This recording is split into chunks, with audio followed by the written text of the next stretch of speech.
Start this. Let me open up my YouTube chat. Shut that off. I'm coming, YouTube chat. I'm opening y'all. Hold on. YouTube Studio.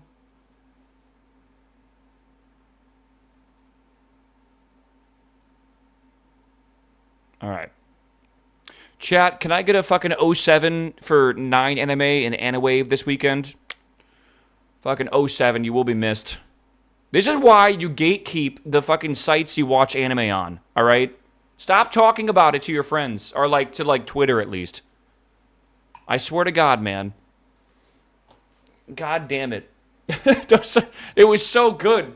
It's funny because, I don't even mind paying for anime services that I watch on, but, unironically, the sites that a lot of people use to pirate anime just have more features and have, everything in one location. Isn't that wild? How do services that are free have literally better services than paid services? It's crazy to me, man. I don't know. A lot of anime sites are dead. They also killed manga sites, too. A lot of manga sites are dead as well. It's nuts. So many manga sites that had, a ton of archived manga is just gone now forever. Yeah. Oh, man. Korean manhwa sites as well. I have a friend in the WoW guild I am currently in that is trying to get me to, again, we were discussing, lit RPGs the other day, and he was telling me about a whole bunch of really cool ones to go, read and stuff. Lit RPG being a genre that is basically the genre of soul leveling. That's kind of what that genre is. But there's a whole bunch of really, really good manhwas out there I gotta read, apparently now. I don't know. I watch One Piece dub, but Crunchyroll doesn't have that. Exactly. There's a ton of stuff, right? A ton of stuff out there that you will not be able to find, even on services that you might have, which is crazy. Here's a good example. I really love an anime called Summertime Rendering. That was released in Japan, and then the rights to that anime were purchased by Disney. And do you know what they did? Nothing. They kept it in a vault, and they didn't do anything with it. So the only way to actually watch Summertime Rendering was to basically pirate it and watch fan translations of it. And that's not an uncommon thing that happens, by the way. And this is why I feel like it's fucking stupid that people are like, oh, you can't consume any sort of pirated anime. It's what are we supposed to do? Just not enjoy it at all? It's not I don't support it. I just feel like it's insane how companies are obsessed with, I don't know, their vision of anime or whatever. I think it's so weird. It's so weird. They'll license it, then sit on it and do nothing. Yeah, it's terrible, man. I fucking hate it.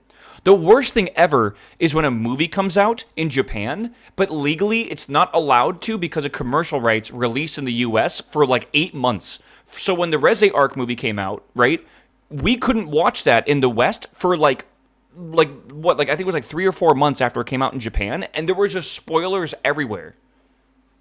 Do you really expect people to deal with that? I don't know, it's weird.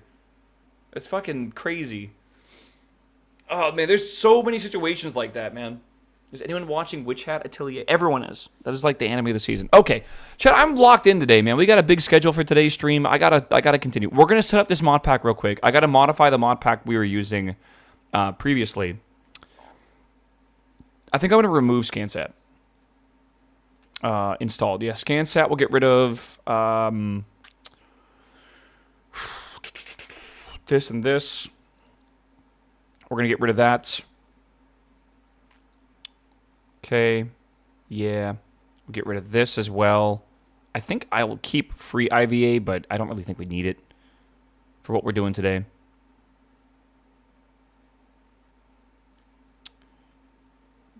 Benji. I think we get rid of that too. Okay. Yes, and yes. Okay, apply, uninstall. These are all the content mods we had added to this, by the way. I need to start watching more anime I own. You do. You really do. Delete. Product Ignition is done. We finished it. It is done. 100%. Okay. I would like to install RP1. Oh god. Chat.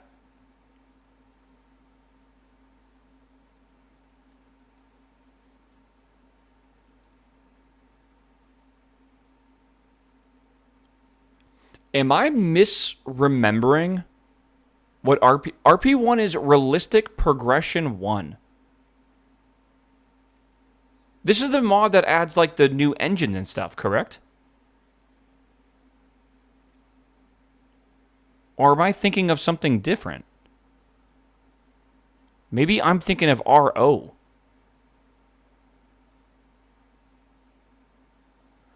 Oh.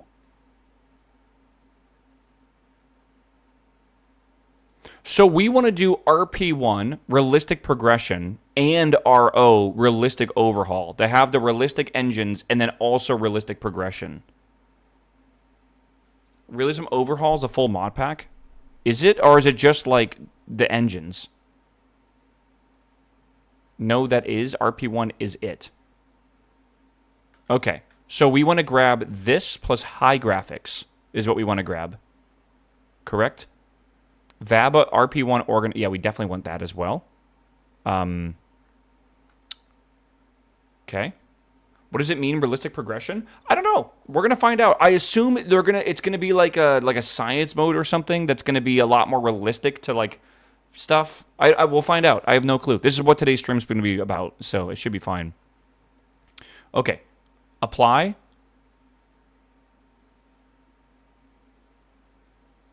That's the dependencies? What? Oh my god. It's not weird to have like 2 dependencies. This is like 50. Oh my fucking god. Oh my god. Bro. We're not even using RSO, are we? Are we playing Realistic Solar System? Wait, we are? I guess so. Whatever. It's like a mod pack. I guess so. Sounds like a chore to make it work. Let's find out. Apply. Okay, here's the recommended mods now. Let's see. Modular launch pads. Beyond launch clamps, mix and match components to build all kinds of launch infrastructure. I don't know if we need that. Atmosphere autopilot. Don't know if I need that. B9 procedural wings. Probably not. Conformal decals. Probably not. Docking port sound effects. Yeah, why not? Editor extensions Redux. Alignment and symmetry aids now includes select root mod. Is that a thing? Dude, if this mod pack is fun enough after like testing it out today, I wouldn't mind playing it more. I did not realize we're playing a whole goddamn mod pack. I thought we were just doing like realistic engines. Yeah, atmospheric autopilot is actually quite useful for RP1. Okay. You want procedural wings for RP1? Okay. Hangar extended, yes. Kerbal alarm clock. We don't need this, right? Right, we have alarm clock built into the game already. Yeah. Kerbal renamer. Renames, restats, and even gender bends Kerbals procedurally. Is that needed? Oh, fuck it, why not? KOS. They have KOS as a thing? Like by default? I don't think I need that. That's like a bit beyond what I want to do for this playthrough. KSC switcher allows you to move KSC to other locations on Kerbin from the tracking station. Allows you to move KSC to other locations. I don't think I want that.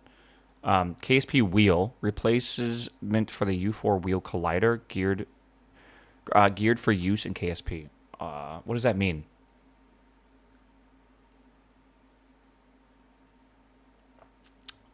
Is KOS even working? I don't know. I thought everyone used KRPC. To be fair, KOS is its own scripting language, where KRPC is like Python, so it's a bit different. Lunar Transfer Planner for RSS. Do we need that? He's going to go through this and it won't launch because he didn't read the wiki? Do I have to read the wiki?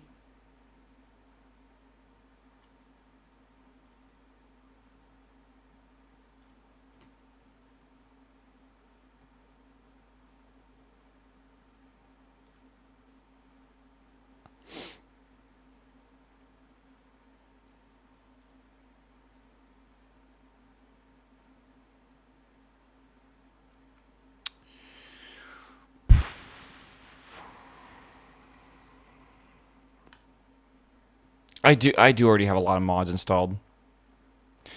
Man, does that mean I can't use like my fucking clouds and stuff? Or like parallax and stuff? I have to use like their mods?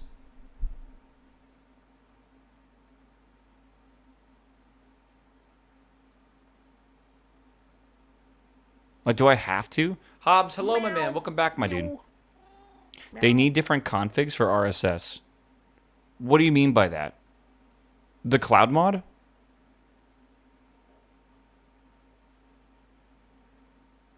Volumetric clouds does not work with RSS. Damn, bro. Okay. How do I get out of what I was doing? Cancel. So I need to make a new game instance here. And I need to, like, delete this, basically. So let's go into here. Let me open this up. So this is going to be a bit of an experience, by the way, Chet. I'm sorry for this. Again, just we'll figure it out. We'll figure it out. Yeah, different planets, different skybox. Yeah, even different Kerbin, right? Because we're going to be on Earth, I think, this time. I guess this mod pack, RP1, is actually like its realistic solar system plus the realism overhaul combined into one pack together. So this means we're launching from Earth, and there's actually the moon and stuff like that, I'm pretty sure. KRPC is not just Python, it has multiple languages. Okay, when I played it, I think it was just Python. I think. I'm going to delete this. Hold on, chat, I'm deleting. Bacon, hello, my man. Welcome back, my dude. Baconator Jr. That sounds delicious, man. RP1. Oh my god, you know what I could do for dinner today? In a totally terrible idea, I could just order pizza instead of making my own dinner. And then I have pizza for today and tomorrow for playing Diablo. That'd be pretty fun. Okay, I am going to, again, when's the last time I ordered pizza? I made pizza on Friday. That was delicious. All right, manage game instance.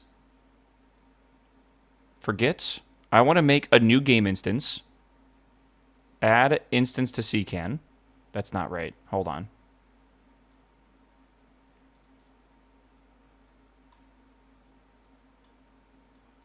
Hold on, chap. I want to clone my default instance, I think. KSP, yes. So we're going to clone that. I'm going to clone this and call it the RP1.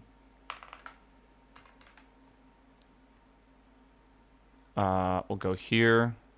KSP. That is the wrong hard drive. There it is. Okay.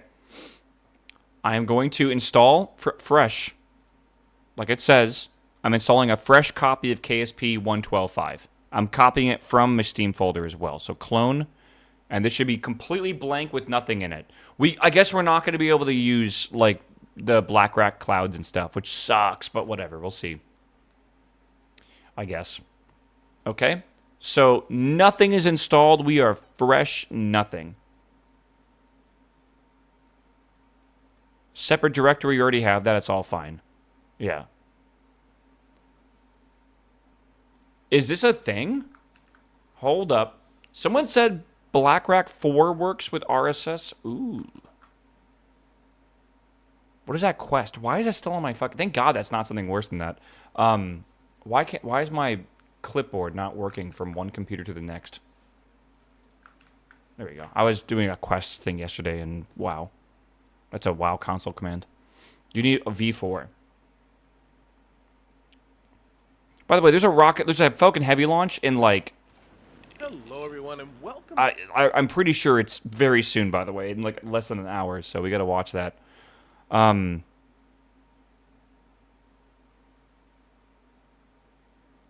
Okay. Okay, the next step in this is going to be to fire up CCAN. You will find, if you do not have CCAN installed on your computer, you will find a link to it down there in the description below. No, you're totally fine, video. Lofa. Thank you, man. If you've never used CCAN before, it is a mod management tool. Okay, I already have this. So what I'm going to do instead is go over to the mods that are compatible, and we're going to look for RP-1. What happened to the Moonbase mission? Again, I just want to reiterate, we have finished Product Ignition. If you missed it, you missed it. There's all the VODs are on YouTube, but we did 5 or 6 streams or something in a row, and we finished the entire thing. Just so you know. So I'm very happy. It's the best playthrough I've ever had of KSP. By the way, it was S tier, and it ended like it would. The end base looks amazing too. Like it was a bunch of different missions up there, but we got everything done. Just quickly highlighting it, we like where's it at? This is the wrong thing. Hold on, keep this here. This is the mission plan. We did like everything we wanted to. Like it was all like we accomplished everything we had. So it was peak, man. It wasn't like everything in Product Ignition, but I wasn't gonna do like 100 launches anyways. But like it was cool. We made a full base and everything. And this is the one So right we'll see. here. This Express Install Realism Overhaul Realistic Progression 1 RO/RP-1. Okay. Is that what I need to look for? Express. Oh, that is a thing. Okay. That is the one that's going to do pretty much everything for you. So simply select it and say apply. What if I want high graphics? I don't need that? Or does that already install this?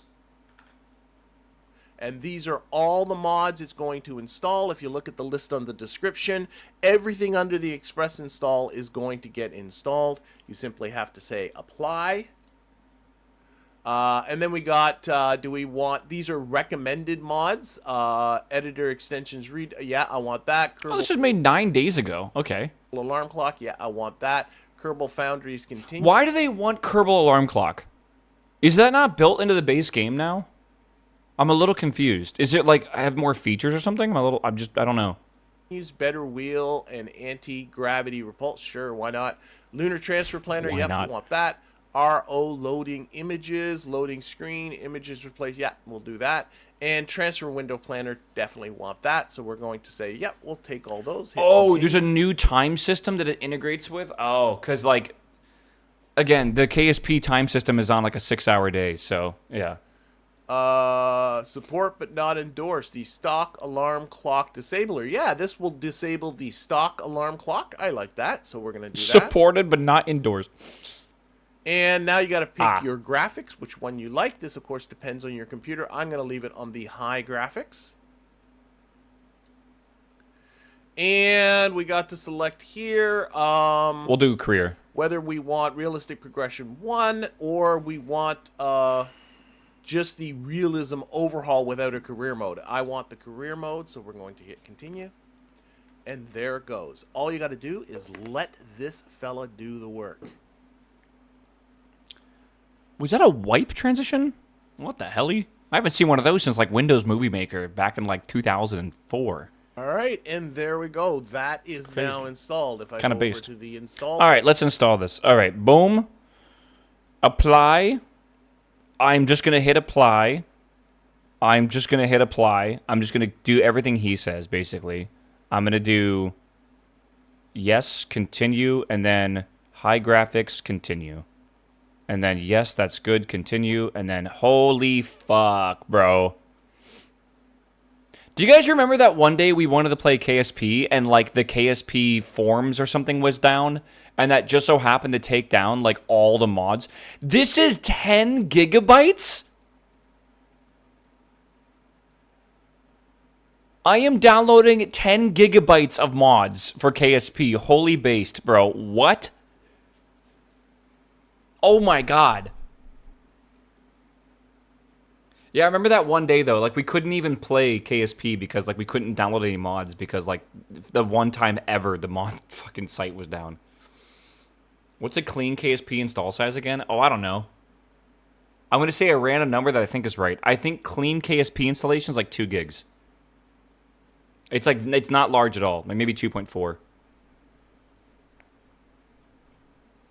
This has to be a texture thing, by the way, because this, by the way, is adding the entire solar system. Like, we're going to have, like, Saturn and fucking Mars and shit. I'm pretty sure. So, it's a little bit different. You got to have some Apollo 13 or First Man soundtracks playing for your missions to the moon? Maybe. Base game is 4.7 gigs. You sure it's not 2 more than that? You sure? Is anyone watching both Twitch and YouTube right now? Am I fucking with you at all? The fact that I have my camera in 2 different locations? On Twitch, I'm in the bottom right. On YouTube, I'm in the top left. Sorry, top right.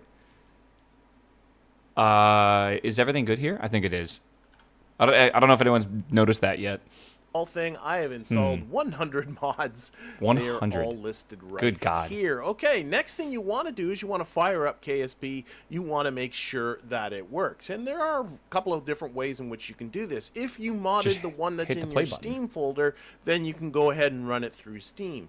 If you have CCAN open, you can actually just simply play it by clicking right here. But you can also, if we find this one here, there we go, our Kerbal Space Program. Nope, that's the one here. Let's Just hit the close play that button. right. Let's try that again. Box that tells me that the setting is not set correctly. The terrain shader quality is set to low. All right, we'll play and let's see what happens. Yes. All right. Please, KSP gods, make sure this works. I've never installed this many mods for KSP before, so hopefully this works.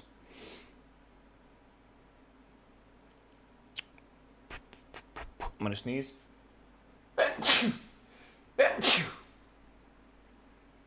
Okay. 10 minutes of loading. Is it a Minecraft mod pack from back in the day with old Forge? Maybe. Nastroge. Thank you, chat. All right. Come on. White screen. Well, okay, can we, by the way, can we agree that, like, loading screens should be, like, a gray or a black? Thank you. Oh, my God. A little bit bright. KSP can cache convert to PNGs if you current install should receive this. Yes, it's all good.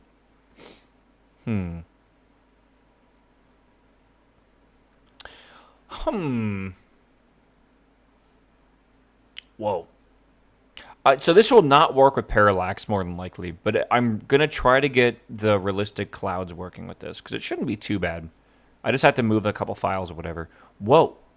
That should be, that right there should be IO, I believe. Yeah, that should be IO, especially if that's Jupiter.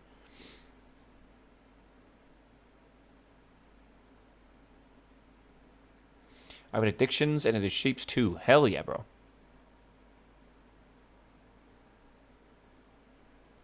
Dude, some of these things look great. Looks like a modified Soyuz and stuff as well on that. Looks pretty cool.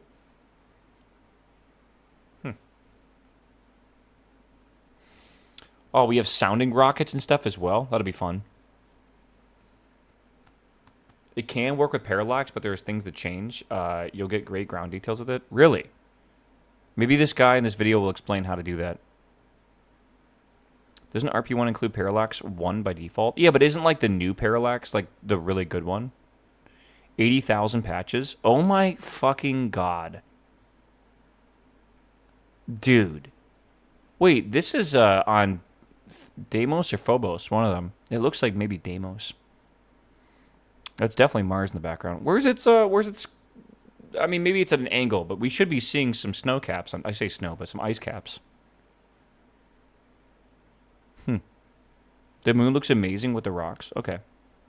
Do I need to do anything, Jugger? Or is it like if you say it has parallax already, maybe it's okay. It's funny that you say the moon looks amazing. Like, you guys are assuming I'm getting to the moon today. There ain't no fucking way, man. Like, no way. If I've heard correctly, this starts your science career in, like, or your career starts in, like, the 1950s. So, like, we're not going to get to the moon for a while. You're not going to get to orbit? Exactly. Okay, good. Good. So real fast, let me change this. So graphics, I need to change the terrain details. No, texture, terrain shader to high. Correct, chat? Is that correct? I think so. Just someone. I think that's what it said, but I forgot. I think it's. Wait, does it need to be ultra? Maybe high. You have to wait for your rockets to build and everything. It's not really that simple. Are you shitting me? High. Okay. Apply. Accept. Oh, I love the menu music in this game. It's so good. Step 1, the carbon line. Step 1, not blow up in the launch pad, I feel. Shaders to ultra, details to high.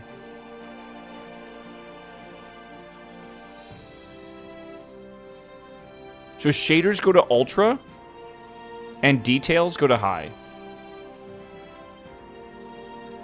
Okay.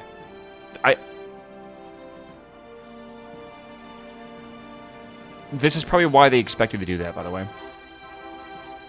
You got to build the launchpad as well. Dude, what am I installing? Am I installing the Greg Tech of KSP?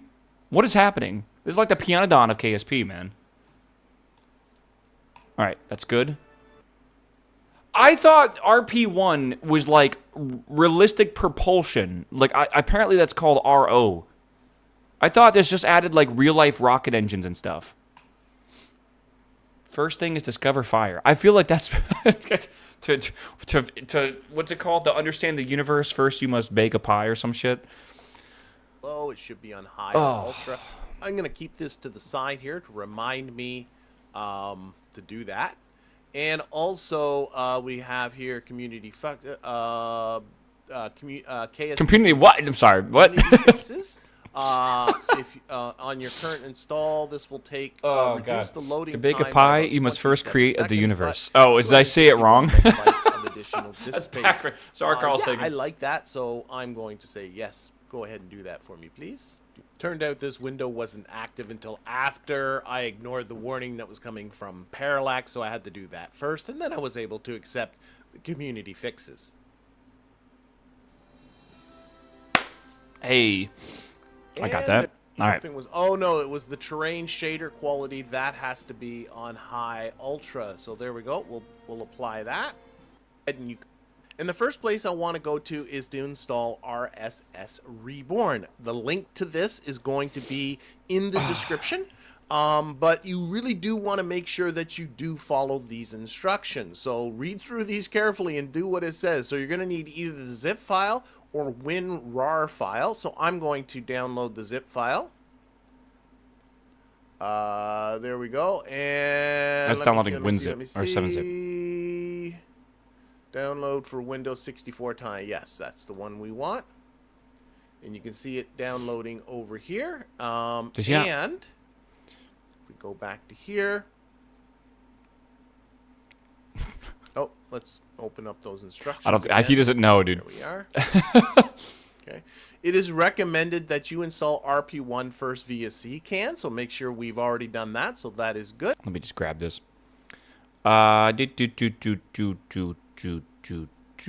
RSS Reborn. There is an automatic installer for Reborn. Is there? There's no releases for this.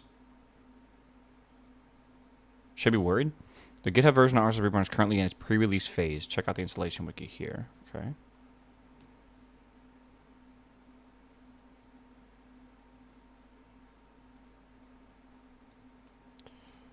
Okay.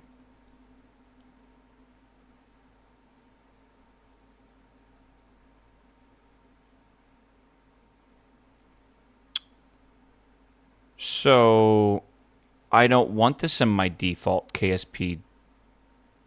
Okay. I might need to do the manual installation. If this doesn't let you change the folder...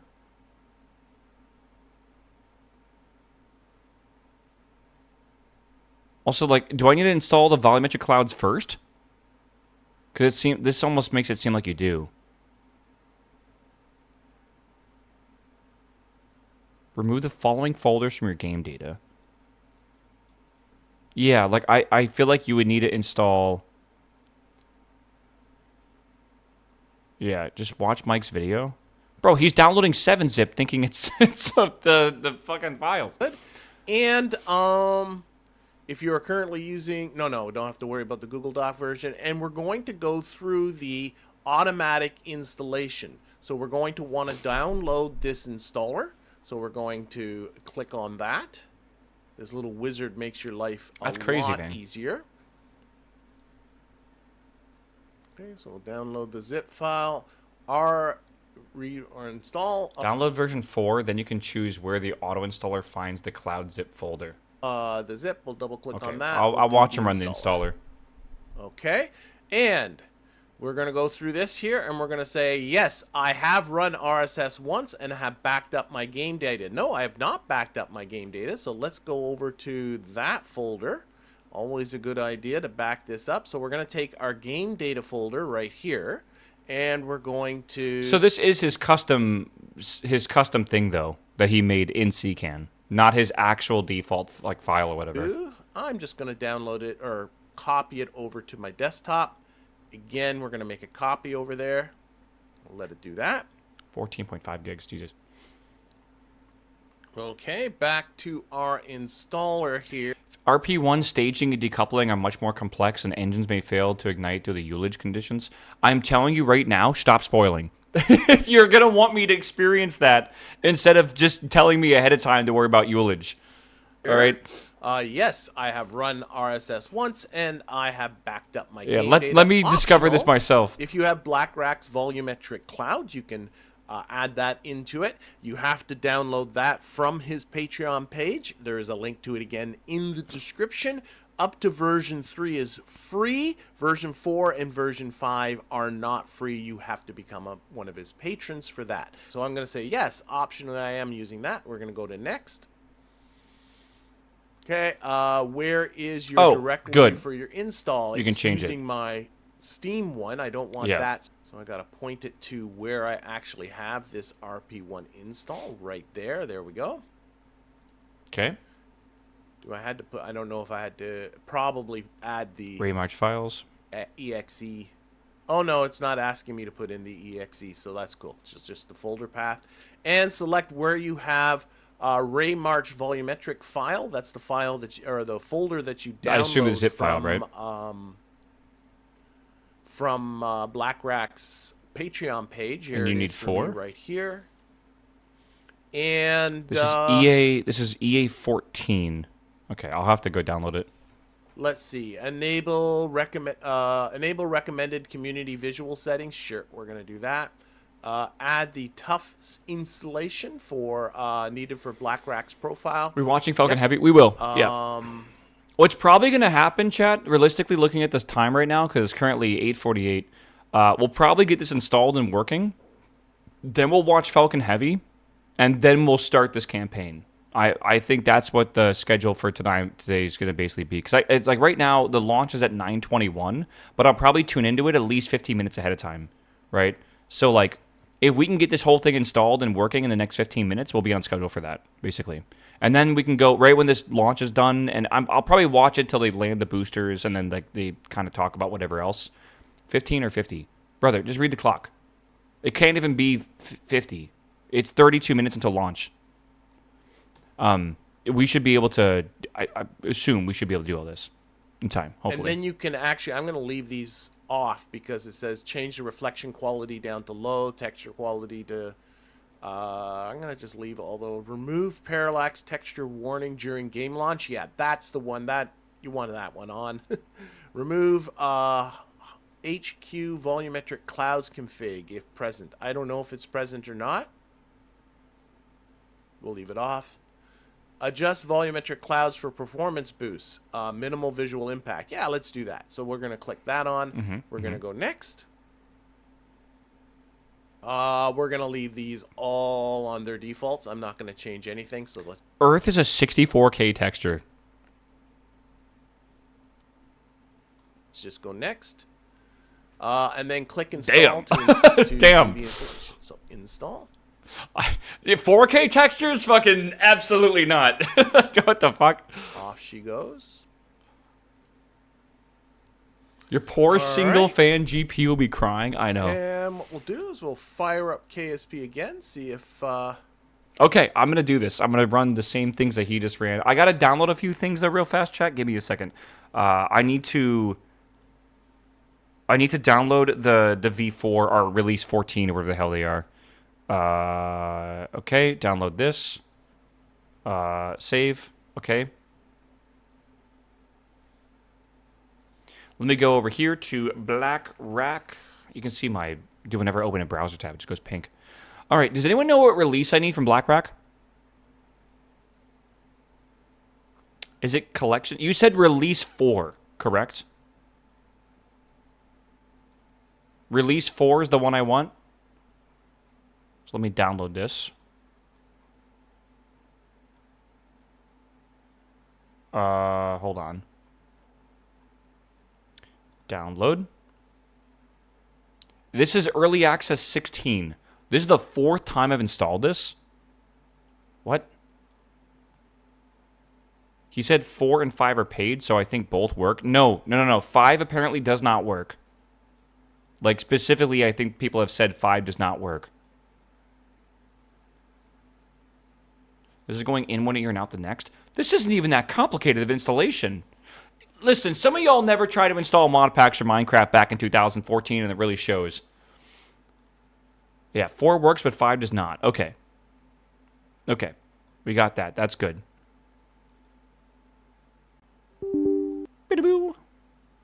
Okay, 4 works, meaning early access 16, correct? Like, that's the, if you guys are Patreons of him or whatever. I don't remember a word he said. I was zoned out. Okay, well, that's the difference. I'm trying to actually do this, and you are not. All right. So, like, I have run this. That's good. I want that as well. Next. Okay, that's incorrect. Again, let me just traverse my files real fast. Uh-oh, I just gave YouTube a sneak peek of what Twitch didn't see. That's not even allowed. They don't know, though, so it's fine. All right, RP1, and then... Yes. By the way, fun fact, this apparently is the 4th time I've installed or I've downloaded these clouds, by the way. What is RP1? Realistic Progression 1. It's a mod pack that apparently is fucking insane for KSP. It's over 10 gigs, which is 4 times the base game or like twice the base game size. It basically puts the real solar system in KSP, and you use basically real rocket progression from basically the 1950s to modern times, and it's like a whole overhaul of the entire game. It's like absolutely hard as fuck. Like a lot of people compare it to, well, in chat we're comparing it to like Greg Tech essentially. All right, good. I don't want to turn AA off. That's good, and that's good as well. That's what he did. Next, I'm going to say next as well. Add high quality mesh. I don't think I need to. He didn't do that at all. I just checked that video of the latest volumetrics download. He uses the latest version, and it seems to work. In this video? He installed Early Access 14. Oh, he's using 14.03.26. I am using... Yeah, this one's from 24. Wait, so I guess I can use the newest release. It uses RSS RO or its own thing. It's more complicated than just RSRO apparently. So do I want to use the he's on 14? No, he is on March 20 he's on the March 14th 2006 version, which is version 5. I am on the fucking July 16th one from 2024. So I need to go get I already have the new one, but that means it does work with the new version, right? That you guys are technically wrong about saying that 5 does not work. It does. Okay. As long as we know that you guys are wrong, it's okay. All right, now I have selected my files for the 14.03.26 edition, so we are okay here. Good. That's a good catch. Someone pat that guy. Good catch. Hold on. Put you. I can pat you. Where are you at? I need a chat on my screen so I can pat you. One for me. One for the road. YouTube doesn't get the fucking pats, man. The asset's only on Twitch. All right. That's good. Impact. Yeah, let's do that. So we're going to click that on. We're going to go next. Yeah. We're going to leave these all on their defaults. I'm not going to change anything, so let's just go next. Okay, so he didn't do the high quality meshes. And install. All right. Oh man.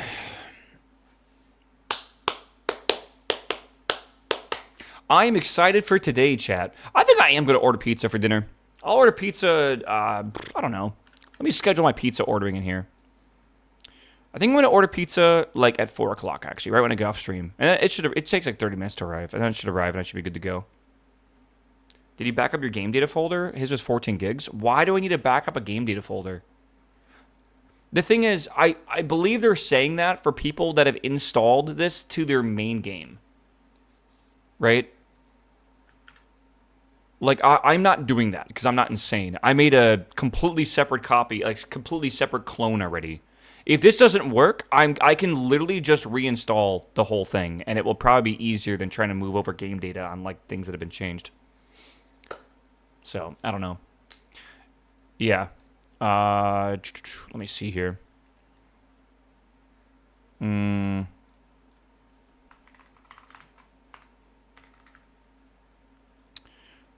Do.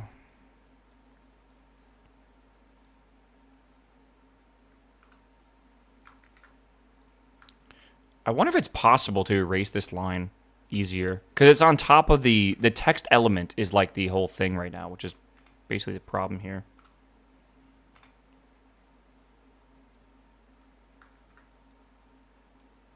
Sure. Okay. I've been really enjoying, like, making lists and, like, using Obsidian more. Obsidian's been fun, man. I don't know why. It's, like, makes my brain happy. Am I missing something here? No, it's okay. Pretty good. All right. Oh, my God. Again, chat, what we're going to be doing is installing this mod pack, probably watching the Falcon Heavy launch, which is, like, we're in KSP's category. It's perfect for that. And then we're going to start playing this mod pack. All right? We'll probably play this mod pack until about 1 or 2 p.m. And then around that time, so that's like 4 or 5 hours or so. And then after that point, I need to get some stuff done in WoW. Like, I actually need to because resets tomorrow. So, like, I don't have time tonight because of Diablo stuff. We will probably play this mod pack tomorrow as well, just so you all know. I don't like how Tab and Obsidian does not indent, but moves the whole line. It's a bit weird, yeah. Are you playing Saros? I was thinking about it. It does look really fucking cool, and I do have a PS5, right? Extracting Earth? Oh my god. Where is the Falcon launch happening? I assume there's going to be a stream for it, right? Like an actual stream? My assumption is NASA Space Flight will have their stream, and then there'll also be an official stream at some point. It's rising. Did we finish Product Ignition? Yeah, we already finished it. We got 22 minutes in this launch chat.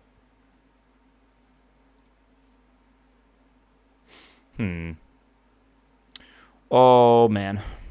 Big rocket. Chat, this is the one that has the 2 boosters that land side by side. This is the fucking cool launch. All right. This is the one that we like watching the most, I think. All right. There is going to be an X broadcast in like 10, not even 3 minutes. All right. Do they land on the land or sea? This will land at land and at sea, more than likely. Yeah, they're landing at LZ2 and LZ40, and then I assume they're going to land the core stage, unless it's a full expend, which it might be a full expend. I don't know. Starship's fun. Yeah. Oh, they're expending the center core. Okay, so yeah, we're going to see a double booster landing and no core landing. Sadly, that means this is a very, very, very, very heavy satellite. By the way, that's crazy. Why are we launching this thing? Well, first off, it's not a we, it's them. And more than likely, money. They like that money, bro. This is going to make someone a lot of money. And we get to watch. Oh, this is taking a long time to install. Saturn Star. I love how I'm installing these. Like, I'm actually going to get to these systems, man. It's going to geosynchronous orbit. I know, but, like, still. A lot of things go to geosynchronous orbit. They don't need a fucking heavy to do it, so... It's and it, like, again, it's expending the core, the center core, so it must be huge.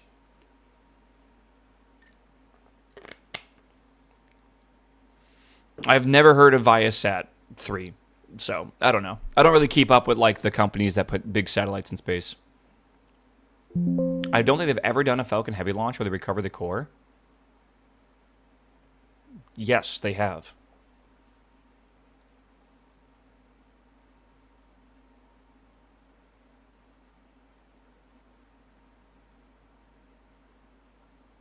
Fuck. Extraction process encountered issues with RP1 RSS Reborn downloads TUFX version. I guess we don't need to use that specific profile. TUFX is a like a color grading thing. So it's not a huge problem if it didn't install the right configs. Because even default configs are pretty okay. So maybe it's alright. like a filter. It's not yeah, I guess 2FX. I have it installed. I just don't know if like something like maybe their config file for RSS Reborn is missing or something. I can maybe try to download it manually and see if I can find the config file or something. I don't really know. He never said he had that issue. And this was a 9-day-old video, so I don't know.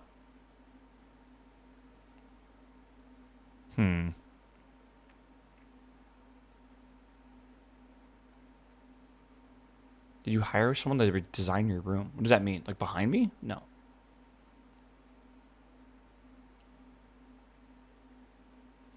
Okay. And then click install to do that through all of this. Start a new game. Take a look at what we got. Okay, we'll get through all of this kind of stuff. This window on startup. Yep, that's global for all except. And then we got our KSP start menu. Let's just close the RP1 start menu. Oh my god, there's so many mod panels in the bottom. Understood. There we go. The lunar lander or the lunar planner's up for some reason. It is dark time, so let's do a little time warping. The fact that he has the 10,000x is crazy. Oh my god. Oh, this looks encouraging, and we're getting clouds. It doesn't look like RP1, the actual RSS clouds though. And see if we can. I'm saying RSS clouds, the volumetric clouds. There we go. January 2nd, 1951, bruh. All right. Maybe it's like a different. I mean, I think we might be there, folks. Okay. So we'll see. With that done, let's quit back, get out of here, and we'll install some of these other optional mods that you see listed here. These are, again, all going to be done. Everything else that's left is done through CCAN, so this is, we've done the hard part. So we're going to click over here again to be compatible, and we'll see what other menu, other ones. So for instance, one of the ones we have is Contracts Windows Plus. So I'm going to go and put that. Contract window. Let's start it up and see if it works. 100 mods exactly installed, by the way. Crazy. Is that weird to design a room that looks good? Some of y'all have like nothing on your walls and it shows. I'm telling you, man, put some shit on your walls, get a bookcase. I don't know, just do some shit. Get a plant. Get maybe 2. Oh, chat, is Monday. Oh, it's fucking Monday, bro. Will I pay for it? Why the fuck would I pay for it? I don't know. Print out a picture or like draw us with some crayons or something like that. You could do it. I believe in you. Get 3 plants. Maybe like a plant and a half. I don't know. Yeah, there's precisely 1 Falcon Heavy launch where the center core is recovered, but it was lost to sea getting back to shore. Okay. In my opinion, I feel like that is a successful recovery in some sense. I feel like landing all 3 stages is really what people mean. I get they didn't reuse it because it did fall over, but like, because that was the ocean swells or whatever, but like they did land it, right? So, I don't know. I like to give them credit where credit's due. It's still impressive. This should be live in about -3 minutes. Okay, it's live. Nice. SpaceX's live coverage of the Viasat 3 Flight 3 mission for our customer, Viasat. Beautiful. SpaceX's Falcon Heavy rocket is set to lift off at 10:21 a.m. Eastern Time from launch. Chat, this game looks, this mod looks nuts, Kennedy man. Space Center in Holy. Florida. I'm Tyler Lionquist, a Starlink business analyst. And I'm Amanda Ayers, a ground systems engineer. Thank Crazy you for graphic joining us overhaul, for man. our 12th Holy. Falcon Heavy mission. Weather continues to be a watch item this morning with 55% favorable conditions. 81,000 and we are patches tracking no now. major Oh issues my God. on vehicle or payload at this time. If needed, we do have a backup opportunity tomorrow, Tuesday, April 28th at 10:17 a.m. Eastern Time. Falcon Heavy today is launching the 3rd of 3 ultra-high capacity satellites for Viasat. Once in service, Viasat 3 Flight 3 is expected to provide more than 1 terabit per second. Does that make more of sense, broadband Nora? There's 3 of capacity them. over the Asia-Pacific region. more than doubling the bandwidth capacity of Viasat's entire fleet of satellites and completing the Viasat 3 constellation. So while the countdown continues, let's take a moment to learn more about Viasat. We're really excited today for the launch of Viasat 3 Flight Simple K, what's up, 3, man? Welcome which back, is my going to dude. bring Sun is unprecedented shining amounts here. of We get to watch a bandwidth to launch. the Hell yeah. Asia-Pacific region. So Viasat 3 is a really good fit for Asia-Pacific with our forward-looking plan for these multi-orbit Oh systems. my Asia lord. Pacific's a really important region for Viasat. Of course, we have a significant body of customers in the maritime space, and we've got an established stable of aviation customers as well. Beautiful song for Deploying this. the Viasat 3 Flight 3 satellite operationalizes our partnership with Australia. This region is going to be extremely valuable for Viasat and our allies going forward. Once Flight 3 is in service, My it is brain designed to can't handle the provide different music. significant, secure, highly flexible connectivity across land, sea, and air. It works, chat. The installation works. Viasat 3 is designed to deliver multiples of the amount of bandwidth that we have in the Asia-Pacific region. Holy. The beamforming Flake, what's up, man? capability Welcome back, my of dude. Viasat 3 is really going to be valuable. The ability to put bandwidth just where it's needed. Okay, yep. Whatever, dude. Fucking buy our product. All right. What else do I need here?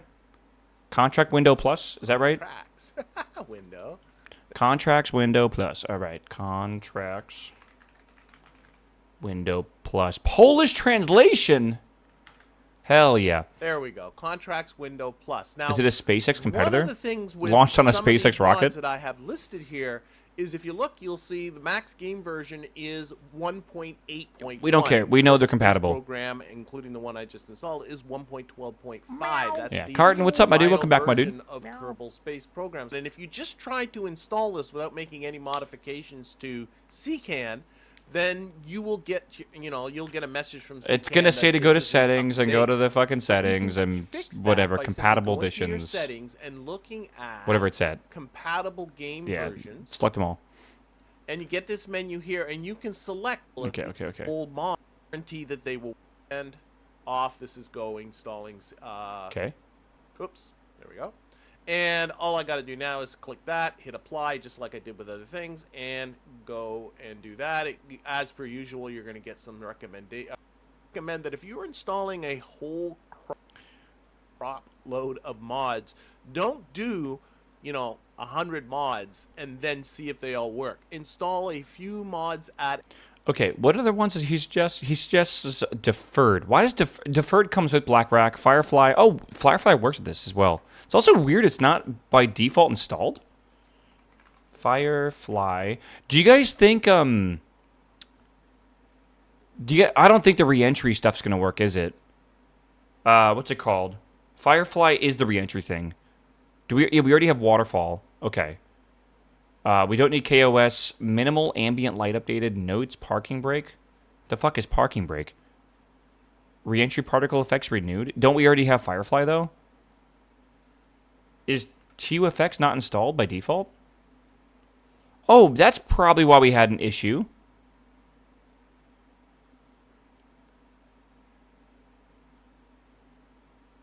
Wait, is TUFX not a default thing, but yet they try to install it? Oh, that's... I should have installed this before running the installer. That would have been smarter. I wonder if it's like a thing I need to do. I don't know. Run the installer again? I don't think it will work that way. Right? Isn't it just gonna, isn't everything gonna be overlaid on top of itself?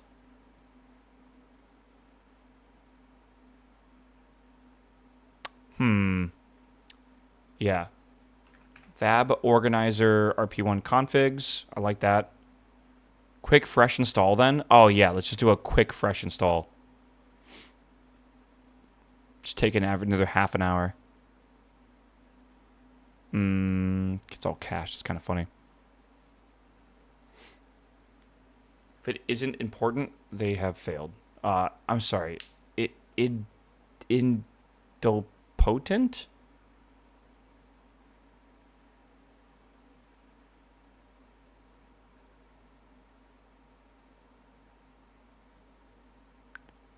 This feels like a no.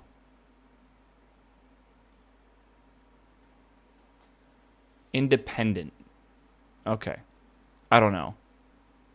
My brain like tweaked there for a second. How are we still only at 100? Didn't we just install more? Wait, did it not install any of that? No, it did install them. Wait, I'm so confused. How are we at 100, but then we just installed 4 more and we're still at 100?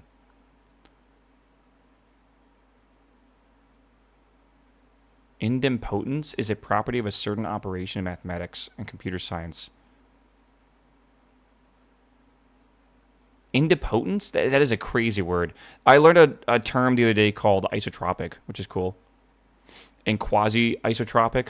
I was learning about plywood, which is kind of neat. Don't ask. All right, we get you back into this. And speaking of that 2018 flight, I checked on Starman's whereabouts recently. Starman. And the Roadster is still out there orbiting the sun. As he should be. And after that I would hope unforgettable so. demonstration flight, Falcon Heavy moved on to operational missions. Idempotence. In November of 2022, USSF 44 became the first. By the way, apparently we haven't had a Falcon Heavy launch in 2 years. I didn't know that. Placing sensitive payloads. Hold on, we got into 8 high minutes. energy I'm gonna need some orbits. water, chat. And All in right. 2023, Falcon Heavy launched the Viasat 3 We'll see. Americas mission. Can Then you the learn Psyche about mission, which launched isotropic later during your that same EE year, courses? sent NASA I went to spacecraft on a college journey in to study a metal-rich 2010. asteroid, providing valuable 16 data years on ago. You think I planetary remember formation. shit from that? And Falcon Heavy's You most guys are recent flight fucking in nuts. October 2024 Oh my God. carried Center NASA's core RP1 load complete. Do you understand how long it has been? confirmation that the center core first stage has Holy completed fuck. RP1 load. That LOX load is still underway. That most recent flight 2024 carried NASA's Europa Clipper spacecraft toward Jupiter's moon Europa, and the mission required the full performance of Falcon Heavy to achieve the necessary escape trajectory. That brings us to today's mission, with Falcon Heavy poised to carry the ultra-high capacity Viasat 3 Flight 3 satellite to orbit. Oh, chat, we're old, man. We'll continue to hear We're those old. callouts as RP1 We are loading old. wraps up. We are very on the old. Side boosters over the next few minutes. Crystal, what's up, my dude? Welcome, welcome, welcome. Good to see you. Chat, by the way, if I like this mod pack enough, I'm Falcon totally 9 down to Falcon keep playing Heavy it. is a two-stage launch vehicle. I just feel like it might be one of those things that's like Falcon Heavy's really, 27 really, really Merlin hard. 1D engines together and it might, like, generate wear more than people out. 5 But we'll million see. pounds of thrust. Again, I'm playing Diablo 4 At tonight and liftoff, probably and tomorrow that is morning. the But like confirmation that one of the side there's nothing boosters else really has coming wrapped out up RP1 till loading. Forza comes out on like That May thrust is 14th. equal to So we got approximately time. 18 We got lots of 737 time to play aircraft. games and stuff. Shortly after liftoff, the center core engines will And throttle I'm down, still very and much in a after the two rocket side mood. boosters separate, the center core engines will throttle back up to full thrust. Yeah, we'll see. Today is definitely going to be like a Starting from the very testing top of the day or rocket, whatever, We right? have the payload fairing. The fairing is a protective shell that houses the payload, shielding it from aerodynamic heating until the vehicle Engine chill has started. is outside of Earth's atmosphere. Okay. The shape of the fairing contributes to Falcon Heavy's overall efficiency, helping to reduce Crazy drag you're not during playing flight. shapes too?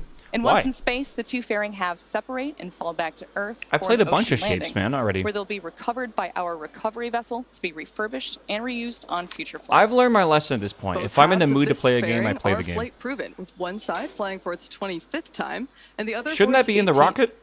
And within that fairing is today's payload. NY RP1 load complete. The other side booster has wrapped up RP1 load. Viasat 3 Flight 3 arrived in Florida in April to begin its pre-launch preparations and checkouts Click before apply? being mated with Didn't Falcon I? Heavy's second stage. Wait, is that what was Here wrong? is a photo from midway through the encapsulation process. This is just before the fairing halves were Oh. closed in preparation for flight. So because of the TUFX stuff, it won't install anything?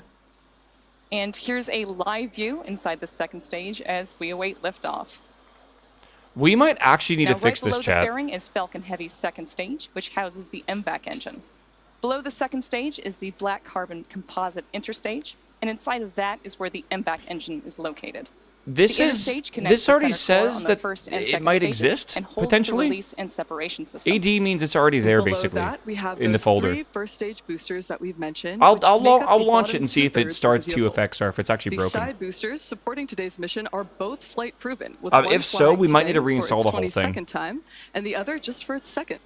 One side Already booster there, yeah. previously supported the SDA-0A, Sarah 2, Transporter 11, and 18 Starlink missions, and the other It just means supported like the GOES folder's U there, but it mission. wasn't installed via CCAN. As mentioned earlier, about 2.5 minutes into flight, the side boosters will separate and make their way back What'd I do? simultaneously.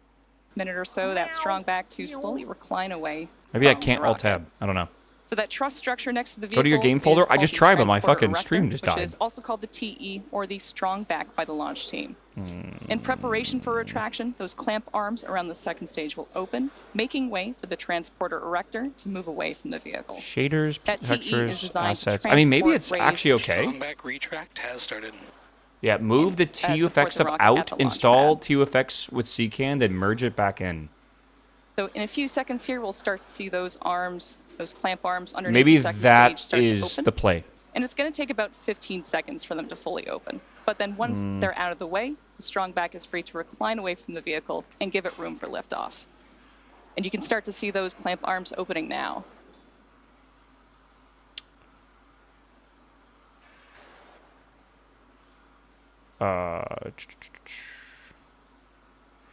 Okay, so we Now that have... those arms are open, the rocket is fully free at the top.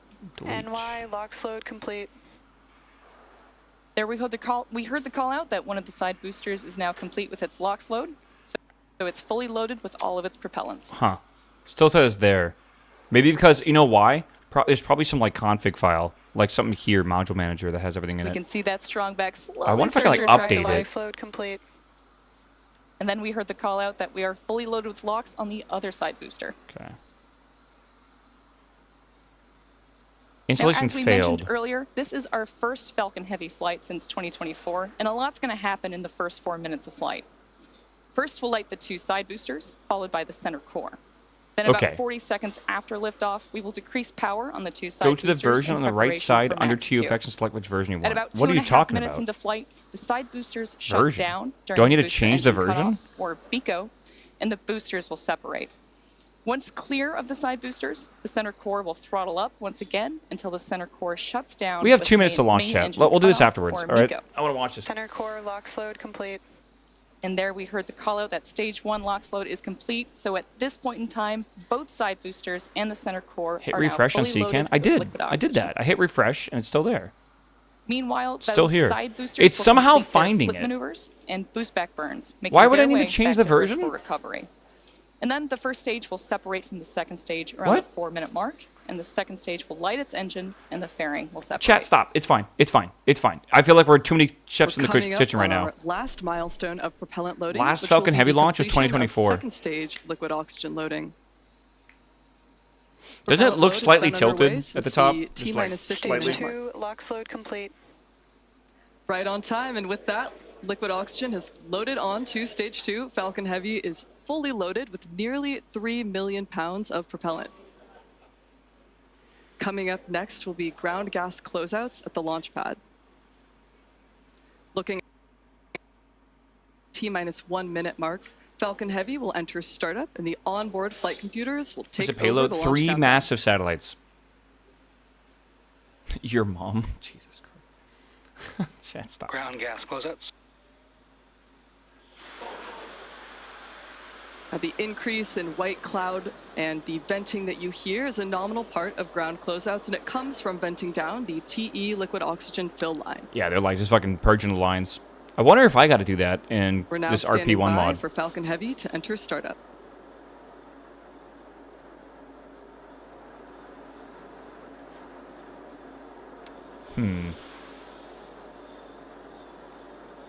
Falcon Heavy is in startup. Stages 1 It's and only 2 one will satellite? now begin They to said there's pressurize 3 for launch. satellites. Didn't they literally say there's 3 Viasats aboard? It's the 3rd one in the constellation. So this is only a 6-ton satellite? I thought this rocket was capable of lifting like 15 tons to orbit. And I know it's going to Geo, I know that. But like, still, that's wild. Hold. Launch abort is running.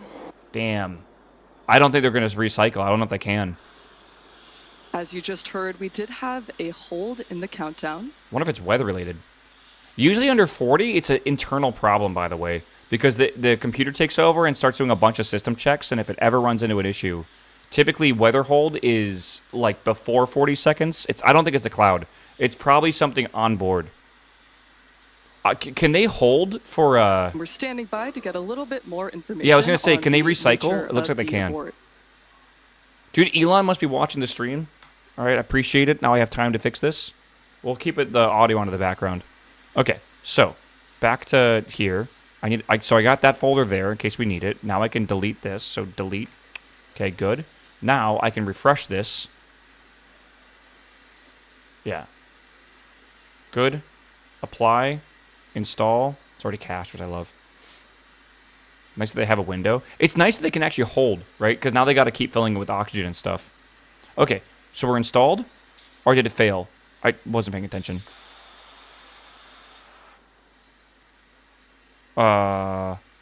Okay, applies grayed out. We're good. So now here we should have a TOFX folder. Now we should have a TOFX folder. And over here, what I'll do is I'll rename this. Actually, just open this up. Okay. A long time ago. Oh. And then we just copy this entire thing, and we drag it over. And we just want to replace files. Yes. Okay. Good. Close. Close. We're good.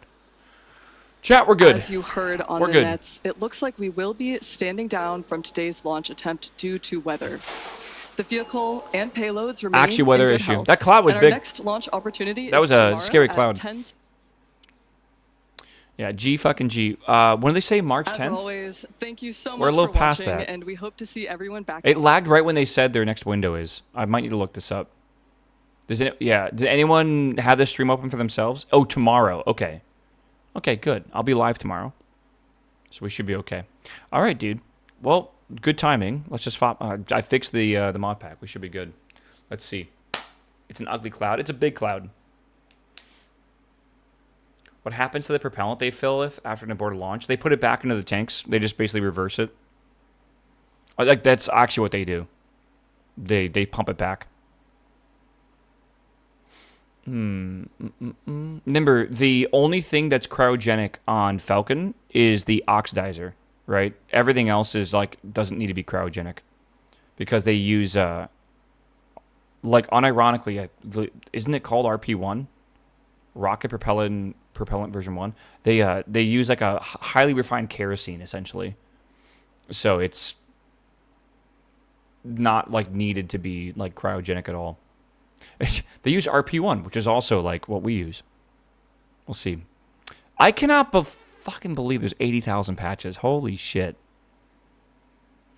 All right. Chat, we're going to start this and see how it goes. Wish me luck, man. I'm about to blow up so many rockets. Am I going to have to like worry about money? Because there ain't no way I'm going to be able to... I always underestimate my ability in these games because like I don't think I've ever had a career where I failed because of money, but I always feel like I'm going to. You have no idea. What does this run now? This is like the fucking quantum physics fields of education in a mod pack form. I feel like maybe even people that work at NASA probably wouldn't be able to do this. I'm so gassing this up. I have no idea. It's a very hard mod pack, bro. No idea.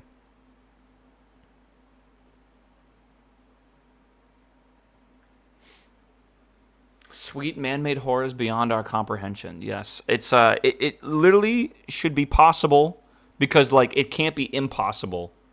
The wiki helps. This is so hard. I need a wiki. Someone said you have to like build your rockets. Like it takes time to build. I don't know. We'll find out.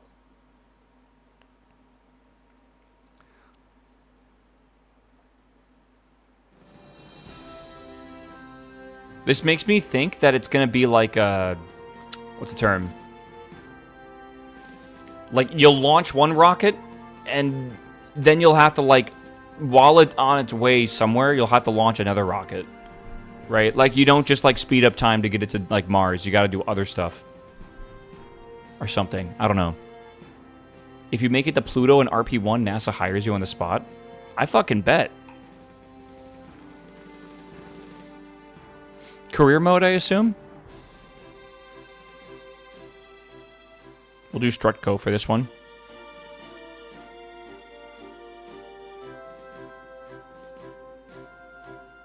It'd be funny if you need to spend time building parts for the VAB to even see if it fits the build.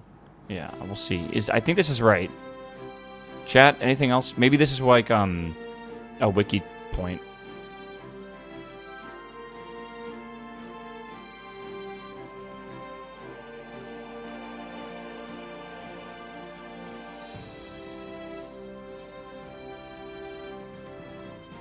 Let me open up the wiki.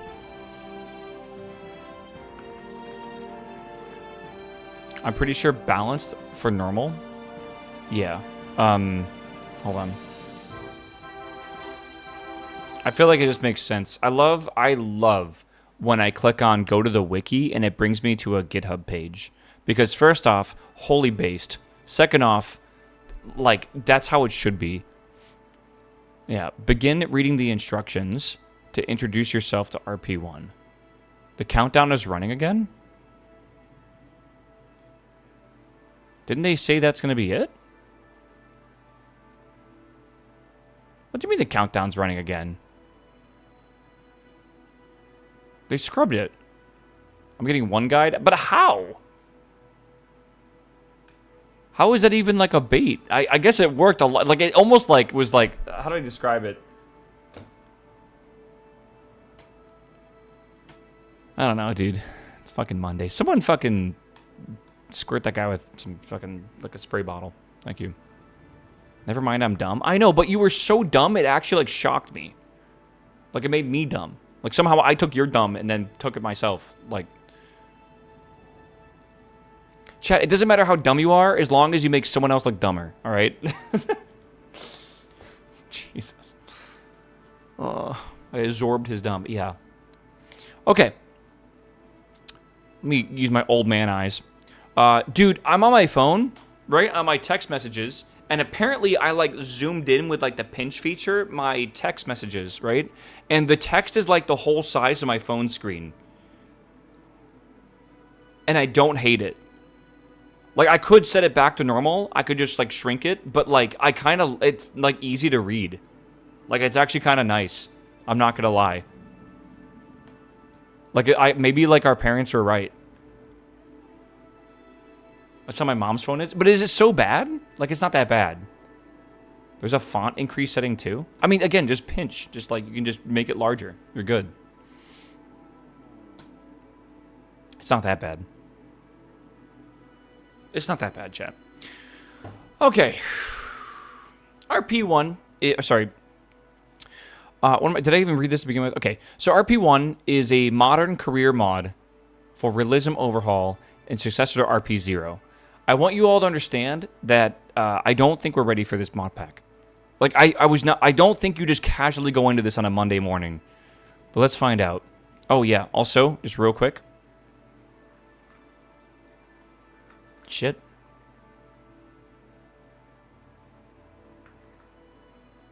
This will be blue. Scrub. Meow. Meow. We'll see. Meow. That's two B's, right? Scrubbed. Subbed?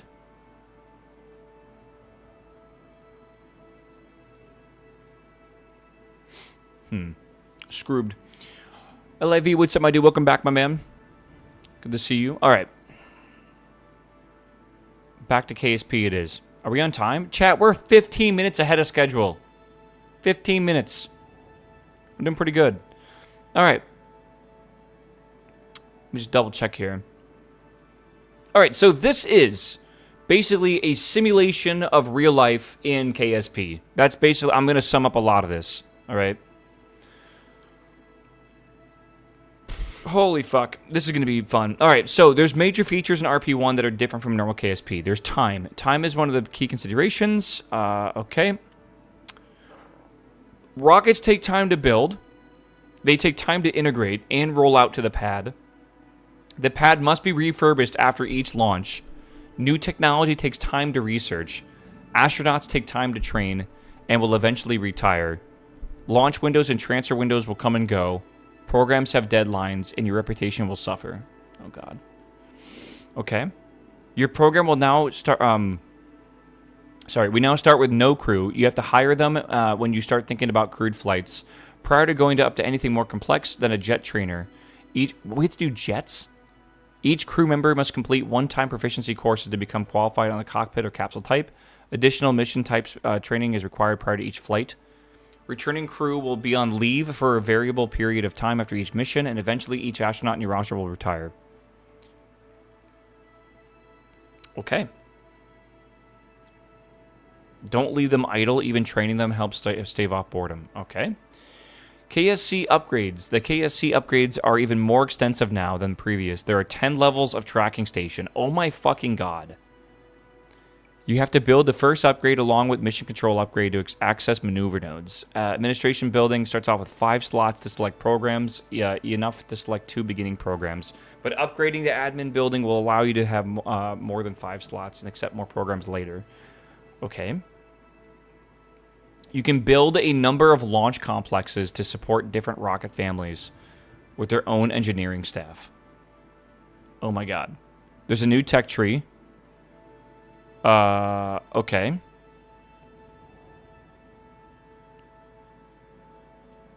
Blue sky nodes, which represent a significant advance in material science and electronics. Okay.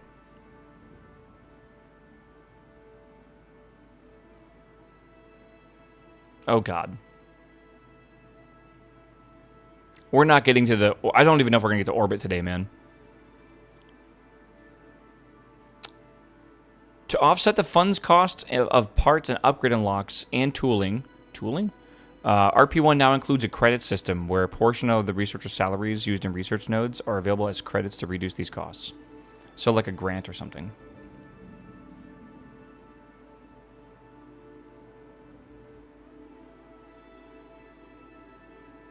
Okay. Tooling is available for most procedural parts and represents setting up a factory production line to churn out a particular size of part. While setting up tooling can be a... Alright, what? So, like, using different parts on multiple rockets is a bad idea because you gotta do the expensive tooling to make those parts, and it's better to basically reuse the same things you've done before. Holy shit. This is one of the reasons why, like, again, a lot of rocket programs use, like, the same engine for their entire, like, program. Holy crap. A 1 meter by 2 meter aluminum stringer fuel tank will be cheaper if you previously tooled an aluminum tank in the same size. And stretching that aluminum stringer tank and retooling it to a 1 by 3 meter won't cost much at all. Adapting or using existing tool tank sizes and new design and planning ahead for what future sizes you may need. Both valuable techniques which mirror real life. Sorry for me to yawn. Good morning. As an example, a newly unlocked tank type, which is tooled in a 2.4 meter diameter, might be used as the first stage in an early Thor-alike launcher, then reused later in your career for an upper stage tank on a larger rocket. Oh my god. Okay. KSC facility, including the launch, the LC, that's launch control, costs funds each year to maintain. So we have to actually fund the buildings as well. Okay. Customized programs and contracts. Science system has been completely redone. Launch complex. Launch control. Sure. Launch complex. I assume that means like the launch pad and everything. Doc, what's up, my man? Welcome back, my dude. Good to see you. Science system has been completely redone. Using a configuration of Realism. Oh, Lord. That includes life control, life support, doesn't it? I don't know. I think it might. Maybe I'm wrong about that. Please note that there is no more landed, splashed, and flying low science. All those experiments are considered to have to be completed before you start your space program. Oh. Many engine variants are available and purchased via the engine GUI, accessible from the paw of each engine part in the VAB. These variants represent the evolution of families of engines. Oh my god. Okay.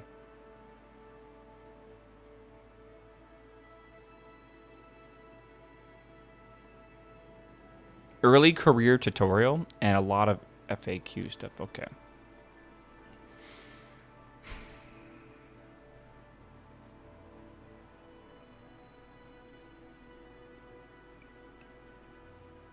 when you go to like a link of a link and it links you 7 more links.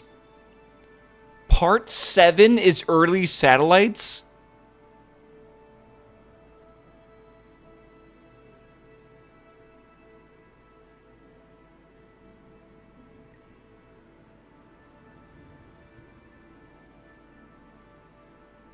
This is what I need to know. Difficulty settings. All right. All right. Hopefully your install went well and you're looking at KSP's main screen.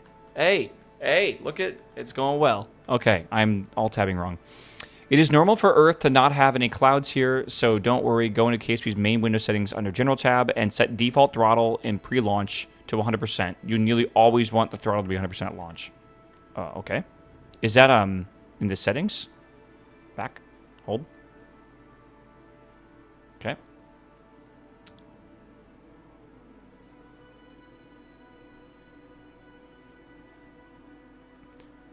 I think I want to turn that on too. Actually, maybe we don't want advanced tweakables. Because we're not going to be using auto strut in this, are we? I'm going to assume we're not.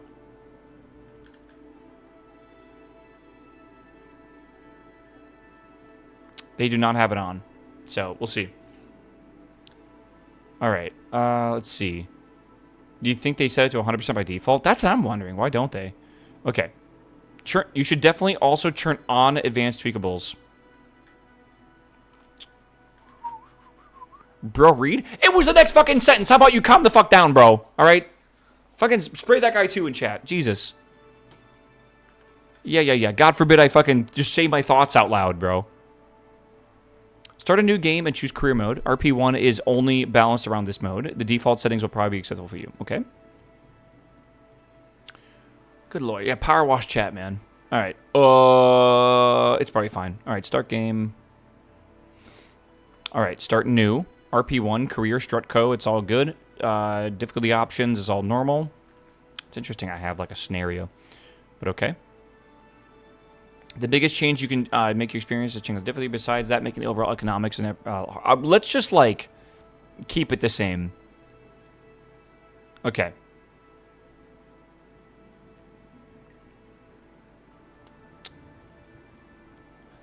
Yeah. Out of EC messages on their probes, you can turn off the global notification for electric charge here. Okay. Leave the radiation settings as they are unless you want to have a really bad time. Okay.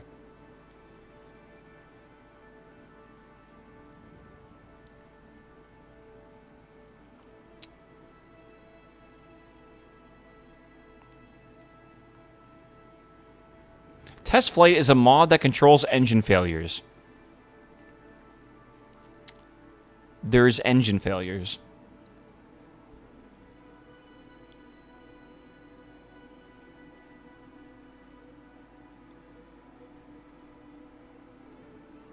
Cool. Pre-launch ignition failures make it so engines can fail to ignite on the ground.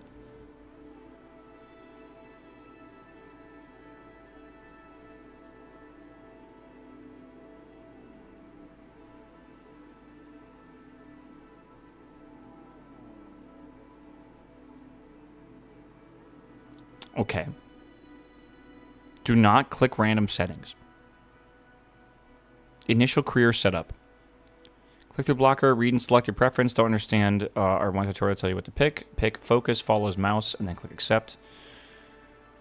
Toolbar controller, space center setup. Feel free to read over this window. If you don't click anything yet, as the tutorial will walk you through these steps. Lunar transfer planner, we don't currently need it. Principia. Oh god, this has Principia installed. Principia. That is a mod that adds n-body physics to KSP. Awesome.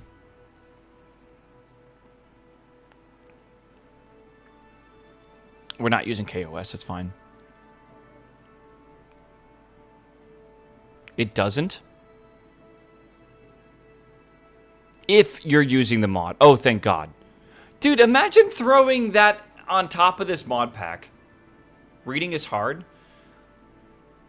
I will turn this stream around and play World of Warcraft, alright? I will do it. I need you guys to stop being so fucking sassy on a Monday.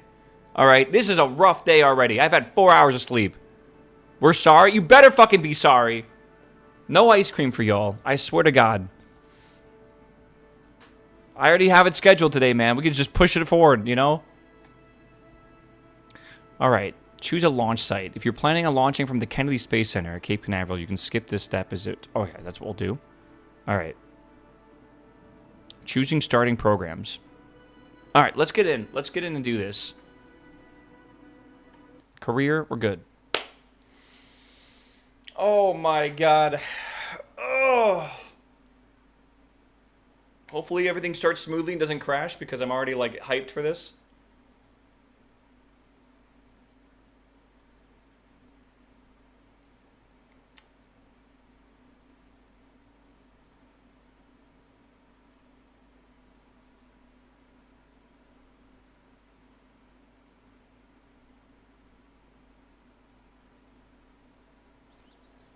We're good. We're good.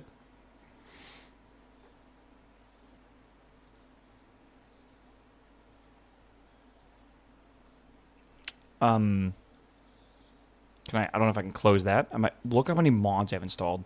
Oh my God, I might need to increase the UI size in this game. All right, put this up here. Put this up here. All right. Space Center setup. What did they say about to do to that? It said to follow it or just get rid of it. Tutorial will walk you through these steps in more detail. Okay. The tutorial, they mean like their tutorial, right?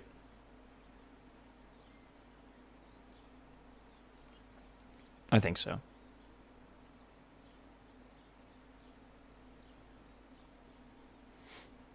Oh my God, I have to read a fucking wiki.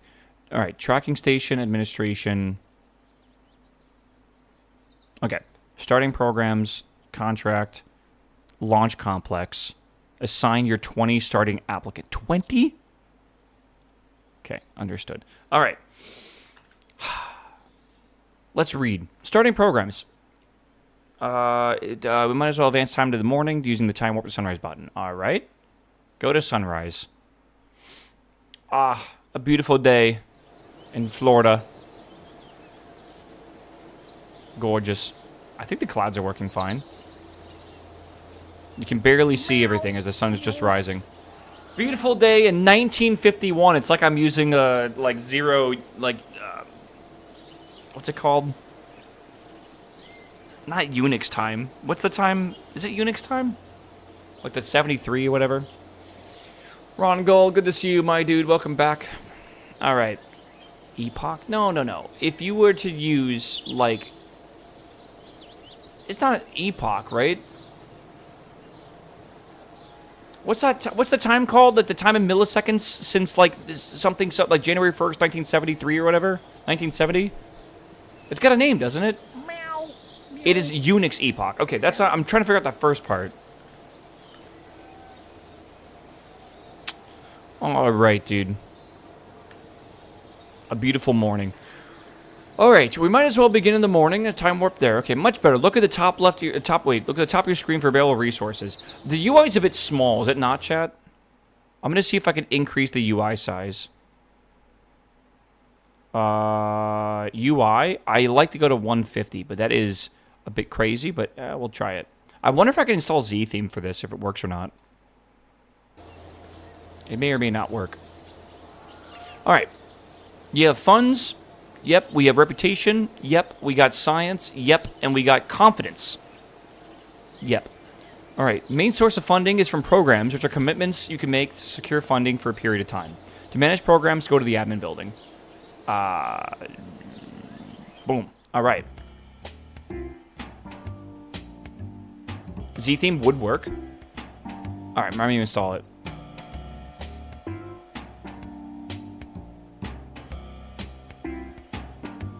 Keyboard, bro. It's Jeb. All right. What do we got to do? On the left, you can select programs. We have 3 to start. Look through each one and read about them. You can spend confidence by clicking on what am I reading here? You can look through each. Okay. You can spend confidence by clicking on a speed faster than normal, which increases the amount of funding you receive. Okay. Sure. I don't know if that's a good idea, though. Each program takes up a certain amount of slots. We start with 5. All right. We can get more eventually. There's a lot to take in, but here's an overview of how you progress with RP1 with PLC.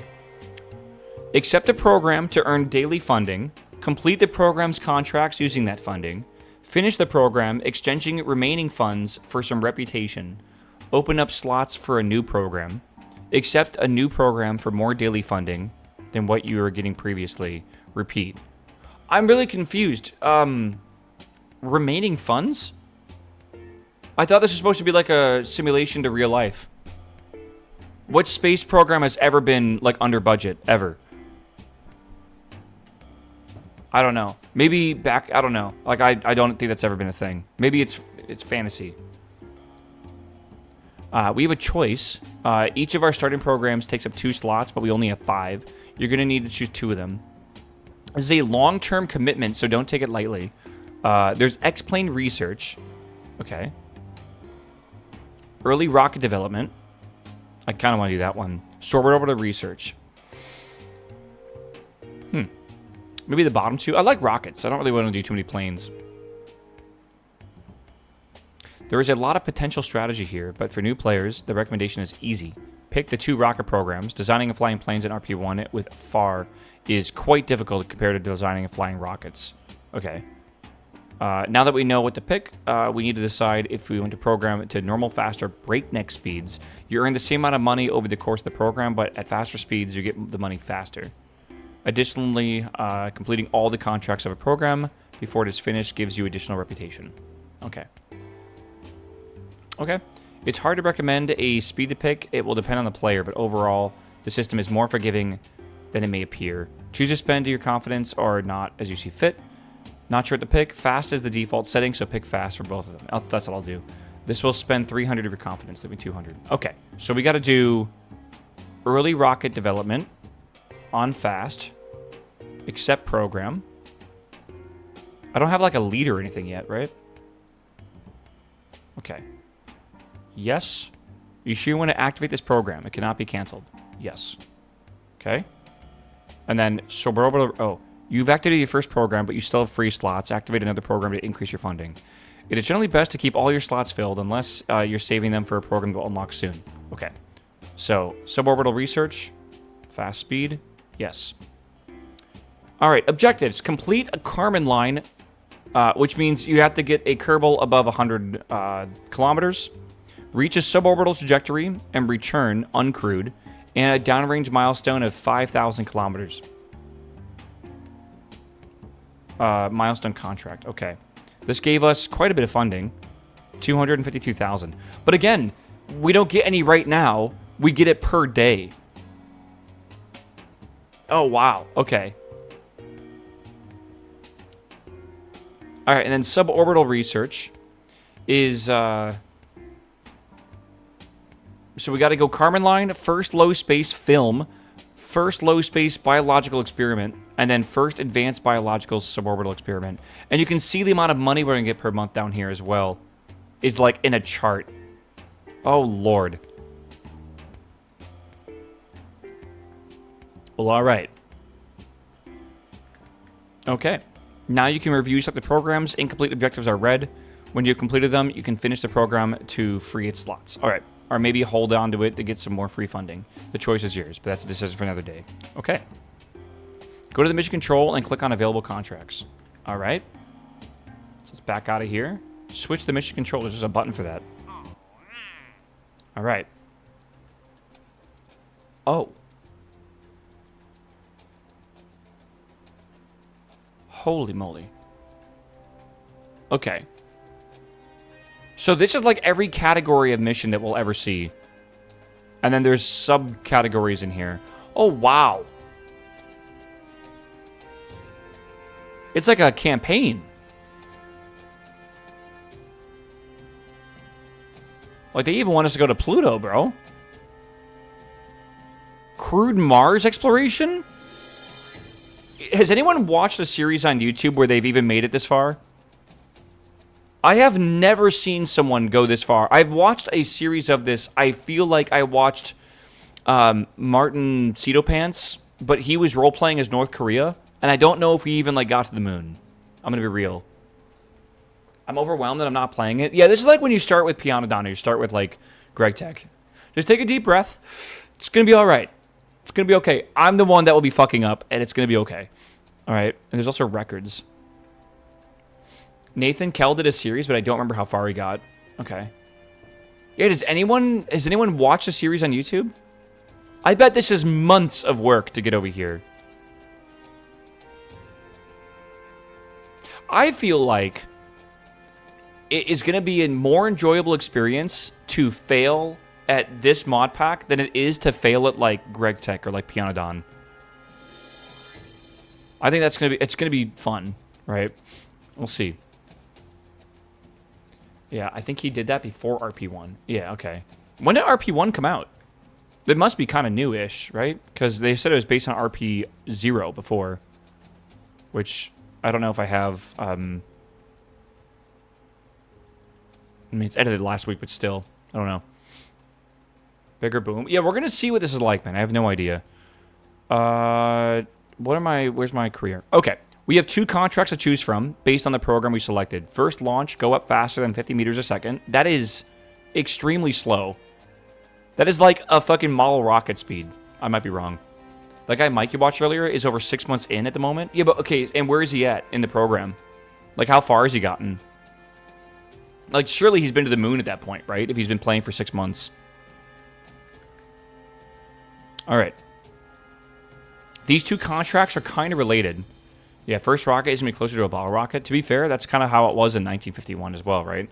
Again, we are going to have technology, my assumption is, equal to what they had in 1951, or we are emulating what it was like back then. In 1951, I believe we didn't even have the Redstone, right? Does anyone even know when the Redstone project started? 1951, like, the Germans invented, like, the V2 and stuff like that, but, like, I don't know. Like, when else... When was the Redstone project started for the U.S. government? I think it was like late 50s. Yeah, it was 58. Yeah, okay. Yeah, because the V2 was in the 40s. Okay. What is Redstone? Redstone was a rocket that was invented to basically launch nukes. And it wasn't really nukes, by the way. I mean, it was nukes, but like it was basically payloads that was needed to go into suborbital trajectories. So they basically, it was a weapon of war, essentially. But it was disguised as a project that could also eventually lead to, like, science or whatever, like other shit. And eventually, Redstone is what we put the Mercury capsule on to send the first astronauts to space. I might be misremembering this. I think so. Is that correct? I think Redstone was used for the Mercury missions. And then Gemini, I think, switched over to... I think an Atlas. I think. I'm trying to remember, like an Atlas 2 or something like that. I don't recall. Oh man. All right, dude. Okay, so good. So these 2 contracts are related. I'm so like focused right now. Note that's called double dipping. All right, good. Which we'll do. It's a rare in this stage of the program, but this is a one-time. It's available to us. All right. Take a look at the rewards. You no longer receive money from contracts. The funding comes from our programs. Interesting. Titan 2. Thank you. Titan 2. Which is what we actually used for ICBMs in the end, right? So first launch and Carmen line. All right. So first launch, we basically just need to launch a rocket and get a greater climb speed than 50 meters a second. And reach 1,000 meters. All right. This expires in 1 day.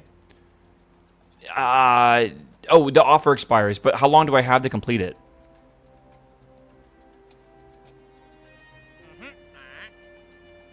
Maybe we don't have a time to maybe it's whenever we want to. In vanilla KSP, isn't there like a time you have to complete something? Or am I wrong?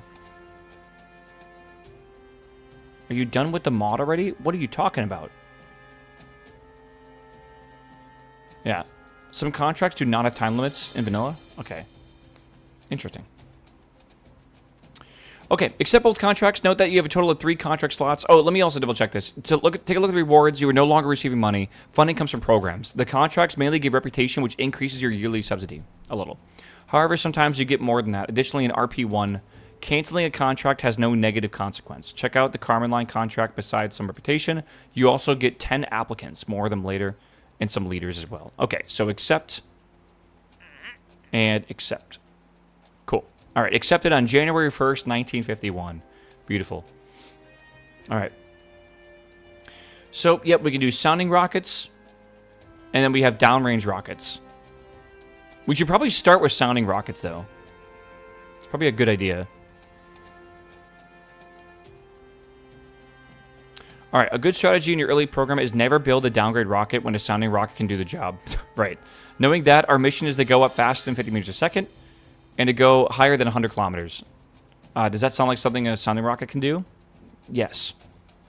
It will help you familiarize yourself with the various toolbar icons, particularly ones that the spacebar management, the gear, and space program management, the RP1 logo. Okay. So let's go back. So the gear. The gear. This one? No. The gear. The gear.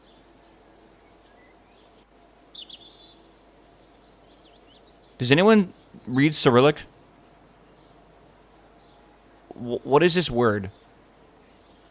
I know it's really tiny. That is Greek, not Cyrillic. You know, the epsilon at the beginning might have told me that. I don't know, the KOT and stuff. So is it just like... What does it mean? It's got a squiggly here, too. It's got a zeta? Taz? Ekotas? Maybe it's... I don't know. Skoptos? It's a sigma. You're a sigma. I am gonna go with Scott. How do you... With the double T, is that a weird sound? That's a P? Scopas. Scope. Scopus. Scope. Scope Telecom Network. Awesome. All right. The hell is this? Contracts Plus. All right. Eve. I love this real antenna picture as well. Administration building over there. RP1 logo. Okay. Budget, tooling, astronauts, training, settings, career log. There's a literal export to file. Okay. Subsidies, program budget, balance. Okay. Texture replacer. Kerbal alarm clock. We got transfer window planner. We got space center management. Integration, construction, research, combined staff, plans, and settings. Oh my god. Okay. There is click-through. There's click-through blocker, and there's also another thing for clearing stuff. Kerbal changelog. P9. I think this is procedural parts. Okay. We have Planet Shine or Scatterer. Good lord. How do I close that? Okay. We have Copernicus. TUFX. We have fucking Kerbal Constructs is installed. Oh god, here we go. FAR, which I don't know how that works. I don't know what this is. Is this like something for redoing the atmospheric shit? Seems like it kind of is. Transonic drag, aerodynamic failures. It's an aero simulation. Lovely. There is a toolbar controller. There are certain things I don't really want to have on here. What is Blizzy? Okay. I wish I had like a toolbar button sometimes. Like, there's a lot of icons here we don't really need. And then there's also Real Shoot. Alright. Has the mod list been posted? It is RP1's mod list. I'm going to tell you right now, If you cannot do the research to download this mod pack, you cannot play this mod pack. I'm going to gatekeep this.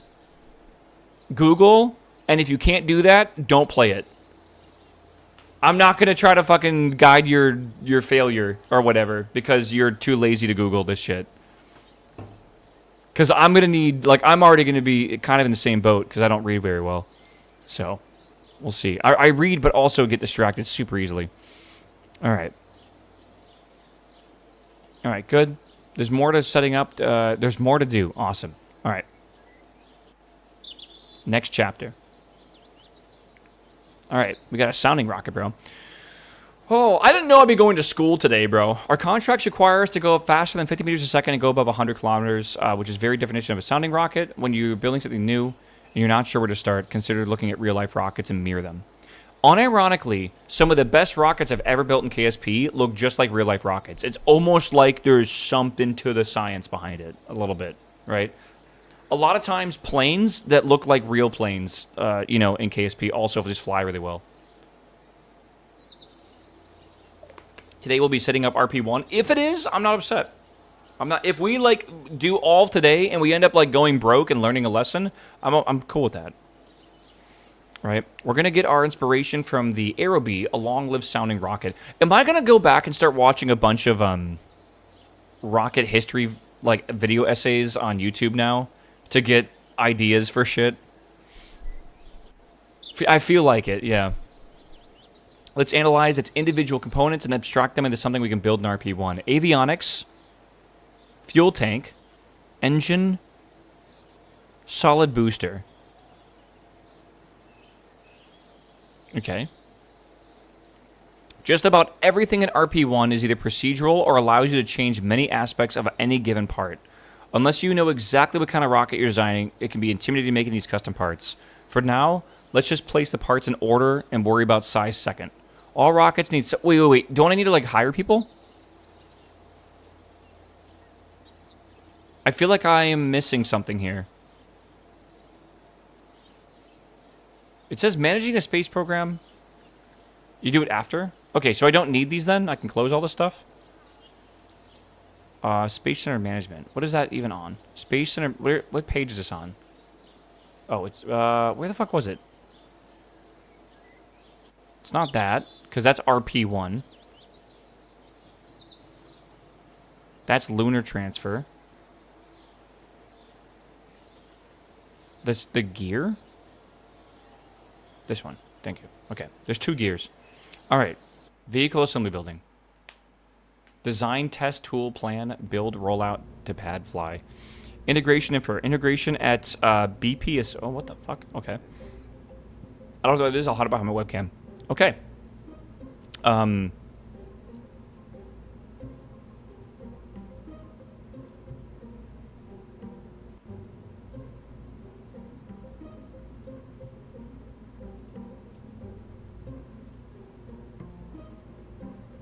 You know something I want to do real fast?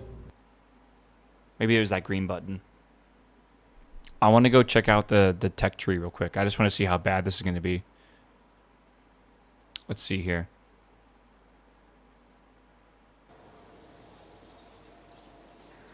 R&D.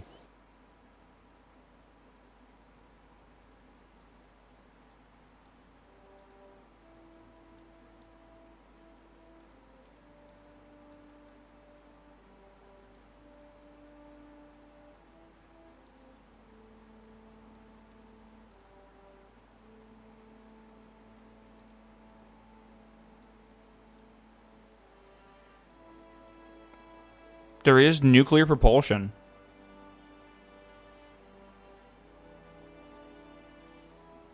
Oh, I might need to install a mod that removes empty nodes like this. Possibly. Unless, oh, this is... It's not that there's no parts available. It's behind my webcam. It's a different fuel type. So we have to worry about cryogenic fuels in this mod pack. We have to worry about... boil off. Like, if we send a satellite to, like, Pluto, like, the fuel will literally, like, start to evaporate because of, like, black body radiation or whatever. We have to worry about sloshing, I believe. Okay. Heat shields for, what is that? Lunar rated heat shields. There's no, yeah, okay. I was learning about phenolic resin last night.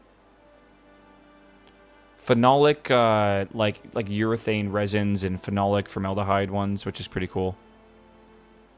Lunar landing. Oh boy. You best start researching. Well, also, didn't they say research takes time? Or did I misremember that? So, like, I can't just click, like, you know, I have 2 research. I can't just click, like, research. Like, it will take time to, like, actually get our parts or whatever. Everything takes time. Everything reminds me of PoE. Bro, I know. I should call her. Don't worry, man. I'm playing D4 today. KSP. Relationship with KSP. Not KSP. Relationship with PoE is done. Now my relationship with Diablo 4 starts. Yeah.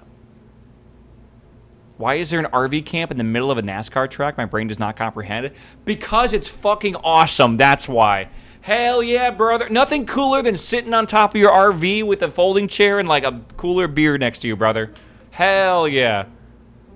It's like the coolest possible like tailgating event, man. Oh my god. No, for real though. It's legitimately awesome. It really is. Let's see here. You see that crash at Talladega, by the way? Holy moly. It's a staple. It really is, yeah.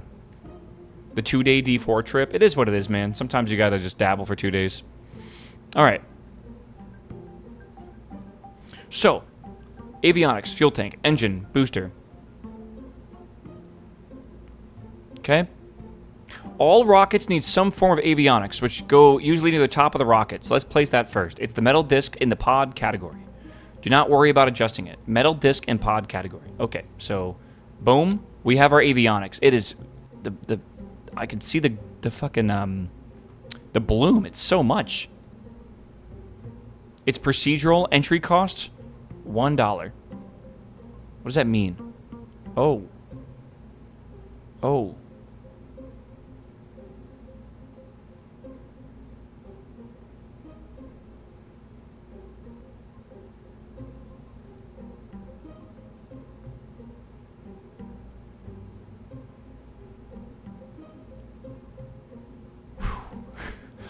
Deep breath. Deep breath. Oh my god. It's fine. It's fine. It's just I'm just a little overwhelmed right now with everything cuz like how you not, right? Before we continue, now that we placed the part, we should save this craft as something other than untitled spacecraft. A good practice is to keep separate save files for all your craft. Why would you not do that? Let's call this one Araby. No, I'm changing its name. How about how about the Big Thunder? I don't know if that's the name that's going to get funding, but we'll see. All right. Now that we have placed avionics, a new set of windows is available to us. Integrate, yeah, top right of screen is a MechJeb job. We get to use MechJeb? Oh my god. Hold on. MechJeb? Maybe you, like, need MechJeb in this because of how complicated it is. Bro, maybe we should be using KOS. Maybe we should be programming our own MechJeb. Fuck it, right? Like, if we're going on the deep end, we might as well jump into the ocean. Oh, my God. Omega Paul, hello, good morning. Chat, don't forget your Prime subs, by the way. Thank you. Thank you. Omega, welcome back, my dude. MechJeb is like a necessity, apparently. All right, it only shows up after you place an avionics or a pod. Click the button for settings and Delta V stats and vessel info. All right. Meow. Meow. Click the button. Hold on. Settings, Delta V stats, and vessel info. All right. Vessel info, settings, Delta V stats. Boom. Boom. Boom. We don't have enough windows, chat. I'm not seeing enough windows on my screen yet. All right. With the setting window, you must enable module disabling does not kill throttle. Settings window. Module disabling does not kill throttle. Meow. What does that mean? Does that mean, like, you can throttle while you're away from your craft? Like, I could have, like, a drive that, like, a rocket that's just going for, like, an hour? I don't know. We'll see, I guess. Ori, hello. Welcome back, 65 months. Thanks for the Prime. Nick, welcome back as well, man. Thanks for the Prime. Hooray. All right. You can make the text larger or smaller with UI scale. Thank God. UI scale. UI scale. Where's the UI scale? 2? There we are. So my eyes can see. It mainly is so y'all can see if you're watching on mobile, all right? It's not a me thing. It's a you thing, all right? Okay. All right, with the settings window, you must enable that. Okay, you can also make text larger, but it will look most appealing if you leave it at 1. You can click on top to cycle where the drop-down button stays. Okay, I want to put it... I kind of like the right side. That's not bad. It's it's like literally right behind my my camera. Cheese, what's up, my man? Thank you, my dude. Big money. Thank you, my dude. I appreciate it. I'm spending that. I'm probably gonna buy pizza tonight. Again, I have a long stream planned today. You can quickly glance at this, but we got Diablo coming out. I also got to do some WoW stuff. I'm gonna be live like almost all today. We'll see. All right, that's good. With the Delta V stats window, click on DHMS and switch it to seconds.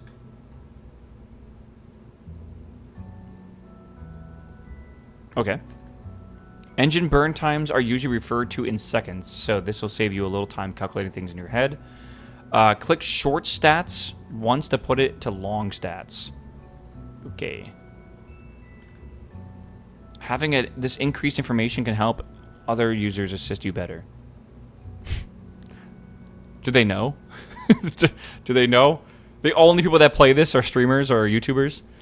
Yeah, we don't need to change anything with the vessel info window. It's just to have. Feel free to close if you don't want it. Vessel info. Okay. Dude. All right. Can we just close all this?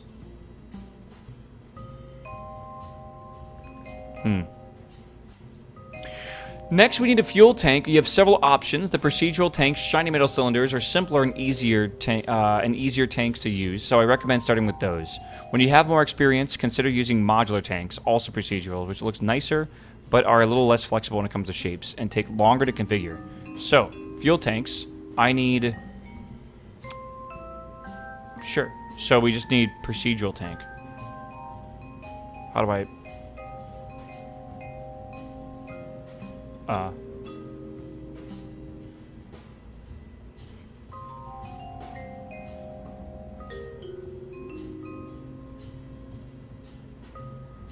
I didn't have to do it to this one.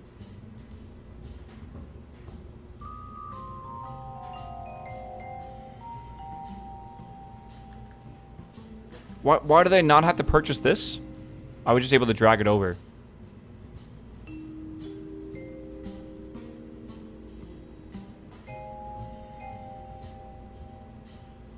Alt button press or something? That's...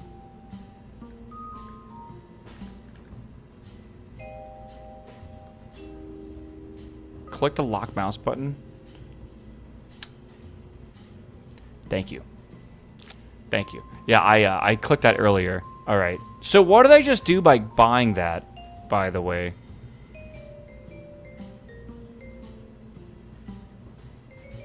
Cost after credit, 0. Yeah, everything's $1, so I'm not really sure. All right. Beyond appearance, tanks come in 4 mechanical types: conventional, isogrid, balloon, very light and very expensive, and service. All right. We can only have access to conventional tanks in the beginning. Select one and put it under the avionics. Okay. Again, we will worry about shape later. Finally, we need an engine. What is about to happen, bro? There's a lot of engines here, but most are not relevant to the Aero B. We have a choice between the Aero B American and the U-1250 Soviet. Either will work for this rocket. The tutorial will use the Aero B. Find it and attach it under the fuel tank. As you unlock engines, this list can get very long. You may wish to use a search bar or a mod janitor's closet to clean up the list a bit. I have colored the avionics yellow and a fuel tank red.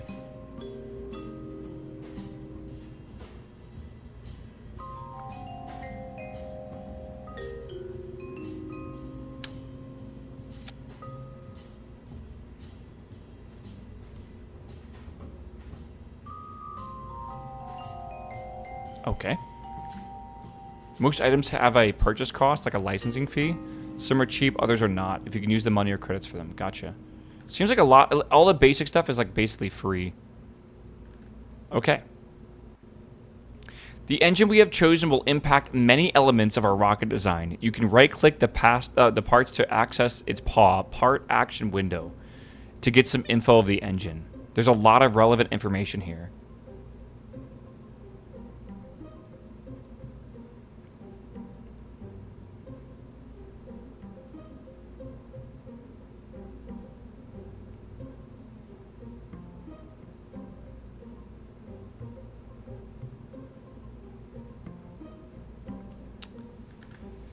Okay.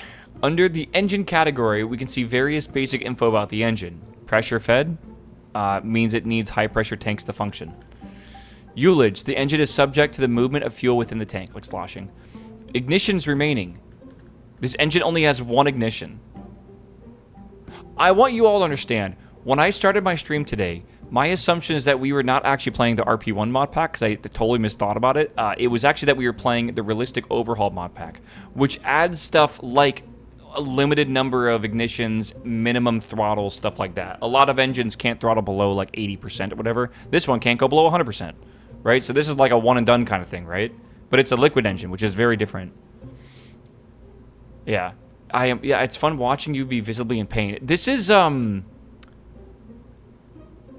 of those days where it does feel like that a little bit, right? Like, I'm happy we're enjoying stuff right now, a little bit. But yeah, this is one of those mods that is definitely, like, a lot to take in, and it is going to be, I feel like, me failing a lot. And I don't know if y'all are okay with that. We'll see. Under the test flight category, we can see various information about reliability of an engine and what concerns us the most. There's like literally failures of this engine too. Like it can randomly fail, I guess. Yeah. This might be worse than GregTech. GregTech, you start with a fucking stick and like some dirt. This is like you still have to do rocket science, man. Like I'm looking at numbers that like I understand, but like I don't even know how to like conceptualize how this was going to work in this game, right? This is like jumping into mid-game GregTech from the very beginning. It feels like a little bit. Yeah. Let's see here. All right, so there's a rated burn time, which is 47 seconds. So it's rated for 47 seconds of burn time. I am actually really excited for like getting through our first few missions of this and starting to actually understand what's going on and not be just completely like overwhelmed. Because I feel like this is going to be really cool. Like the rocket design, if you guys are paying attention, when the last playthrough we just did, was extremely simple. And that's kind of what KSP feels like after like 1,000+ hours. This feels like you really got to put a lot of thought into it. Click on the engine button and gives us access to different configs of the engine. A config allows one part to have many variants, which cut down the number of parts in the VAB list.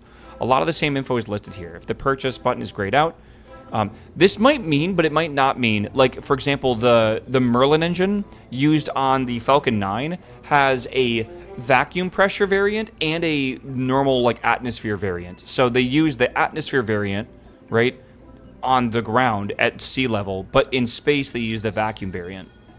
So that might be what they mean by this. We'll see if that's actually what that means. You can click the engine's name to select it, even though if you've not researched it, you can select it by, you can still select it for planning. Okay? If you wish, you can now stick with the WAC Corporal as if it's the only engine you've unlocked. Don't worry about purchasing the engine here, even though it costs 1 fund.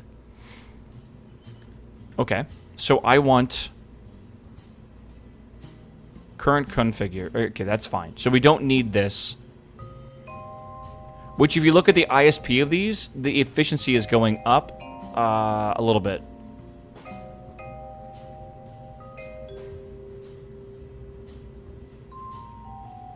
Okay. Well, whatever. I kind of get it. Sure. Okay. You get access to the hidden flight menu by middle-clicking the engine. There's a lot of info here as well. Okay. So we don't need to, like, do anything, right? It says we don't need to purchase it. Middle-click the engine. Okay. Reliability, I can barely... Wow.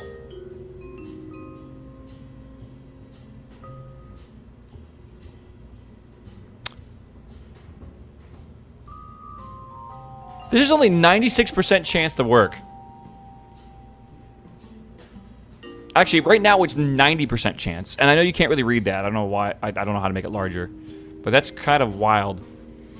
I like those odds. Dude, that's like a roll a d10 and just hope to God it's not a 1. Okay. There are ways to make it more reliable, I guess. And it has to do with... I don't know what this means. It says... it's certain amount of seconds in MTBF. I don't know what the MTBF is. But maybe it has to do with, like, research program or something like that. I don't really know. All right. Yeah. Percent also goes down as atmospheric pressure goes down. In part in mid-flight. What about, like, weather? Is that a thing?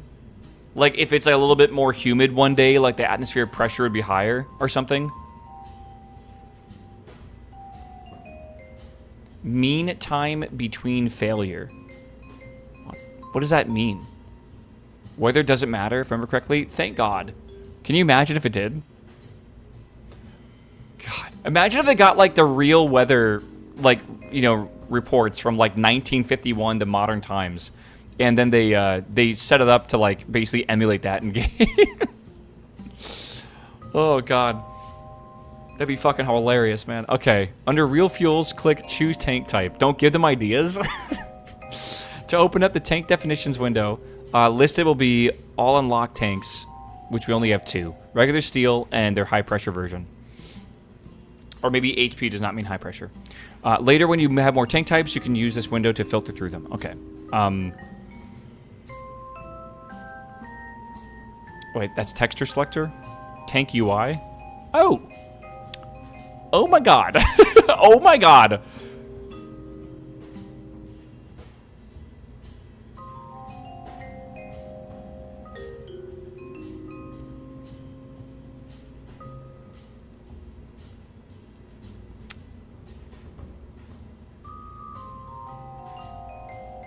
I don't know what Tonka is, but I want only Tonka. Also, there's lead ballast. Water? Holy fuck, bro. Again, breathe. Breathe. Breathe. Oh my God. Choose tank type. Okay, so here's the tank type. Steel fuselage, HP steel. I don't know if that means high pressure, but I assume it does. All right. All right. Let's see. Select the steel HP tank. And we need that because our engine requires high pressure. Or maybe not high pressure, but it does. Yeah, high pressure tanks. Okay, so we need to choose high pressure steel. Okay. Good. Step 1. Make a fuel tank that can supply the fuel for the engine. All right. And near the bottom, it should say true. Fill aero. Okay. Yeah, okay, it's good enough.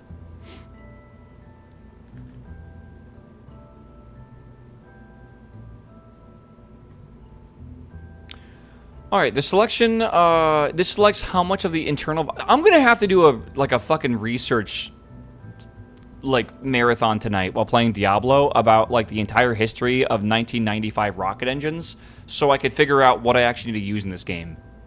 Right? Like, I'm actually going to have to go look at, real projects and figure out what kind of technology they were utilizing. Because I assume, again, you kind of need to, like, emulate that in this game, too. Maybe we could just figure it out through trial and error, right? Maybe. All right.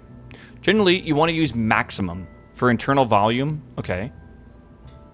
Uh-oh. That's going to beep. Chat, hold on. Don't freak out. It's going to beep. Don't worry. Don't worry. Is it?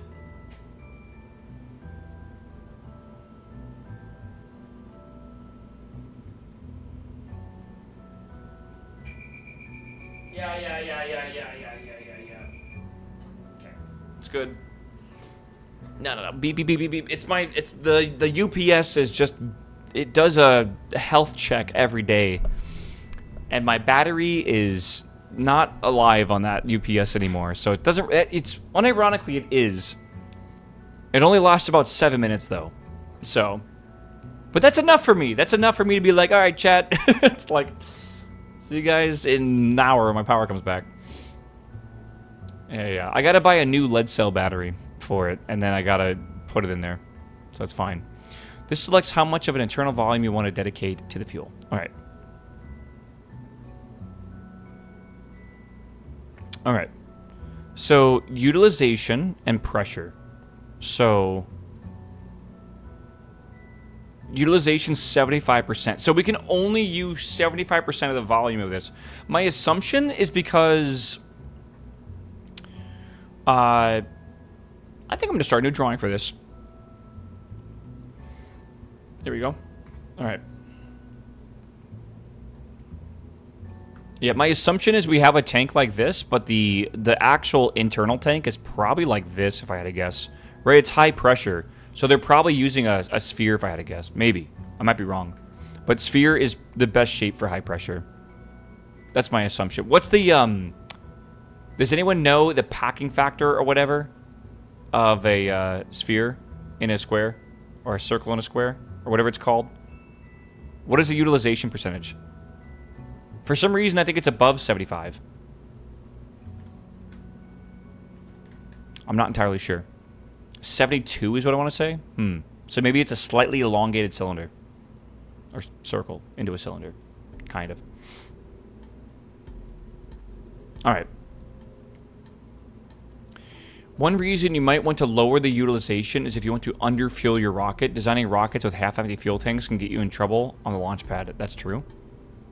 Okay. Fuel. Below the choose tank type button, you should see a fill button with the names of any engines that are on your rocket. Click this to easily fill a tank with the proper mixture of fuels for the selected engine. Okay, that makes sense. So fill. Okay. So we're using aniline furfuryl and whatever the fuck RFNA3 is, and nitrogen. And the nitrogen, I believe, is used for back pressure. That's my theory. So it's like a tank of nitrogen that basically fills up the fuel tank as it's used. Right? Yeah, I prefer a 24% mix of an ANFA22 personally. You know what? I think you're too rich for my blood here. It's inhibited red fuming nitric acid. So this must be a hypergolic fuel? Right? Would this be a hypergolic fuel? If it's using anything like nitric acid? Because it's causing a chemical reaction, essentially, when it's combined with something else.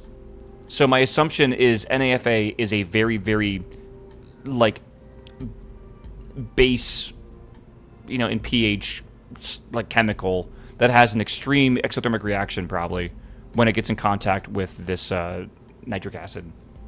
Very based, yeah. Okay.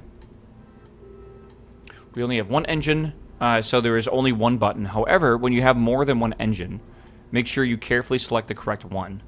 Sometimes engines can use the same fuel, but in different mixtures, so selecting the correct engine is very important. Okay. Click the fill tank for the NFA22 and nitrogen. These units are all resources with the exception of EC, which is displayed in liters. 1 EC is 1 kilojoule. 1 EC charge a second is 1 kilowatt. Gas resources such as nitrogen have their volumes shown as in pressure in 1 atmosphere, but their pressure in the tanks is usually much higher. If the fill button isn't there, make sure you're using high pressure tanks. If you have high pressure engine but not high pressure tanks, it won't show. Keep in mind that you have a non-high pressure engine; it will still show up, so you can still use it alone to make sure you're doing the correct tanks. Okay, chat. Do you believe it has been 3 hours and we haven't even launched a rocket yet?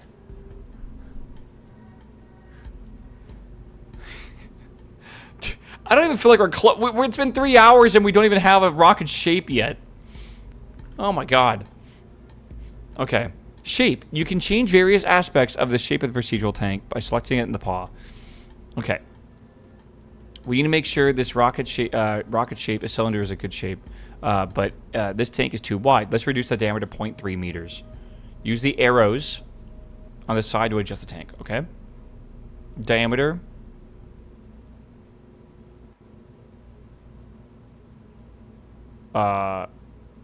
Okay, 300 millimeters. Perfect. Looks good.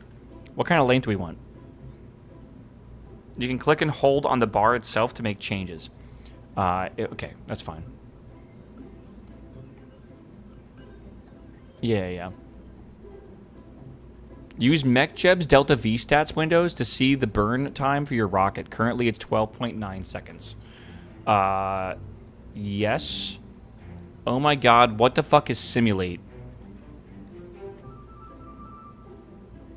Okay. I think I'm gonna actually turn this down to 1. I don't think I have room on my screen to make that larger than 1, right? Okay. So, currently, we have atmospheric delta V and burn time, 12.91 seconds. The rated burn for this engine is 47 seconds. So we should run it for at least that long. And we know that because we right-click this, and we can see, if we go to the engine GUI, that the rated burn time here is 47 seconds. Okay. So, we want to increase the length of this until we get about 47 seconds. Why is this not growing? Oh, it is? It's just super slow. Wait. Shit.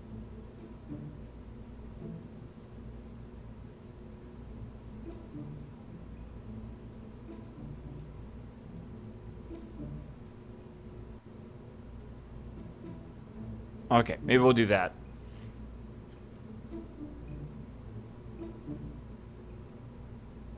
That looks like the right size rocket here. All right. Note that you get 5 free seconds before the engine will start to deteriorate. Since the first 5 seconds of engine operation is very unreliable. What does that mean? Adding that on gives us 52 seconds. In addition, we are going to have a solid engine breath. Oh, wait, beneath this one. Okay. Oh, we're doing a solid engine for the first stage. Okay. So a little bit more than 52 seconds will help. All right. With a small hit to reliability, extending the length of a tank to 3.1 meters gives us 53.3. Okay. So 53.34 seconds. The first 5 seconds of an engine fire is unreliable. Yeah, but why does that mean we get 5 free seconds?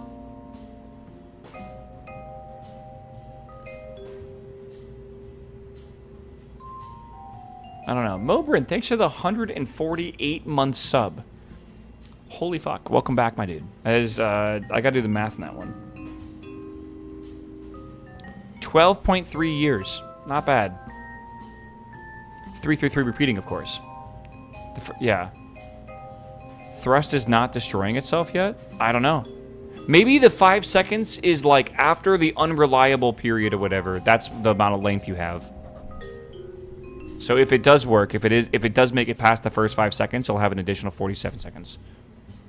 But like, I assume there's a high chance of it failing in that first 5 seconds. Yeah, once it's stable. It is stable for 47 seconds plus the yeah, okay. Okay.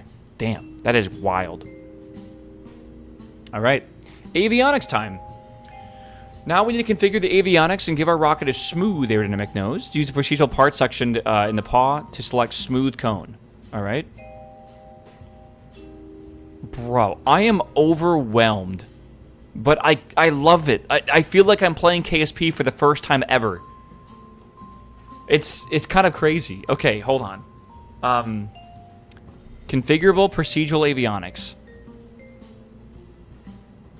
This feels so fresh, it's crazy. And like, I know there's a lot going on, but my assumption is, after like a day of doing this, I bet you really get a hang of it pretty quickly. Like, once you make your first 3 rockets explode, like, it probably isn't too bad. Do you think we knew in real life what the fuck we were doing? We tried to put the engine on top of the rocket because we thought the thrust would pull it. And, like, that's not how it works, but it does seem kind of intuitive. Alright. So, I don't know. This window opened. Is that important? I'll leave it open over here, I guess, but... I got to go over here to procedural avionics. So we want to go to smooth cone. Oh, there's smooth cone. Okay. Can you go to a different planet on this mod? It's the real solar system, Ben. Like, it's like, there's Earth, which we're on right now. What you're seeing is Florida behind us. There's like the moon, obviously, but there's like Mars, Saturn, you know, Jupiter, all that kind of stuff. My assumption is this is supposed to be a realistic... like career. I believe we're supposed to send stuff to Venus, go to land on the moon with humans or Kerbals, you know, go to Mars, go to, like, it even says like it says Jovian, but that is the right term. Yeah, we have to go to you know, Jupiter and stuff. There's a bunch that do. Okay, make the top of the cone 0 meters. Okay, make the bottom of the cone 0.3 meters. So 0.3. Okay. Dude, this reminds me... So I used to be in the Rocket Club back in high school. I know. You're surprised, aren't you? We used to use software for designing rockets. And it was very similar to this. But I forget what it was called. But it basically let you, like, design rockets like this. You would simulate them to figure out, like, how they were the characters of flight and stuff to make sure it was stable and everything. And then it would give you, like, the bill of materials and how to actually, like, make it and stuff. This includes making the actual nose cones and stuff, too. Open Rocket? This would be back in 2006. So I don't know if Open Rocket was the same software they used in 2006. But yeah, hear me out. Rocket Club anime with anime girls. That would be... I would watch the fuck out of that. That sounds awesome, actually. Alright. The longer the nose is, the more aerodynamic it generally is. I recommend making the nose 5 times longer as they are wide. Oh my god, dude. You know what I want to do now? I want to read about, like, actual rocket design. Surely there is, like, a book out there. There's got to be, like, a famous book about, like, how to make a rocket that talks about this, right? Like all these basic stuff. That's got to be, like, the generalistic rules. There's a car book. And it's, like, basically how to make a car. And it's, like, the holy Bible of making cars, basically. Like, everything basically follows that, essentially. Alright, let's configure the avionics type next. If this window did not open, or you closed it, select Configure in the avionics section. Have we seen October Sky? I love October Sky. Great movie. So this is this, and then I'm going to close this, and I'm going to try to reopen it. So configure. Good. Okay. Good, good, good. Okay. So there's Near-Earth Science Core, Minimal Control, they cannot gimbal, use RCS, it's known as Unguided, very light and small, and Deep Space. They hibernate, which shut down most electronics to save electricity. Okay. I was learning about this yesterday with, microcontrollers, basically, which is really cool. Alright, our Aerobee engine cannot gimbal. We do not need near-Earth avionics, so select Science Core. Okay. Avionics. Science Core. Alright. What is RP1? Now, that is something I could link to. Do you think this is the thing I should link to, or should we go to, like, the GitHub? This has everything you need on it, though, right?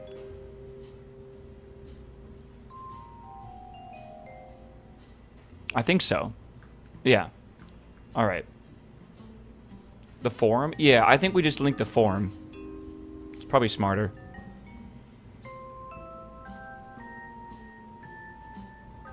Okay.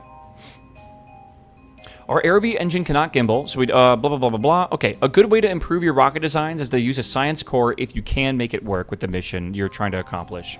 Set the tech level to start. The tech levels here work the same with engines. If the price is grayed out, you can't use it yet. However, you can select it for the planning purposes. You know what excites me? The tech tree has unlocks that aren't parts. That's really cool. That's not a thing I've ever done before in KSP. Like, you can unlock, like, new fuel types and, like, new, you know, like, electronics in, like, the same cores you already have. Like, that's a really cool concept. Switch to start. Okay. All right, if you hover over any tech level, you can get some info about it. All right. Simulations will prevent the vessel from being built. Early tracking systems have been researched. Oh, okay. I'm a little confused. Doesn't really tell me more information, I guess. I guess it just tells me about, like, the simulation stuff. New tank materials are very important. And I bet, like, better types of fuel as well, right? Though that might require, like, new engines, which might be expensive for, like, the tooling to make those engines.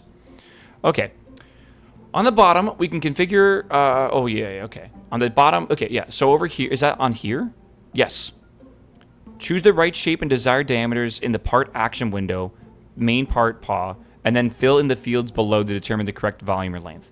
All right, so this is correct. Size first, and then this next. Okay. So we have to configure how many batteries to bring along, and also any extra volume that we might want. It takes experience to know how much EC to bring without simming it, but a healthy amount of for this style of rocket is about 100. Okay. So it's telling me, so we need 100 kilojoules, which is 450 grams, which is about 1 pound, by the way, for the Americans in chat.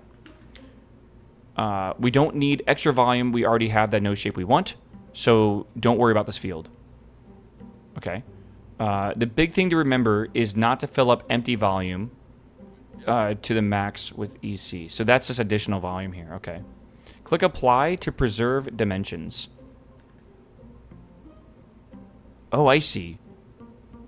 Interesting. So you can keep the shape, or it can conform to whatever you want to make. Interesting. What's the first goal? We are making a rocket that is a 2-stage rocket with no guidance. It's called a sounding rocket.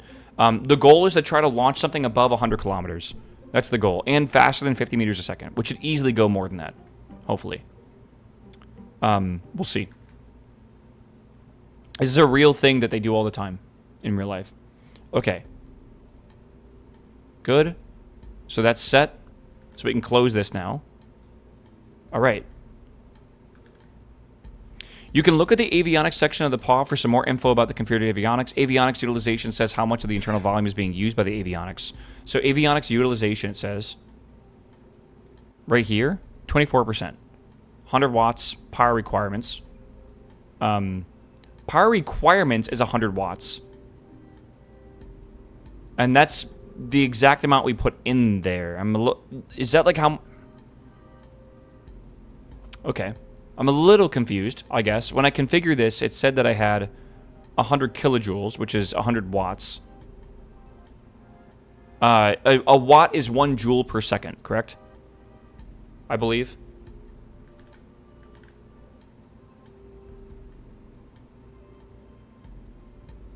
Yeah, I think so. So, yeah, okay. Well, whatever. We'll figure it out. That might be a bit weird to think about going forward. I might just have to think of it differently. Okay. Any empty space is available for EC, payloads, etc. It must be below 100%. If you're having trouble, make sure the avionics is big enough, and this is below 100%. All right. Antenna. Going to the communication section of the paw, avionics have an internal antenna. If you wish to use it, to gather science, we will need to transmit data back to the KSC. So having a working connection is important. Covering real antennas is beyond the scope of this tutorial, but in short of it, to transmit far away, we need more powerful antennas, but when transmitting short distances, we can get away with less. That, I feel like, is making something very complex into a very simple sentence. Because, like, this... I just have a feeling real antennas is very complicated.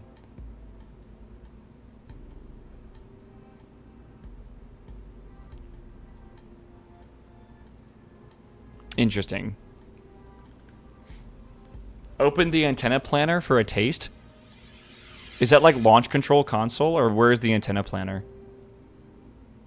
Oh, there's RCS build aid as well.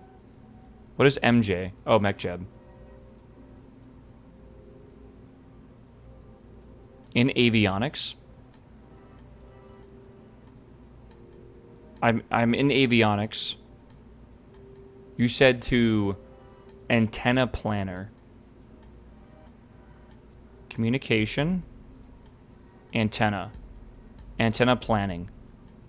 Oh my fucking god, dude.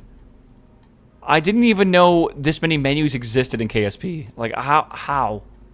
Okay, there's a certain amount of power from these things. Okay. I'm just gonna close that for now. I'm not joking. If you finish this campaign, I think NASA just hires you, man. Like, straight up, I think you just get hired. This is crazy. All right, covering real intent. Okay, blah blah blah blah. Sounding rockets don't go that far, so we don't need a 30 decibel meter. What is M in that? It's got to be decibel meters, surely, right? Milladecibel? But wouldn't that be in front of this? I don't know. We can save mass and EC by making it smaller. 20 dBm works well for this era. Okay. So antenna, we need 20 dBm, apparently. Power active is 3.8 watts, and then idle is 2 watts. Okay. It is decibels of milliwatts power.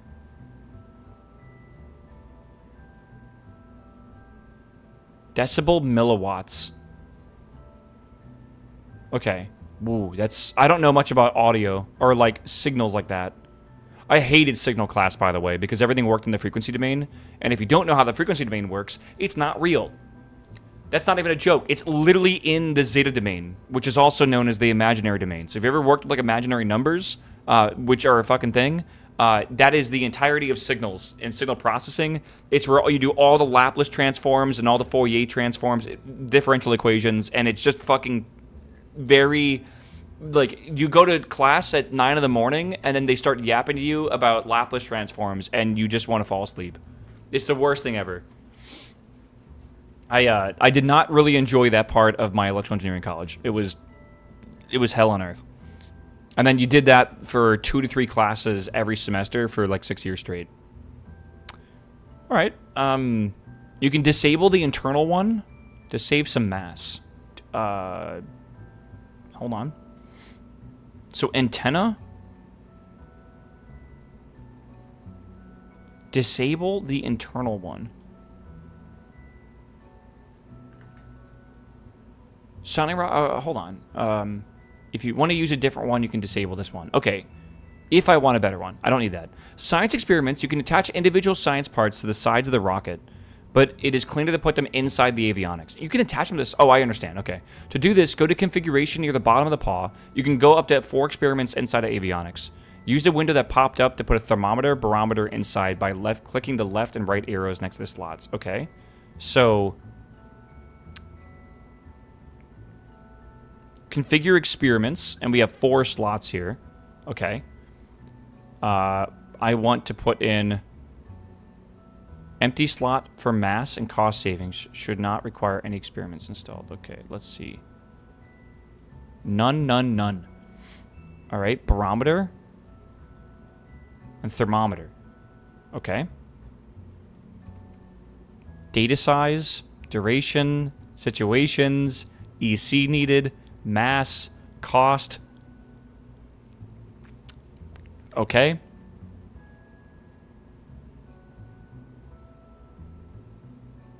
Whenever considering experiments, read carefully about... Can your experiments fail?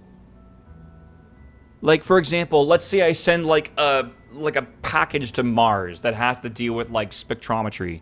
What if, like, something breaks in that? Can you... do we need to bring, like, maybe a redundant one or something like... Is that, like, a thing you gotta do? Jay, what's up, my dude? Well, good morning, my man. Meow. Meow. I don't know if that's a thing. Meow. All right. They only start gathering science above 40 kilometers. Landing and flying low on Earth will show the science has already been gathered. Because in 1951, we didn't need rockets to tell us what the temperature was in the ground. Go above 40 kilometers and it will start collecting new science. Gotcha. Okay. Okay.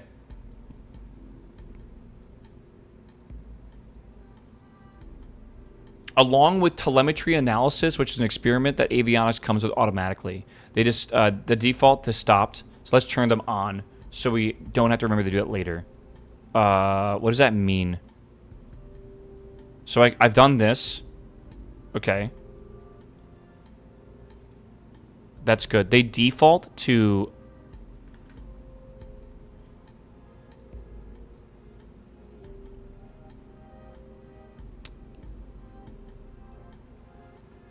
Science parts don't have failures, but you might not have enough comms to transmit stuff.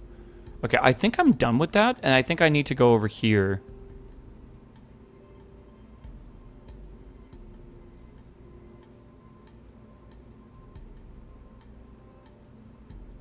Here, science. Okay.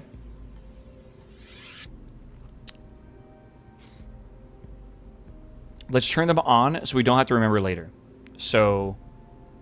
I guess if you ever want to send something to deep space, you don't really need like your sensors early, right?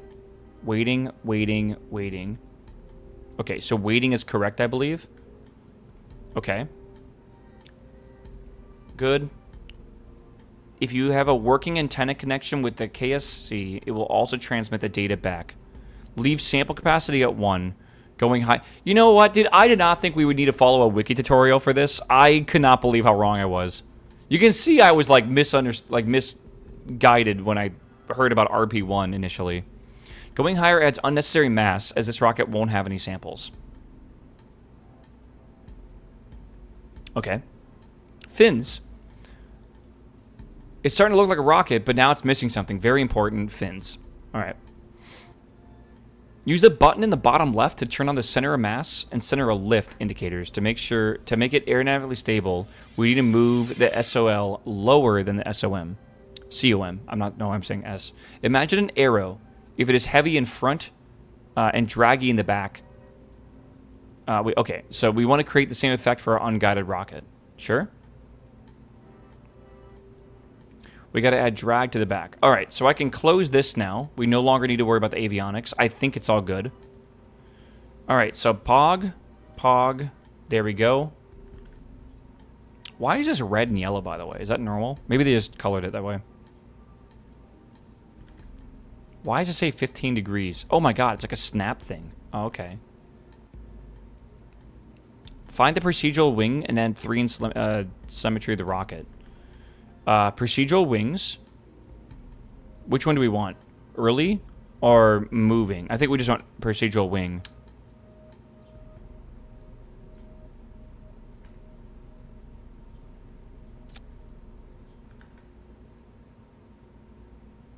Procedural wing early. Yeah, we don't need any moving parts or whatever. Rated for Mach 1 flight and below. I don't know if we're going that fast. We'll see. Okay. Don't worry about the position. The wing's default size is huge. Well, mine's not, but maybe the mod's been updated. Yeah. Is there a way to disable stuff in your VAB? Because I feel like I'm actually not going to want to see a lot of this stuff. Like, I don't want to see basically anything besides procedural. I wonder. I know we have, like, VAB organizer and stuff, so I wonder if that's a thing if we can do. Final, what's up, man? Welcome back, my dude. Janitor's Closet mod can do that. I think I have that, right? Inactive. Pressing J while pointing at a procedural part to edit it. Oh. Okay. Yeah, maybe we'll have to set that up. Alright. To configure a procedural wing, hover over the middle of the wing, not the leading or trailing edge, and press J. You can use the colored indicators to change the shape of the wing or the main window. Okay. You can left-click on the boxes on the sides and along the slider to make changes. If you right-click, it will make small changes. Note that FAR gets angry if you try to set values offset to 0, so never do that. Okay. Let's start making the wings shorter. Set a length of 0.5. A length of 0.5. Oh my god.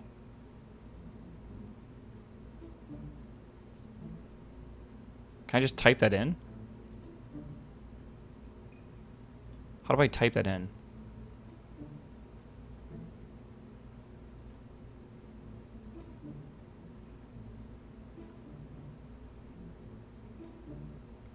Oh my god, okay.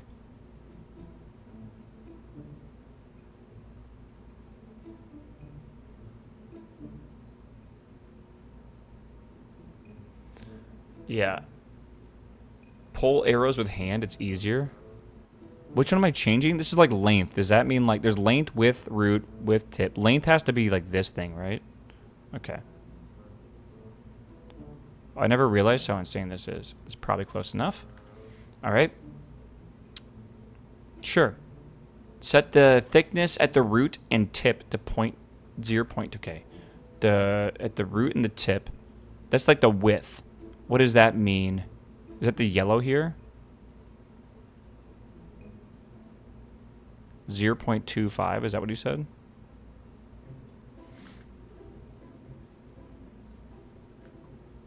At the root and tip at 0.5. Shit.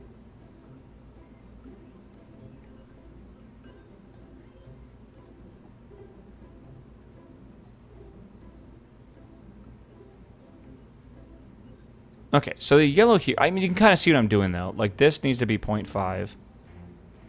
Oh, sorry, 0.05. Holy shit, bro. This is crazy complicated. And then the width at the root, which I think is this one.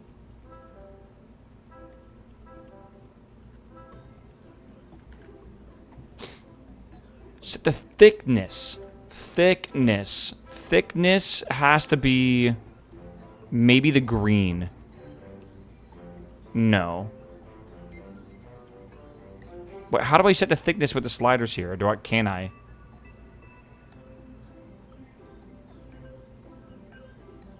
I don't think I can.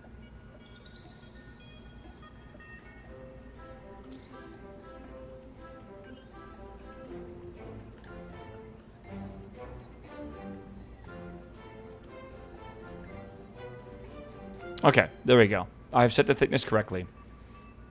Press number. Thickness at the cross section usually kept in proportion with the edge.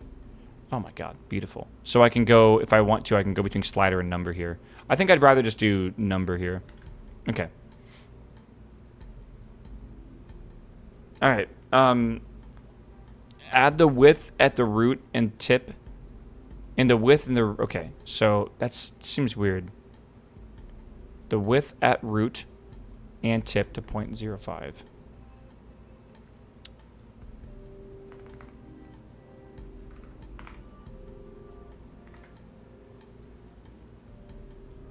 Is that right? I guess so.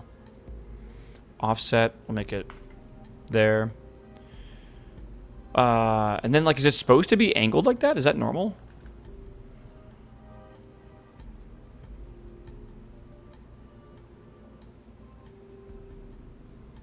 I think it'll make more sense later. Don't select 0 for anything. Imagine how hard it is to click something with 0 units wide. I mean, they shouldn't even let you do that then. Okay, length is fine. It's good enough.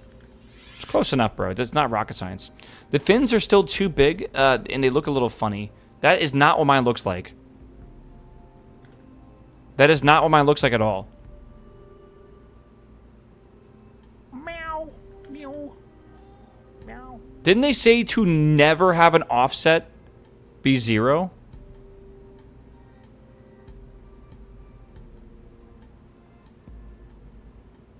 Any value besides offset to 0. Oh.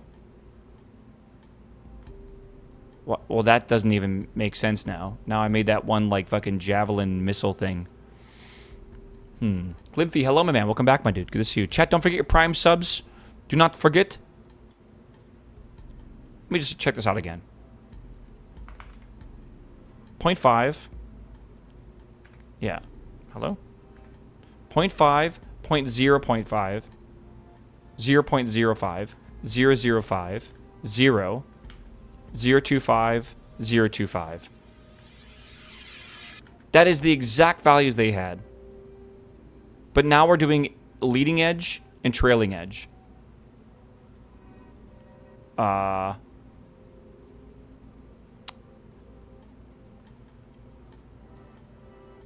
Gotcha. All right. Try setting the leading edge to 0.2. Do we? Okay. 0.20. Okay, so 0.2. Shape 2. Rounded.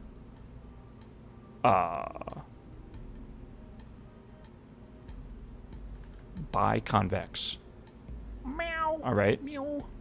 Just says 2. Yeah, so 0.2 and 0.5. 0.05.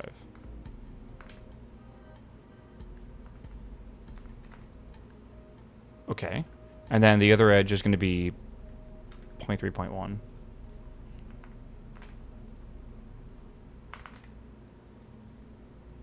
It still doesn't look right. It feels like it's upside down.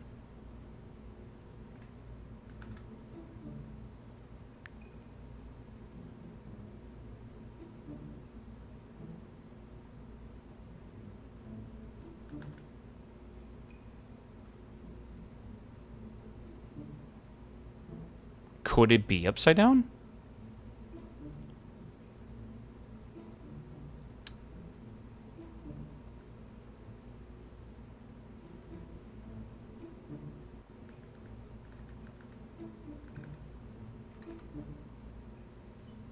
I mean, that doesn't look too bad. Right? I think it's right. Is that right?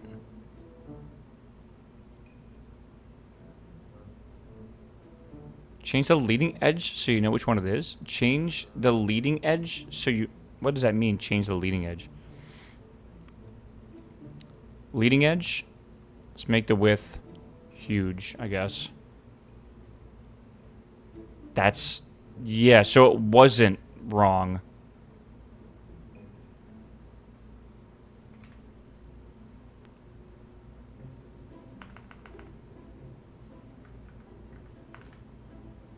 I don't really understand. Check edge shape. It's correct, is it not? Leading edge shape rounded. 0.2, 0.5.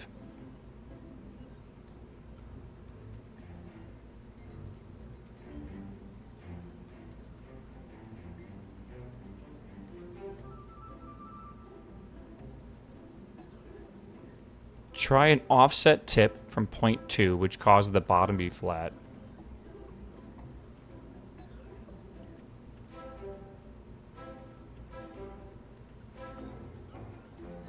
Again, I think I need to flip this over.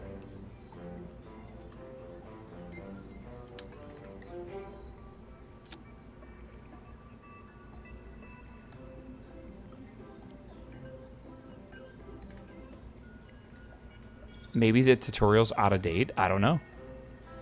0.5, 0.050, 0.050, 0.2, 0.025, 0.025, rounded, 0.2, 0.05, biconvex, 3.1, or 0.3.1.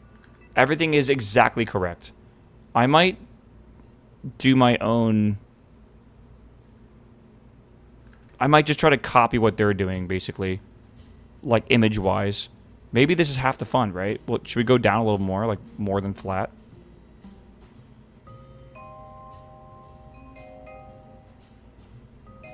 How about that? That looks good. Like, in my mind, that looks like a good rocket fin, right? Sure. Looking better. Oh, they did not do that. Okay. I forget what this is called. Something in my mind wants to say it's called, like, strake or something. But I don't think that's accurate. Sweep?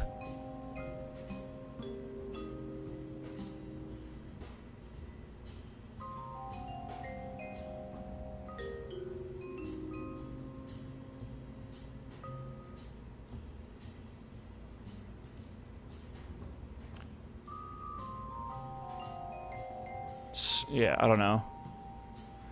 Okay. I feel like mine are not as tall as theirs. Can I get rid of the handles? Okay. Actually, mine looks pretty good. Alright. And the important thing is, the drag is behind the center of mass. Don't stress about it. Yeah, I'm just trying to understand. I want to just follow what they're saying because I want this first launch to be semi-successful, right? Which it should be. All right. Now all we need to do is adjust the COL is to change the length of the fins. The COL marker should be a healthy amount below the COM. It takes experience and sims to get an idea what works. As it is, 0.5 meter length fins seems a little too large, so let's lower it to 0.4. They are really just going crazy with the changes.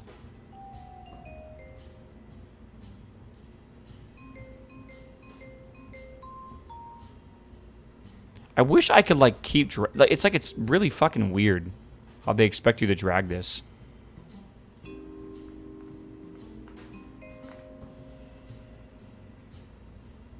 I assume eventually you just like do it yourself with like the handles. It's probably easier.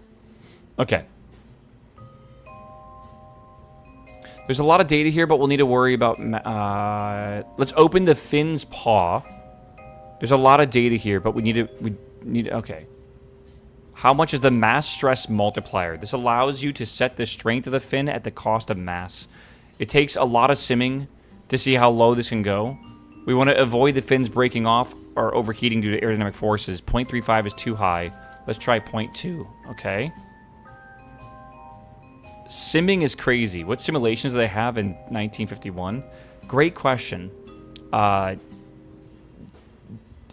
your homework, Peter. Tonight. You can bring your information back to class tomorrow. How did they test rockets back in 1951 without just launching them? All right. This allows you to set the strength of the fan, okay? Good. Solid motor. Oh my god, we've only finished the top part of this rocket. Chat, look at the fucking scroll bar. We're halfway down the page. This is part, I think, 3 of 7.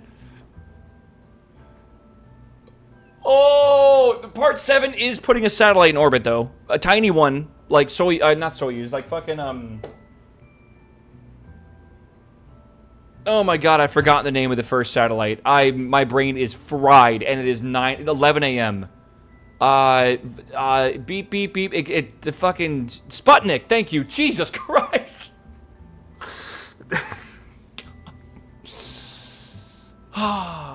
Okay, we're fine. Everything's good. Okay, we need a solid Chad, I'm gonna go to the bathroom. I'm gonna stay. I've been sitting down for 4 hours straight, and I haven't gone to the bathroom. All right, I'll be back. I just need my brain needs a break. Oh my god. This, by the way, has taken me 4 hours to make. I hope you know that. I need you to be here and understand.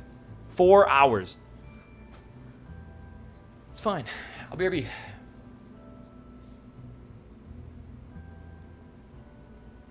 I have a feeling we're playing this all week. It's just, I have this weird gut feeling. I don't know why. Something tells me Diablo will be fun tonight, and a little bit here and there. But I have a feeling.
Getting some water.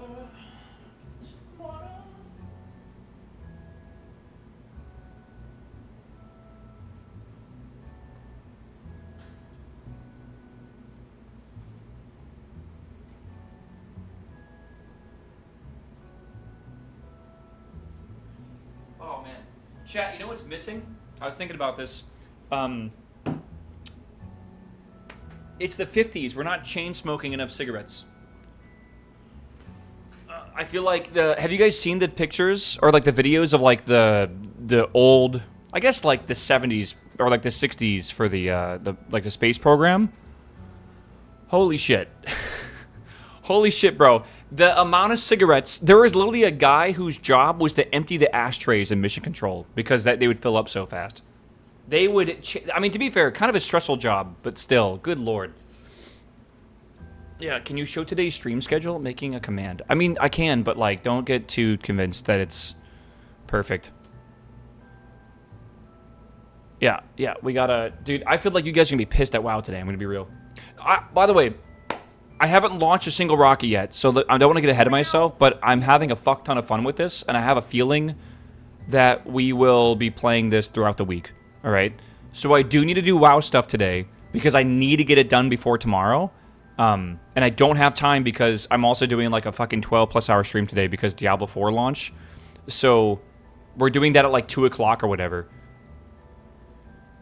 More than likely, we're like tomorrow we're doing more of this. Don't worry. What is this button? Hide experiments panel.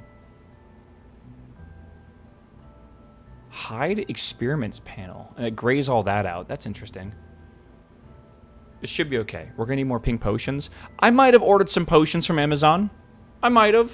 They might be on their way to my house right now. Maybe. I do have coffee time scheduled for 17:38. So we should be okay. All right. Chat, let's get a fucking solid motor on this thing. All right? Kappa, what's up, my dude? Hold. That's what they did today for the Falcon Heavy, man, sadly enough. What does the hide experiments panel do? Hides chat. That's true. All right. Back to business, chat. Back to business. You guys better be being productive. I'm being productive, man. I'm being so productive today. All right? I started the rocket program. All right? I want to see at least 2 Jira tickets done before lunch. We need to hit those KPIs, man. All right. We need a powerful solid booster to help the rocket get aerodynamically stable. Select the hollow hollow interstage decoupler and place it under the engine. Okay. My assumption is that is like essentially a tube that just basically lets go of the rocket on top by sheer momentum. Right? Like the bottom part will like stop accelerating and the top part has more mass than the bottom, so it'll continue. Or maybe opposite? I don't know actually how that works, but that's my theory. Maybe it has more drag on it or something. Okay. Oh, did I do this wrong? No, that's right. Okay, this guide's a little bit old. That's fine. Decoupler and place it under the engine. Set the core to aerobee interstage. Core. Aerobee interstage. Whoa. Oh, look at that. It's going to, like, push it off. Oh, that's fucking cool. All right. And then change the diameter to 0.3. All right. Diameter. 0.3. Okay. Set the force percent to 0. We don't want a decoupler bumping the rocket off course. Force percent to there's 2 of them. Is there supposed to be 2 of them?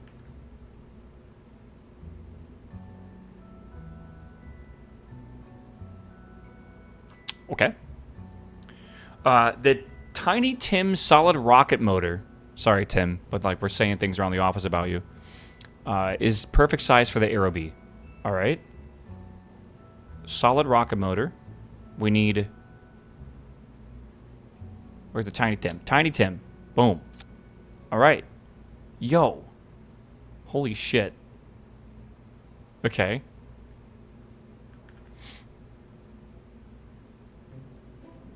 All right. All right.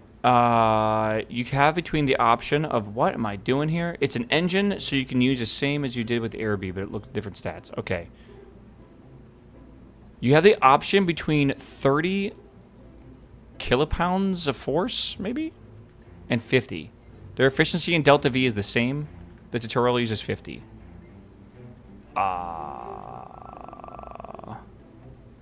Switch to 50. Okay.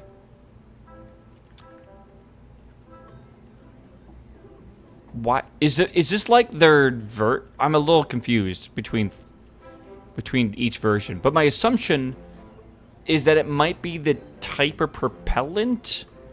This is not a propellant I've ever heard of.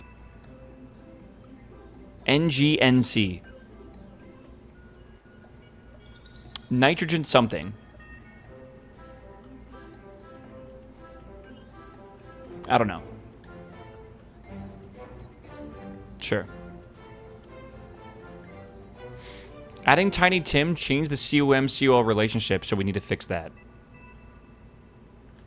COM, that's the center of thrust. Okay, yeah, we don't want the blue ball on top. That's bad. That is a very unstable rocket, and it would flip over basically immediately.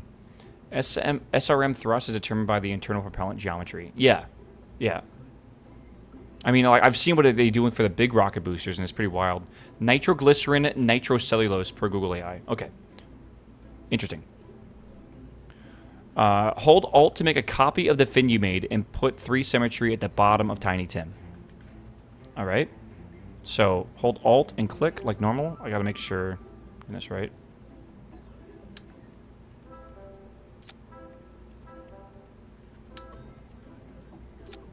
Okay.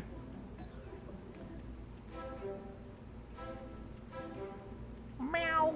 Meow. Meow. Shit.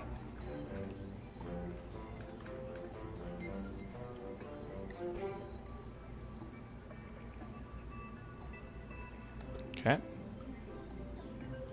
Sure. Okami, hello. Good morning. Is it bad that it's slightly off the rocket? I feel like it's not bad. I'm worried about clipping in this game or whatever. Okay, we need a launch clamp. Oh my god, we're on launch clamps. Holy shit. We need a launch clamp of some sort to hold the rocket. I just decided I'm not okay with the clipping. With this being off.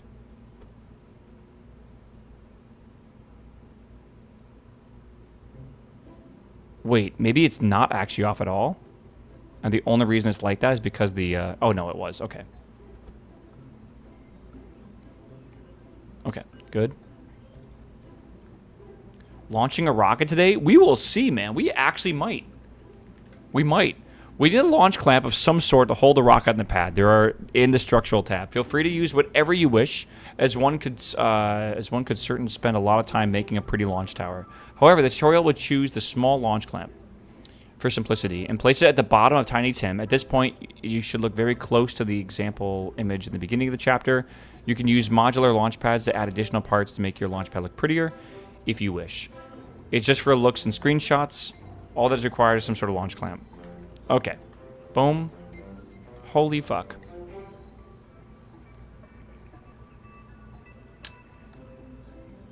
That looks pretty good to me, chat. LTGM, thumbs up? I think it's okay.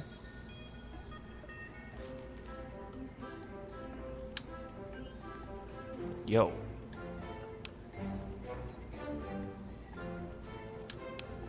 Wait, how does this work?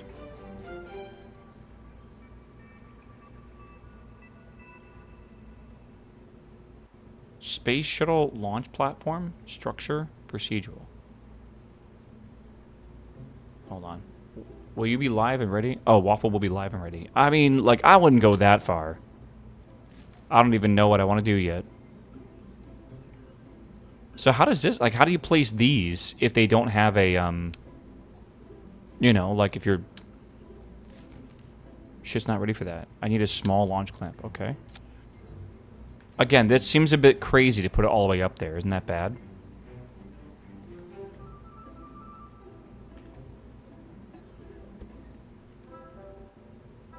I assume we don't want to have it, like, on the ground. Surely. What is that blue ball there for? Oh, I see. You can press B to center it? Like if I have this? I just did B and it just moved it. Is that centered exactly in here now? Okay. I guess we'll leave it like that. I think you want, like space between this so it doesn't, like, fucking have any sort of, like, back pressure. Right? Okay. The rocket is hovering above the launch pad. It might not be in the exact center. Press B to automatically center and lower the rocket. If you want to adjust further, click the move button and move the root part, the avionics, as you wish. Okay. So they do seem like it's a lot lower for them, so maybe it's actually okay. So we want to take this, and we do want to lower it to about there. All right. Cool. Now it's perfectly in the center and aligned with the floor. Staging time. Oh my god. Ullage refers to a bubbles of gas in a closed container, such as a fuel tank. In order to keep the feed lines of your engine submerged in fuel and oxidizers, it's important that the ullage stay at the top of the tanks. Normally during a launch, a combination of gravity and acceleration of the rocket engines will ensure the feed lines remain submerged. However, staging events can create problems with ullage. This is true, if not properly planned for. There are three main ways of dealing with ullage. Hot staging, using ullage motors, okay, and using RCS, typically used in vacuum or near vacuum, okay? On this rocket, if we light the Tiny Tim first, let it burn out, then the air be next, the aerodynamic forces will push against the rocket, slowing it down, and the rocket fuel will slosh to the top of the tank. This is true. Okay. If the fuel moves to the top, the bubbles move to the bottom, shutting down the engine and triggering a message that you have vapor in your feed lines. To avoid this, we use hot staging to light both engines at the same time. Because we have an open interstage decoupler, the AirB exhaust has somewhere to go for a time. Note that any thrust provided by the AirB is blocked by Tiny Tim, so that's why we added a little bit beyond rated burn time plus 5. Okay. Stage 1 should be both engines and launch clamp, and stage 0. Okay. Sure. So both engines are firing at the same time. Interesting. Okay. With that, the rocket is complete. Let's go. If you want to add color and style to your rocket, open the procedural parts and click on Open Recoloring GUI. I do like the silver look of it. Right? Let's see, though. Can we add, like, texture? Oh my fucking god.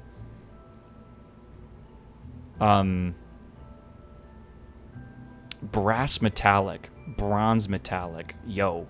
Okay. Okay, hold on. Steel? Oh, hell yeah. These would probably be...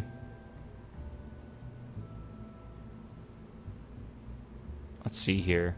Okay, these would probably be like paint or something, right? You would think.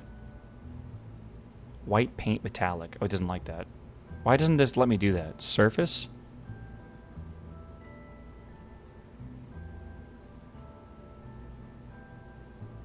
It's only... Oh, we got to do like the actual trailing edge and stuff. Wait, the gold is kind of sick though. I'm not going to lie. Okay, and then this would be like, what, black? For like the heat? Okay, hold on. We're kind of cooking here, chat. We're kind of cooking. Okay, and then this, I mean, I think a gold tip, man. Right? Holy fucking thing, this is nuts. I wish there was a button for that. All right, ends, let's do gold. But let's do like brass. All right, dude. It's looking pretty nice, actually. I think I need to just, like, bring this down myself. Hold on. Shit.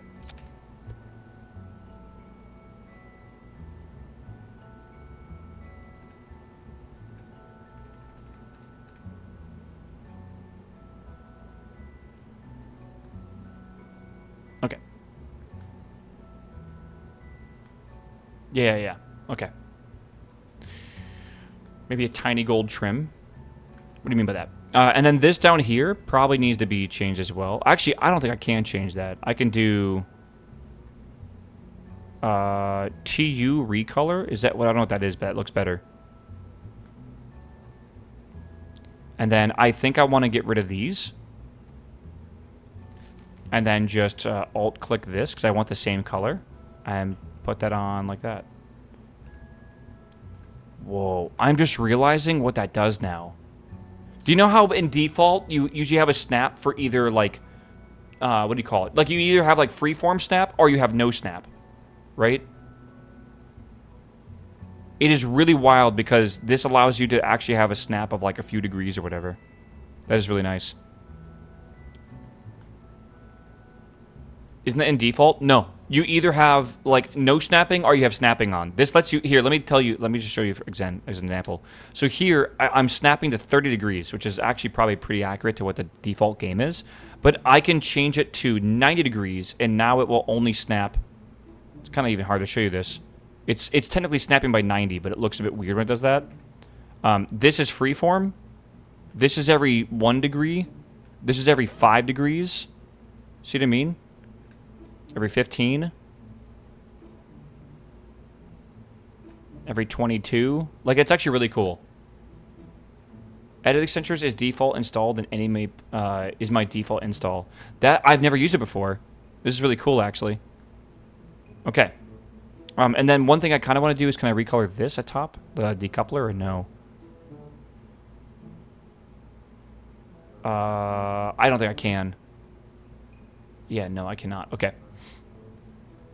I wonder how necessary that level of precision is for this mod pack. What? Oh, for this? Dude, I don't know, but I just took like multiple hours to make a sounding rocket, so I don't know. It seems like it might be. As add a bonus, you can recolor Tiny Tim 2 at the bottom to recolor, which unlocks the recolor GUI panel. Okay, have fun. The tutorial will continue to derpy colors to make the distinguished components of the rocket. Okay. We need to sim our rocket to see if it works before we even think about building it. Sims are free, but rockets are not. So sim anytime you... Okay. This doesn't make a lot of sense back in the 50s, like I said, but it will make a lot more sense back when we get to like or when we get closer to the future. Which takes quite months, okay? This is all good. Don't worry about the data in this window for now. Click on Simulate. Okay, so I have this integration info pad here. This is the credits to unlock, all this kind of stuff, blah, blah, blah, blah, blah. And we just do Simulate, right? Simulate. A config window will pop up. Use these settings to start a sim in orbit or even in the future. Most important is enabled part failures button. Okay. Okay. Time from now. We might want to do later on for time, potentially. Would their sim just be a wind tunnel or something? Yeah, more than likely. But like, did they even have like laminar flow wind tunnels in the 50s? I have no idea. I don't think so. I mean, like, maybe they did. They must have tested airplanes, right? So, like, surely? I don't know. It's weird. And then it's like, don't forget, like, we're going, like, close to Mach. So, like, it's a bit different than just testing an airplane.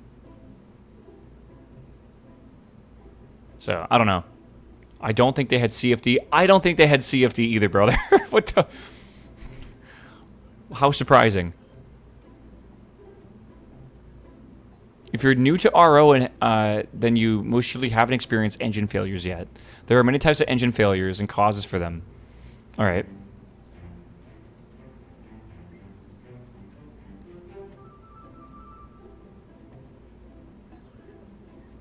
Okay. All right.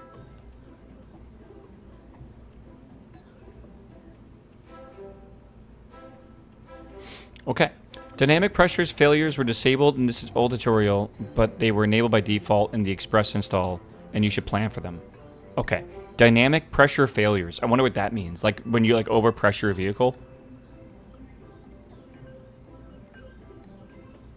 I don't know. Because things are going to happen very quickly during launch, and the fact that this isn't Kerbal Space Bar program, we should configure MechJeb to handle the launch. So this is kind of cool, and this is definitely something I did not expect. I am usually very against MechJeb because MechJeb is like cheating in my opinion, but like this is more about rocket design than rocket flight. A well-designed rocket should almost fly itself in a way, right? Like a properly trimmed plane will fly itself. MechJeb will handle all the nuances of like the aero package, right? It's kind of a neat change in KSP. This is, like I said, like this is a very much a breath of fresh air right now in my mind. You're like the mission designer, MJ's the pilot. Yeah, which means like again, like it does make sense. We got to go to the pad to be able to do this. Oh wait, we're simulating this actually, aren't we?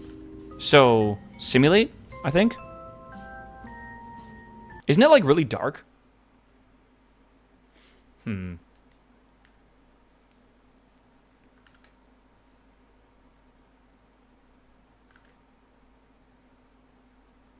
You have lots of failures and retest a lot. Imagine flying by hand. It'd be hard to do that each time. Yeah, and you couldn't really, like, replicate, right?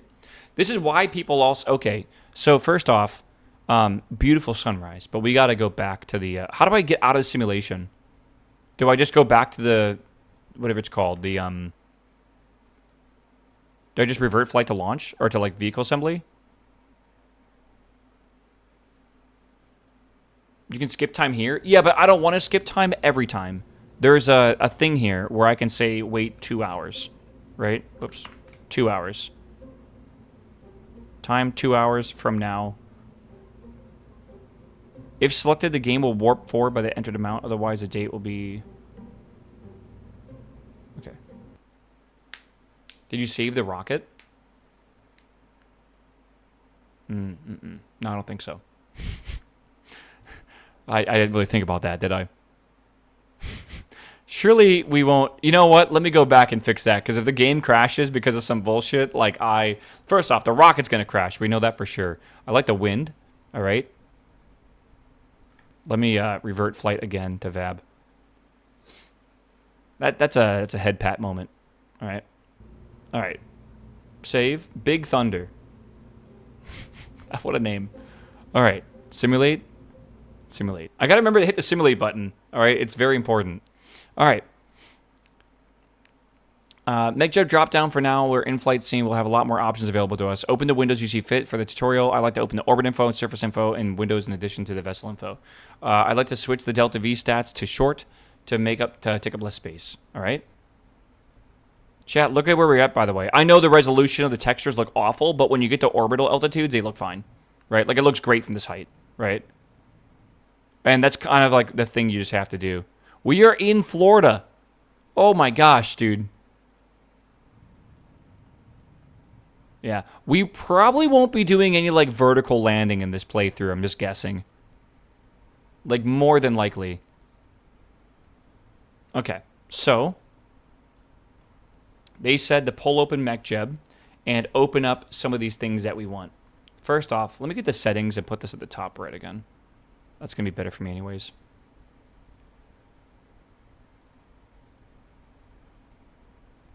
How do I fix... I'm, like, hovering over shit by accident. Okay, hold on. All right.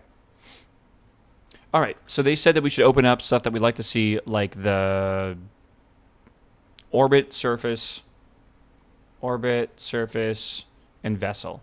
So we have all these here, right, for information. Let's see here. Yeah, we got the moon base working. It was fine. Delta V stats, we can make it short now. Short. Okay. Cool. Since this is a launch, open up one more window, Ascent Guidance. This is a highly featured autopilot mod for putting rockets into orbit. Don't feel the need to attempt to fly anything in RP1. No real-life rocket is hand-flown, so no need to do it either.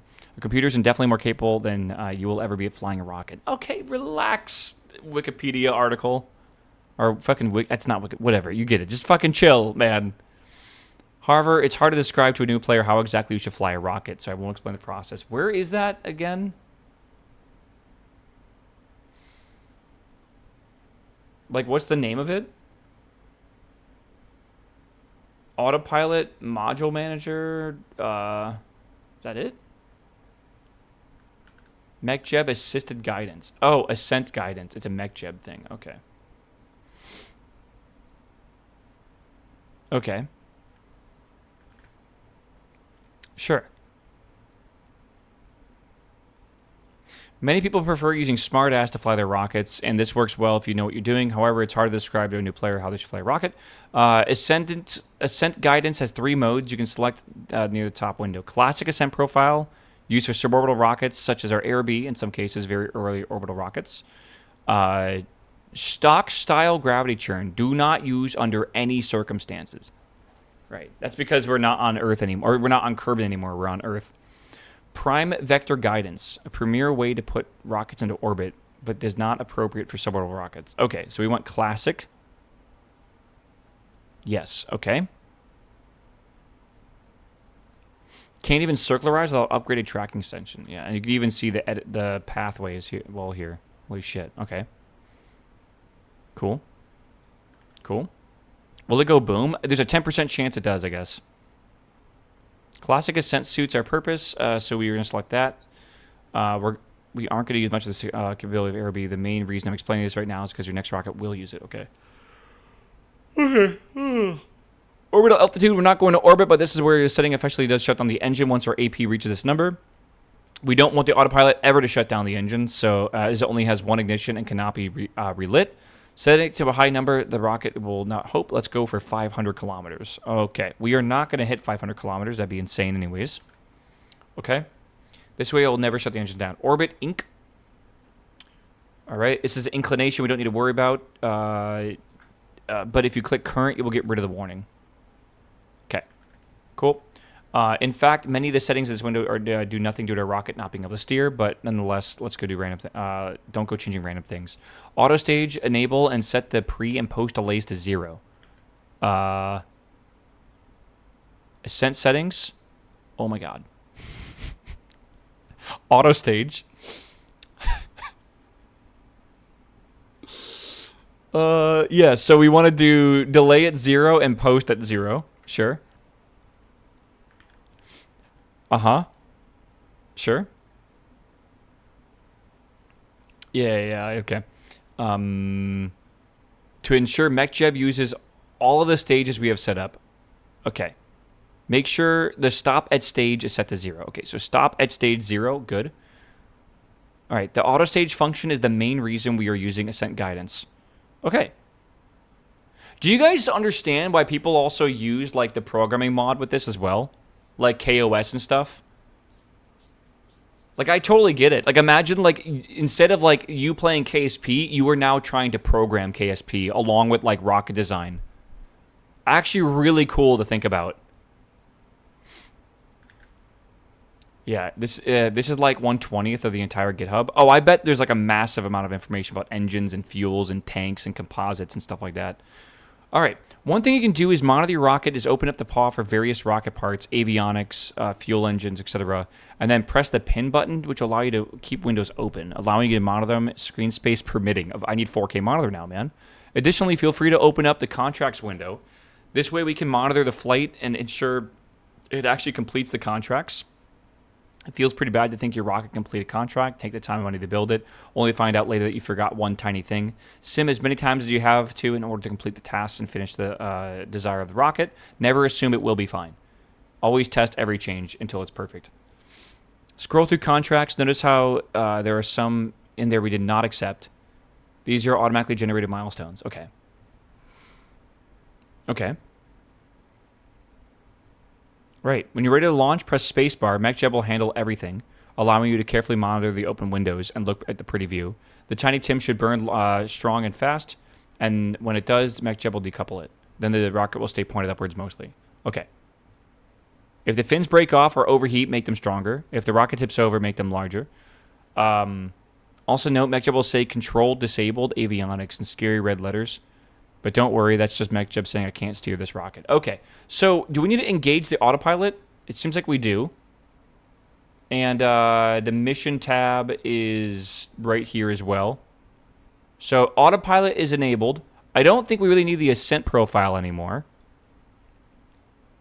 You guys ever like wonder, man, like whenever you're watching like one of those streams of like NASA and they have like a million monitors with a billion different things? You're starting to see the picture, aren't you, a little bit? Yeah, a little bit. Look at the settings. What settings? Remove the 5% thing? Did I miss something?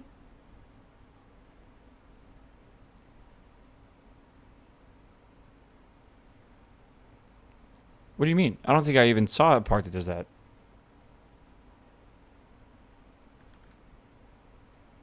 This rocket is ready for glory? It is, yeah. They're on GitHub tutorials? What do you mean? Further up. What is 5% that I'm missing?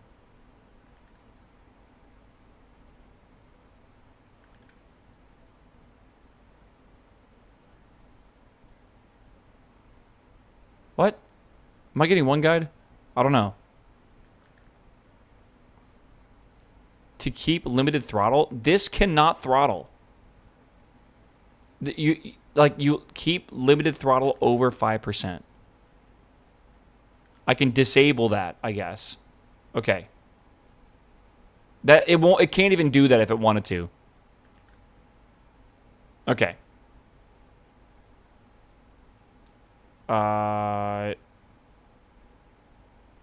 Yeah, I don't see this here at all, but I kind of get it.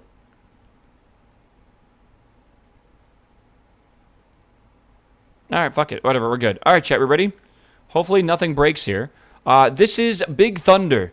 All right, Big Thunder. Here we go, chat. We're launching after 4 hours, we are launching our first rocket. Holy shit. Crew count record of 2 crew. I don't know why we have all these missions here, but we're really just looking for the top 2. All right. We want to get to, again, this is a simulation. This is not real. We are simming it, but let's see if our 4 hours of work was correct. Set throttle to 100. Brother, it is at 100. All right. Here we go. 3, 2, 1. Oh my God!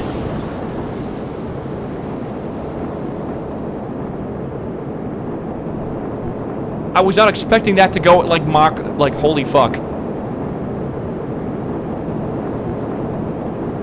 Okay. I don't know if this is gonna. Where is like the time? It's wobbling a bit. I would love to know like how long this has been burning for. We got fuel values. Oh my God! Yeah, holy shit, that's crazy.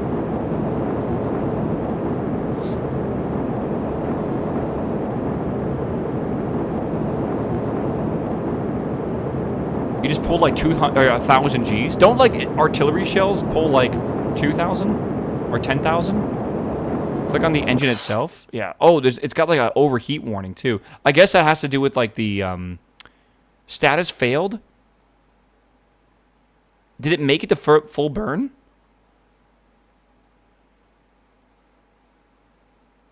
I'm not entirely sure if it did. It said 51 of 47 total runtime. Yeah, check science. What does that mean as well?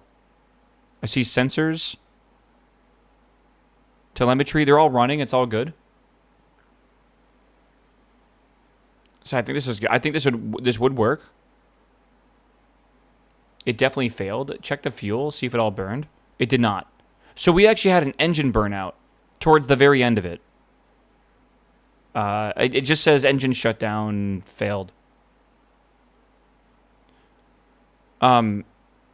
So question, is this just gonna like come back down to earth at like holy shit speeds?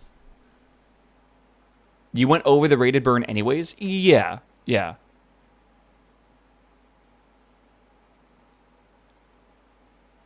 We're still going up. We're still going up. Simulation looks like it could be okay. Yeah, where'd the SRB go? It decoupled from the rocket because I ignited both engines at the exact same time. So the SRB was legitimately just there to get us the initial push so we can become aerodynamically stable. Okay. I think it's good enough, but it did fail. I mean, like, we knew it was going to fail. Or there was okay, if I understand correctly, these engines just have a chance to not ignite to begin with. So we got the 90% chance for it to ignite, but it didn't make it to its full burn duration. Right? It made it 47 seconds, and I think it was actually rated for 41 seconds. Sorry, 47 seconds. I think so. But we tried to make it go for 51 seconds. So it was just short of it. And that being said, we did not make it to 100 kilometers. We made it to 96.5596. So now we're falling. Again, we have no control over this rocket whatsoever. I don't know how the aero simulation is going to work. You went past the rated time? I did, yeah. You burned for 51 seconds. It failed at the recommended burn time of 47. I wanted to burn for 51. It did not make it past 47. which I can't remember if that's the actual, like the rating for it or not. I can't remember. Something like that. Mean time between failures, 5.60. What is that? Again, what does MTBF mean again? Can the range safely blow up from like avionics? You do not want them to break your buildings, or it's GG. We're in a simulation. So, like, also, I don't think we're going to be re-entering on top of the buildings.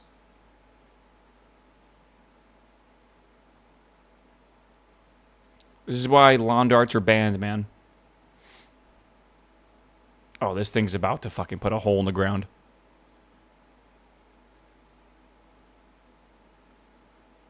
The rocket is now a missile. Isn't the difference between rocket and missile is one is guided and one is unguided? So this is very much still a rocket.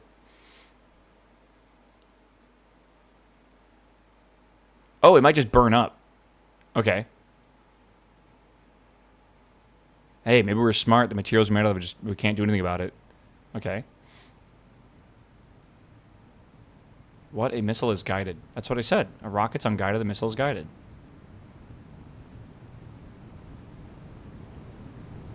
Oh, dude, some alligator is about to fucking get a bad wake-up call. Holy shit. Okay, it's slowing down, though.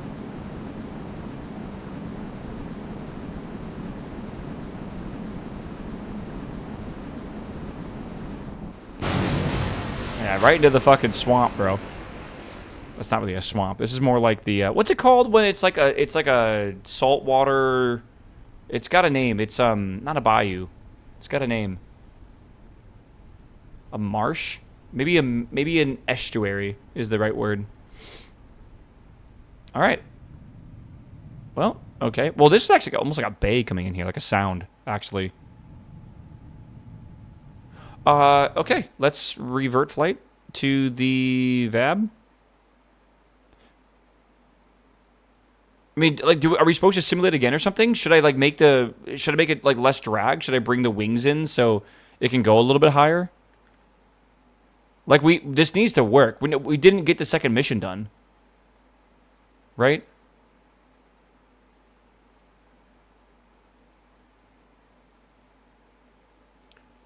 Like, that's the problem. If it didn't fail, well, again, we need to, I need to reach both the, hold on, close this. Zero fighting's weird. I want to reach the mission objectives for both of these, right? Probably engage autopilot. Should probably. It never ignited, by the way. The engine failed. Ullage issues due to vapor in the feed lines. Okay, so that was my kind of fuck up. The ullage issue is because I enabled the autopilot after the acceleration stopped. So all the fuel went to the top of the tank, and I got bubbles in the fuel lines, which is bad. Let me try that again. This time we'll enable autopilot ahead of time. You know what? There's a suggested mod for this playthrough that is called, God, I want to say it is called like launch checklists, and I get it. I totally understand now. All right, 3, 2, 1. I wonder how many G's we pulled during that. Probably an insane amount. Okay. So, again, I need to just double check that this can even reach 100 kilometers. That's like the main thing I gotta find out.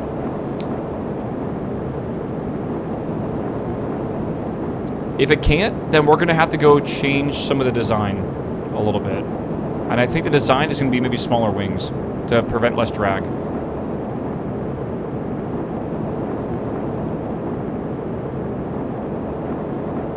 Yeah, I can see in the orbital information. I know it's hard to see, but like over here on the left side, this is we're looking for that to be 100 basically.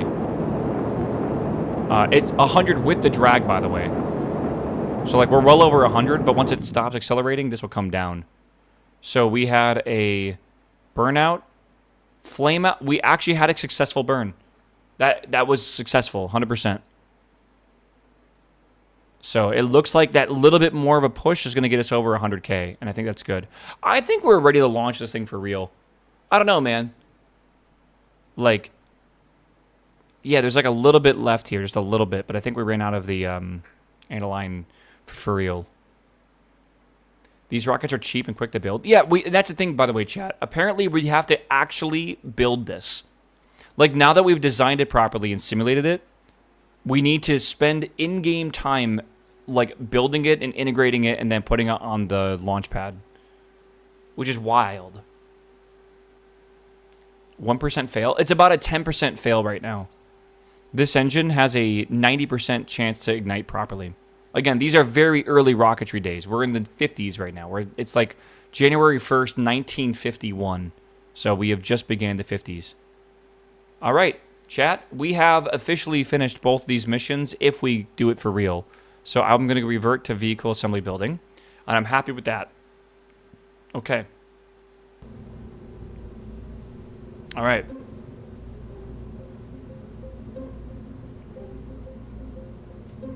Follow the rocket through its flight path all the way back under 40 kilometers. Make sure it's transmitting science. The avionics paw is an easy way to check on this. The experience should say running, and you should not be including any data because it's being transmitted back. I didn't check that actually.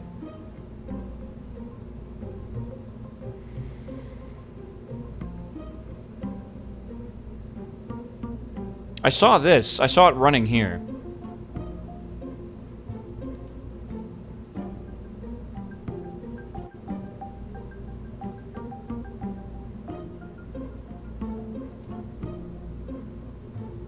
Okay.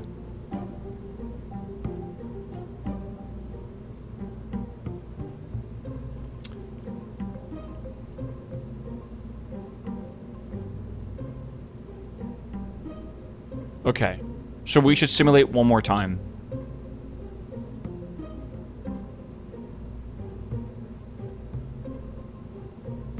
Revert to the VAB and end the simulation. Okay, let's try this one more time. So simulate.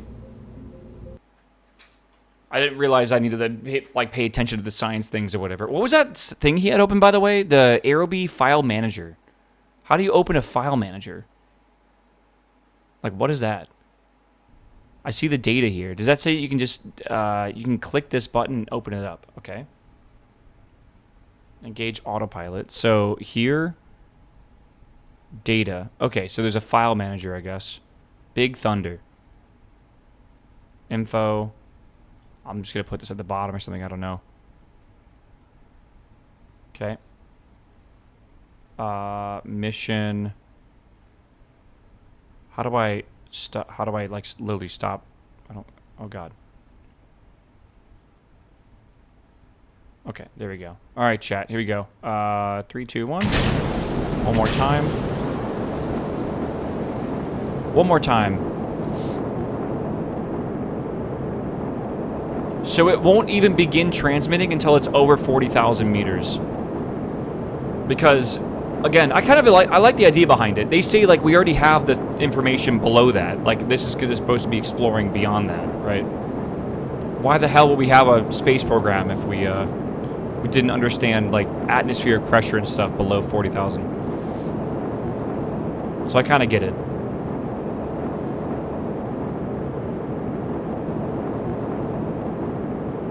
Okay.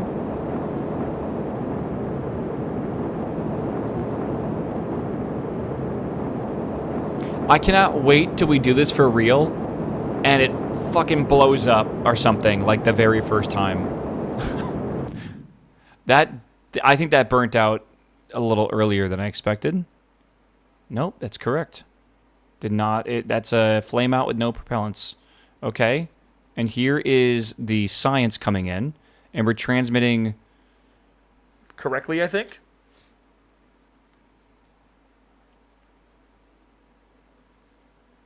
.56 might be a new record. But it's less apoapsis. Are we maybe going at more of an angle? Potentially. Flag the file for transmission to DSN. Transmitting at 1 byte a second. Or 1 bit a second. Connected. Oh, that's bad for the YouTube. Uh-oh. We're back. Okay, we're good. Why did I disconnect from the YouTubes?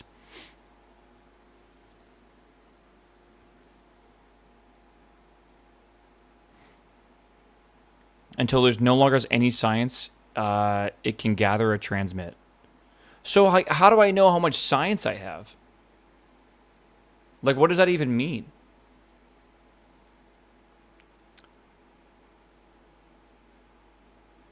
Yeah, do you have like the warper mod? I mean, like, there is warping in KSP. I don't know how this works though.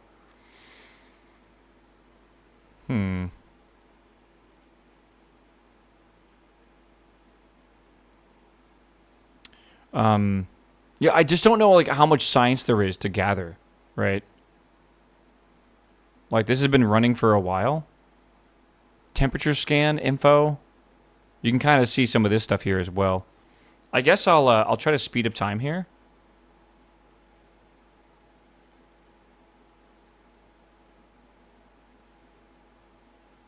Built-in warp, I don't think lets you warp while burn is on. No, it doesn't. So, like, we can get a lot of science, but there is more science to gather, I guess. Like, we're going to get probably all of the telemetry that we can get, maybe. But pressure is going to stop after a certain point. And it should give out, I believe, at 40,000, like it said earlier. Let's see here. All right, so now it's invalid. So we did not get maximum, but we did get a lot of it. And that's going to be like, I don't know, like 11 to 12 science. Okay. All right, and we do have enough electric charge. If anything, we have actually too much of it. So that's fine, right? We can maybe reduce some electric charge if we want to be, if we like wanted to. Again, that's why we're simming this kind of stuff. That might save weight and get us a better chance of going higher, but let's just see. Okay, that's done. That's done. All right. When you're done, you can revert launch and try again, or revert to VAB and end simulation. You can also press the range safety button in the avionics paw, which will destroy the rocket and prevent it from impacting the ground. That's a thing? Hold on. Range safety button in the avionics. Let me try that real fast. Okay, that sounds fucking cool. What is that? The mod allows you to turn on slow motion, which is nice. Yeah, and does that work with the RSS mod, though? All right.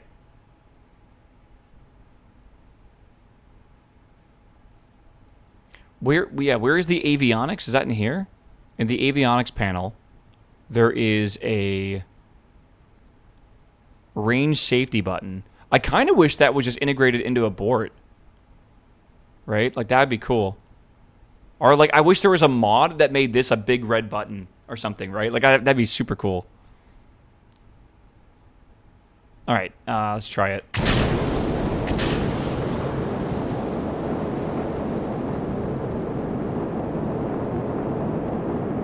Getting a shimmy. All right. Oh, it burnt out early. Oh, that's not good. That would not be good at all. This has an apoapsis of 8 kilometers.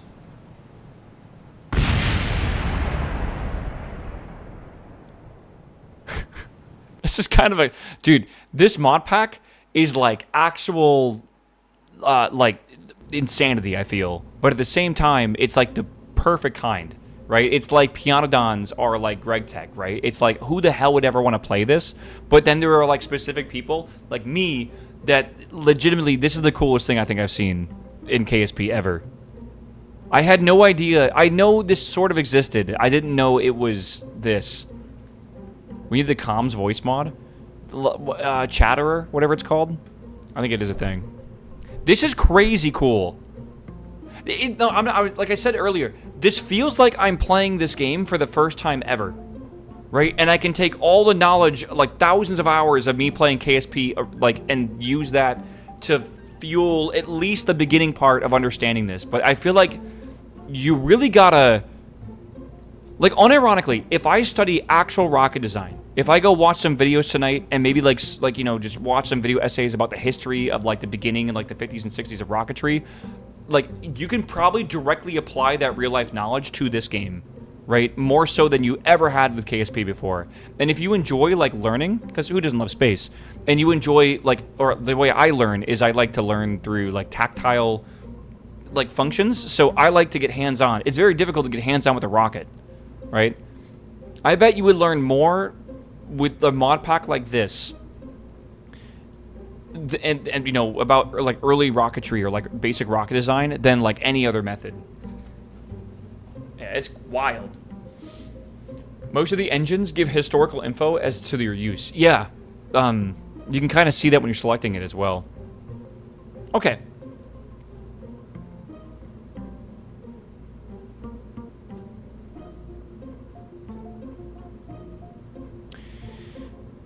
Alright, so there is some randomness with how engines burn fuel. It will not burn a perfect ratio, so you may have more of one resource than the other left over. In addition, it is not possible to burn every last drop of fuel, which is known as residuals. Pump-fed engines are pretty consistent, but pressure-fed engines like the Aerobee are considerably less so. Okay. Solids are the worst at this regard. It's normal for some fuel to remain after the engine shuts down. What this means is some sounding rockets will go higher than others. Alright. Knowing that, don't accept a contract right at the limit of what your rocket can do, because it might have some bad residuals and you won't get the performance you expected. Also, keep in mind these variables are fixed upon loading your rocket into the flight scene. If you revert to launch, the variables will remain the same. And so too will the performance be. Oh! So you can't cheat. Oh, shit. I was wondering, like, what's stopping you from just, like, you know, reverting to launch? That's very interesting. To truly test a rocket more than once, you need to revert to the VAB and run another sim. Okay. So you can cheat. A little bit. Alright. The goal of the rocket is making it over 100k in order to complete the Carmeline contract. Okay. If you found some problems with the design, go back to the VAB and fix them, and then start a new sim. Always sim. Alright, make sure the rocket completes the mission before you commit to it. Never assume it will be fine, because that's how you fail contracts. That finishes the design of our Aerobee. Before we build and fly it, we need a deep dive into the PLC's new features, which will be the subject of the next chapter. Holy fuck, I cannot believe that just took us 5 hours, bro. It was more like 4 hours. But holy shit. We did it, chat. Yippee! We made our first rocket, and we simmed it. And that's cool. You happy?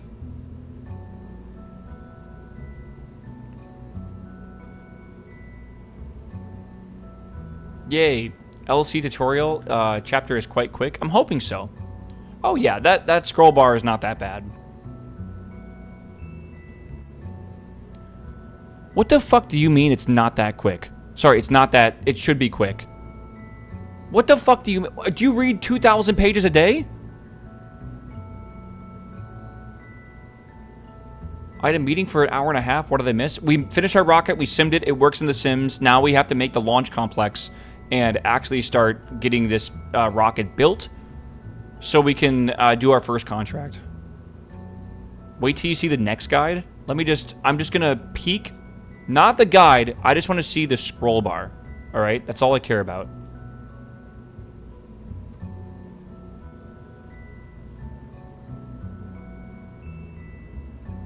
It is half the size of the last one.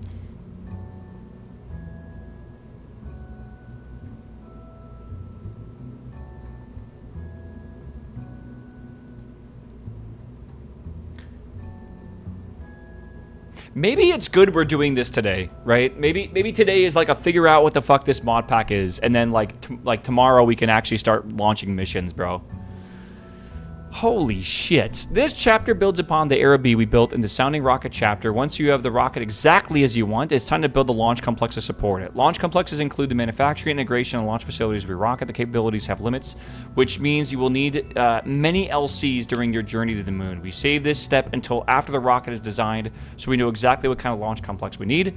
On the integration window, choose New LC. You might want to open the engineer's report to see mass and size of your rocket. Okay.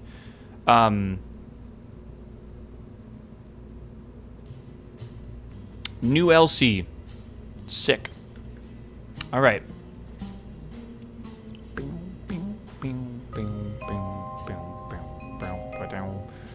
All right. Luckily, it auto-populates the fields based on the rocket we have designed. So generally, we don't need to mess with anything. Name. Choose a name that works for you. For example, Araby LC, sounding rocket LC. Name, Big Boom, Big Boom Bay, Big Boom, Bang, Boom,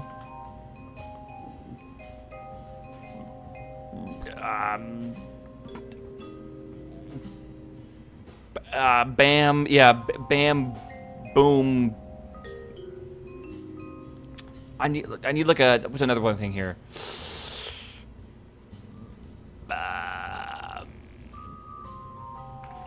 Pad Alpha 1A 2. All right. Do maximum tonnage. This is the max mass of rockets. Is that okay? Max tonnage 1. How much do we weigh? 0.593 tons. Okay. A little bit less than your mother, but that's fine. Maximum tonnage. This says 1, right? The mech jeb stats include a launch clamp. Okay. Minimum tonnage. All LCs have a minimum mass to prevent you from using the one giant LC to rule them all. Okay. Each complex is specialized to the rocket for design for. Because this rocket is so small, the minimal in this case is set to 0. Okay. Good. Upgrade limit. You can spend money at a time to increase the capabilities of a LC to a point that supports a larger upgraded rocket of the same design. This limit is that point which can be upgraded to. Okay. Number is linked to the max tonnage you selected. Going up 3 tons sounds fine. An Araby will never get that big. Okay. Okay. Makes sense.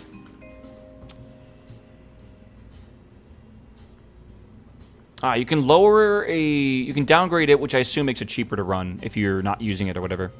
Length, width, and height, the max external dimensions. Any upgrades you apply to your rocket must fit within that size. 2, 2, and 8. I don't even know what we are right now. Height of 7.3. I kind of want to go taller than this. 2 and 2 sounds fine. Any upgrades you apply to your rocket must fit within the size, otherwise you must design a new LC or build one. Okay, I'm going to make it a little bit taller then. I don't know if we want to go larger, but like, yeah, let's go 10 if we can. That'll probably be okay. You can make it human rated. All right. Your launch pad must have facilities to fuel your rocket, also known as ground support equipment, or GSE. This shows the max resources it has on hand. If you upgrade your rocket to require more, you may need to upgrade your LC GSE to new limits. Note that some resources are free in this regard and don't need GSE, such as nitrogen. Okay. Oh my god. Okay. So we have 250 amount. How much do we need? 50. So we can do like 5 launches, kinda, with this amount. I mean, that seems okay. Is it more expensive to keep them? The defaults are fine, sure. To human-rated rocket requires a whole level of extensive checks to ensure that it's as safe as possible for human use. This is a large increase to cost since the rocket will not carry humans. It does not need to be human-rated. Okay. Okay. Max engineers, the maximum amount of people you can assign to this LC. How many is that? 10, all right. When you're happy, click the build, and we can't build our Araby until we have an LC, so exit the VAB for now. All right, so build, yes. Yes, build.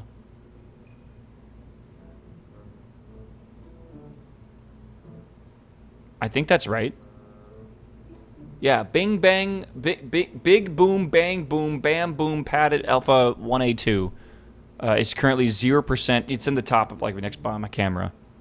But yeah, is 0%. So, again, I'm going to save this, and we'll leave this. KCT in the budget. Go back to the KSC scene and click on the gear icon again to open up the Space-Centered Management window. Here we can control all the Kerbal Construction Times functions for our space program. Everything in RP1 takes time, from building rockets to researching new technology. KCT manages this, and you'll be using this window a lot to manage the day-to-day operations of the space program. Right. Okay. So here's that. There's the launch pad right there. Okay. Let's look through the tabs. Almost most are empty at the moment. Integration lists all the rockets from those being built to those being kept in storage to those at the launch pad. Since we don't have any operating LCs, this tab is blank. Construction lists all facility upgrades, or Airbnb LC is listed. Okay. So, that's right. Okay. Perfect. Click on the gear icon, and it's under the deselect use dates, not days. Remember to save this setting. Gotcha.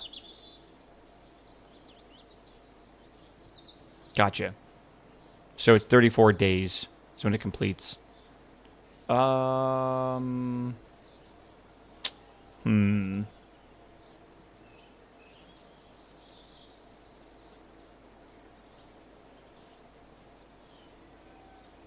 Yeah, I think that's kind of better anyways. Sure.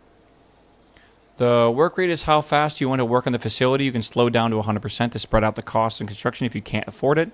You can also speed it up to 150% at double the cost of funds. Play around with the slider and see what it does. The tutorial will leave it at 100%, but if you want to rush, go for it. Okay. So, we don't have a lot of funds right now. I wonder how much we're supposed to get per day anyways. I don't know. Okay. Research is the list of progress of all research you have queued. Oh, right. We need to progress research over time. I forgot about that. Combined, list the previous 3 tabs as one. Okay. Wait. Okay. Staff. Where you go to hire, fire, and assign staff, it's green to bring our attention to it because we have applicants available. Okay. Jesus Christ. Leave the menu alone for now. Oh, shit. Don't open that. All right. Plans.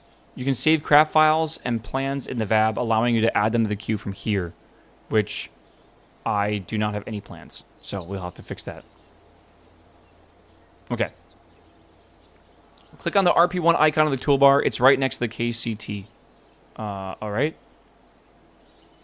So here it is. This opens up a window to help us understand our space program. Oh, there's a lot of good data here, but for now, let's just cover the budget tab. You can select if you want to be displayed numbers per day, month, or year. So this is per day, month, or year. All right. Facilities, the cost to operate all the buildings, LCs, and pads. All right. Integration teams. I assume the things in parentheses are negative. That's my assumption. As in normal accounting, that's what you do. Okay. Amount of free funding you receive, it changes over time. Subsidy can be used to pay for above costs, but any unused subsidy is lost and does not go into your bank account. So it's best to try to use all of it up if you can. It's free money after all. This is like when the budget at the end of the year hits and like you're under budget, so you buy a bunch of computer chairs for everyone. Yeah. Use the budget or you lose it, man. All right? All right, how much you owe for the above after the subsidy? What is going on here? Is this, Icarus? It's got to be Icarus. Okay.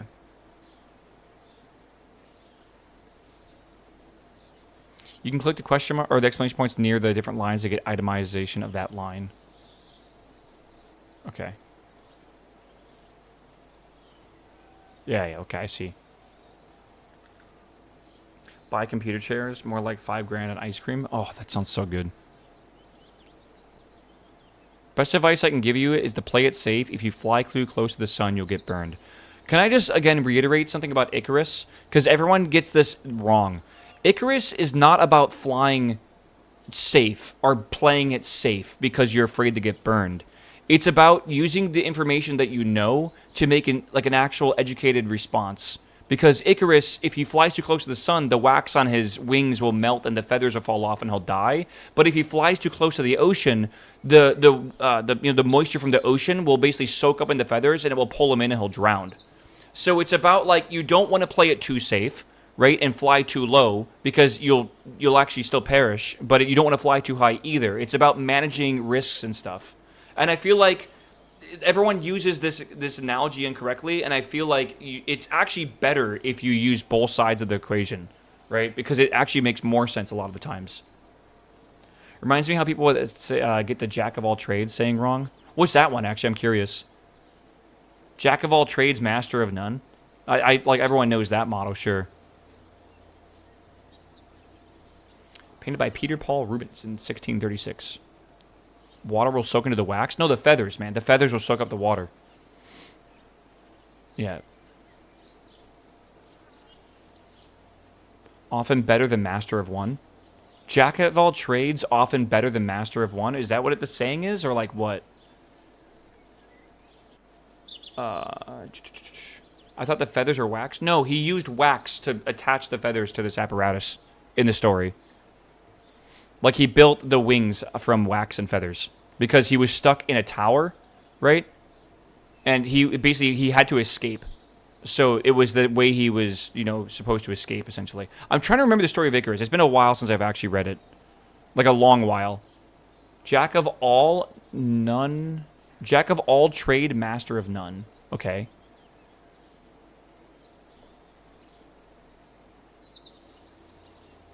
A jack of all trades is a master of none, but oftentimes better than a master of one. Oh, I like that. That's cool. That's a way cooler phrase than the shortened version of it. Yeah. I like to shorten that into my own verbiage for that, is everyone loves a handyman. Like, everyone, if you can do a little bit of electrical work, a little bit of plumbing, a little bit of carpentry, like, everyone loves you. That is, like, the best thing to be in life. Yeah, that sounds like the fancy version of you are not cool, but you are right. All right. Before we assign some staff, let's enter the R&D center and pick something to begin with research. All right. Warp to fun target? No. Okay, hold on. All right. Chat, this is the science tree. Holy fuck. It is insane. All right. Quite the tree, isn't it? Feel free to explore it and see what is in your space program's future. A couple of notes before we continue. First, some nodes are intentionally empty and don't unlock any parts. These are blue sky nodes. Research. Okay, so I said this earlier, but the reason why I assume they're called blue sky. For example, I found one way down here when I was just looking at stuff for nuclear power. Down here, maybe. Right. This is interesting. This one's even better here. Yeah, blue sky research into mature commercial spaceflight air electronics. Interesting. There are also some research here. Like if I go over here maybe, and possibly I can like look at some of these things. I am honestly struggling to find what I'm looking for. I am looking for what I found last time. Dude, there is no way anyone has made it this far in this mod pack. Yeah, so if you look below my camera, if I move it real quick on both streams, you'll see that there's actually blue text. Those are things you unlock that are like not physical items. I mean, I guess they are physical, but it's like fuel and different methodologies for things as well, which is really cool. So there's like more than just part upgrades to unlock, which is pretty neat, right? Again, I'm really curious. Has anyone found a playthrough of this on YouTube where the person has made it farther than the moon? Because like the moon is like the very beginning of this mod pack, kind of, when it comes to what seems to be like the complexity of it. Someone said that the guy I was watching the tutorial from, right, this guy here, Mike, apparently he has a playthrough of this, and he's been playing for 6 months. So 6 months in, he is still struggling to get to the moon. If that's actually true about the 6-month thing. Oh yeah, look at, if you go all the way back, the first episode 7 months ago. Wow. Yeah, I'm gonna have to watch. I don't want to spoil myself with too much stuff, but like, damn, I totally want to watch someone play this. I'm sure someone's beaten this. Again, going to the moon is like, if I just really quickly go back and I look at the administration building, you can see, not this, sorry, at the, where was it before? Where was it? Was it admin? Where was like the missions? Was it over here on the side? Was it really this simple? Where's like the mission center? This is it. Okay, so these are all the RP1 missions, right? And these are the contracts you accept. We start with suborbital and then get to suborbital development and research. There's also like the planes as well, right? You can get the early satellites for light and heavy, targeted satellites, Earth observation satellites, communication networks, all this kind of stuff. Early lunar probes, uncrewed lunar surface exploration, like a rover. Interplanet probes for like Venus and Mercury, which Mercury is insanely difficult to get to, but so is Venus, but yeah. Crewed orbit, advanced crewed orbit, right? This is just getting to orbit. Crewed lunar exploration. So this right now, I assume, is what Mike is trying to get to after 7 months. Right? That's just the beginning. Then we have space stations. We have Mars. We have Venus. Small body flyby. I assume this is more like Ceres and stuff like that, or like other things. Mercury, asteroids. Oh, maybe small bodies is not. Oh yeah, Mercury, Vesta, and Ceres. Where is Vesta? That sounds familiar. I just don't remember where it's at. Is that part of the asteroid belt as well? Because I know Ceres is. Asteroids, Jupiter, Jovian, Saturn's Saturnian moon landings. Dude, oh my god. Outer planet flybys. Outer gas giant surveys. Plutonian landings? Plutonian landings? Good god. Crude Mars exploration, and then there's a bunch of records too. Yeah, that is absolutely insane. Mike has not even gotten to manned orbit yet. And that's like, I guess here, right? The crewed orbit. Yeah. So to give you guys just an understanding of how fucking complex this mod pack is, and the fact that we are absolutely, this is like a Greg Tech moment. Absolutely, we are not making it. Probably past launching basic satellites, even if we play this for the entire week, right? Because again, this has got me kind of excited. I am very, very enthralled to get started in on this, I guess. But I'm trying to manage your expectations a bit. Like, heavily. Like, I doubt we'll ever get to the moon. Again, like ever. I'll be very happy if we can actually get a normal, like, larger rocket with a satellite to orbit. I think that would be kind of nuts. Okay, so... Anyways, R&D time. It took Mike about 3 to 4 months to get 120k manned height. Wow. Yeah. Yeah, you were playing like 8 hours a day versus those videos aren't very long and not every day. I have faith in your skills. All right, I'm happy that you believe in me. Never give up, all right? All right, this is quite the tree. Feel free to explore it. It has a couple of notes before you go. Okay, so we have 2 points to spend and 5 options, some costing 1 and some costing 2. Supersonic plane development. I don't think we really need that yet. Post-war rocketry testing. Technology to advance your rocket engines. Very important. Early solid rocket engines. Technology to advance solid motors, such as the kind you put under your sounding rocket. Very useful. Or sorry, useful but not important. Not very important. Post-war material science. Technology to advance your fuel tanks, among other things. Notable is that you can increase the efficiency of your engines with these upgrades. More on engineers? Yeah, later. Very important in all circumstances. Early tracking system, technology to advance your avionics. In this case, only your science cores will get upgraded. It is quite useful to push your performance of sounding rockets, but you don't need to start on this. That would help us get more science, though. So it seems like we want to do post-war material science and post-war rocketry testing. That's what it's suggesting for us.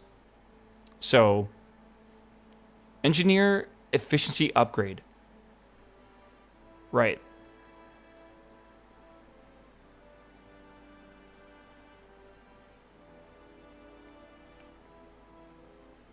Okay. So yeah, post-war material science. You're bottlenecked by research time anyway, so you don't need a ton of science yet. True. You know, I thought it was supposed to have 5 points. I definitely do not. I could do 1 point for this to get some new engines, I guess.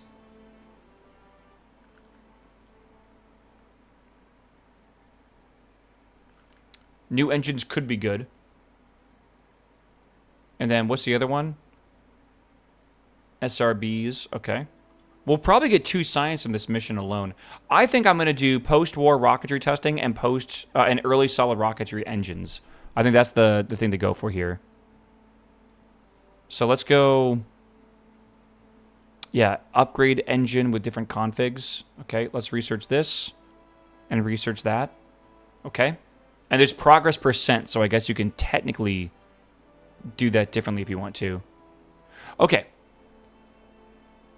That's fine. With science research and hiring staff, just pick up what your space program needs the most at this current time. Okay. That's all you can afford now. Let's go back out to the KSC. All right, so leave facility. Good. Hiring staff. Upon opening the staffing budget windows, if you click the research tab, you'll see the timeline for research is infinity. This is because no one's working on it. All right, I was wondering if that was a bug. So, yeah, I want to go to staff. Yeah, oh yeah, you can see here the research is infinity. Okay. Okay. Just a quick question here. Can I make this go larger in... I don't think so. I was wondering if I make the UI larger. I don't think I can, though. Yeah. All right. Let's put some scientists to work. The staffing window has 2 tabs, engineers and researchers. Okay. Now, I have the UI scale as large as I want to go right now with it, and it still seems kind of small, but it is what it is. All right. Applicants can be hired for free. You still pay them a salary. If you have no applicants, then you must pay a one-time fee of 300 funds to hire somebody, in addition to the regular salary thereafter, until our Aerobee LC is built. We have no need for engineers. Can you imagine having to pay someone to apply to your job? Like hire a contractor, basically. Slowly hire one at a time by clicking the hire button. See what does your budget and predicted time of your research completed. Notice how once you go from 320 applicants, the cost is now 300 funds. Okay. Okay.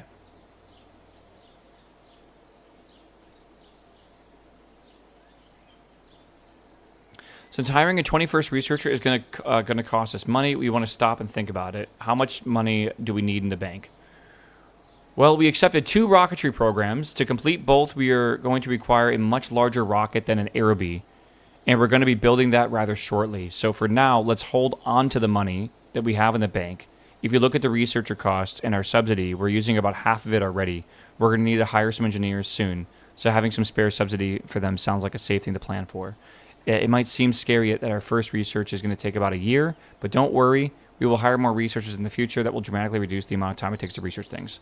Okay, so we need to basically do about 20 of these. And that is that for researchers? Yeah. Hire?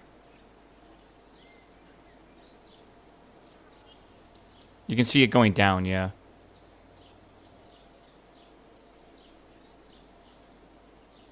Oh, wow, yeah. The science we get is like nothing. So now it's 300 funds for each one. Yeah. Okay.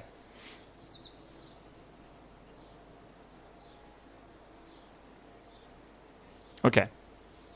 And we don't need any engineers right now? It says 0 engineers. I guess that's fine. Engineers are for operating your LC pretty much. Which... Don't we need to build the LC? I mean, to be fair, it does say 33 days until it's done being built. I guess, like, the cost of the LC is like the construction teams. Because this does have a fee, I believe. It does have a cost. So we can think of it that way. Like, we don't have our own engineers doing it. The engineers are to make the rockets. The launch complex, yeah. When it is built, it will need engineers. Gotcha. Okay. Click on the Combine tab. This lists the 2 relevant dates of our space program. The Aerobee LC being done first. Okay. And then, we have another 200 days until we have the testing done or whatever. Depending on the speed of your computer, it might advance time very quickly if you warp. I like to slow it down by going into the KCT options and clicking on the gear and dropping the max warp by 1 to 1,000,000. Okay. Okay. Or maybe even further to 100,000. All right. When you're ready, click warp to complete to warp to the next item on the list. Okay. I guess we're sending it. Is this gonna like make my eyes fucking bleed from the flashing?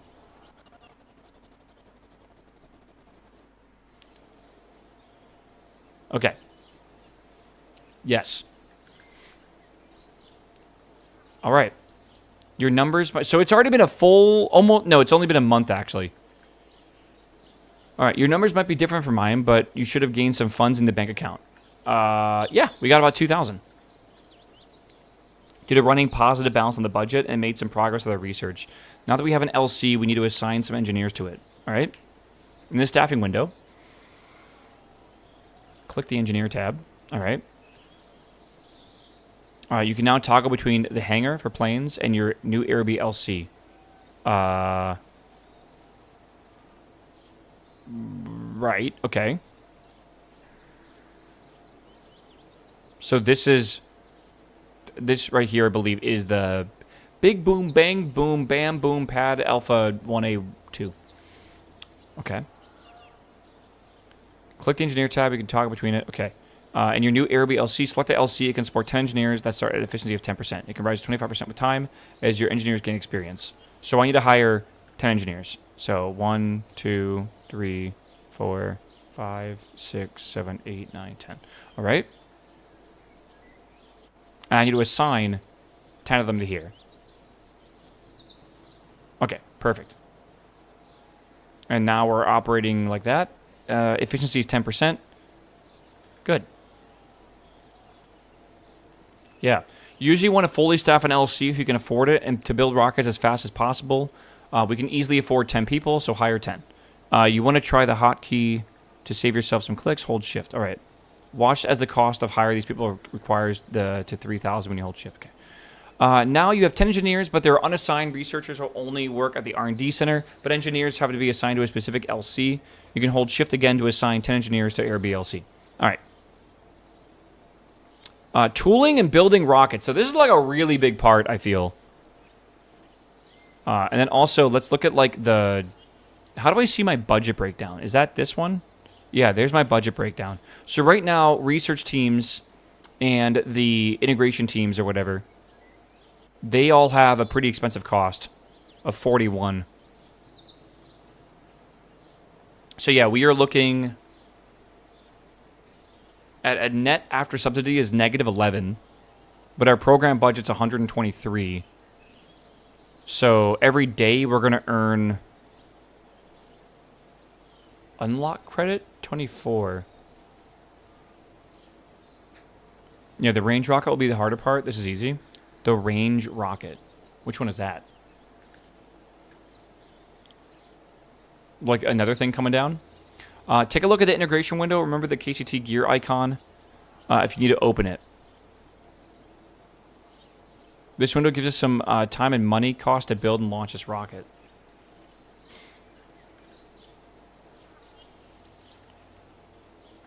Oh, is that like inside the actual, like the center or whatever? Okay. Unlock credit is the bonus from science that can go towards licensing. Right. Okay. Integration time. How long will it take you to build this rocket? Let's go back into our launch center real fast. I can't believe this shit, bro. I can't believe we haven't launched this thing yet. Like, actually crazy. This will take 8 days to roll it out? Or what does that mean? Oh, no. It's going to take 76 days to build this rocket. And then 8 days, maybe 9 days to prepare it for launch. Okay. Okay.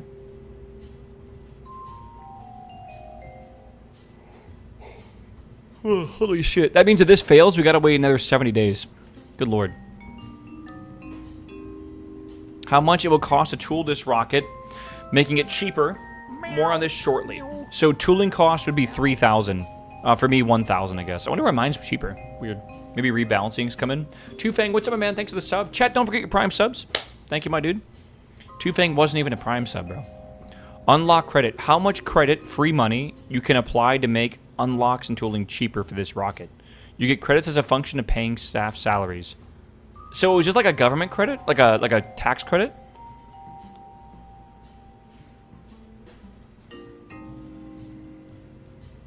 I guess so.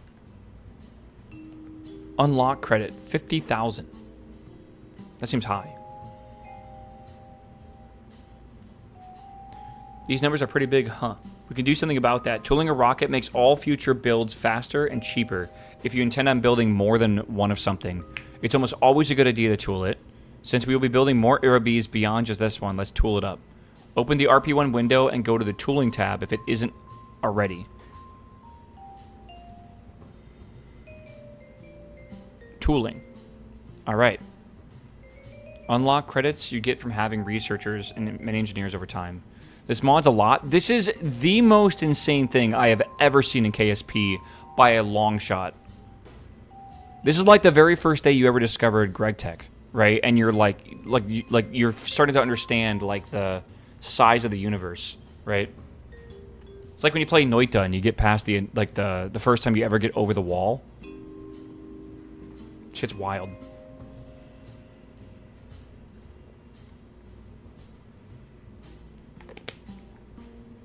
Tooling a rocket makes all future builds faster and cheaper if you intend on building more than one of something. Okay. All right. So these are untooled. So there's a procedural tank that is 0.3 by 3.1 meters, and then there is a procedural avionics package, which is this cone, I believe. Okay, covering how to minimize tooling costs goes a bit beyond the scope of this chapter, but in short, try to avoid changing the dimensions of tool parts. And if you must change the size of something, make it longer, so that it costs of retooling is minimized. This is why it's so important to sim. Make sure the rocket is perfect before you ever think about tooling or building it. All right. You can press the preview button in the tooling window to see how it'll affect your times and costs in the integration window. What a difference.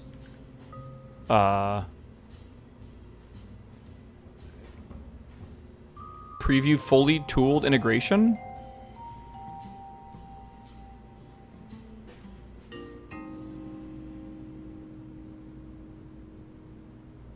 Hold a button pressed and watch the cost value. Oh, it goes down to 33 days. Okay. Oh, wow. Yeah, and the rollout time's 2 days. Wow. Okay. That's pretty cool.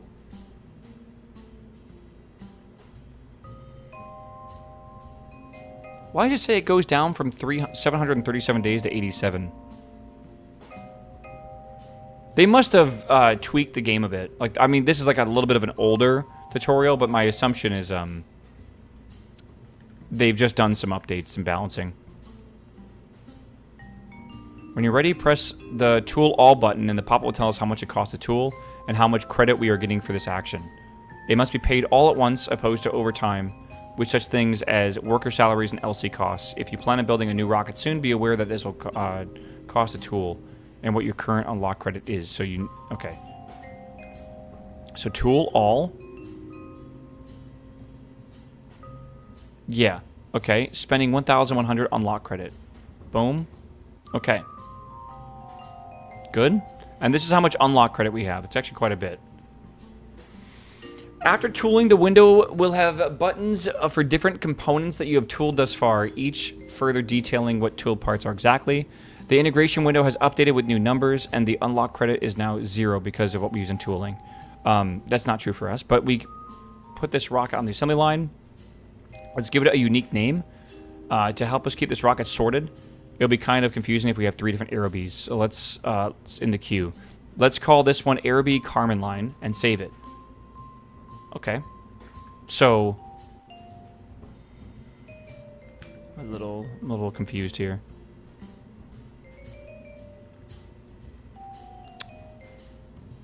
How do I do that?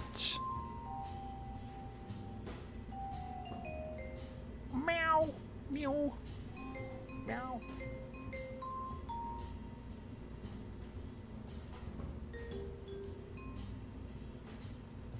Click the green launch button. This does not launch the rocket, but instead puts it in queue to be built. So just rename it. All right, this is Big Thunder Lightning Stance. Save. What about Carbon line? That's boring. So let's call it lightning splash. All right. What else we got here? Okay, so green button, we'll start building it.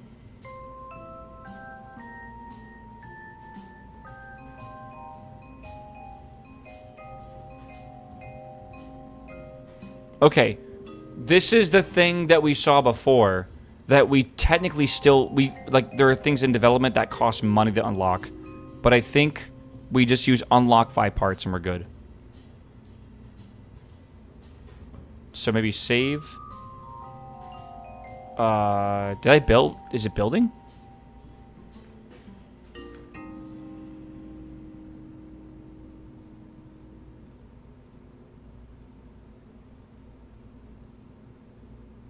I think we go again. Start parts are also 1 unlock credit each. The cost grows very quickly. Okay.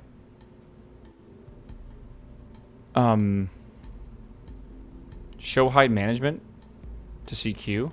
Oh, there we go. Oh, we did make it. Okay, so we have a 33-day...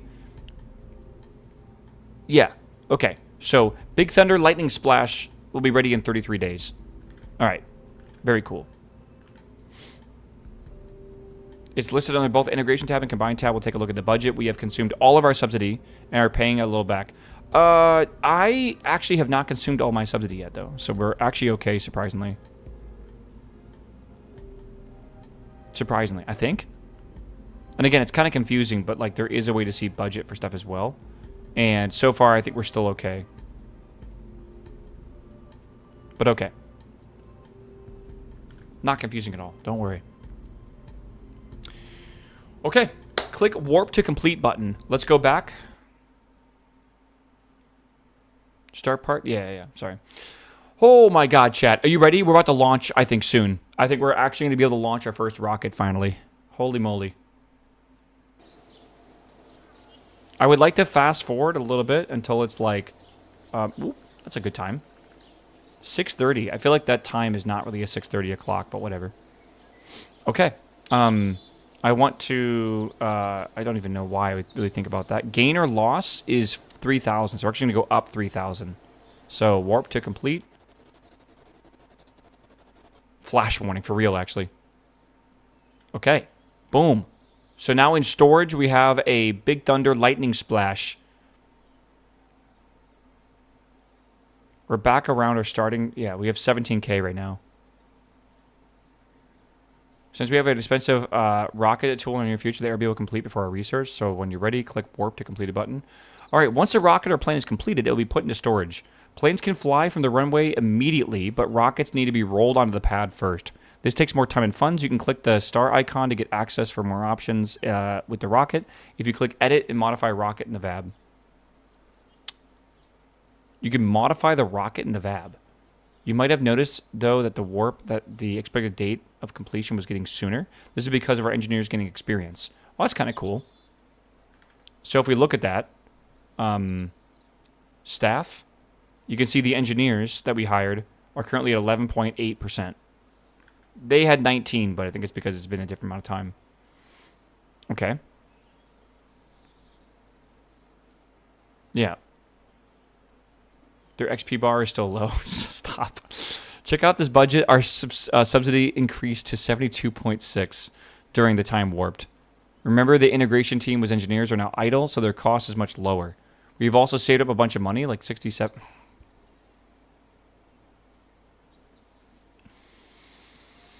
Funds. Once you start to roll out process, you can warp forward again when your rocket is ready. If it's changed your mind about the launch, you can click the countdown where the rollout button was. It used to be. This will start rolling the rocket back. Okay. When the rocket is ready, you'll see a green launch button. All right. Rollout. All right. Rolling out to the pad. Warp. All right. It is now on the pad, and we have a green launch button. Oh, God. Okay.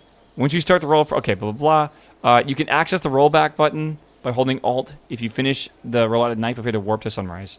First launch. Hopefully, you carefully sim this launch as you will for all launches. If so, it is this. I am so smiley right now, bro. I cannot believe we got this far. Open up MechJeb. Make sure you set up correctly. I have a habit of forgetting to change settings, so don't assume it will stay the same. Another window you may wish to open is Test Flight window. It has a toolbar button that makes it looks like a rocket.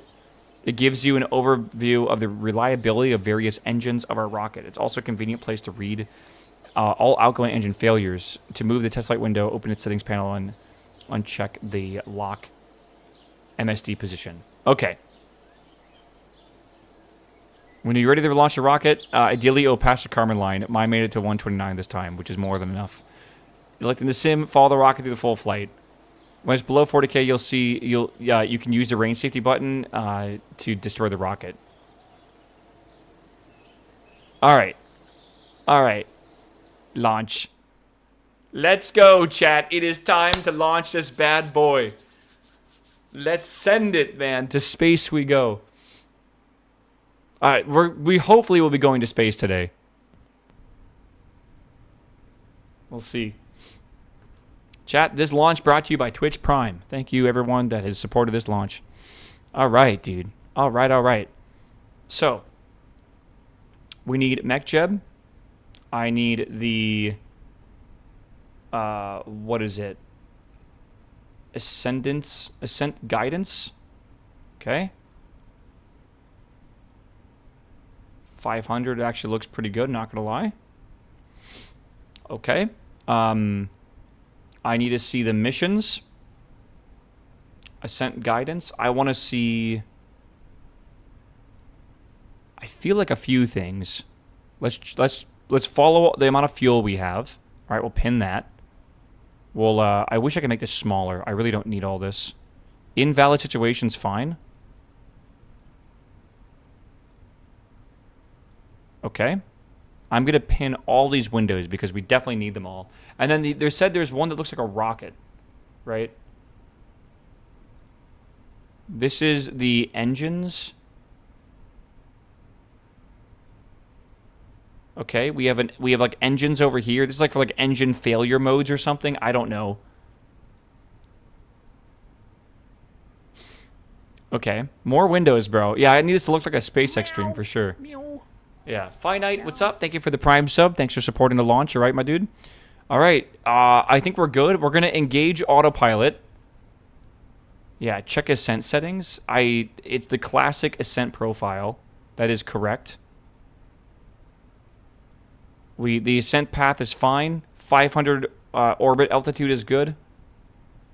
Ascent settings are looking at a no limited throttle, auto staging from 0 to 0, stopping at 0. All good. All good, dude. Chat, are we ready? Are we ready, man? I cannot believe... I don't even really think I need this right here. Like, obviously it's important. We are hoping for a 100 kilometer... Yeah, we're simming the sim. Yeah, 100 kilometer height is what we're looking for. If you can see, if you squint, this apoapsis, we are hoping for it to say 100 kilometers. F5 and save. It would not matter. It literally would not matter, chat. If you go back, all the settings are the same. Like the RNG has already been rolled, and like if this is gonna blow up or not has already been decided. Is this a ballistic rocket? It's a sounding rocket. Yeah. Yeah. Okay. All right, chat. You ready? I really hope this makes it. All right. Please, Kerbal gods, bless this rocket today to not blow up instantly, please. Not to delay any longer, this took us about 4 hours and 50 minutes to get to this point. Here we go. All right. 3, 2, 1. Okay. This looks good. I mean, first off, both engines ignited. It looks like full thrust. We are hoping for a full burn time here.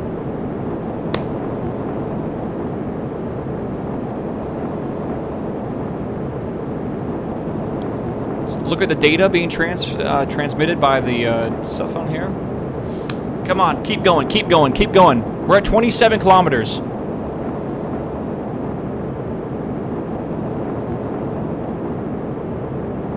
Was it bottom part? Is it SRB? 48 kilometers.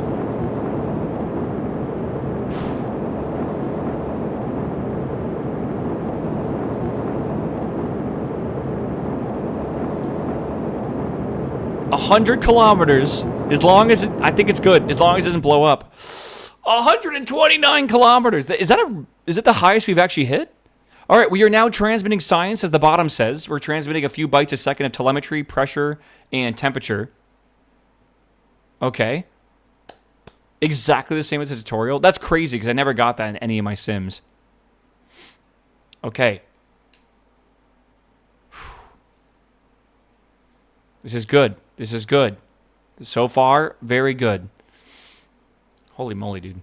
I can't believe we actually had a successful first launch. Thank God.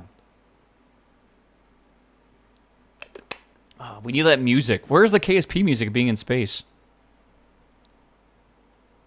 Well, even the sun's the lens flare looks different.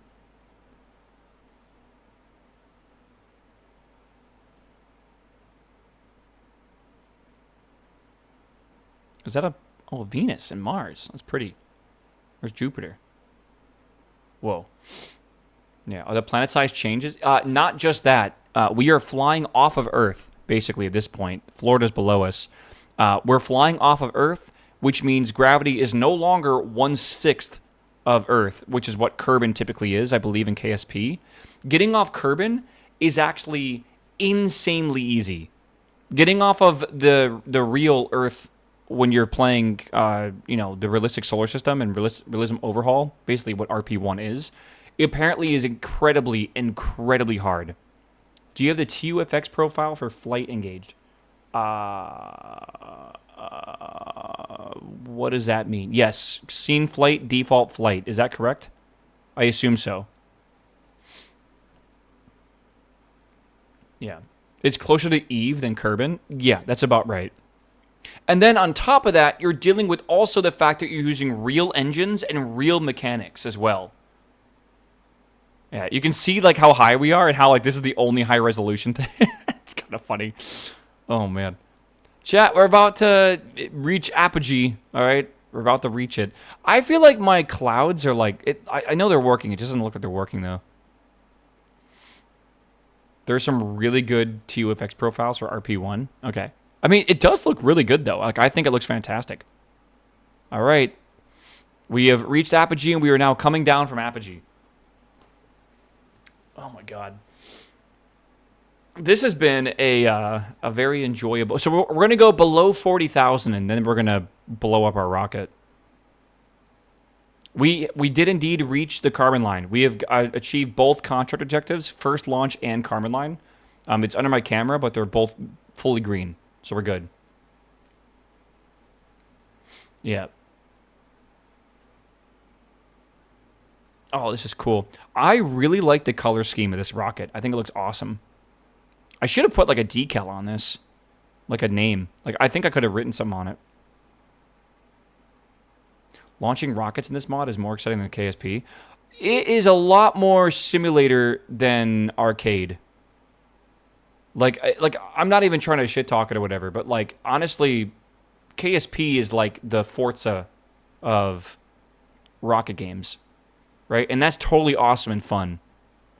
But now we're playing iRacing, basically. This is by far the coolest thing that I have seen mod-wise in like all of KSP. I had no idea it was this nuts. I'm actually genuinely excited to do some research tonight while I'm playing Diablo 4.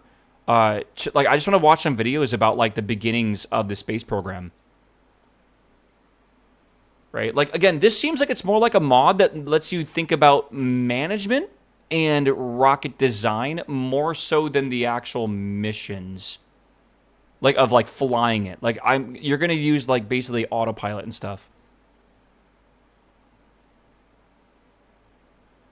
And I think it's a really nice change because I've never thought of KSP like that. Like, ever.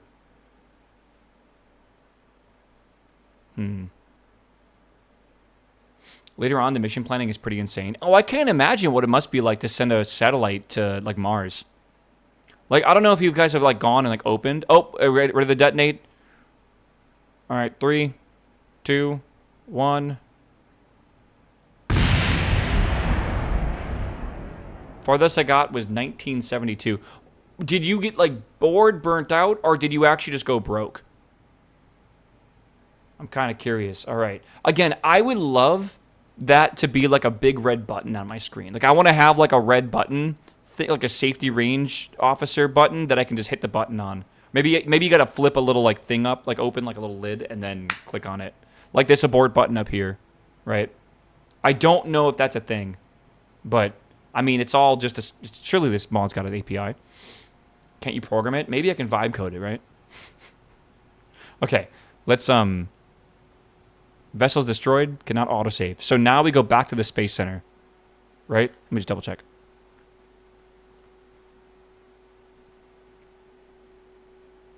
Oh, neat. Data units will make future engines of this type more reliable. Just put another rocket in queue and keep launching into them until you complete the contract. The main thing to remember is that you always stay within the rated burn time plus 5 seconds. Also keep in mind early engines are unreliable. As you fly engines, their reliability will increase. That's cool. Okay. So go back to the Space Center, is that right? Return to Space Center. All right. Reliability, man. You get bad rep hits for the Kerbal deaths? Do they make... Yeah, are they going to write, like, news articles about me if Jeb dies? Space Gazette. Rocket reaches space. Big Thunder Lightning Splash rocket has shot out of the atmosphere and into space on a mission of scientific discovery. For the first time, I feel like I need to be like, for the first time, rocketry is not a weapon of hostile destruction, it's an instrument of further... like, I need like the old-timey, like the 1920s announcer. Alright. Alright, historical information is, the first real-life rocket to do this was... Oh, it actually tells us, like, history. That's cool.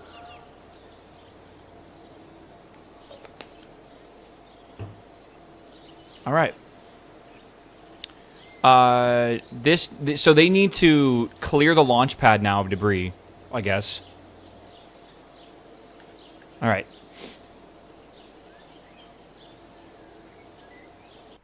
Okay. We have 7 new message icons. The top, where is that? The icon is bottom right. 7 messages. I actually have 8 messages. I'm even better than him. That's a lot of contracts complete. Holy shit. And a leader unlocked? Yeah, leader unlocked as well. Pay attention to what we were paid in, mostly reputation. If you check out the budget, our subsidy has increased to 79.6 as a result. Okay?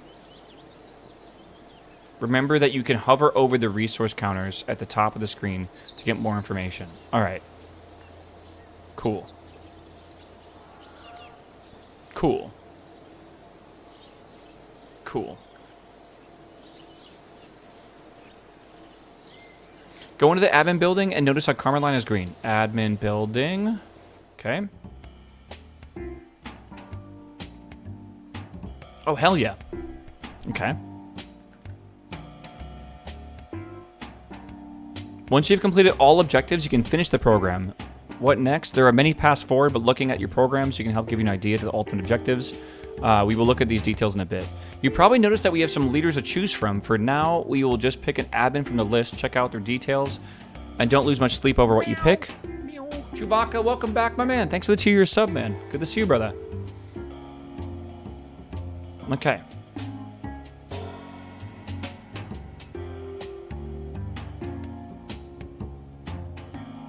Tutorial, go with Vermin Braun.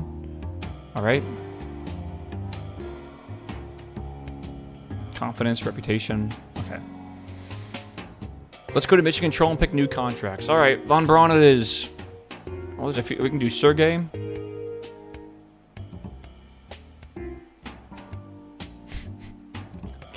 We'll grab Von Braun.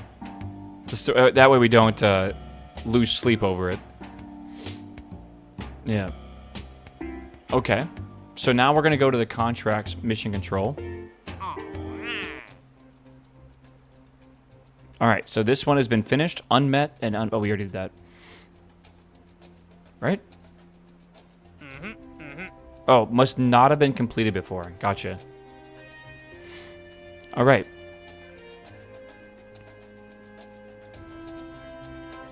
Notice how each has a type, either being required or optional. Required contracts that are part of the program requirements we saw earlier. The optional contracts are just that. Look at the rewards. The optional ones pay in reputation and confidence, which lets you pick faster paying programs. The required contracts just pay in reputation. Okay.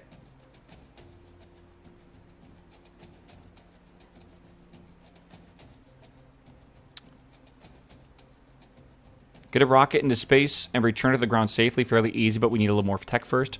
Downrange milestone. Get a rocket 3,000 kilometers downrange. Pretty hard. We're going to need tech first, downrange, distance LV. Swim to the above contract with shorter distances with some sounding payload. Easy. Okay. 3,000 kilometers is pretty fucking far, I feel. First, low space film return. Put a camera into space and recover it. Kind of like the above contract to come back down safely. Oh, we have to come back down safely. We can't do that yet. Okay. We don't have experiment researched yet. Altitude sounding rocket, similar to carbon line contract, but now is a payload requirement. Fairly easy. We need more tech first. Okay. Of those that sound good, suborbital trajectory and return requires to get above 140 with a parachute. This is just barely out of reach for our Airby. It looks like we need a different type of rocket. The downrange rocket for many of these contracts, of the available contract, I think downrange distance LV is best to start with for tutorial reasons. You may decide you'd rather build more Airbys or maybe film return rockets. There are many paths forward. Yeah, when you're ready, accept the choice. The tutorial is going with downrange distance intermediate, which requires a rocket that can carry 500 units or liters of sounding payload 150 kilometers downrange. Additionally, the contract requires the rocket to be fully controlled and guided for the first 50 seconds. We must reach 140 kilometers of altitude. Oh my god. That's a lot. Once you accept a contract, all others disappear. This prevents you from double dipping several contracts with one rocket. This restrictions will start to go away once you start accepting more advanced programs. However, right now, there's nothing stopping you from building more than one rocket at a time in anticipation of a contract. For now, the tutorial will leave Airby LC idle, but you are more than welcome to keep building Airbys. Remember that you only pay your engineers a fraction of their salary when they're idle. Okay, that sounds good. Yeah, it's extremely useful to accept the contract you intend to complete before you start to work on the rocket. This way you can sim with the contract open and be certain if the rocket is completed or not. Okay. In the next chapter of the tutorial, we will cover how to build a downrange rocket. And I gave you guys a little sneak peek, and I clicked on the next tutorial, and the scroll bar is fucking long, dude.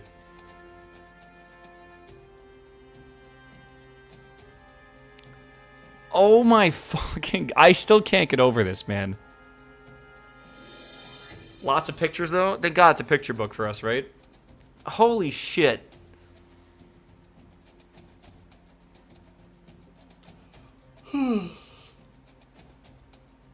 Surely before New Year's. This mod pack is an infinite content glitch. Dude, I honestly, it's fucking crazy. I think adding KRPC to this would be fucking unbelievable. Imagine, like, not being able to use MechJeb, like, automatically. Imagine having to program it yourself. Imagine having failures because your programming has bugs or something. Right? That, like, some edge case that your simulation didn't hit or some shit. Like, it would be very boring to do on stream, in my opinion. I think it would be incredibly boring. But I feel like it would also be... If you're that kind of gamer or whatever, like, you know, just enjoying your free time, that might be, like, the coolest thing ever.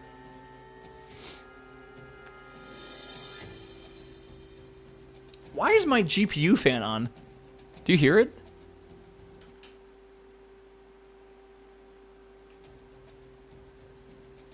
At this point, just go work for SpaceX. That's why I say, if you were able to make it to the end of this, if you complete the Plutonian landings and a crewed Mars exploration mission, I honestly believe that you should get hired at NASA. Just automatically. Like, you don't even have to apply. Like, it just in the mail is your employee ID card and stuff, right? You know, the tech tree does indeed have all the modern SpaceX tech, like Falcon 9 tech as well. Does it have, like, the Starship tech? Like, does it have a Raptor engine instead of a Merlin engine? I don't know. I assume there's, like, Metalox engines in here as well. Yeah. Sends KSP save file for resume. Yeah, you know how we joke about Factorio as, like, a resume? This would 100%, I think, be resume inducing. All right, we're going to do...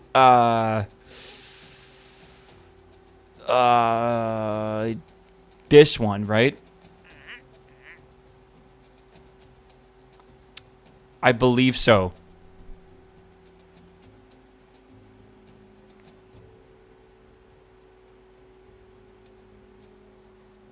Your rocket must be suborbital, so over 140K, for the contract to be completed. Additionally, at least the first 50 seconds of flight must be done under active guidance.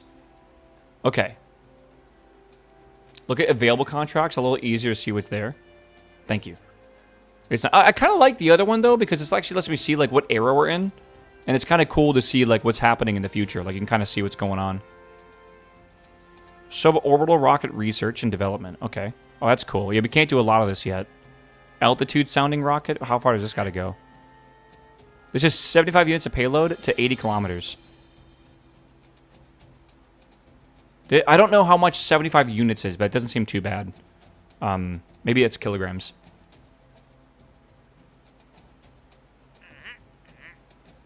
Yeah. Okay. Again, I think we should follow the tutorial because that's probably a good idea. Potentially it doesn't even, it just says potentially, bro. 75 liters, do you think? So it's volume, not weight? Isn't, like, weight more important than volume? I mean, both is important, right? But still. A downrange rocket is a suborbital rocket that can potentially complete downrange distance LV development, low space film, advanced biological suborbital experiment contracts, and is much larger and more expensive than a sounding rocket. So never build a downrange rocket for a contract for a sounding rocket complete. Okay.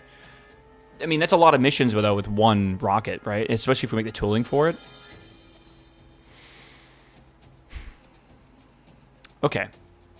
Chat, I'm going to stand up and stretch again. It's been 6 hours. I've only stood up once. All right. They're targeting Wednesday for a Falcon Heavy launch. Okay, so not tomorrow, but Wednesday. The Falcon Heavy launch, by the way, got scrubbed today, chat. So, it's not really a video of it, but it got scrubbed. And yes, there is a Falcon Heavy launch, just so you know. It was supposed to be this morning at 9:28 a.m., but it got scrubbed, so it now it's Wednesday, I guess. All right. We'll see. Chat, I'm going to keep playing this for about another hour, and then I'm going to switch over and do some World of Warcraft stuff that I need to get done because we're doing a super long stream today. And I feel like I need at least 2 hours to get my WoW stuff done. And so I think I can... I was thinking of switching over at 1, but I'm having too much fun with this, so I want to keep playing for a little bit. This does sound like a job that is going to be at least another 4 hours to make a rocket. So... we probably need to, like, just chill and read up on, like, maybe we could watch a video on, like, basic rocket design. Right? Because this will kind of explain it, but maybe we can have someone explain it to us, too. Right? Yeah, Falcon Heavy is just 3 Falcons strapped together. No, the core technically is taller than a normal Falcon 9. The side boosters, I believe, are booster stages of the Falcon 9, though. But the core is not. It's a unique thing that is different. So, you can reuse a side booster of a Falcon 9 Heavy as a Falcon 9. You cannot reuse the center core as a Falcon 9. Does that make sense? I guess. Okay, chat, I'll be right back, all right? I will see you very soon. Oh my god, my brain is just in overdrive right now. It's kind of awesome. This is going to make the most boring YouTube video today, by the way. Stream might be kind of cool because we can yap and stuff, but I can't imagine someone just sitting down on YouTube and watching this with, like, some popcorn. I'd be speeding through this all day today. We've done one launch and like a couple sims, but yeah. Did one person make all this? Oh, fuck no, dude. This is definitely a team of people. 100%. Oh, okay.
Okay. I gotta look at this real quick. My friend sent me a tweet that apparently is nuts. You all know about the new Bugatti, right? That hit like the highest speeds ever for a production car. Apparently, BYD just beat it. And the new their new U9 Extreme has hit a speed of 496 kilometers an hour. Which is like, I'm not even sure how the tires stay together at that point. I'm gonna be real. Yeah, isn't this pretty old from last summer? Is this happened last summer? Why did no one tell me there's a new speed record? I wanna... oh my god, dude, yeah.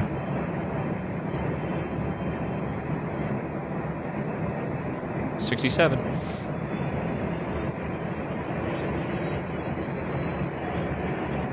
Oh my god, look at the speed of the trees.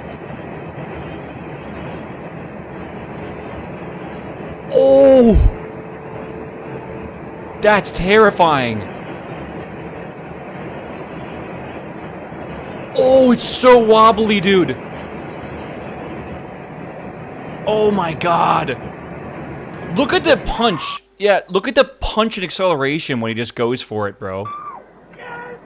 Put your hands on the wheel!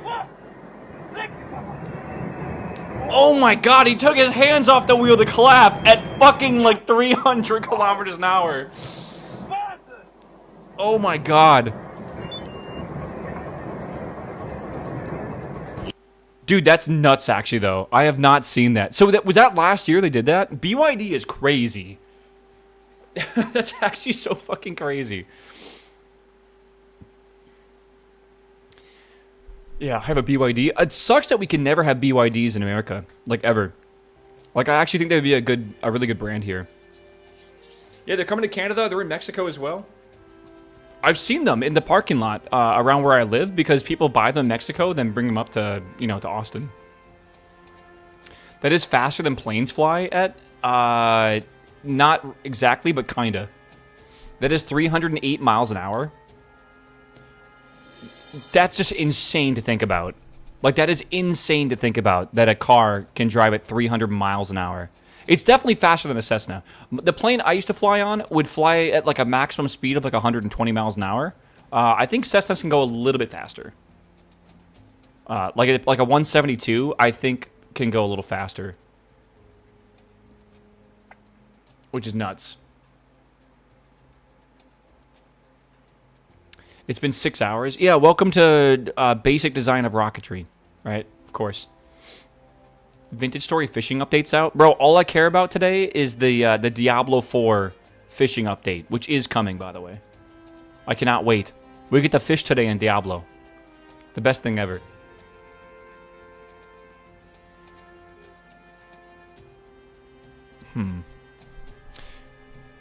C-172 is about 170 knots, which is how fast?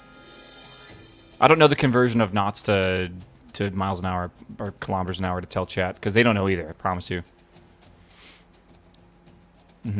It's about 180. Okay. Is it really just 1-to-1? So what, 250 kilometers an hour, something like that? Okay. Do. Holy shit, chat. All right.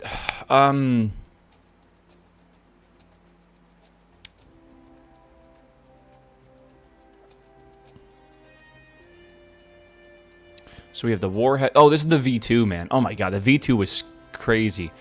Do you guys know what they what I guess that's kind of a spoiler. So for the actual the fuel, they used I believe like ethanol, potato ethanol, to launch the V2.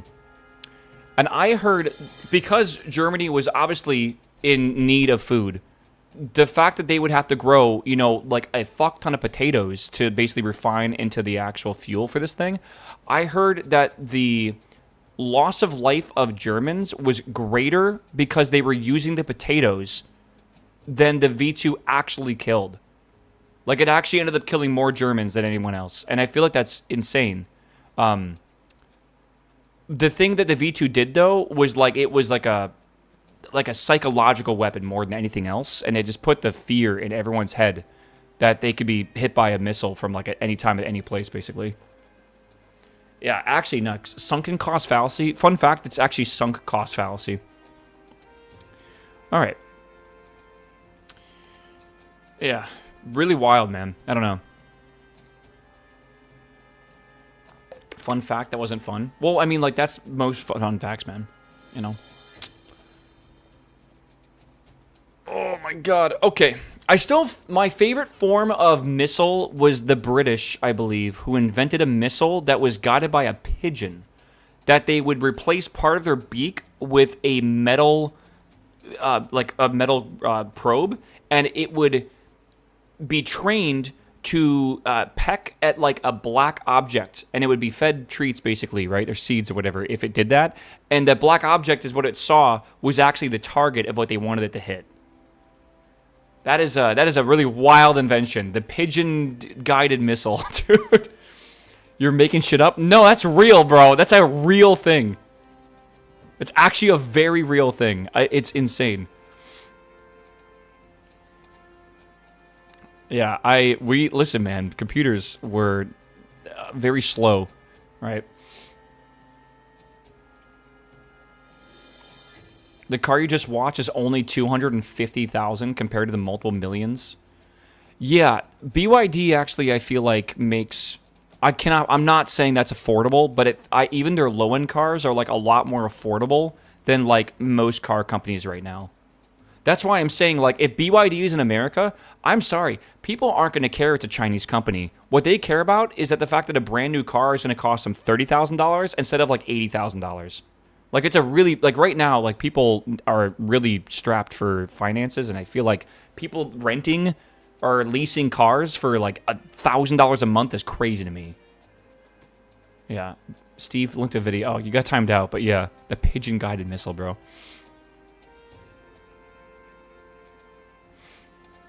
Okay. Sure. Okay. Overall, the process is fairly similar to what we built the Aerobee, except we're building an engine fairing. You can save time by modifying an existing rocket, such as our Aerobee, into a V2. But that can turn you into trouble if you forget something. I prefer to build new rockets from scratch and then modify them as time goes for missions that will fly. Okay? Start a new craft file, place a procedural avionics part, but don't worry about configuring it yet. Now place a part... You see the craft? Oh, we're building a V2? Okay. I thought the V2 launched in like the 40s. It definitely did, right?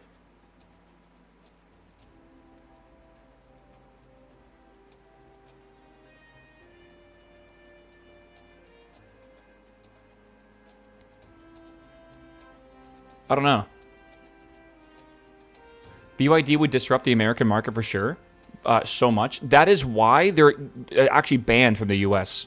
Like, literally, they're banned because I think they would actually heavily disrupt the car industry here, which is a lot of jobs and a big part of our economy. Yeah. The V2 was invented in World War II. Yeah, okay. It was 41 or 42. Okay. So before the US even joined the war. Wow, okay. Tesla? Dude, I'm sorry, but, like, go look at the sales of Tesla compared to BYD right now. Tesla makes up like half of the car market, like in terms of market, like the stock market, but they only sell like 2% of the electric cars in the world. It's like nothing. It's actually like, it's why everyone says it's so inflated for their stock or whatever, right?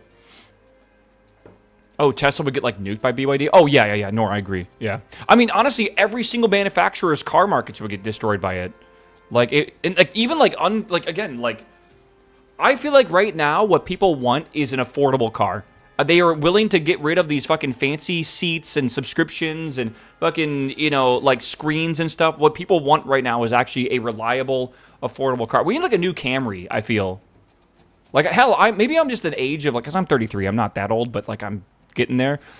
Like I don't really care what people think, but the Camry is a beautiful car. Like, there's something beautiful about just like good engineering that's reliable, right?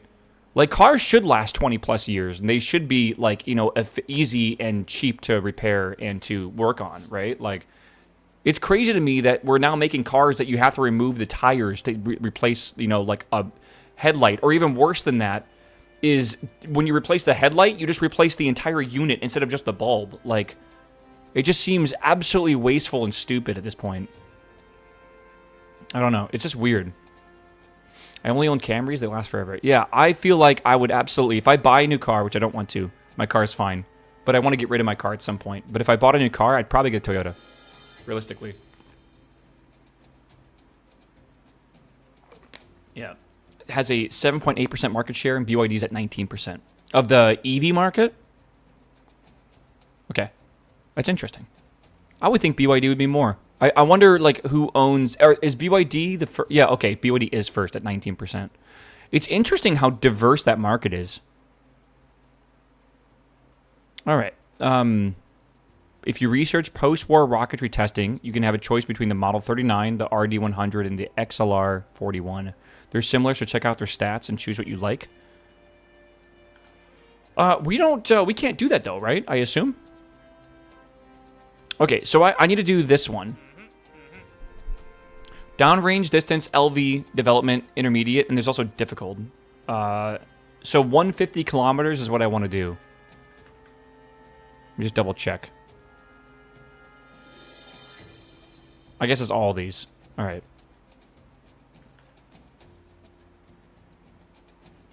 I'm hoping I'm not getting over my head here, but let's give it a go. Accept. And the rest of them are now gone. And we can't accept anything anymore. We can have a couple contracts, right? Or can we only have one at once? Hey, we have 4 science left. We should go back to the R&D center and see if we can research something. You know, it might be a good idea for us to make another one of those rockets we just made, because there is still more science to get. Is there a way to tell, actually, how much science there is left to get?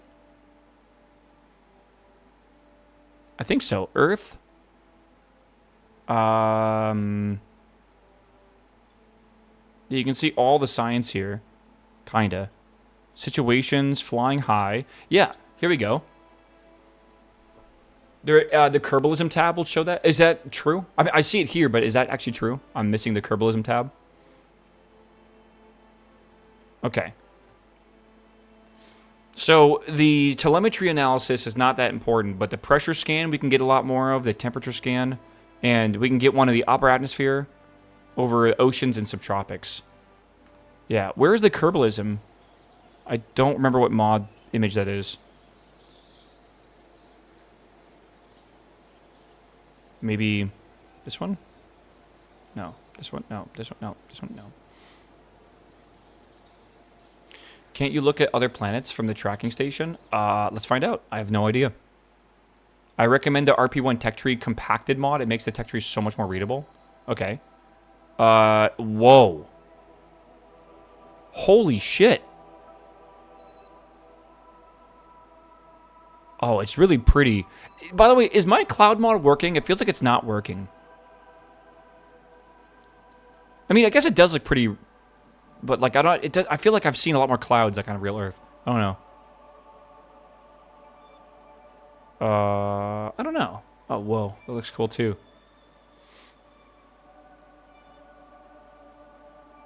So here's the moon. See what that looks like. Very round, very pretty.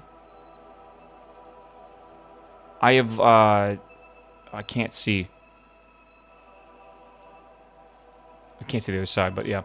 It's pretty. Pretty sweet. That is not Kerbal. Sorry, that is Earth. Okay. Dude.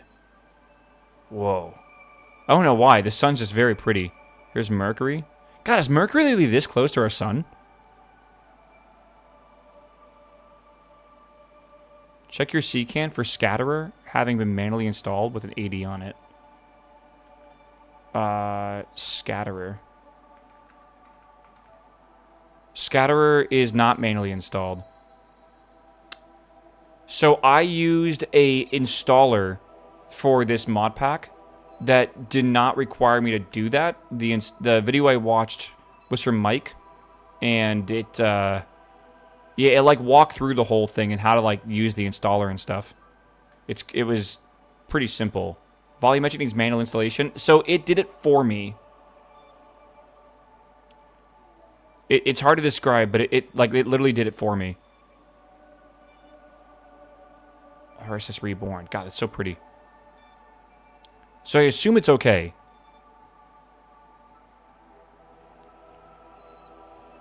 Modpack scatter will use the old version.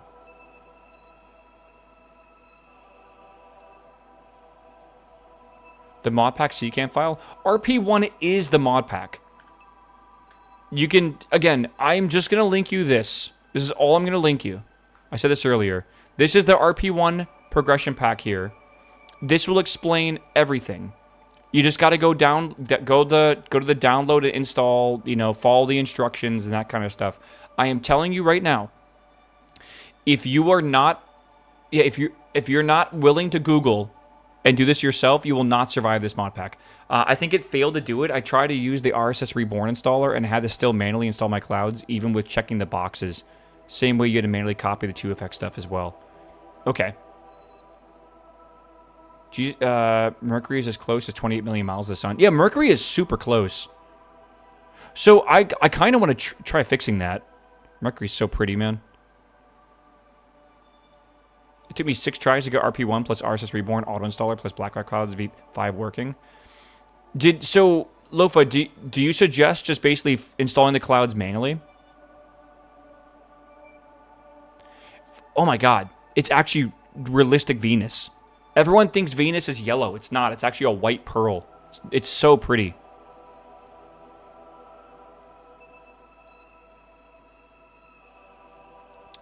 Where's the Petrova line? Meow. Meow. We have that. We have Mars. Choyu, hello, my man. Good morning. Good morning. Where's the ice caps? Do you know the ice caps on Mars grow and shrink throughout the year? Oh, Deimos and Phobos? See how tiny they are. Oh, they're super small. Yeah. It's really cool.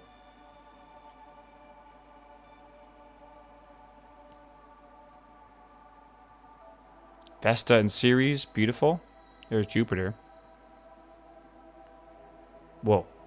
Does it move?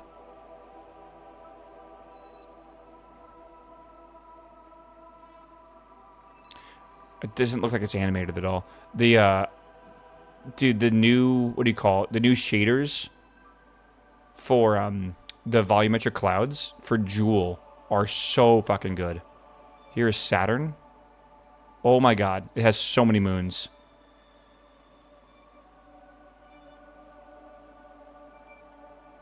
Wow. Fun fact, the rings of Saturn in real life are about 20 meters thick. Meters. Super cool. I don't know. I can't tell. It looks like there might be... No, there's not one. The little tiny moon in here you can't see. Saturn's my favorite planet. Saturn's pretty. I think Neptune's my favorite. Neptune? I know I'm skipping Uranus. Just Neptune is gorgeous, man. It's also, in my opinion, like one of the least explored planets, I feel. Like, we know a lot about everything, but like we don't really seem to care about Neptune that much. But Neptune is so beautiful.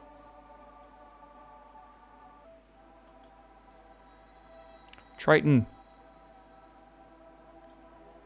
Neptune is really far out there? Yeah. I like to imagine myself, like, in, like, a space station, like, orbiting Neptune. Like, at times. It's just, like... I don't think you could ever be more isolated than whoever is the first human to go out there, right? Like, it's going to be nuts. That is beautiful. Hey, it's actually something I did not know. I know, so Uranus rolls. It's like, imagine you have a basketball and you roll it on the ground. That's how Uranus goes. I, for some reason, did not think about the fact that its moons are also orbiting in that plane. I guess it's not possible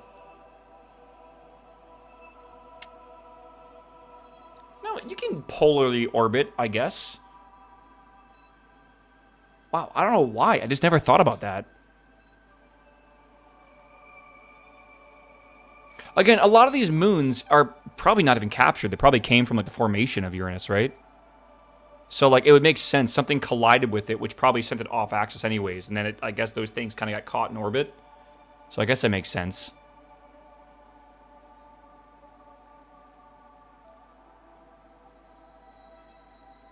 Weird. Oh, man. That is super strange to see. I'm going to be honest. It feels wrong. And then where's Pluto and Charon? Which apparently is pronounced Karen. Yeah. Okay. Pluto feels a bit like Earth and the Moon, doesn't it? By that I mean like the ratio of the size of Karen compared to Pluto. Like it's actually weirdly large. Just like our moon is weirdly large. Not a planet? Sorry. Kind of true.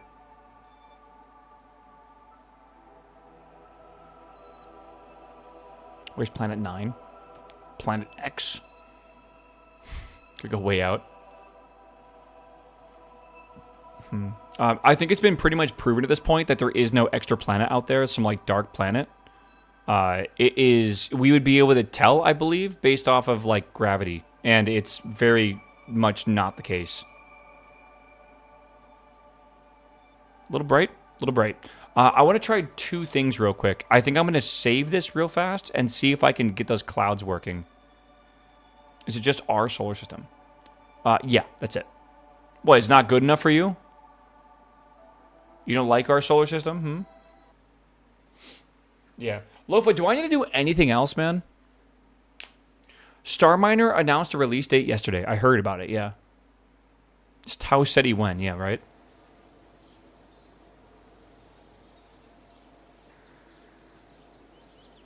I'm worried about installing... Why is it so laggy?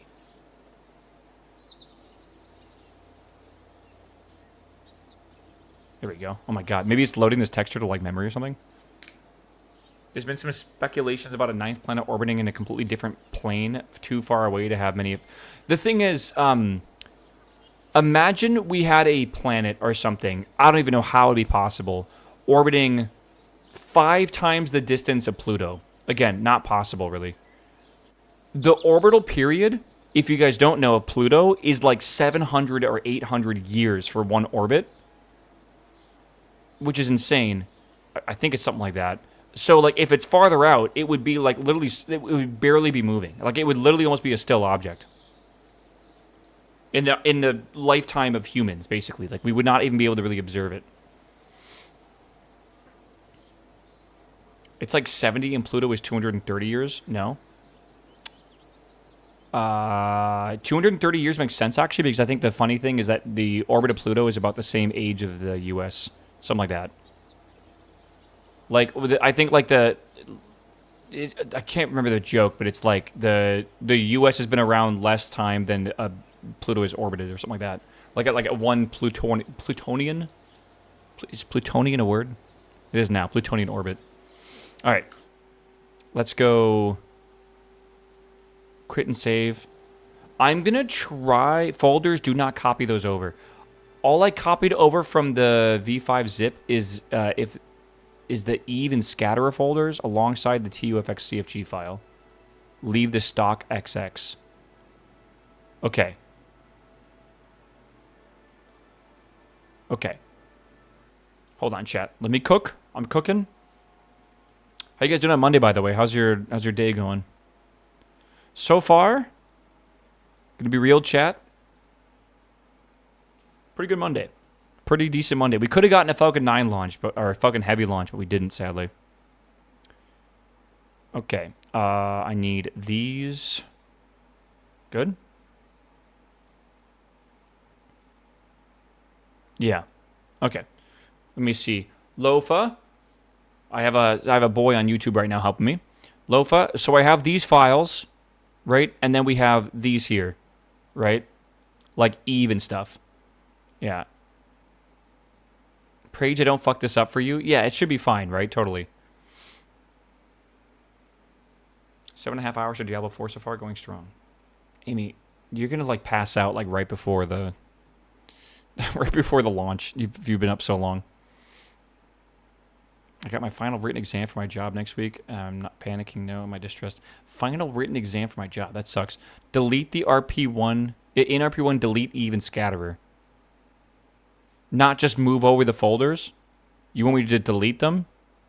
Like entirely? And scatterer.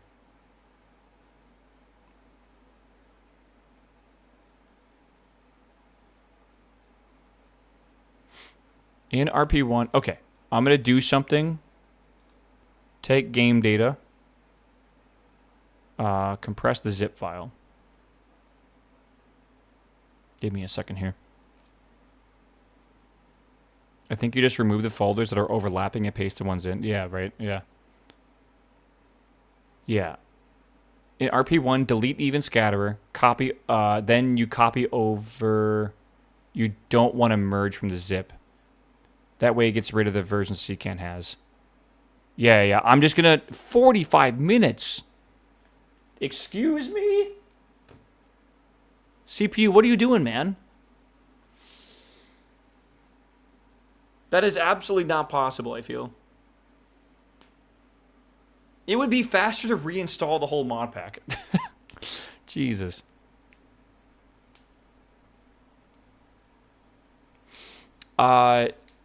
So that's not true, Nissan. That's not true anymore. It is viable, apparently.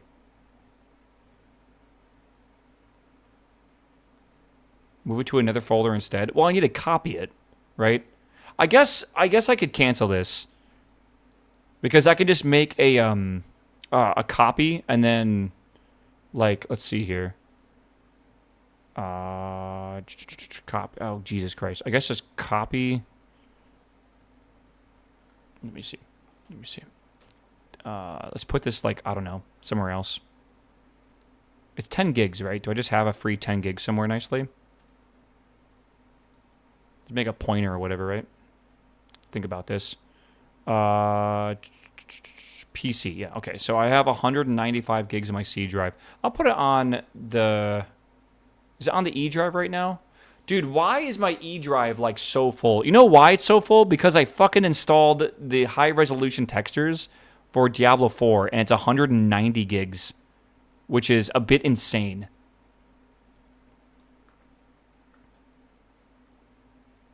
KSP new backup.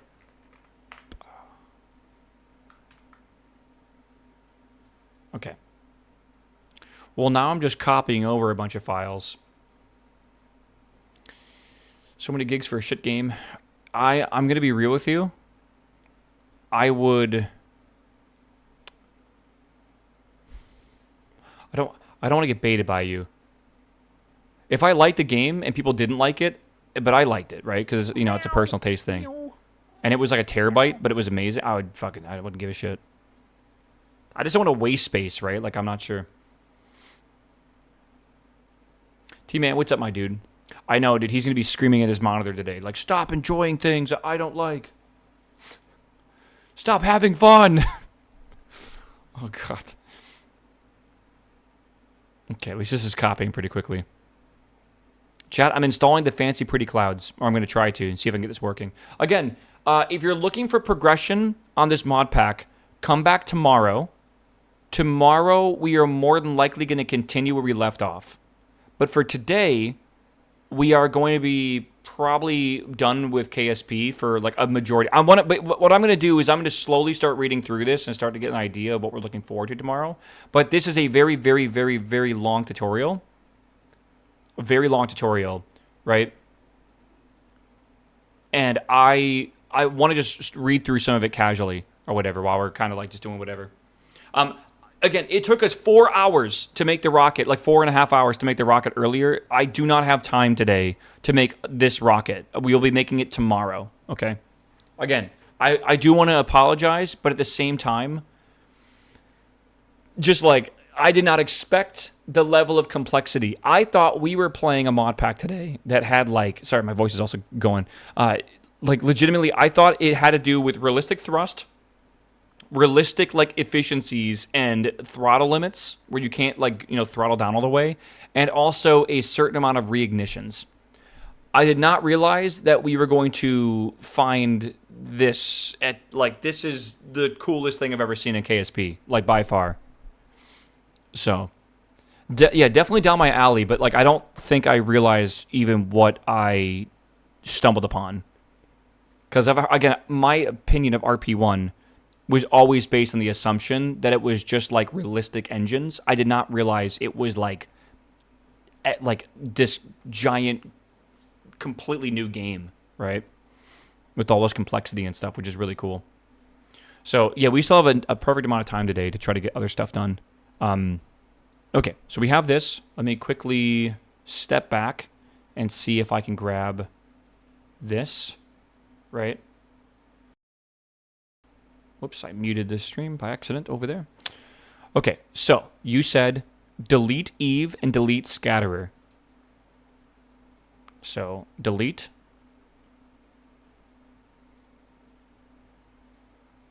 Scatterer.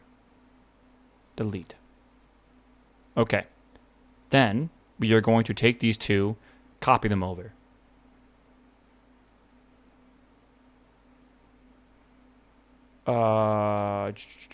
Hold on. Delete even Scatterer. Then you copy over. So then we copy these over. Boom. Okay.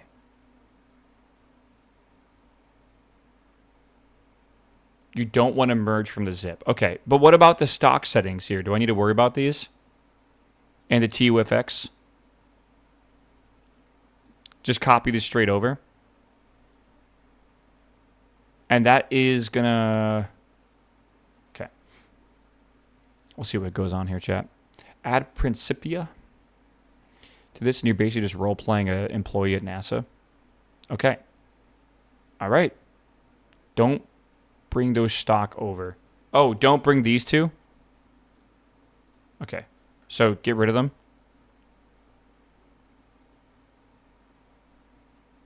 Delete. It didn't, like, copy over anything. Yeah, stock volumetric, stock scatterer configs. We don't need those at all? Surely it's fine. Okay, we're good now? See, if this works, by the way, YouTube chat is goated, and I think they beat Twitch chat for the day. Maybe. We'll see. Watch it never launch again. Oh, if that happens, then we have a backup. We're good. Just bring over Eve, Scatter. Okay. Let's see what happens, chat. Let's see. Please, cloud gods, give us the clouds. I think you will need RSS configs. I think so too. But I don't know even what that means. Like, are you talking about scatterer configs? Or are you talking about something different? Oh, my days. All right, dude. It's a lot of patches, chat.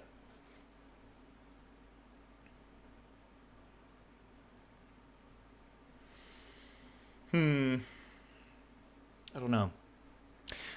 How many of y'all are playing Diablo 4 tonight? Everyone in chat? Wow. Dude, there's some fucking haters, man. There's some real crazy haters for Diablo. I'm just kind of surprised. If you are playing Diablo tonight, let me just remind you of something that I've been saying earlier today. The launch of Diablo is happening at this time for me. 6 p.m. for me. You can see on the map when it happens for you all tonight. That is the actual launch tonight. The servers are going to go live, possibly, we'll see at that time. Right? So that's right here for me, right? How do I draw? Right, that's right here for me. That's coffee, actually. Just so you know, the season for Diablo 4 does not start till a half an hour after the servers go live. So you're going to want to make a seasonal character.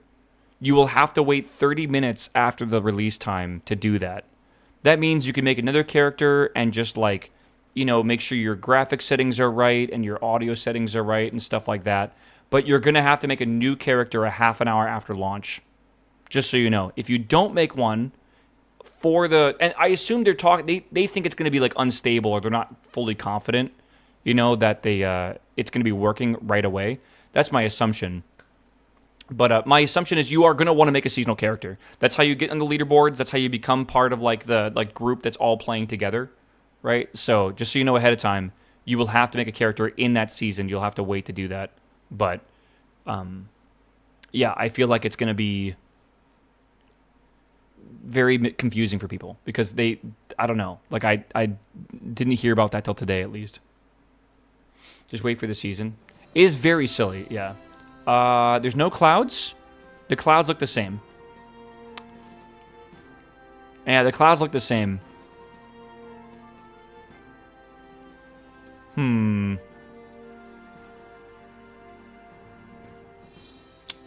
Check mods menu. Well, it's like...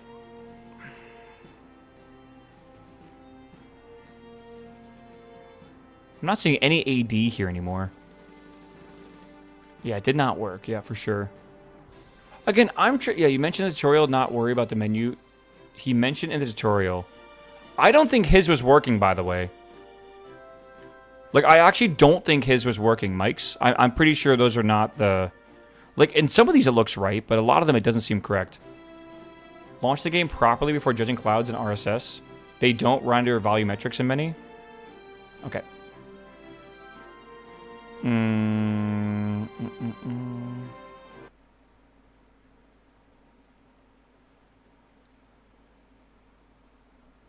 Load the game. Clouds switch depending on the height you see them. Okay. But the guy in my YouTube chat is saying that it is possible. Like, because he says he sees his from the menu. These are the basic clouds. These are like the normal-ass clouds. For sure. He might be wrong. I don't know. I don't think so. RSS volumetrics is an add-on for Eve and Scatter intended for use alongside RP1, derived from Sol and RSSVE. Okay. Have you tried this, Lofa?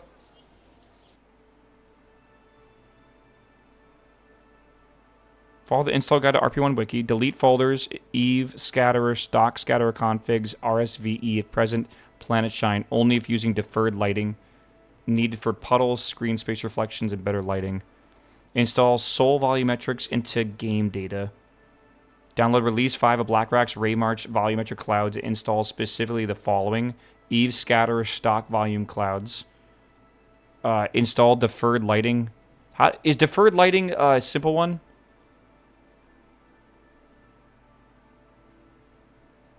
Yeah, check CCAM for Sol configs.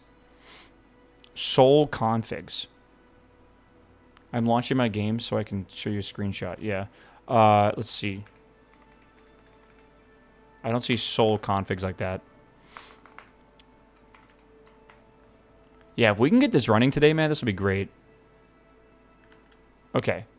Yeah, I think we back out of this. I kind of want to check this out. We'll see. Stock volumetric clouds. What about it? Just full manual install all of that? That's what I'm going to do. Yeah. Well, full manual install... I think I'm going to install... Well, this is like the steps of what you want to go in. I might install deferred before anything else. Enable BlackRock's profile. You might need to add the Sol repository to see the mods. Okay, but like, do I need to... This is RSS volumetrics, right? Like, can't I just download it from here? Like 700 megs? Sol's another repo that you'll need to install with RP1, no? I don't know. Gotcha. Install Sol volumetrics into game data. Why has that got a little asterisk, but it's not saying anything? That usually means it's like a footnote, but like where?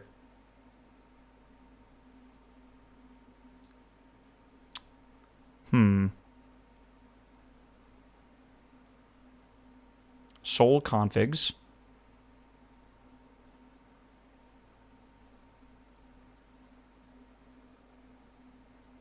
Is that what I'm looking for? Secant settings, choose Sol and add. Settings, secant settings.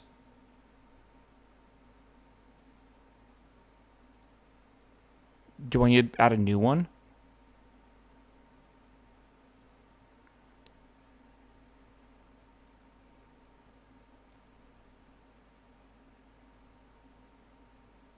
I assume so. Jesus. So yeah. New Sol add. Okay. Exit. Okay. Hold. Chat, you ever think this is like a great game? And then you realize just like how this is not a game, this is like a lifestyle. Yeah. Okay. Let's get back to business here, because I'm kind of getting distracted from this. Delete these files. All right, let's go ahead and delete. I do have a backup if I need, but let's just go ahead and see if we can recover this a little bit. So delete Eve. All right. Bam, gone. Delete Scatterer. Bam,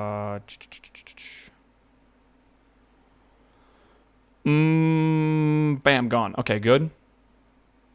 Delete stock scatter settings.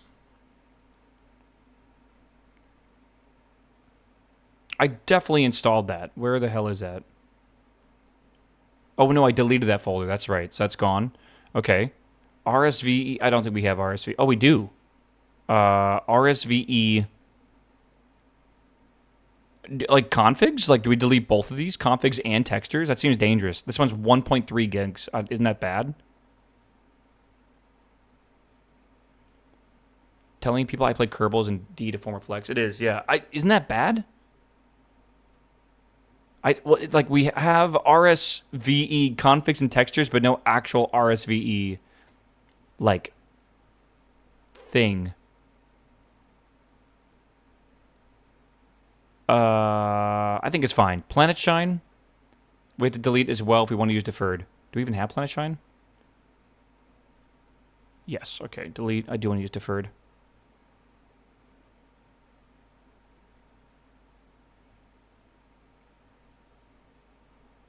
I don't know if we need to uninstall the RSVE textures and stuff like that. I feel like we need to. 17 gigs. I feel like we need to, but maybe we don't need to.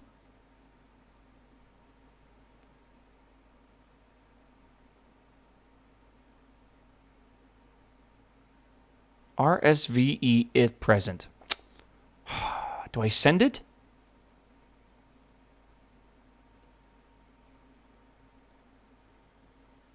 Like, how 1.53 gigs has to be kind of important, right? Like, you don't just delete something half the size of, like, the base game and have it not be important. Oh, man. But we are trying to do some pretty weird shit right now, I think.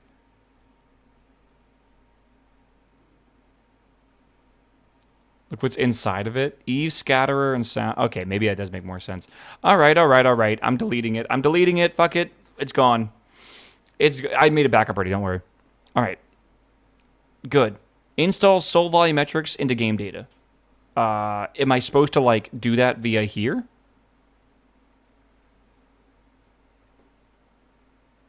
Maybe.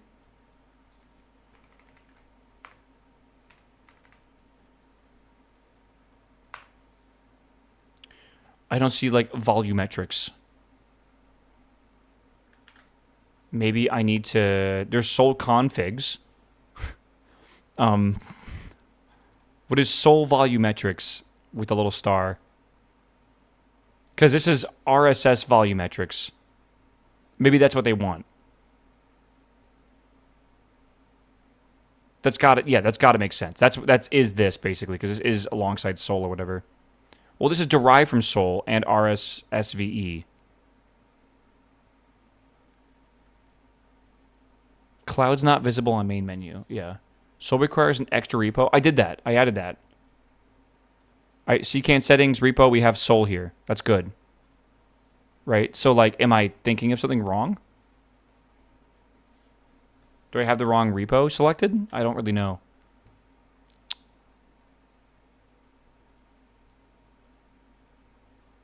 This has to be this, though, right?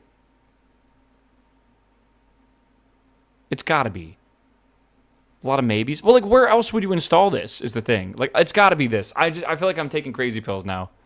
For sure. Hold on.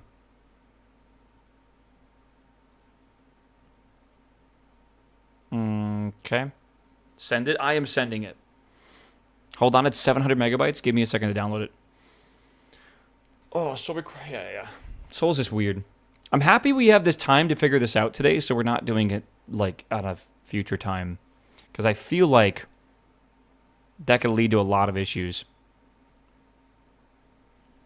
Like, trying to do, like, the rocket building and trying to fix the mod pack at the same time is just going to be, like, super annoying, I feel. Let me see here. I'm still waiting for the download to finish. It is about halfway done right now. Oh my god, chat, it is 2 p.m. already. Do you guys believe that shit? Oh my god. Time is flying by so fucking fast today, and I have so much to get done today. It's crazy. Like, I don't know how it's already been a 7-hour stream. Does it feel like it's been a 7-hour stream? What the fuck have I done? I drank some coffee. I made one rocket. It's crazy. All right, give me a second. I'm going to just stand up all these downloads. Just why not? It doesn't feel like it, yeah.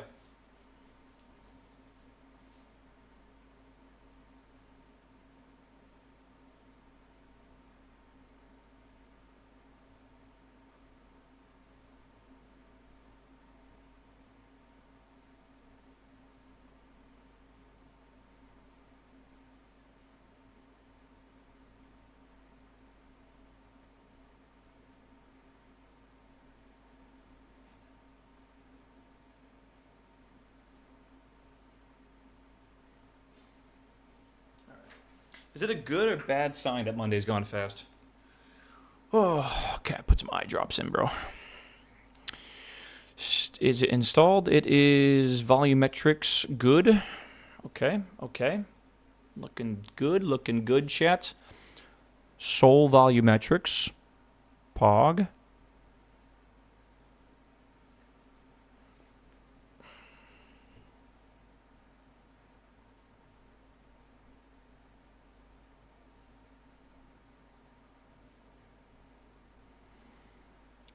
Does this have any dependencies?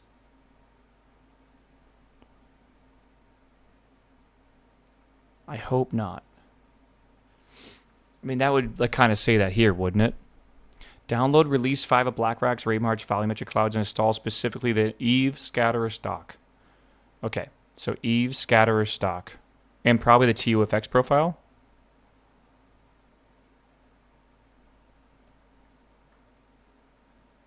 Included with deferred and Eve.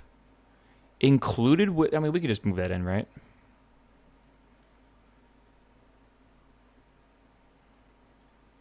Okay, that's fine. Okay.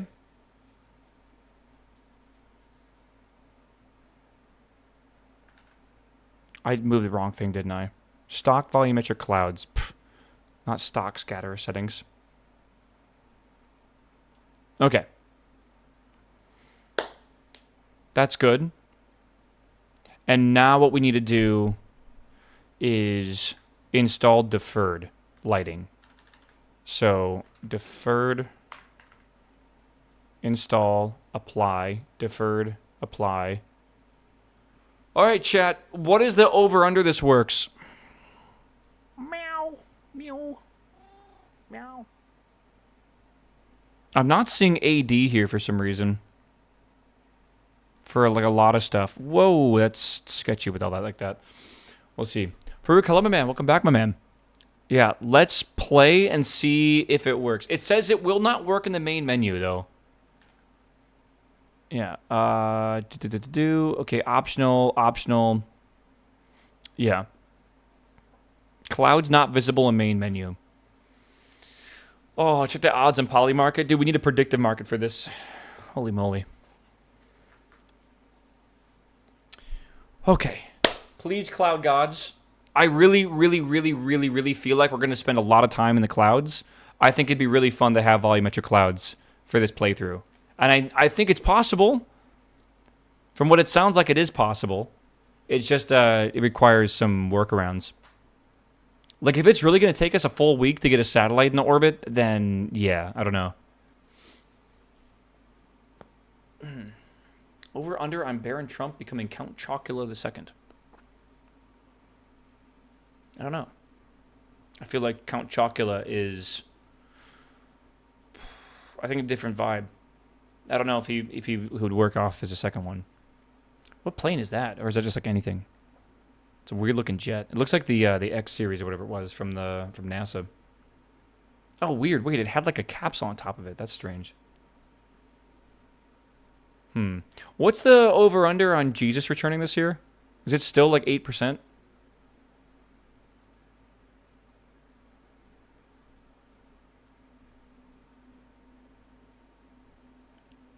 That's still nuts to me. What? Yeah, on Polymarket, you can bet if Jesus will come back this year. It's at like 8%. The reason it's 8% is because there's another bet on if the bet for Jesus coming back this year will be above 8%.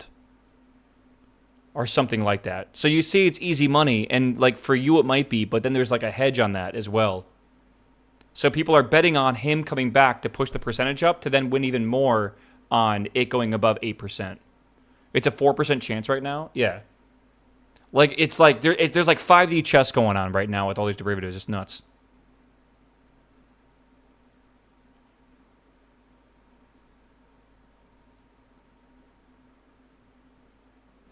Okay. It won't be in the main menu, but here's the good news.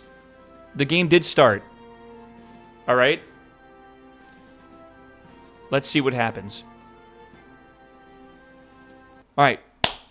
Please, please work. Please work. Please work. Please work. Please work. Please work. I'd be so sick if this worked. Come on. This is like Minecraft, man. This is bringing me back, like back in the day when we were trying to get mod packs working. Holy. Again, loading icon is not loading, but this happened earlier today. Okay? Letting everything load. Interesting that that monolith is still there. I can't tell if those are better or not. It looks slightly better. They look more 3D, but they should be a lot crazier. Maybe these are like the settings for the planet? They are not 2D. Yeah, but I can't tell if they're 3D. Like, proper... like, the one... like, this looks way crazier in normal KSP. Is TUFX enabled? I don't think that's going to change a lot, man. TUFX is like a color grading... we're in space. Wow, we've done it. Hey, this reminds me of that bug from KSP2. You guys remember that? TUFX is just going to change the color of the screen mainly. Simulate a flight? That's a good idea, actually. TUFX. I can turn on black rack TUFX. There you go. Like, look at the grading basically change. Look at like the greens and stuff. You see, it's like it's changing the color of certain things.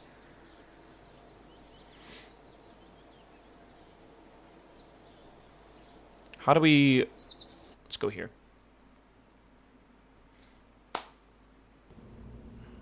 Okay. I want to load a Big Thunder Lightning Splash. And I want to simulate this. From now, simulate. Yes. Okay, we'll fly a couple more rockets today. Chat, we're going to be switching off of this very soon, and I'm going to everyone's favorite game, World of Warcraft, because I got to get some shit done in WoW before this Diablo launch, and it will take me like a couple hours to do. And I tried so hard to get it done yesterday off stream. I really did, but I played for 10 hours straight, and I still didn't get it done, which was kind of annoying. That's engage. That should be good. I think we could just launch, right?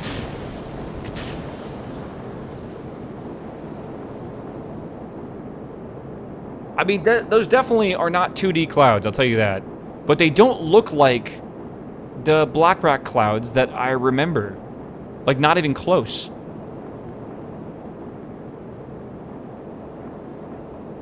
Maybe the config settings are wrong?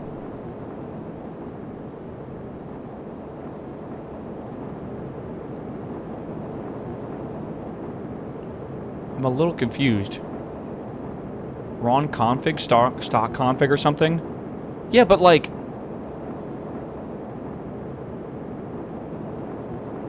It says to install specifically stock volumetric clouds, and I installed that.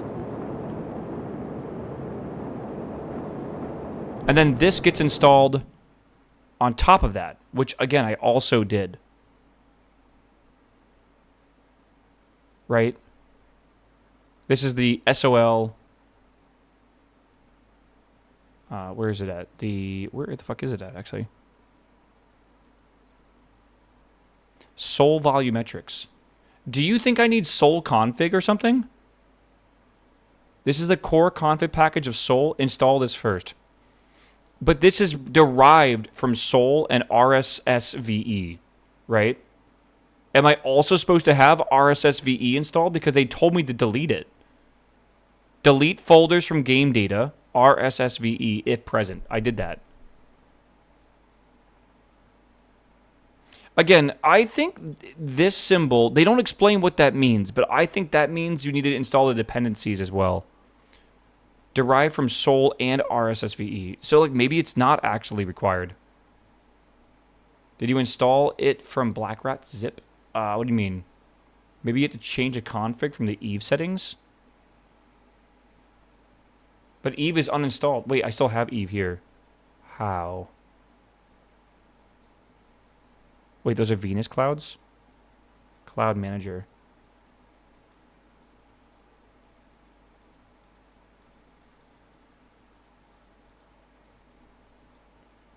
Earth?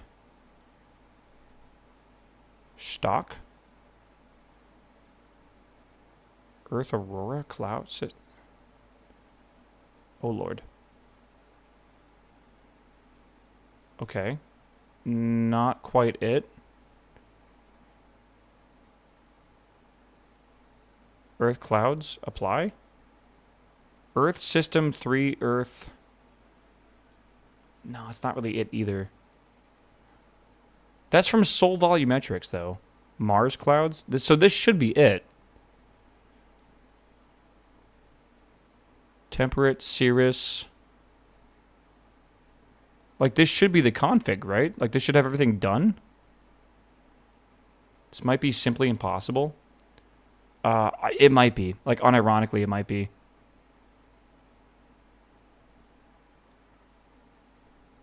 This is why you install configs for this, right? Because, like, the... what is it? Like, you can see the stock clouds or whatever. I hope this doesn't, like, break everything. Yeah. I want you guys to understand something real quick, so I'm going to show you, okay? This is not correct, basically, right? So we're going to revert flight back to here. Did you not download RSS Volumetrics file and add it to the folder as well? RSS Volumetrics? It says install Sol Volumetrics. It doesn't say to install RSS Volumetrics anywhere. Right? I'm sorry. Sorry. I did. Sol Volumetrics, when you download it, downloads something called this here. Sol Volumetrics. That's what it downloaded. That's what it was called. Like when I hit the download button right here. So that might be a bit confusing, but yeah. Leave. I have volumetric clouds working, but I don't remember how I set it up. RSS Volumetrics is Sol Volumetrics. Yeah. Yeah, I want to just show you this real fast, just so you're aware, because I know some people are maybe new here. Maybe you didn't watch this before. I want to tell you why I'm worrying about this and why I think it's a big deal. That's, you know, always a fun... Yeah. Okay. Go over here. This is how you get viruses. I mean, it's from the official, like, Space Doc. Like, Space Doc is a trusted website for stuff, but I get it. Like, it's not always safe. Be careful what you download. All right. If I go to the pack we just played, right? So now we're on the RP1 pack. This is pack 26 or whatever. If I go back over here, I just want you guys to see what it looks like, because this is worth all the effort.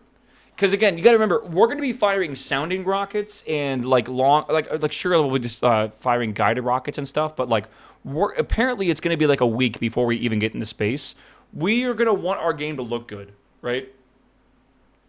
My Eve config editor shows settings in sole visuals directory. Are we restarting again? No. Well, what do you mean by that? We're not restarting RP1. I'm just showing you guys what the game looks like if you actually use the cloud mod. Because people haven't seen it. And I just want, or maybe you have seen it, but you don't remember just how much better it looks. Because it's insane. A sole visuals directory. I added the repo, but I don't see the mods on that repo at all. Which is weird. Maybe this is it? Sole visuals? That doesn't really look that good, though. Philip, that doesn't look... That like, you'll see what the clouds look like when I'm done. Like, when this loads. You playing KSP 1 or 2? 1. You only play 1. 2 is not a game. Right? So here's the main menu screen. Now watch the clouds. Huge difference. They're like, it's significant, right? And then when you actually play the game, if I resume saved and I go back to product ignition real fast,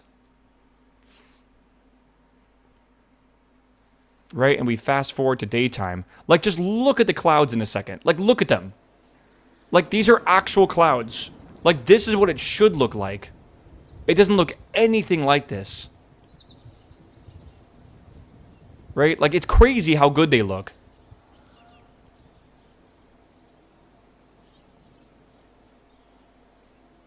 Like, you got, like, anvil clouds and stuff rolling by. Like, it's nuts. And you can fly through them as well, don't forget.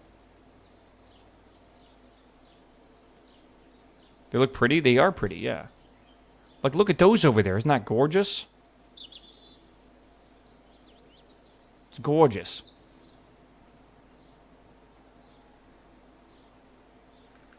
Right? And if I go to a pad here, and I go to, like, one of these, and I launch it, these clouds probably mining Dogecoin. I would let it mine Dogecoin if I can keep looking at them. Install Sol volumetrics into game data. I definitely did that. Right?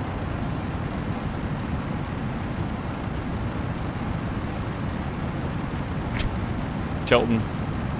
Let's go visit those clouds, Chad.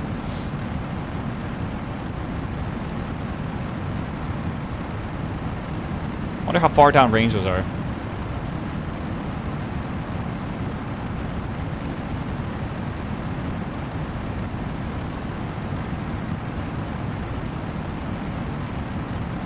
Dude, Phil Bro did not sign up for this.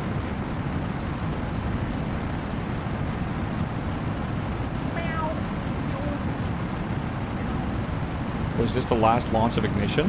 What do you mean? This is a stock file. Bulgarian, hello, my man. Good to see you, brother.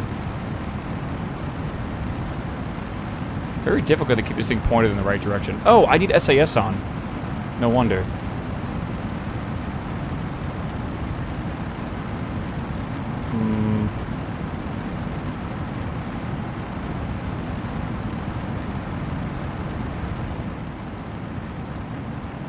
I just want you guys to actually see that these are real 3D volumes. Like, I know you can probably tell, but like legitimately there, it's crazy when you see it flying through it. Are you using RSS Reborn? Yes. The installer did not work because I'm trying to use the V5 clouds, which apparently is possible, but apparently it's also kind of not possible. So it's confusing. Like, I'm flying through these things, man.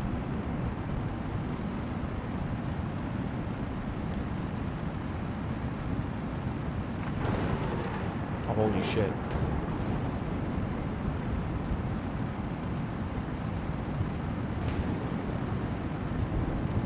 Oh my god, dude. Spooky.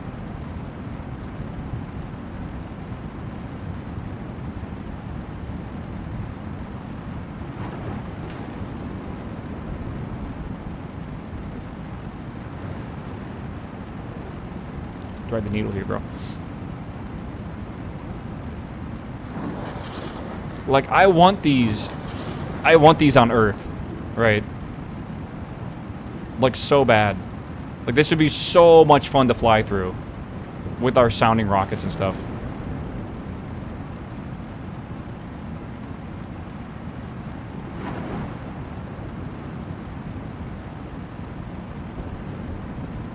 I'm wondering if it's an altitude thing. I'm not really sure. But it very well might be.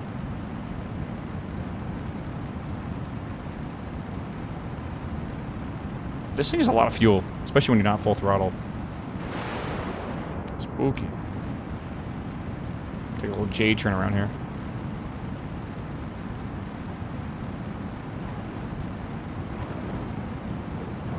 Anyways, I just wanted to show that off so you can see it. Whoa, look at that. That's fucking wild.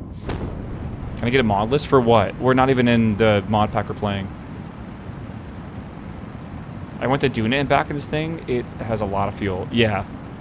I'm starting to realize these RS... Oh, these are the Mastodon engines. The F1 engines, yeah. Okay. Never mind. I thought it was the RS-25s. Looks like a tornado in the middle of that, doesn't it?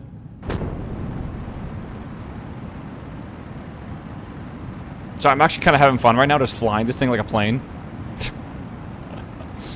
Like, this is working a lot better than I feel like it should have. Can we land vertically? Ah, maybe. I'm going to land for you, bro. Get a bit closer to the ground. Phil, bro, is not having fun. I don't know, bro. Whee!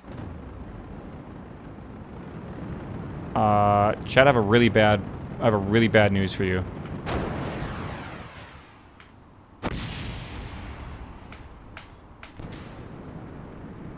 I have very, very bad news for you. I have extremely bad news for you. Just God. Okay. We don't need to worry about what just happened. Maybe don't fly this thing horizontal like a plane. I think that's where we learned a valuable lesson. Yeah, I think I am going to... I think I'm going to have to just figure this out in free time tonight if I have to. But I want to get this mod working. But if we can't get that one working, we could use the fourth version or whatever, right? You see how Scatterer says AD, but if I switch over to this version, right, the RP1 pack, I don't think Scatterer says AD. Yeah, see, it doesn't even say AD. It just shows install or not, right? It's weird. RSS Reborn is incompatible with V5 Clouds. You need to select Soul Core as graphics during RP1 Express install to install. Okay. So I'm going to have to reinstall. Is what you're saying? I have to reinstall RP1 with Express install to support V5. You have to use Soul instead of RSS Reborn. So is RSS Reborn worth using at all?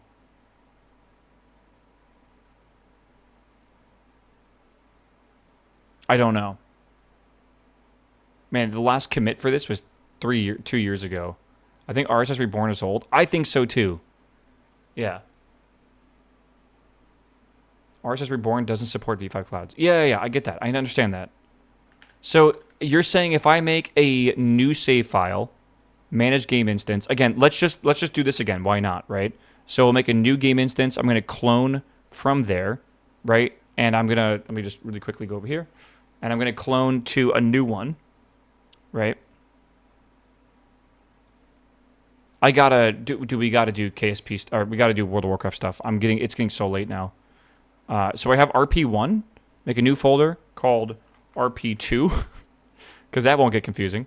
Okay, we have that. RP1 graphics geo. RP1 go. Graphics overhaul. Sure. All right. And clone. Oh my god. There is no fucking way I'm going to be able to do what I want to do. Fuck, man. It's getting late. You need to have Soul Repo for it to work? I do. CCAN settings. New? Never mind, I don't. But now I do. Add. Okay. So I have the Soul thing here. So I can do the RP1. Isn't there like an express install? Express install of Realism Overhaul, Realistic Progression 1, right? I want that, correct? To start with. I mean, right now it's a bit easier to do all this currently, but yeah, there is things I need to figure out. Yes. Okay, so apply. Okay, that's all good. Apply. I think we all agree this is all fine. Stock alarm clock disabler, sure. Soul core is what I want. Right? That's good. Next. Parallax continued textures. I love parallax, yeah. That seems good, right? Eternal textures. Yeah, no, let's just do this one. Parallax continued scatterer textures. Yeah. Parallax continued planet textures. Yeah. Soul launch site textures as large as they go. Soul sun textures. 16K? Is that necessary? That should support V5 clouds using the RSS volumetric step you did earlier. Gotcha. So still follow all the stuff that we need. Do I want to install 16K things for this? That seems crazy. You know what? Why not? Why not? What's the worst that can happen? Oh, Saturn's only 4K? Oh, that's it? It's okay. We're not going to Saturn, right? Surely. Uranus, 16K? Why not? We'll just go with everything. Asteroid belt, 1.4 gigabytes? Why not? I got all the RAM in the world, right? I might as well use it. RP1 is correct. All right, install. 150 gigabyte. It is 34 gigabytes. Oh, shit. I don't just have this kind of space on my hard drive, man. I am absolutely running out of space. I have 95 gigs left. And it's going down as we install, I'm pretty sure. Fuck. I'm going to have to uninstall those. Jesus. Bro, that's a lot of gigabytes for KSP. I'm going to be honest. KSP's base size is like 5 gigs. Or like 4 gigs or something. Or maybe even 2 gigs. Holy shit. This is why you should not buy 1 terabyte hard drives. I have learned my lesson. I bought one for my D drive, and then that filled up, and then I had to buy another one. Dude. I need to buy. I just can't. I don't want to buy more hard drives right now. They're so expensive. 4 terabytes, man. That's the way to go. How much is a 4 terabyte? WD SN 860 or whatever it's called. 865. I'm trying to remember the name of it. EWD. What the hello? What's wrong with you? They're like some of the best hard drives. Yeah, what the fuck? What's wrong with you, man? Yeah, SN850X for 5 terabytes is $700. For 4 terabytes, you mean? Yeah. $700? The SN850X is one of the greatest SSDs out there, by the way. I don't know why you're saying ill. You're still ticking me off, man. Fucking Monday chat, I swear to God. They just say over it, nothing. Like, you're probably like, oh, I'm a Samsung Evo, like, 980 kind of guy. Yeah, I bet you are, bro. I bet you are. No research. You just go off of what, like, YouTube says. Uh-huh. Or off the Amazon reviews. Uh-huh, uh-huh. No, I would say if you're not getting an Evo or a 850, I feel like you're probably doing it wrong, but either of them was good. I definitely don't have both on my PC. I use Amazon reviews. You mean the bot views? I don't trust any Amazon reviews anymore. Or, like, at all. I've seen those people that have been, like, busted for having, like, SIM card bot farms for just, like, leaving a bunch of reviews on things. It's like, no way. I'll go to YouTube channels and try to watch people, like, that have actual videos.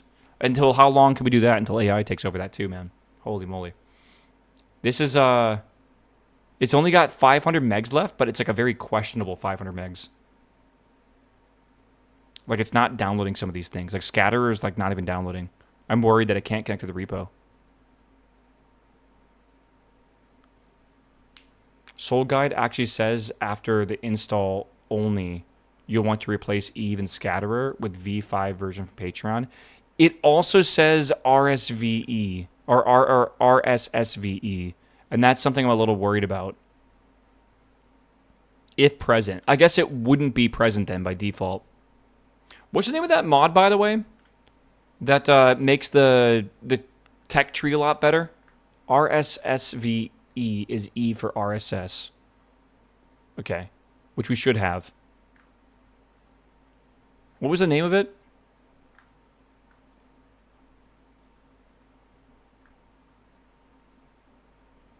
Community tech tree? No, it's like condensed something else. Is it condensed RPN? RP1, is that it? Okay. Condensed. Condensed. There we go. RP1 tech tree mod. Okay, I got to make sure I remember to add this tomorrow, whatever. Okay. I should get $1 or so. I should get like a fraction of all the, like, I should get a penny every time someone downloads Obsidian or something. I feel like every time I open it, it's called Compact. Okay. Every time I open it, it asks me what this mod or what the program is. I have a bad feeling this is not going to finish, chat. Right.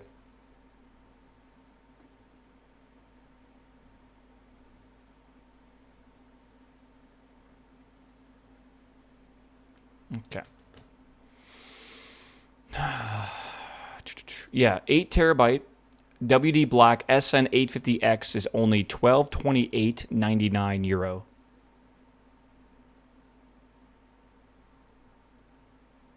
So for the cheap price of $1228.29, yeah. RP1 Tech Tree Compacted. It's with a K? RP1 Tech Tree Compacted. Like that? Tech tree, one word. Okay.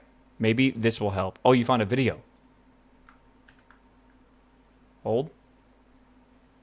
It's still installing. I'm worried this is not going to install correctly because it's taking way too long.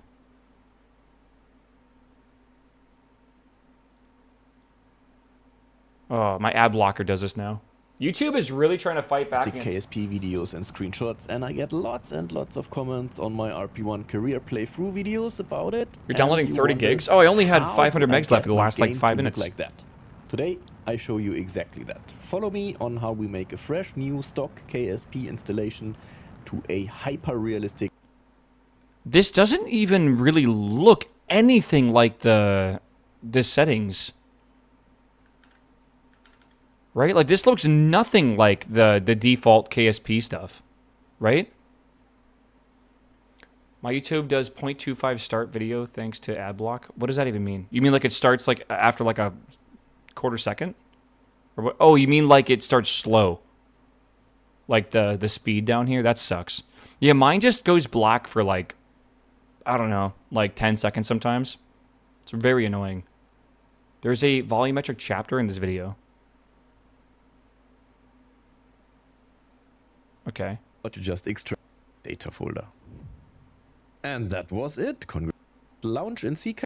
Enter a long main menu and the beautiful earth with clouds and yeah, it does look better on the night but I can't tell if that's everything. Normal or not. Results of this installation. Look at the volume. Again, clouds. I think the config settings are wrong. Right, it's like, do you remember what we saw in KSP, what we just did? They had volume to them. They were big, but that's a config thing. I wonder if like we just need to tweak the configs or something. These look like they've been squished down or something. Like, maybe that's realistic to how they look on Earth, but like I don't know, maybe it's not. BlackRock doesn't work for this, or is that it? This is BlackRock's clouds. Yeah, it probably the config. Just copy the config over. I feel like we're not listening. He obviously did copy the config older. It's just like interesting why they just don't look the same at all on RSS. I'm wondering if it has to do with like a scale thing. I don't really know. It's just not BlackRock's cloud presets. I'm confused. Why would it not be? Right? Like, they moved over the stock volumetric clouds in the Sol stuff. Like, everything's been moved over correctly, right?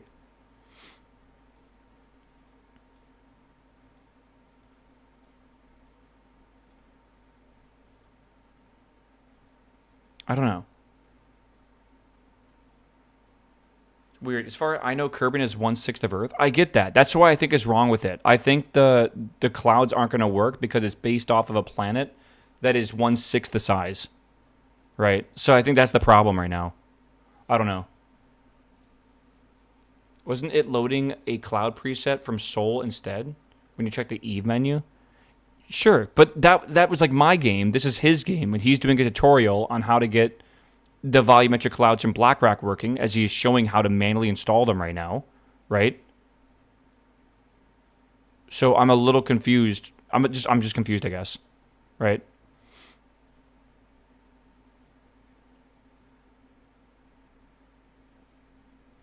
Yeah, I don't know. Oh, it's kind of annoying, man. I wish this was easier, because it would look astonishing if you can get it done right. Because, like I just showed you, like, those clouds look incredibly good, so I don't know. Okay, chat, I need to take a break off of KSP. We've been playing for 7 hours today. I am going to... I'll do some research tonight, but, like, again, it's just, like, I feel stressed out right now because there's so much going on in the next, like for the rest of today, essentially, right? So, like, the schedule, we already are kind of late on the schedule. I'm already late by 30 minutes or whatever, and I kind of wanted to go early.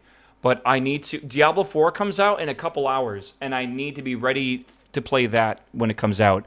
But in order to be ready to play that, I need to get off stream at some point, eat dinner, and get back on stream. But before I get off dinner, I got to finish my WoW shit, because tomorrow is the reset day, and I got to get stuff done before reset day, essentially. I think D4's going to have a crazy queue. I think so, too. Yeah. Meow. Yeah, gooey. Meow. If you are not at all interested in Diablo or WoW or anything like that, I'll be live tomorrow, but we're probably playing Diablo in the morning. I'll be real with you. I kind of want to finish the story on stream because I'm going to play it tonight. More than likely, we'll do that tomorrow in the morning. So I don't know when we're going to play KSP again for RP1 tomorrow, but we'll probably play it tomorrow, right? But there's, like, so much I want to do now. I got to get this fucking cloud thing working. I got to do some research on some rocketry stuff. I'm going to have to do a, I'm going to have to get a bunch of stuff done. Oh, I'm stressing myself out for literally no reason. It's like high cortisol Mondays, man. Don't we start with KSP? It's going to be gone. Yeah, I definitely don't think I should at all. So, we'll see. Okay. We'll see. Oh my god. I just gotta try to fly through this in WoW. I'm gonna try my fastest, or try my best to go as fast as possible. Did he build all the roads in Death Stranding? No. Because I played it when it just came out. Like when it very much just came out. Whoopsies.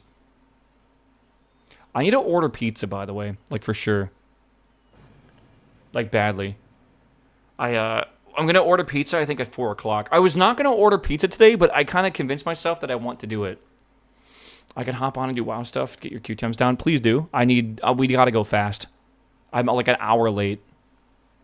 Do you have a girlfriend or wife? That's a weird way to say chat, but yeah. Pizza Hut? Fuck no. Oh my god, no. Pizza Hut is like mid. Your item has been delivered. Sanctuary chest collection? Oh my god, because I bought Diablo! Oh my god, I got decor. Alright. Holy shit. What is that? Crit and haste? That seems like a good thing. Alright. I got cosmetics. Say hello to Glorp, by the way. This is Glorp. He's my time-walking disaster right now of a mechanome that I am going to get up to level... what do you call it? Level 90 today. Hopefully, like, right now.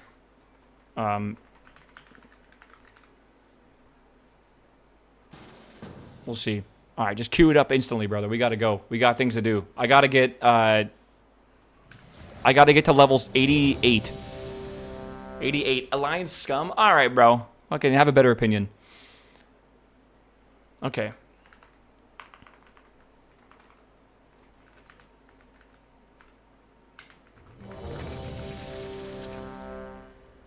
God, that's so crazy fast. Am I still in KSP category? I need to. Alloy or scum? Literally says the bad guys. Okay, bro. Like, what's wrong with you? Can't we all get along? You know, that's what WoW wants, right? Uh-oh, what happened here? This isn't a good sign. Oh, no, it is a good sign. Okay, I'm just backwards. All right, take very close look at my bars. They are exactly as goated as you think they are. All right. I have... what do you call this? I have one button. This is all my... This is one button right here. And then I have Time Warp.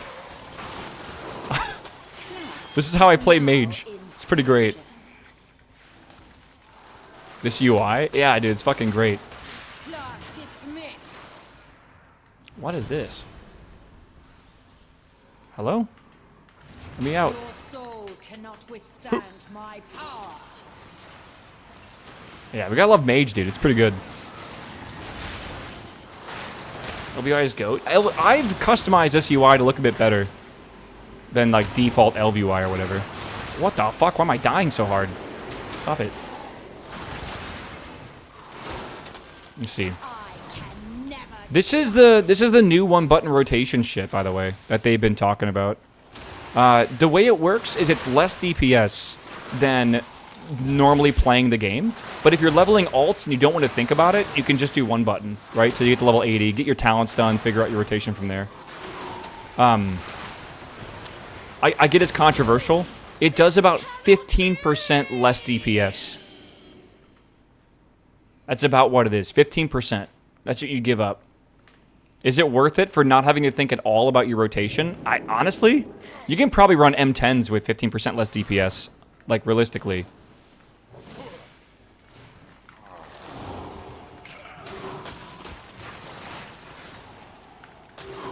Right? Crazy. 50% less than someone playing 100% perfectly every GCD? Exactly, right? I think it's worth it. At least for, like, the ease of leveling an alt, it definitely is worth it, right? Some real stones to challenge the mistress of emotion. I don't know. Well, show me what you've got. One button wouldn't help my rotation because I don't have to think about it. Again, it's good for your rotation, but it might be better to keep cooldowns, like global cooldowns, is something you cast manually, right? Mike Abbott about RP1 RSS Reborn is a post that he changed to CHRP1 in Soul. Wait, what? Sorry, I'm not paying attention. That was not it. This is when I just blast random ones. Is it this one? This one looks like it's spinning slower at times. No?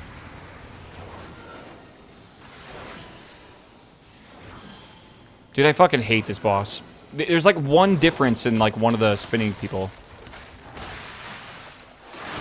I love like a scumbag and played a controller. Is that weird? Is that really scumbaggy? Is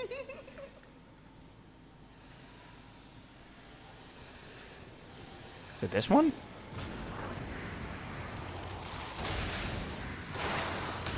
It was. Am I crazy? Yeah, it was. That's so difficult, man. Kind of like Nexus Point. Yeah, but like, yeah. Look for the clone with a slightly larger shadow circle beneath their feet. Really? Is that how you do this? Okay, yoinky. I'll take that. Chat, I'm going to be real with you. I am currently eye level 257. Alright? How do I ask this nicely? When I hit level 90, I need a 100% carry through an M10. Like a 100% carry. Like I will do no DPS. Alright? I feel like we can manage this. early chat suggested it was possible. Because everyone's like 280 now. People can do M10 with 1 DPS. That, well, I mean, like, not the whole team, for sure. Where's our team? I feel like we're not doing anything right now. Feels so quiet. Like, where's our tank at? Am I stupid?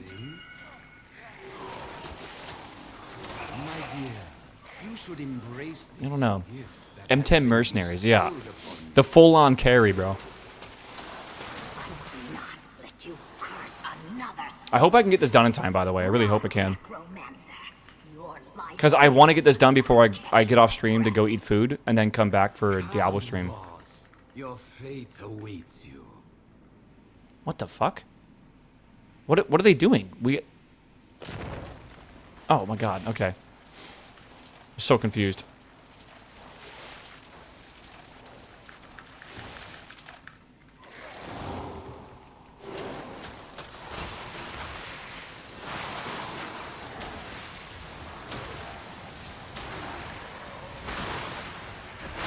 La la la. We'll see.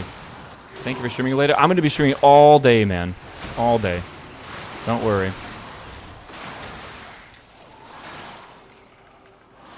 We'll see. I don't know. It's usually a, I don't know. Mondays are usually a day where I want to get off stream faster, but I've been really excited for Diablo, man. I'm hoping that servers are actually, like, usable today. I have this weird theory that it's going to be a disaster.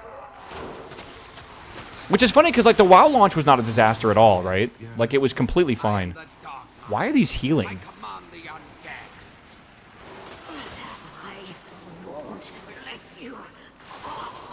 Wait, what the fuck? Just normal? Do we need to kill all these guys first? I don't know. I did this dungeon all yesterday. Why does it not feel the same as yesterday?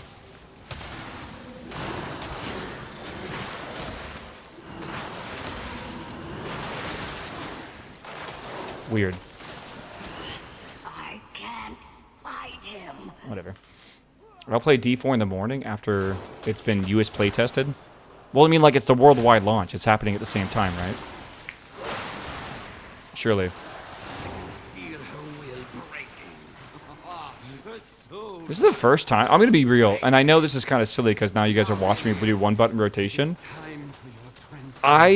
Yesterday, almost every single dungeon yesterday, I was top of the DPS. Like, the entire day. And of course, like, the first dungeon we do today where I talk about one-button rotation, there's actually someone playing. I feel like people just, like, literally turn their brains off when they do time walking. Midnight release on Monday in the UK. Wait, I'm locked in. Help. Yeah, dude. Whee.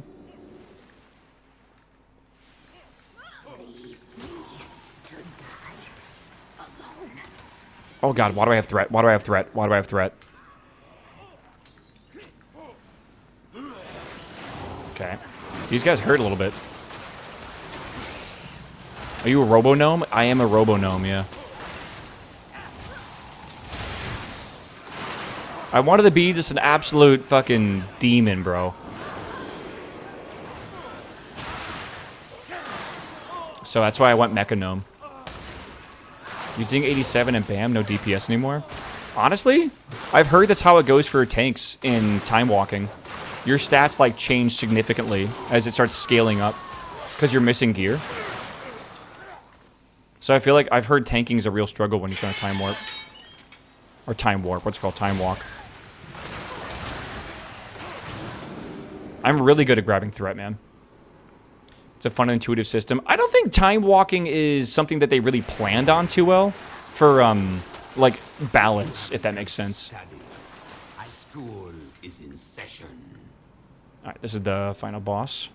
So we can blow time warp on this.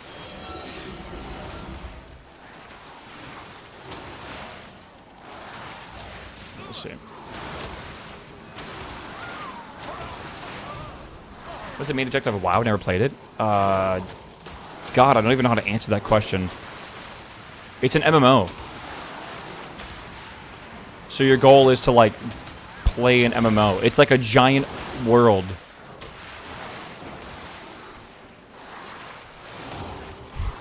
How do you describe an MMO to someone? Like, I don't understand how you've never heard of WoW. I never played WoW. Alright, we're just sending it, man. We're sending it. We just gotta keep sending it. We're gonna make it in time, I feel. Alright? But there's a lot to do even after I hit level 90.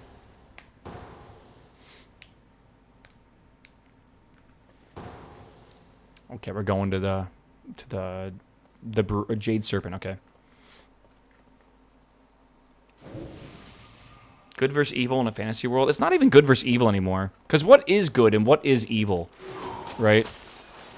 It's subjective. Look at this framing, bro.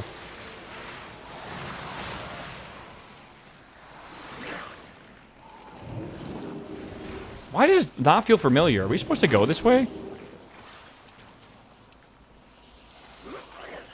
This is the elemental water lady, right? Oh god, one of our DPS is AFK.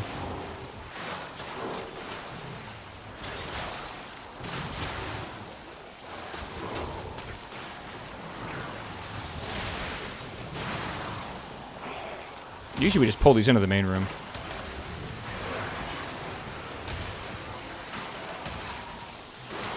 Are they even walking?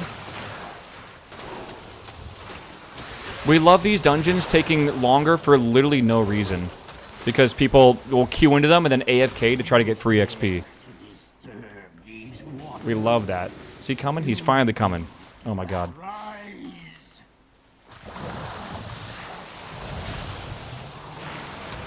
guys do like no damage right now.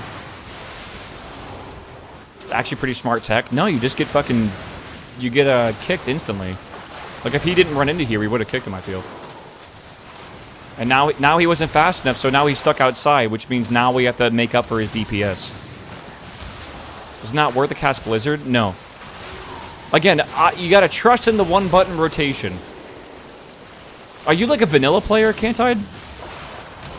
Because I don't think you've really used... Blizzard is not really used with this build at all. It is at lower level, sure, but now there's much better ways to cleave.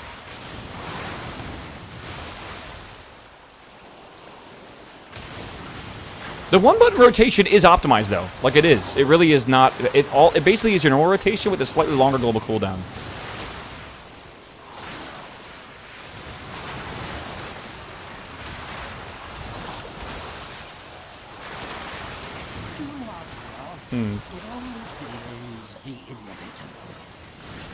I haven't played since vanilla launch. So yeah, no. There's so many other things you'd use instead. Like, I'm cleaving most of my damage now. Have you played since cleave has become a thing, apparently? Because when I played in Pandaria, I don't remember cleave being like a term that was ever used. It was always just AoE.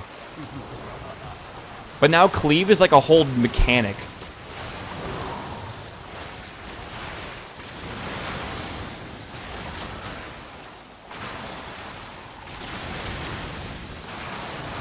Pandaria was cleaving. I don't remember anyone using the term cleave in Pandaria. Like, ever.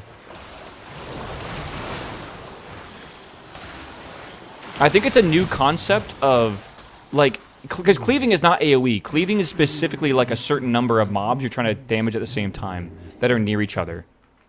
Right?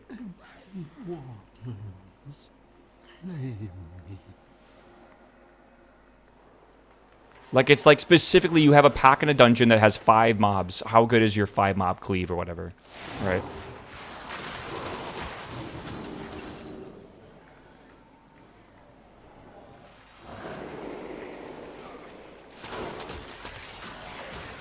This is gonna get juicy.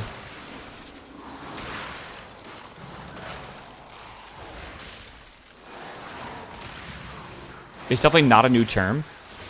I think it is. Well, when you say not new, it's newer in the last 12 years than I played last.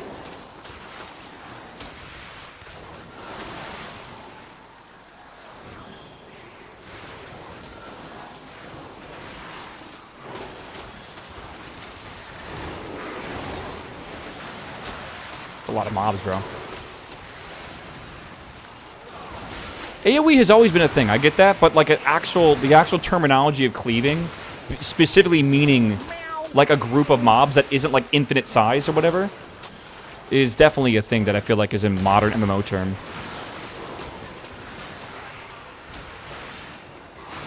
See my DPS chat? That's what it's usually like. All right. See, we're cooking, man. We're cooking.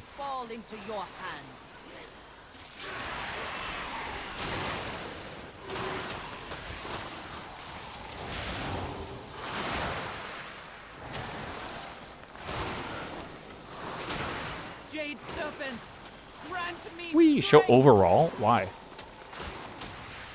How do I even show you that? Isn't that just like the whole dungeon? What is this character level? 87, soon to be 88, and then I'm going to turn in a bunch of delve quests that I've done and hopefully almost hit 90. I did them all like yesterday. I have like a whole shit ton of them finished. Like all these delver calls or whatever.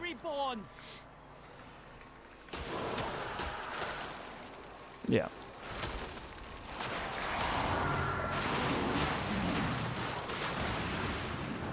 Oh my god, dude.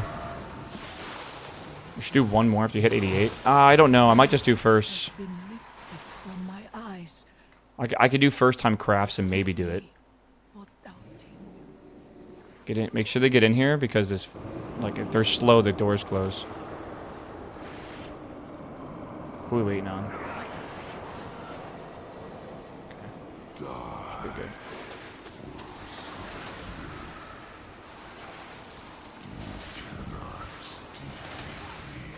What's his voice? See, this is nice. I can just read chat and I just keep hitting 1, 1, 1, 1, 1, 1, 1. It's lovely, dude. Only thing I gotta be kind of pay attention to is if I'm gonna cast Ray of Frost, I need to like actually like not press 1 again because it will cancel it.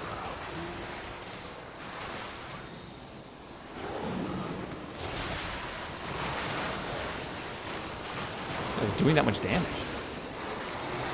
Remember this dungeon was first released? Yeah, this is bringing back memories, man. So this week has been Time Walking Week, where you actually get an extra 15%, I think, yeah, it's, what is this? It keeps moving. Yeah, combat and quest is increased by 50%. So you get way more XP for doing Time Walking dungeons, which is lovely.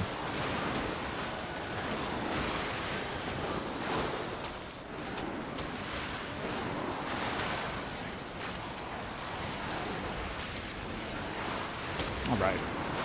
I'm sad there's no time-walking raids, though. That'd be interesting to bring back old content like that. But, like, I mean, time-walking dungeons are already kind of a joke, so...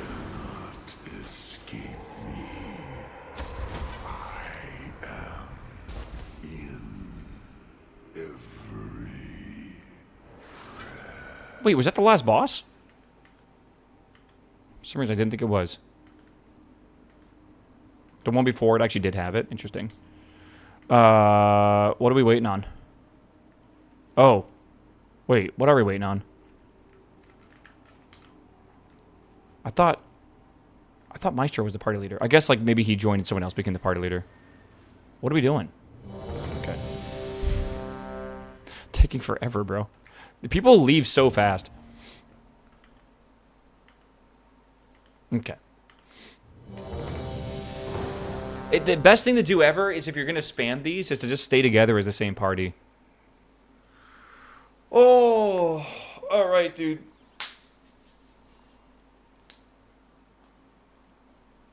Oh, yeah, I can put my sandals on. So once I hit level 28, again, I have a lot of quests to churn in, which should be really good. I might do another dungeon depending on if we already have a group and it's good. This is a pretty fast dungeon, actually. But yeah, the idea would be to hit level 90. Once I hit level 90, I need to make... all I got to think about is what do I need to do for my vault tomorrow, right? And my vault, I think, needs 3 things in total. So I'll do 2 world event slots and maybe 1 dungeon slot, if I can. Yeah, dude.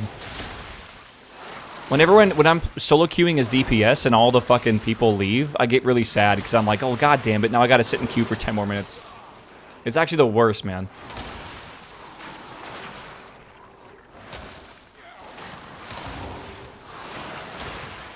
They don't know how bad it is. Imagine me like a tank main in this game. Like actually enjoying tanking. Oh god. You're getting the myth item no matter what? What do you mean? What is it? You don't need 3 slots? I mean, to be fair, I kind of agree with you. But like, maybe that's not true actually.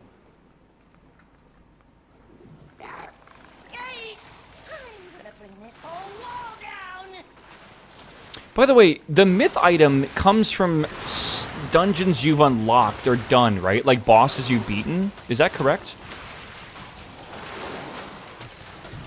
So I guess we should try to do a dungeon that has loot that I can use. Which is basically every single dungeon. But like, has a good majority of it. For M+, it's any. So the M+ slot is any Mythic Plus dungeon, not the ones you've done.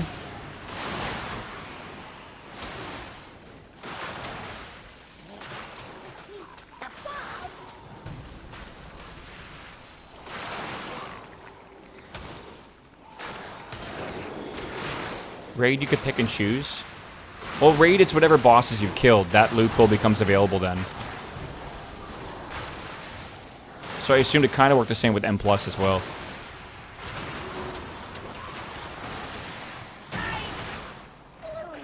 Okay. Oh my god, we should do LFR, bro. LFR would be so much fun. But set items can drop in any row. Okay. Maybe I'm not understanding what you mean by that. I love this where they're standing on the, like, air.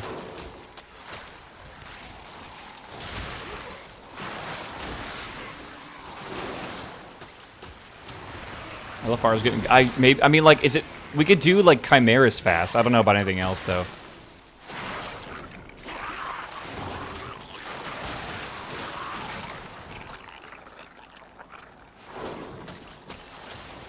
Yeah, I think I'm going to bring this character to Heroic this weekend. If I can. Because if I can, then I have a chance to actually get gear that's useful. Because right now, like, my main is basically almost all Myth and Hero. So, like, Heroic Raid does nothing for me at this point. I am out of range. God, I'm going to turn my voice effect, like, all the way down, by the way. I don't even know if I can even listen to my own voice.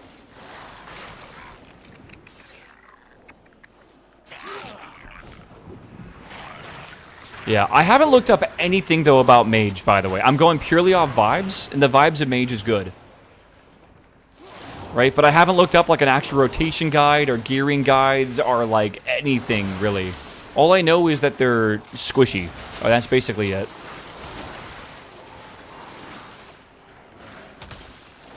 We have a couple gnomes in our guild. Alright, nothing wrong with being a gnome. Because I'm a gnome, dude. I fucking feel like gnomes are the chads. We have a tank. I think his name's Patrick. In our guild. And he plays like a tiny little gnome character, but he tanks, which is like mega chad, you know, kind of aura, I feel.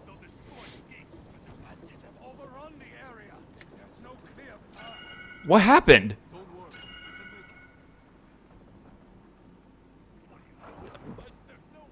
Am I so small I fell through the fucking grate? I'll hurl your corpses from this. Like, what?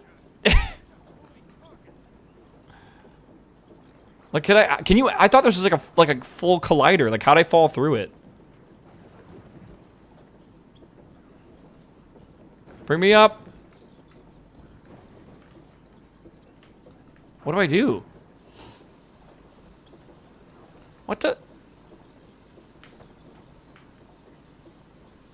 Help! Help! Oh! Can't like, what is going on my camera as well? Oh, it's weird. Well, I guess I'm sitting down here.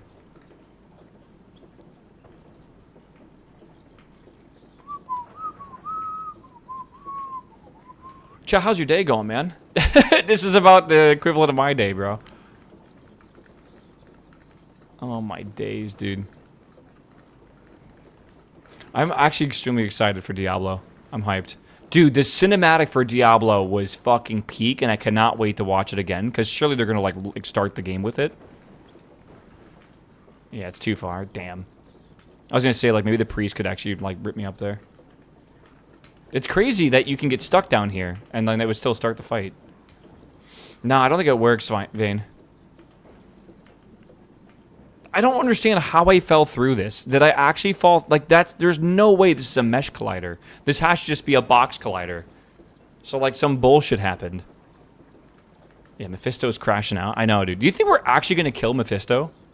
Like, I think we are. Okay, the boss is at 19% health up there. God, I'm fucking bored, man. I'd rather just be smashing the one key. Dude, my finger was hurting yesterday because I was using one button rotation and I was just smashing the one key. And I kept having to alternate between my, like, ring finger, my middle finger, and my pointer finger to, like, which one was going to hit one. Because I was just like, one, just keep moving it, bro. Okay. Don't worry. I'll trigger the thing for us, I think. Whee! Oh my god, Salty Flap, thanks for the ride.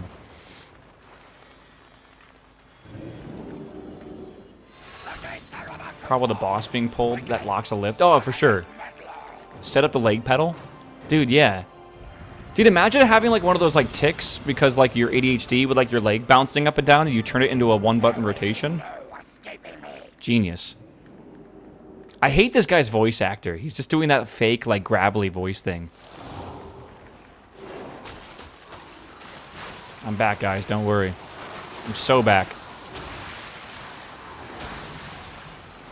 Oh, it just dinged. I don't think I got...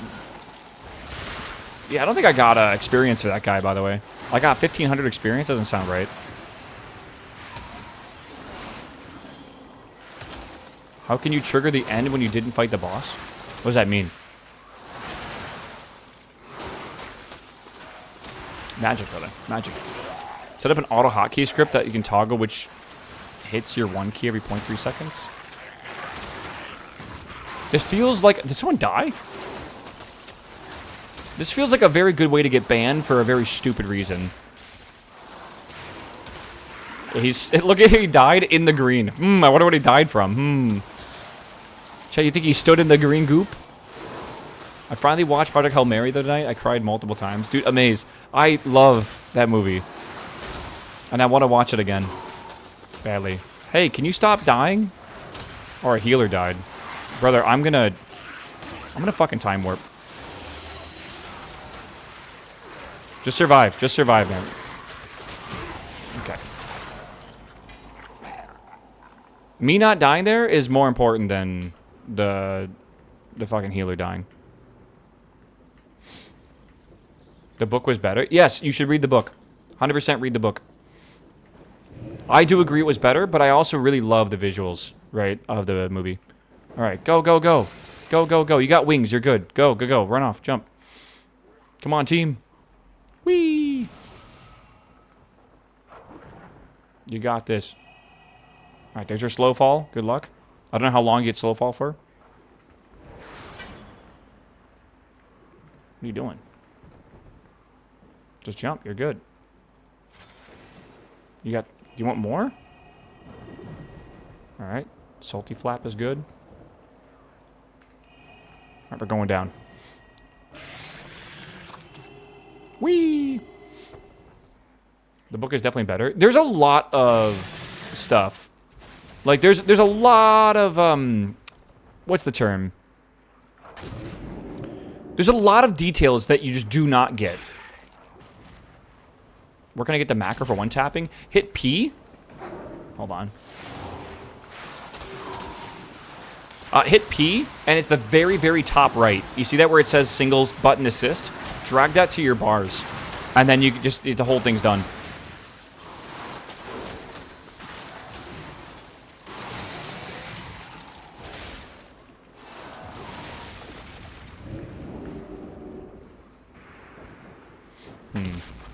Also just like Google, you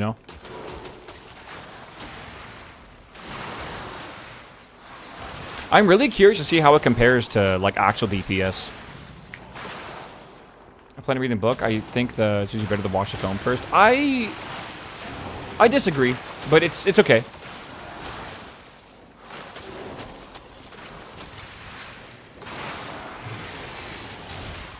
It's taking forever, man.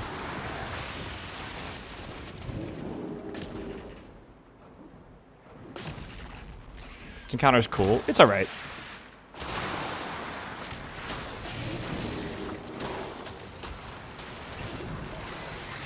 Definitely a weird boss because it's so big.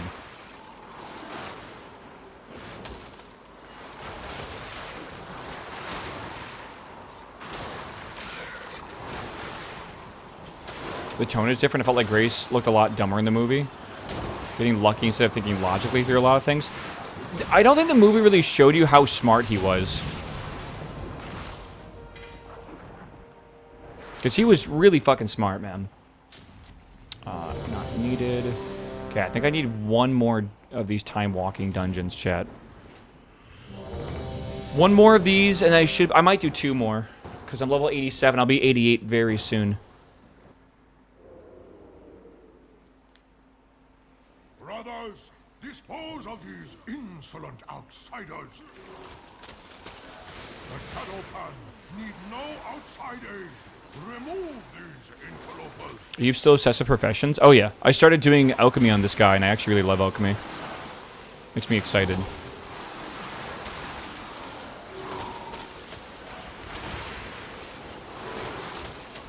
The movie skipped pretty much all the science. There was a lot of science he just straight up didn't do, yeah. But it was like implied that he did it, right? Like, you know the research scene at the beginning of the movie? That was so much shorter than it was in the actual book.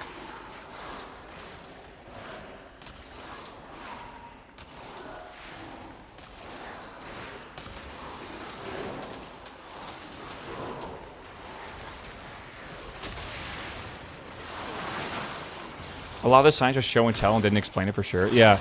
If you pay attention to, like, the whiteboards and stuff, because I've seen the movie twice now. If you pay attention to the whiteboards, there's a lot of, like, secrets that are kind of hidden on those that explain stuff that you might not know.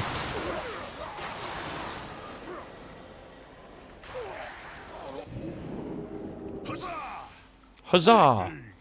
Let me make room for this. I definitely think the movie was dumbed down, though, for, like, a general audience. For sure. Because, like, again, it talks about neutrinos and stuff, and, like, I don't think, like, your average person's really gonna care for that shit, right? Like, if you ever read The Martian and compared it to the book as well, sorry, if you read the book for The Martian and watched the movie, they also, like, dumbed down some of the... Do you think it's possible for something to be entertaining in a book but not on a screen? Because I do feel like the car ride that like the big, you know, the long, like, ride or whatever, that was such a more significant event in the book. Like, that was like a very big focus, right? Actually, I'm not paying attention. But in the movie, it was, like, quick, right? It really wasn't that long. Like, do you know in the book, he actually flips over the rover? Like, he's going down a sand dune and then flips it over.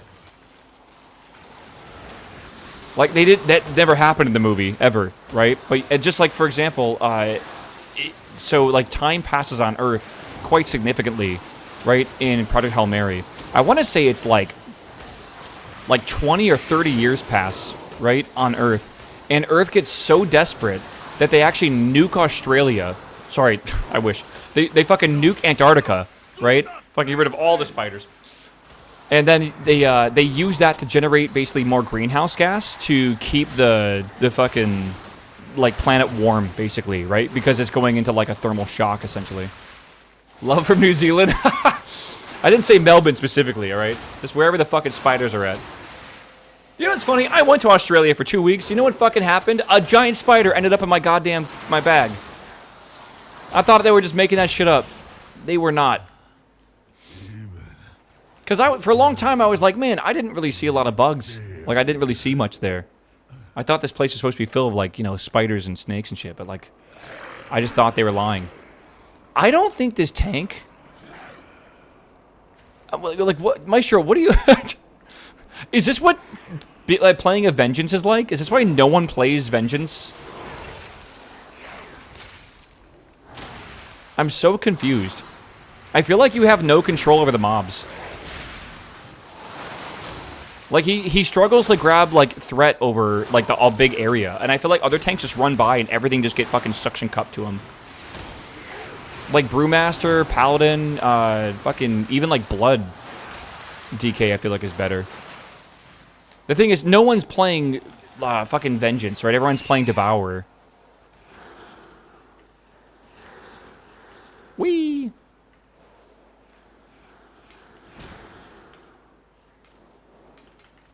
All right, chat. Lock in, bro. Lock in.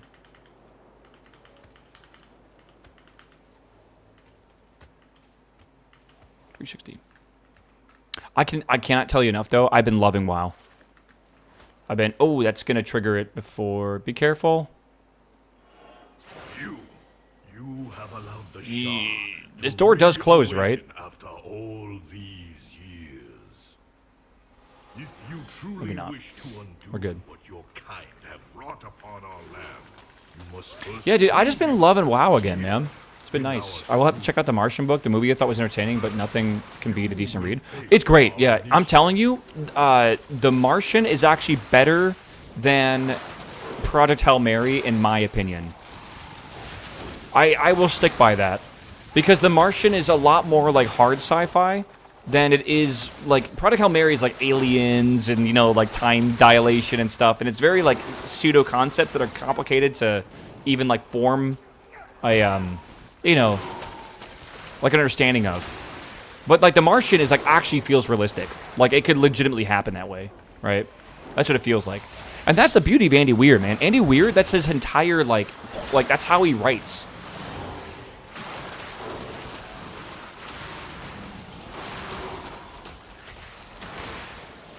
Pew, pew, pew, pew.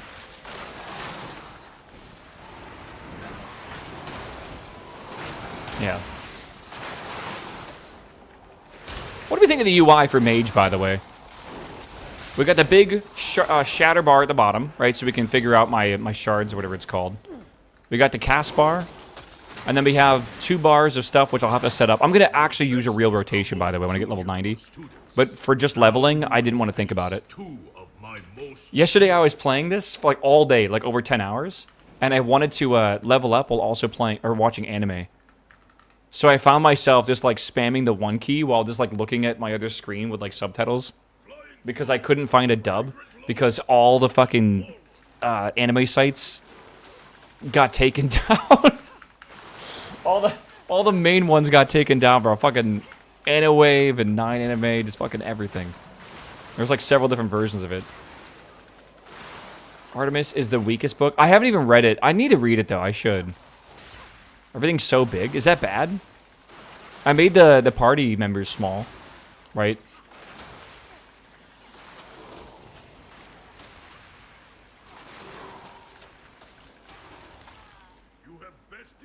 All right, let's go. Does your health need to be that big? First off, I don't think I need a mana bar. I don't know why they lie and give Mage a mana bar. I don't think I've ever gone lower than 90% mana, ever. So I'm thinking of just removing my mana bar entirely. I guess my health bar doesn't need to be that large. I never really thought about it. I agree, though. Everything should have a purpose on your screen, right? Like, everything. Otherwise, like, why is it there, right? No class really has mana problems? That's not true. Arcane definitely does, right? Like, Arcane definitely uses mana. But, like, look at my mana right now. Like, I'm not even using it. Like, technically it costs mana the cast, but you just gain it back so fast.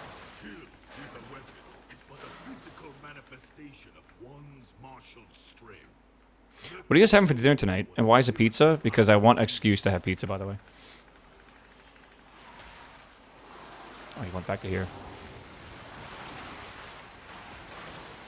Right, it's Pizza Monday. Do we agree with that? I think so.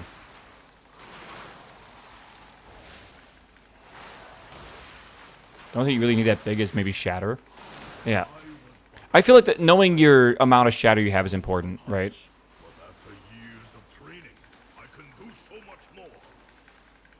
Can you have pizza on Thursday and Friday and Saturday? I had it on Friday, and I think I had it on Wednesday.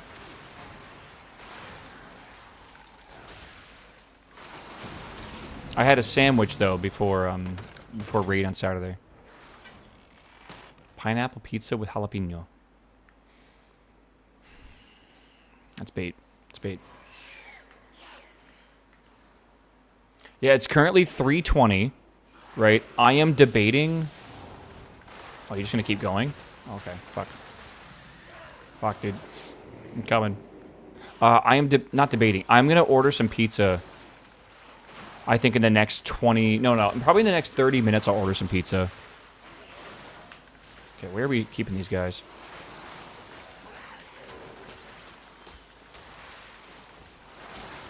Stop regenerating. There's a big pull. I would like bacon pepperoni on that. I'm going to have, I think, Italian sausage and onion. But I totally understand the pepperoni vibe a little bit. Hear me out. I think pepperoni is a little too oily.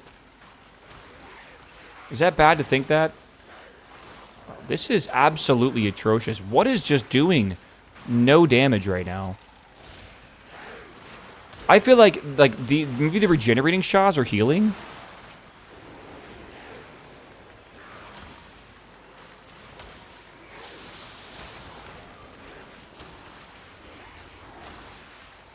It's hard to balance the cheese and the grease. I agree. That's why I like a Italian sausage. It doesn't feel as oily, even though it is kind of oily. Oh, hell yeah. Hell yeah. Getting the trades level 90? Hell yeah, bro. I got some gear in my warband bank I can use for this character a little bit. Is a fan of pepperoni? Nah, that's I can see that. Well, I don't know. I've had pepperoni that's not that oily, and I've had other pepperoni pizzas that I feel like literally have like a fucking layer of oil on them, and it's absolutely insane. It kind of just depends. Are we going in the corner and going around it? Probably.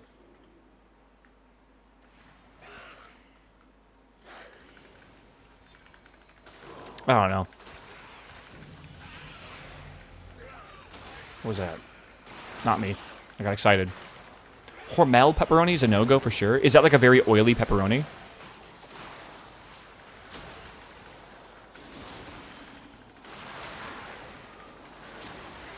Should be okay. Just mid. Worked in a pizzeria in Jersey for over 10 years. They have numerous brands, and they're all inferior to the worst sausage pie. Interesting. I feel like sausage pie is just, in general, like, if we talk about the average sausage pie, I think it's better than the average pepperoni pie, for sure. I definitely think pepperoni has a potential, but I like the big pepperoni. You know what I'm talking about? Like a couple inches across for a single one. Those are so good.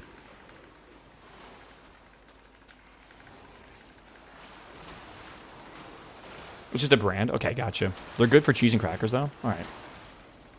How good? Damn good. Like a 6 out of 10 good. Like a 6 or 7 out of 10 good.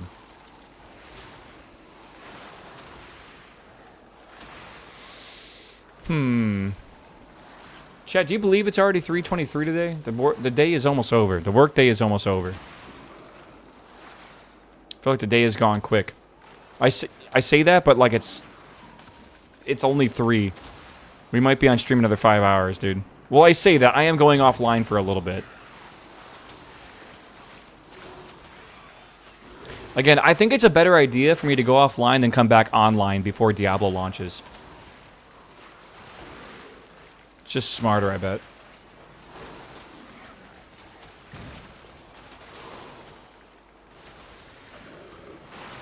I think I might do one more dungeon after this. Just to make sure I hit level 90 from turning in my delve quests. What are you guys waiting for? Come on. You guys are silly.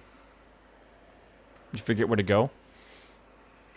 Don't let the servers get fucked. What are the odds? What do you predict are the chances the servers actually work? I am currently predicting a 45% chance they work. I think that's a good estimate. Yeah, 65% chance they broke. That's not even the correct math, is it? Stop yoinking me. Fucking goddamn. 55% chance they work. 45% chance they I can't speak. 55% chance they don't work.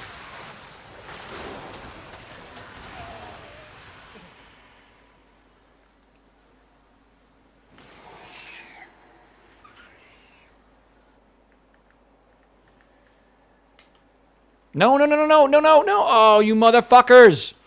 Ah, learn the fucking dungeon. You gotta go off the edge, otherwise you pull this group. This part of this dungeon sucks. This is by far the worst part of the dungeon. This is awful.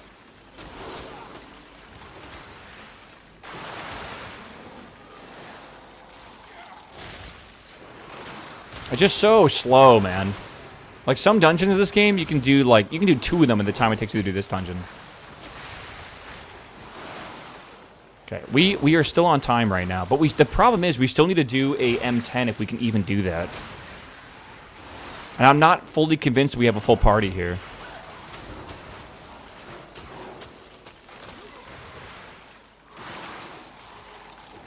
Yeah, you see how long this group takes to kill? Like a solid, like, minute or 2? You can literally just avoid this by running around them. Isn't that wild?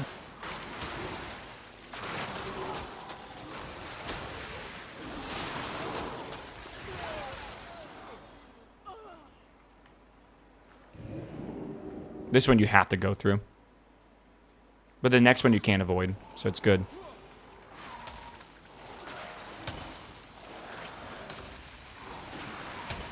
I'm definitely playing casual. Brother, I have never tried to lie about playing casually. What are you talking about? I thought I would be casual about WoW like 2 weeks before the expansion came out. It has been like a month after. It's been more than a month, right? We're on like week 8. I've been putting in like 6 to 10 hours a day. What do you mean casual? I think we're on week 8. I don't know what week we're on.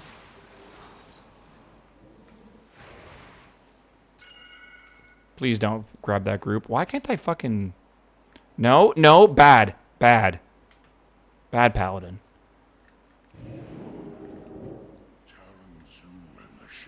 5 or 6? 6 or 7?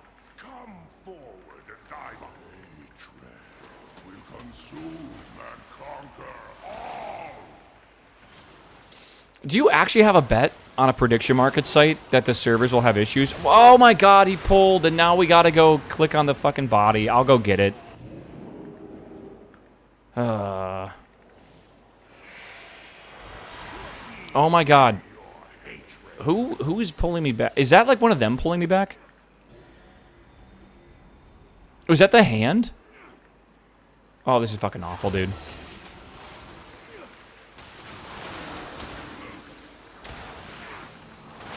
Yeah, the grip here, but I didn't think that was the gripping hatred. Was it? It is quite annoying. Okay, we do have to go get this, otherwise those guys will not die. Son of a bitch!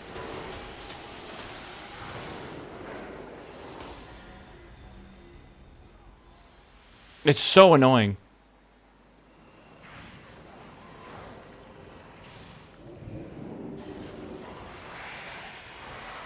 Like, you need to purify this, otherwise they won't die. Oh my god. Oh, I fucking want to rage quit. It's so fucking annoying, dude.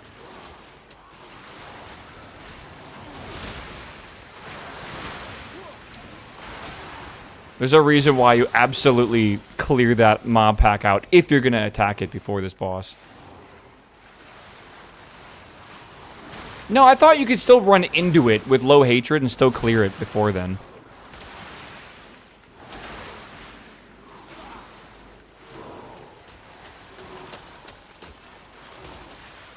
I swear you could.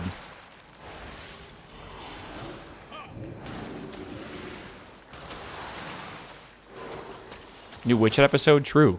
Which I do plan to play today. Bruh. God, this fucking boss. This is the most annoying boss in the game. It's so worth to skip it. That's what I'm saying. It's worth to skip it, but someone accidentally pulled it because they weren't paying attention. Right? Like, that's the issue. You absolutely do not need to fight this group, ever. Dude, it's so fucking annoying. The fact that the boss grips you back, but you have to click these, like this thing, otherwise these guys won't die. Oh my god.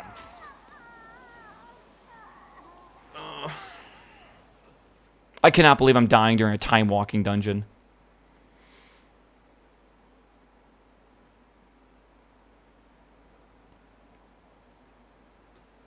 And like, I'm trying to go fast too, which is not helping. Did we not skip it? Someone accidentally grabbed it.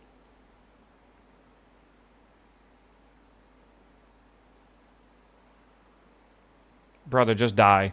Just die. Please, just stand in the thing. Just die. You're not soloing this.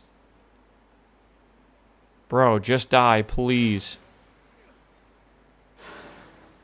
Just... Bro.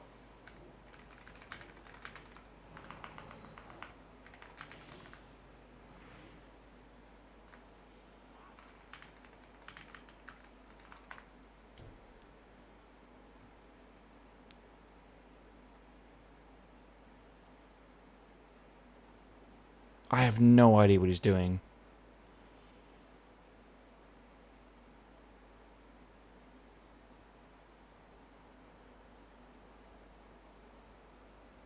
He's doing 1.2k DPS right now. And it's got 500,000 health. Okay. Holy shit. We will kill it, like, so fast.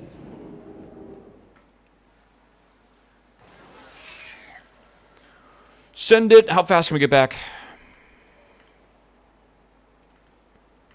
It's so rare to actually fucking die in a time-walking dungeon. It's nuts.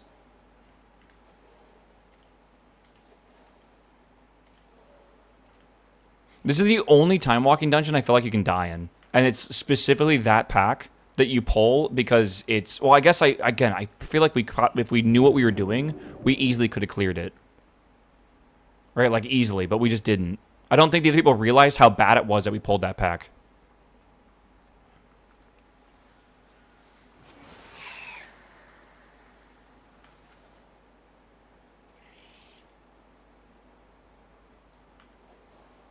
At least we don't have to go that weird route now anymore. We can just run straight through it.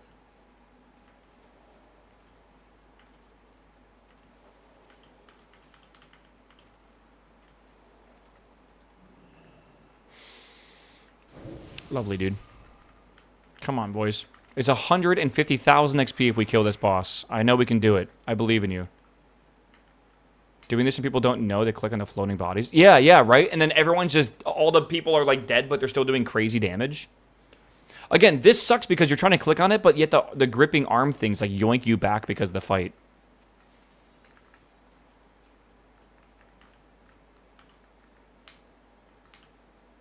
This is by far the slowest dungeon, though, of all the time walking dungeons. It's so bad.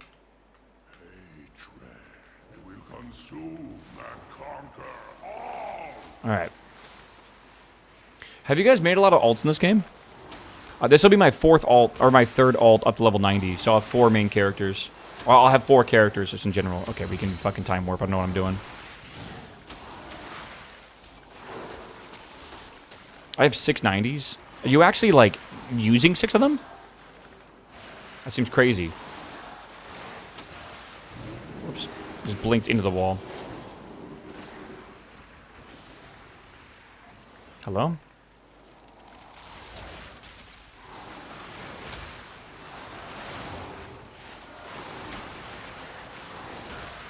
Three healers on a tank. That is bold.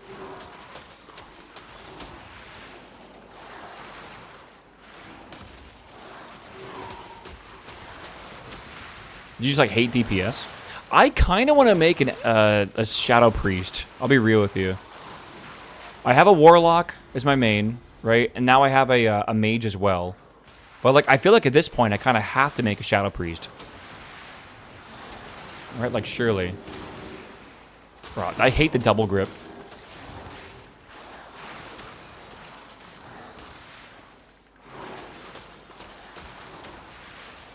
What my holy pally? I have a pally I don't want to play. And I have a druid I'm only going to use for gathering.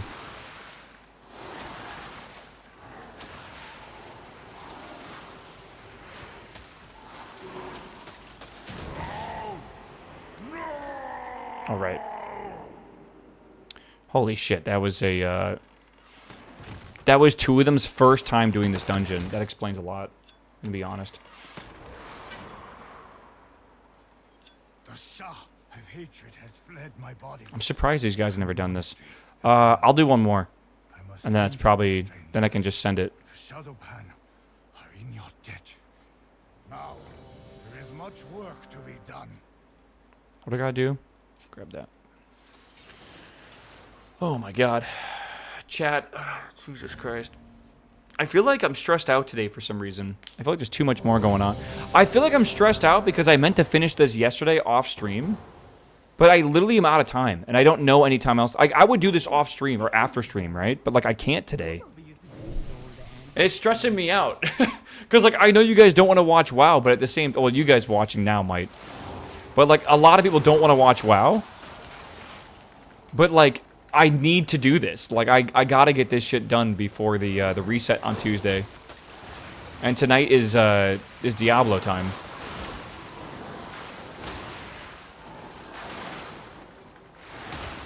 If I'm not 90 the next hour, I'm banned. Listen, I got 2 hours, please.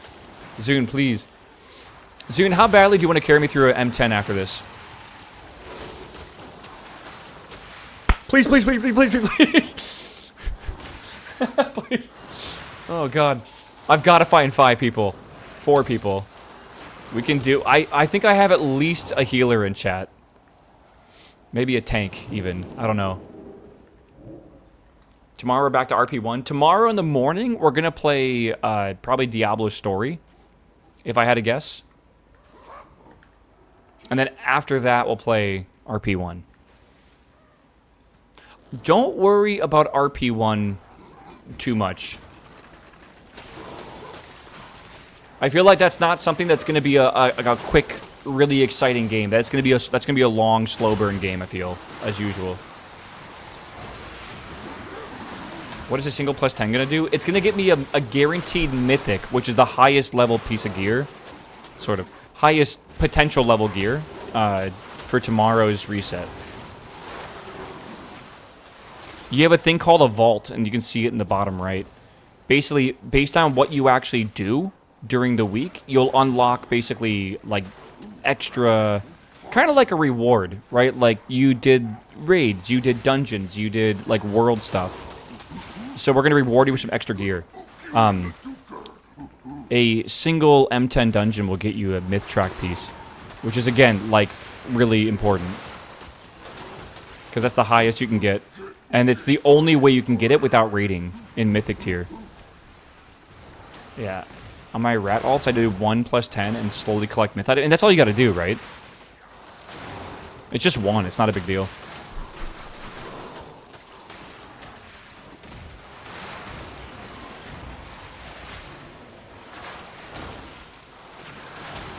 But my eye level's a little shabby right now. It's like 270. Or 170, sorry.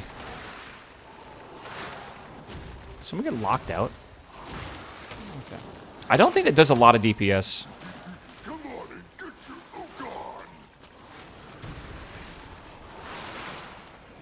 I feel like the barrels, like, I don't know if they're taking away a debuff or something. I don't think they are.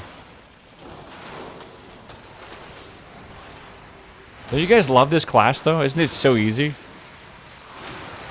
I'm just like 1, 1, 1, 1, 1, 1, 1. They make him take 10 more per stack. Where can you see his debuffs? Because I feel like I don't see his debuffs. I just see his buffs and my freezing stacks on him.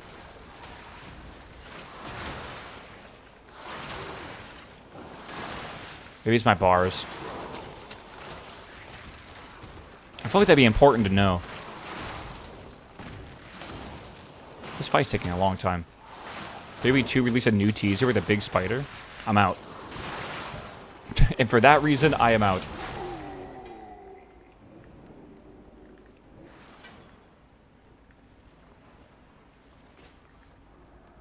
Hopping time. Maybe you have the one button debuff tracker. Unfortunate. Look at the hoppies, bro. Hopper and bopper.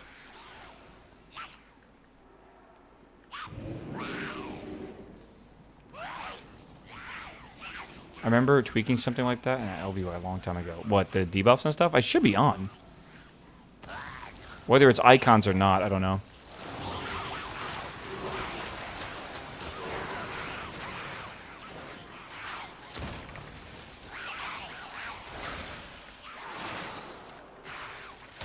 There's Hoptilus. Hoptilus. Sure. One huge leap for Hopkind. Dude, I feel like being a rabbit would be kind of fun. Rabbits are just on the like the edge of like being super cute, but also being kind of tasty. Dude, I don't even care. Whatever, just hit me. It don't matter. Hoptua. You know you don't have to type in chat, right? You can keep those thoughts to your head.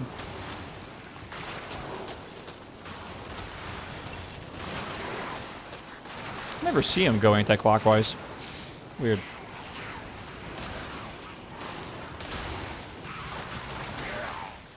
My DK is a 10 pit. Let's fucking go. Let's fucking go. 10 pit. Do we need a healer?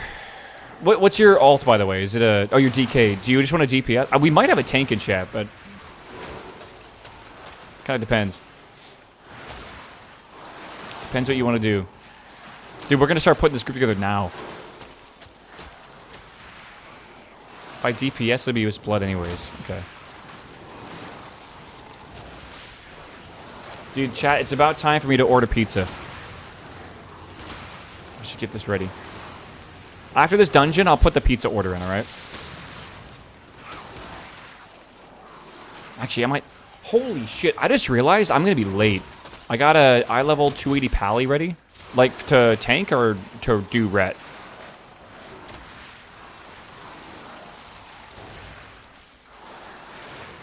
Ret? Of course. Yeah, Zune, can you tank? Maestro, you have a healer, right? You got a Resto Shami? Okay. Okay. Did we bug this out?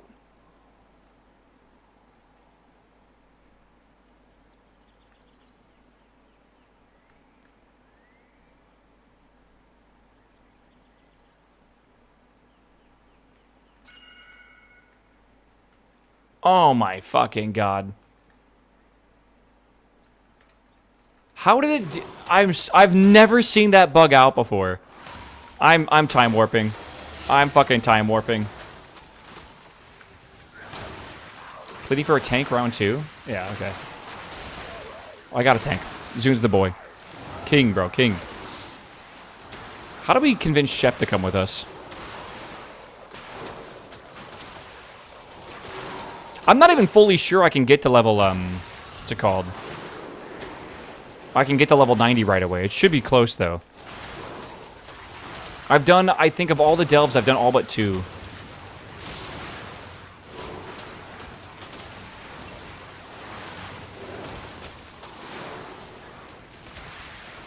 DK my guild has like 30 runs in pit to get shoulders, and he has not stepped into any other dungeon since.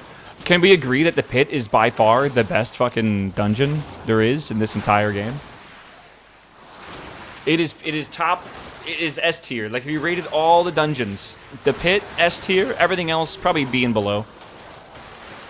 Also, Magister's Terrace, like lower than F tier if possible.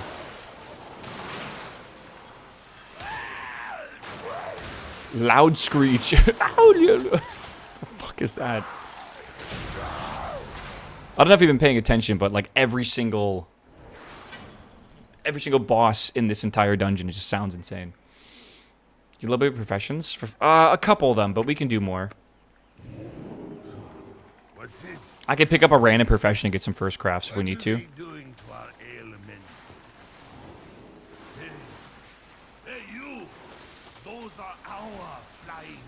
Dude, this paladin's having the time of his life right now.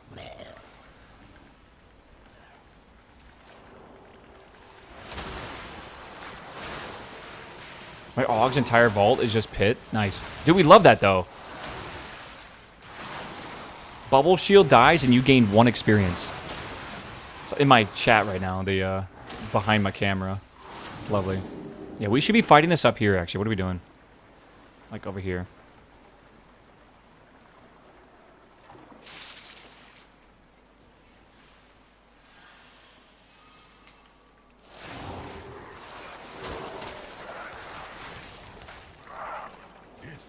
Yes, yes, so close.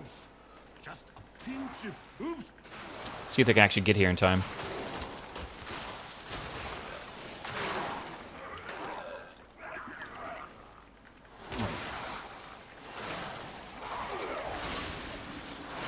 This is first person, bro. Yeah, it's not really first person, but it's close enough.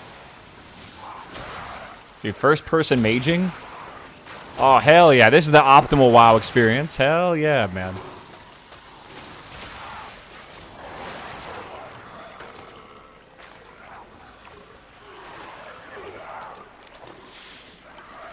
Sorry, I'm like blackout drunk right now, apparently. That's what the fucking debuff says or something.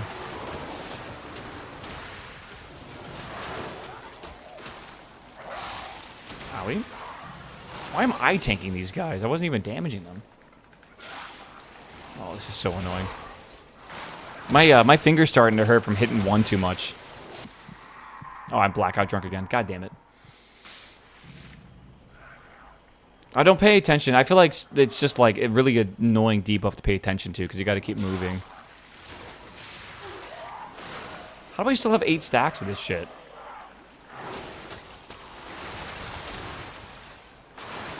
Can I like drink some water or something?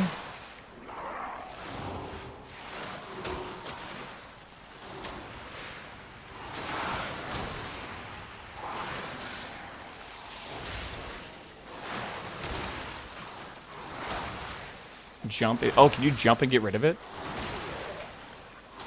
Doing jumping jacks, bro. We're good. By the way, I'm amazed with Mage how many people, or how many of the abilities... No, get over here, bro. I'm amazed how many of the abilities are actually, like, insta-cast.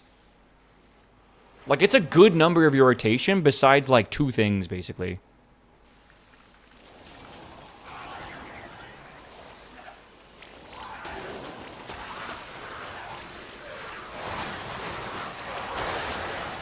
Holy moly, bro. Look at the numbers, bro. Look at the numbers just fly. It's beautiful. I want to get the expansion, but I don't know if I'm ready to no-life it. I feel like you are. I feel like you know you are, too. You're just in a bit of denial right now. It's like when the WoW expansion was coming out and everyone's like, I've been thinking about it, but I'm not sure. It's like, no, you've already lost, man. Like, legitimately, like, we already know it's inevitable.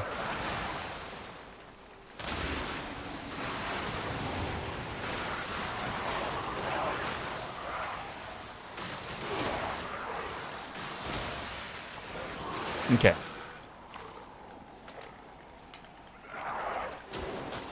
I'm trying to cast these instants incorrectly.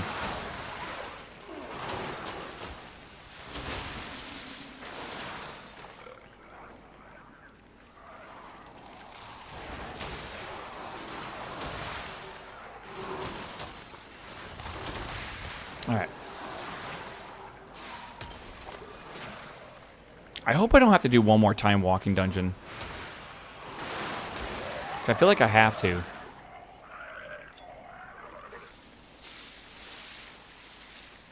I feel like it's not going to be enough, knowing the amount I have. Doesn't matter. Nothing will stop me now. Not when I'm so close. Maybe if I don't. The Warlock looks sick. Dude, the Warlock looks fucking amazing. What like archetype of the Warlock are you going to play, though? Maestro, press... What is he doing? Oh my god. I can't believe this Paladin is doing great DPS, but has literally never done this before. Like, he's doing fine DPS when he's actually DPSing. Which is like the funny part. Oh, here I am, not paying attention to the fucking... the blackout drunk thingy.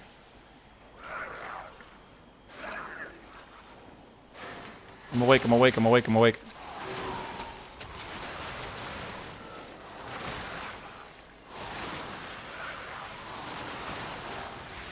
I cannot wait to wield my cube and play Mastermind. Dude, Harajo's cube looks fucking so cool again with some of the abilities we have now with it. I feel like they are really trying to cook. Oh, I can't see shit right now. I love the camera. I think the worst thing about WoW is the camera. It's just so horrendous. Like, it really is bad, man. I feel like I'm always fighting it the whole time.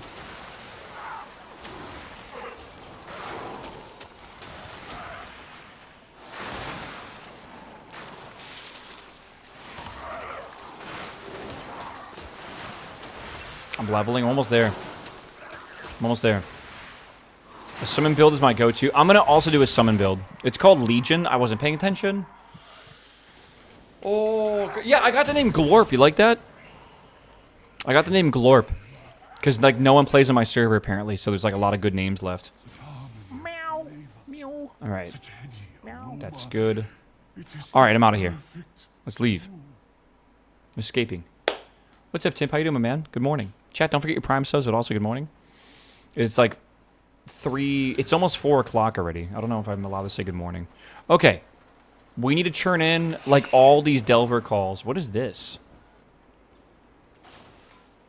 What is this? Spark of Radiance. May my good Right. serve you. Order pizza. I need to order pizza, I think, closer to when we start doing the dungeon.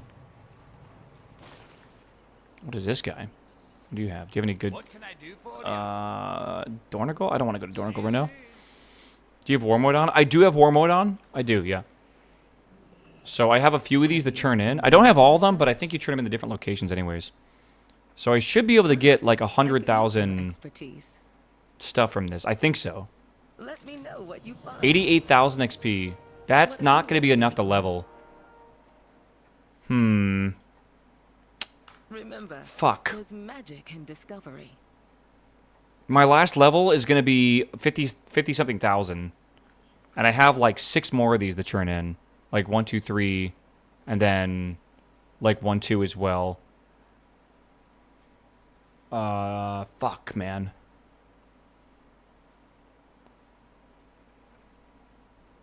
Slam those and maybe grab Enchanting. Is Enchanting going to be the best for first time? There's so much XP from first crafts. Is there really? What have you learned lately? You got one as well.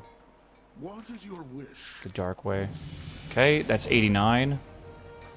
Let me go... I think I have a few over here in Zulamon I gotta go churn in. Where is that at? I'm so confused. Where do you churn these in?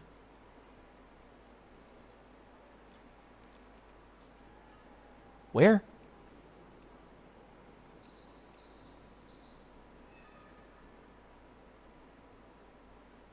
Where do I get the reward for these?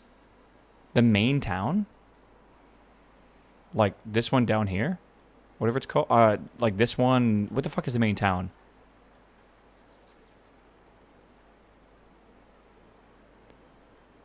Wouldn't it show... Oh, wait. I'm very smart. I'm very smart, chap. It's okay. Big brain, a little bit. Oh, yap, dude. Question. This is like the Horde part of town, right? Like over here. Where's the Alliance part of town? What did that sound? You tell me we don't get one? It's a Horde city? Then where the fuck were the Horde with trying to save the fucking city? Why weren't they called upon? I don't know anything about the lore.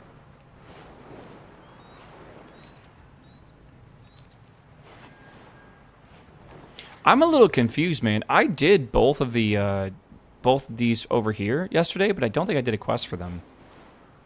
So I don't think I have those ready, sadly. I have 593,000. This would be 180 of that, so I have 400,000 XP left. Shit, bro. I cannot believe how rough this is to actually do. To try to get this last level. I'm trying to think of anything I might have, like XP-wise. I think we'll just try doing whatever we can for first crafts. Enchanting is pretty fucking cheap right now, though. 101,000, 101,000. So now I have 374,000. I really wish I would have gotten the 2 more of these done. I don't think it's gonna be fast either. I definitely ran through Voidstorm yesterday, and I definitely did these, but I don't see the quests at all. I wonder if first craft will be enough for... I've never done it before for 500,000 or whatever. 374,000. I hope it is. Because, I mean, I have like a few thousand gold I can spend on stuff, and it's really, really cheap to buy enchanting stuff. The Gleeful Glamour first crafts are so free. Don't they cost a lot of stuff to buy? I know where to buy them from. Are they warband bound? Because I already owned them on my my main enchanter. With perseverance, strength. Okay. Midnight enchant. Okay, good. Sunwell's glory shine on you. Yeah, I don't think that's a thing I can do. Aren't they like Voidlight Marl or whatever? Okay. I need a refulgent copper rod, please. Thank you. One of a kind. Can I buy that? I've never purchased something with left click before. That was weird.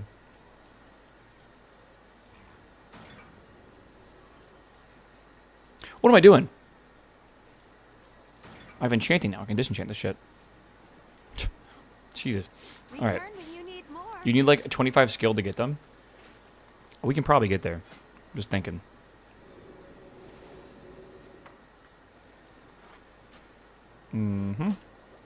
Okay.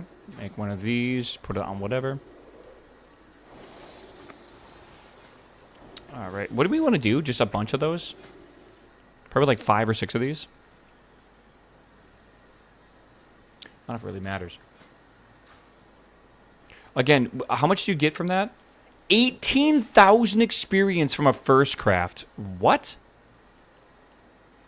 Have I made all these as well? I could try to maybe get my potions up too, if I need. Can I learn potions from you? Holy shit, no, I can't. That's tailoring. I got excited. I don't think so. No. You can filter by first craft. Yeah, but it's not going to be a lot for enchanting right now. At least I'm pretty sure it's not going to be. Yeah. So I got to just, like, basically just start leveling shit up. The best way to do this is going to be to enchant the same, like, item over and over.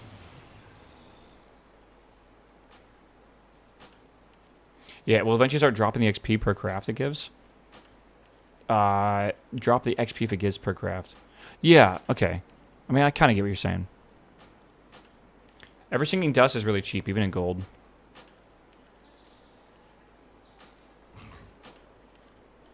Dude, my brain has worked like overtime today. I'm just fucking shot.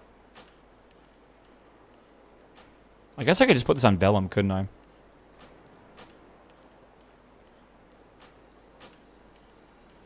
I usually, you casually using all your max dust? It doesn't matter. Dude, it costs like 3 gold a piece. It's like nothing. And like the non-max dust is like about the same.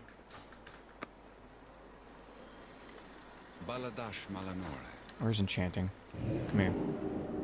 Like look at the look at Ever-Singing. It's the same price. I almost always just buy this anyways. Like 100's like 200 gold. Oh well. I'll just do 1 world quest and it's good. Okay. Good, good. We're getting there. First craft. This is definitely a first craft. Give me some fucking vellum. I'd rather just put this on vellum.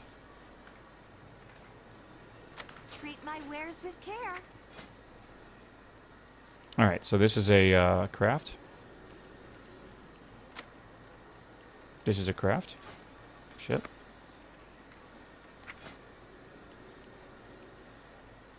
Again, it's 18,000 experience every single first craft if you're looking at this, which is crazy to me. Okay. And now we got to get higher level. This is kind of expensive, but this is not really. I wonder how fast this will go up. Recraft equipment unlocked. Would you say I need 20 or 25? I have 165 radiant shards. It's kind of crazy. You know what I need to do? Hold on. The first one's from 25 and 35. Okay. I hope it's fast. I'm going to buy 300 of this stuff. I only have... Again, if it requires a currency I don't have, that's going to suck on this character. Are you supposed to be heading out? Yeah, so unfortunately, I'm stupid. We shall not falter. What needs bring you here? Perfect. And I, for some reason, thought it was a good idea to stay on stream, on KSP for way too long. So, I don't really have a choice right now. Midnight Enchanting Specializations. Okay. Let me go see if I can buy these things real fast.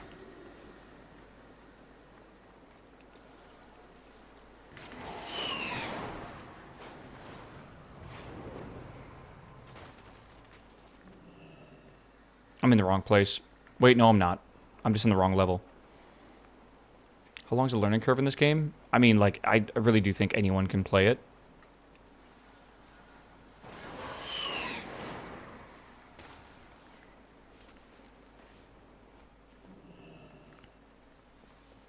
A new Belore Delinar.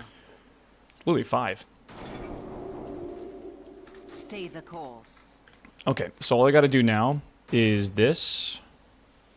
And, yeah, just like... What does this? Requires a lectern. Shit. Alright. This right here will be the level, by the way, easily. Forgot D4 today until I saw your title. You did? It's almost impressive.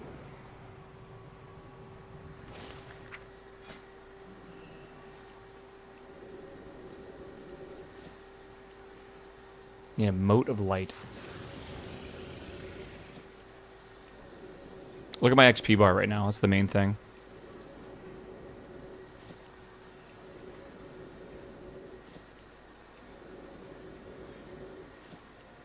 Just going up.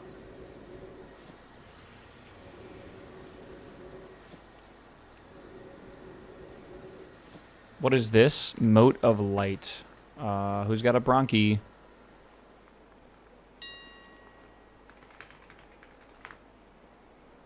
$100. I feel like it's a weird launch time. I actually don't like the launch time.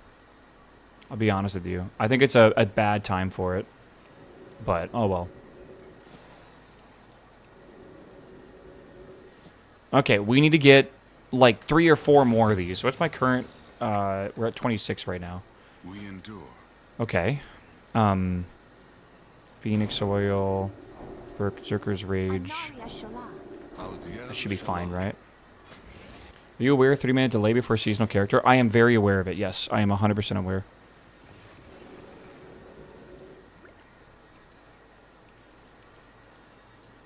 We are so close.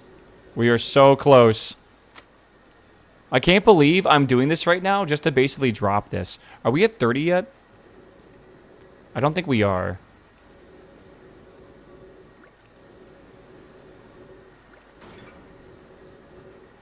Now we are? Hold on. Can this fucking shit go away at the top of my screen? What is happening there?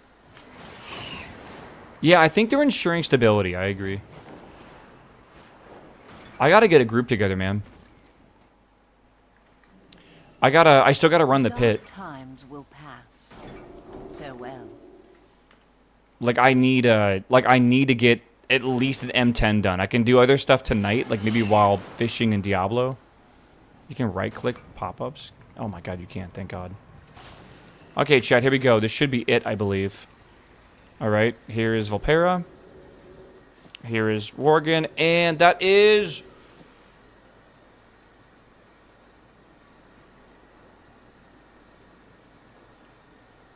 And that is... level 90! Alright, I think I hit the wrong button. Thank God, dude. Whew. Alright, that is done. That is done, done. Let me get a group together, and I need to... Do I need to do anything now that I hit level 90? I think I gotta go look through my warband bank real quick and just see if there's any gear I can wear. And then we just gotta get a group together quickly. Do I have anything to wear over here? Let's find out. Grab your rerolls. Grab my rerolls?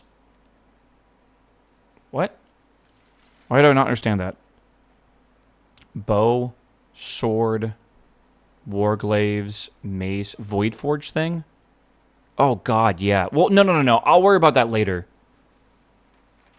Sword, plate helmet, plate armor, cloth. Okay, I can take that. Mail, plate, cloth, plate, mail. Is that everything? 192. It's technically better. I think that's basically everything here. It's unlocked. You just have to get the core. Alright. Let me just quickly grab my weeklies as well. With perseverance, strength. Alright. Level up campaign skip. Okay. What the hell is that? Need a tank? I think we might actually have a tank, but... For Silvermoon. Like, I don't know. Like, it's weird that we have 2 tanks now. What is R? Raid? Why is it not just typing it out? Is it because I scaled the window down? I'm so confused. Huh? Delves? I think I will do delves in this character at some point. I think World Quest would be the fastest, though. And I do need to get that done before reset as well at some point. Gone. All that I worked for. I don't know. I feel like I'm missing something. Why do you have a quest in here for me? Because Zune was going to tank, I'm pretty sure. There is much to discover. We are united in purpose. How fare you?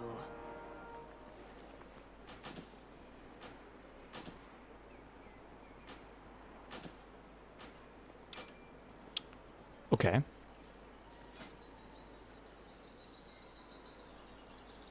That should be good. Okay, let me sprint over to the Void Forge. Let me get a group together, and it shouldn't be too bad. Are you guys in the community? Because I can just add you guys to the community easily. I have a DPS Hunter we can bring as well. Okay, and then I think Zune is going to tank for us. Do we have a healer? Who's the healer?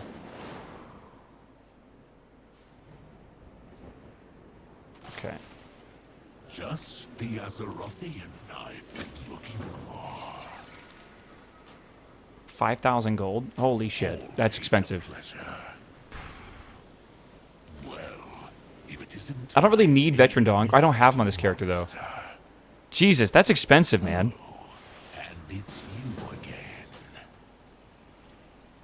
Do I need this quest right now? Voidlight Marl? No, this is a brand new character. Oh shit, I'm in war mode.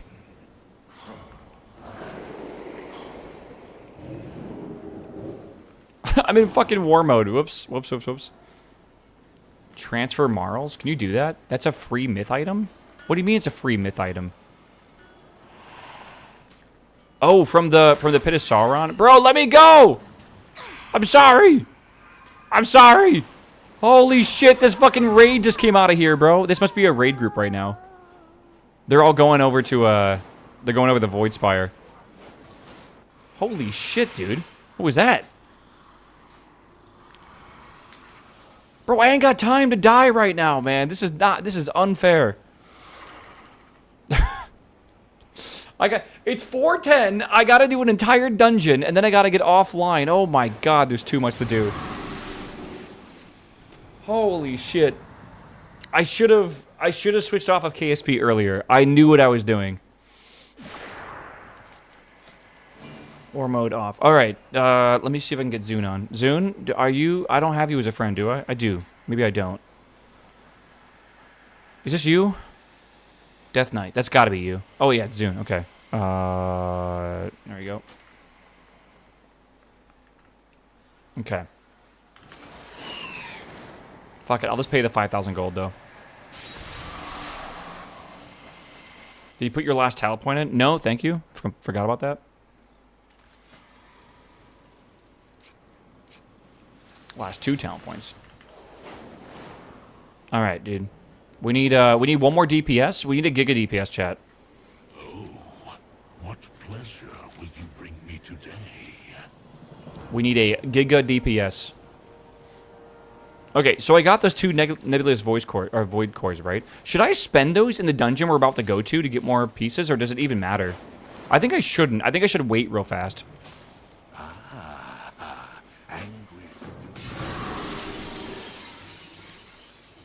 I think I should wait at least. Look in the community. Oh, you need an invite? I'm not in the community on this character, so someone in the community is going to have to look real quick for you.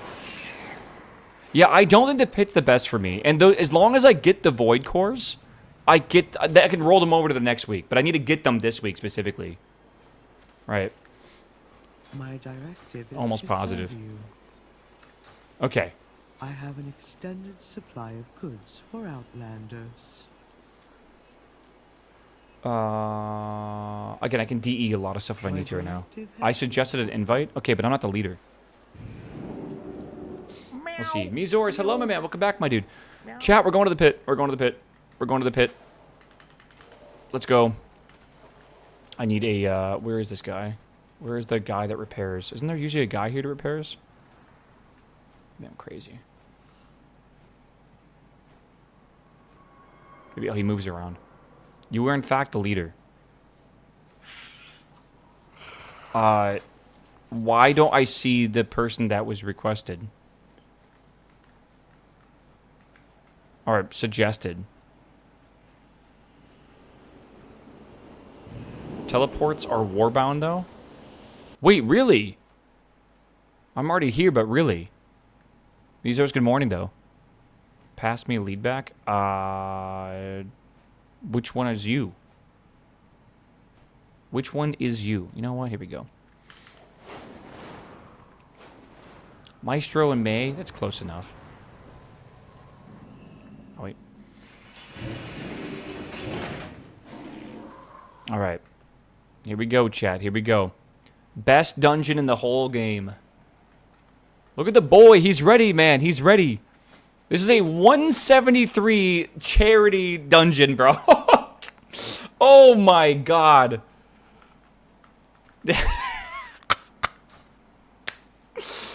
Holy shit. Lanfear. It's a wild name. Welfare dungeon. This is the most carry thing ever, man. This is absolute insane. I never thought we'd get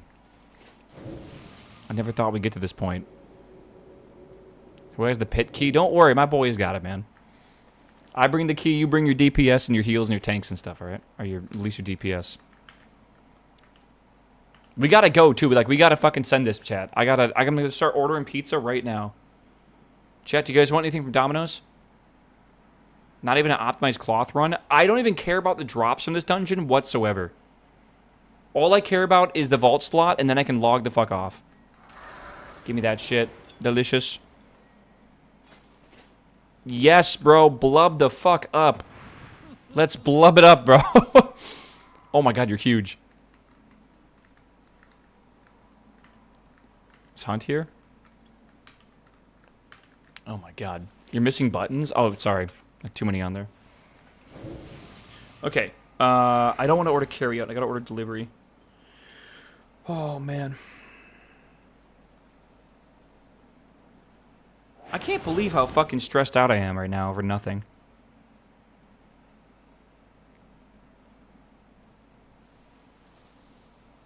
Just like straight up. There's like no reason to be stressed out, but I am. Oh, we got a fucking feast, bro? Okay, good. Shit.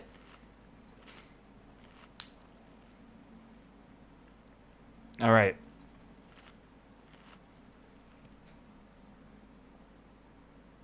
You can do a ready check whenever. I think we're ready to go. You're playing with the one button rotation? Of course. What? Bro, I'm not doing... I don't know what you're... Like, I'm not gonna need potions. I have 170 eye level.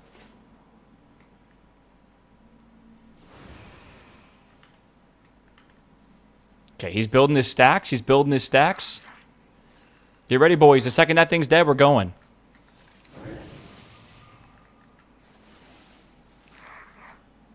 Here we go. Here we go. Oh, we're about to giga-pull, bro. Lock in. I gotta just make sure I don't die, because I'm gonna die.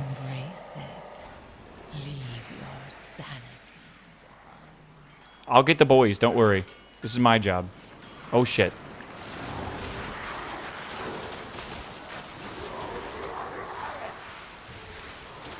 You will have to make your way across this quarry on your own.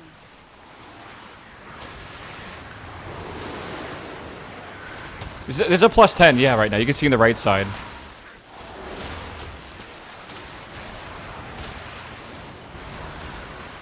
It's okay, we're going, dude.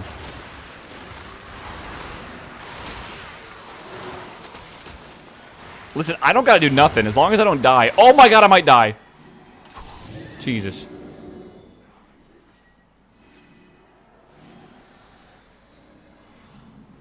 Oh, I forgot about this orb thing. I hate how these guys, like, jump back. Hitting 90, being in a plus 10 5 minutes later is impressive. I mean, I gotta do it, bro. I'm here to bring time warp. We already got a time warp. It's fine. Did we even time warp at the beginning? Yeah, we did.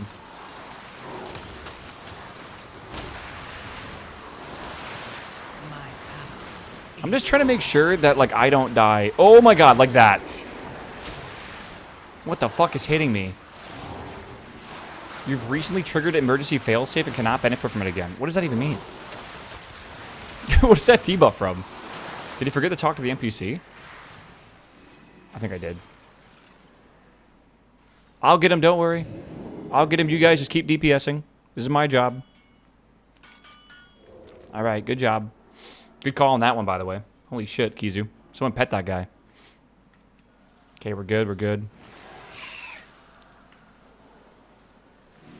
My DPS is literally like a fraction of theirs, by the way. I hope you guys know. Like, it's actually kind of hilarious. I really... The goal is just don't die.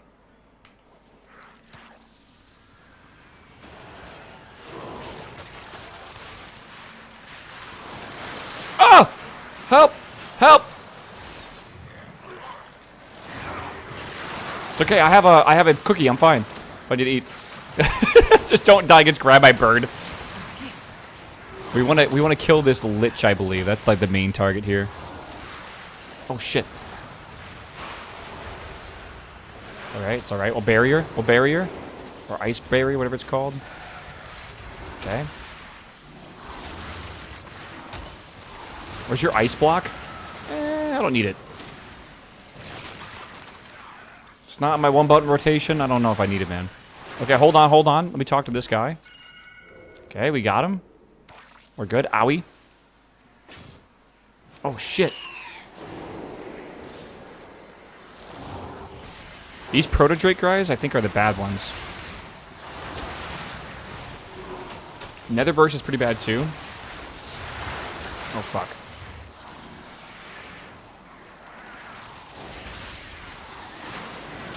Okay, put a barrier on here. Oh, God. I actually had to cast for this one. Yeah, I shouldn't have guild invitations. Holy shit. People can invite you while you're in a fucking dungeon is crazy. Those are those fucking guilds that go around inviting everyone.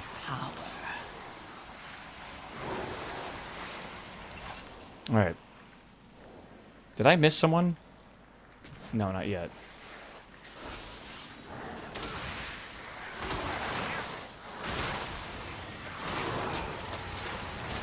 Torment of Misery? I don't think I can actually stop that.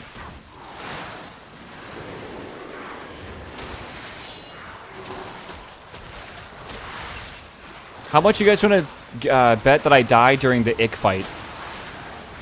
The one coming up in a bit. Oh my god.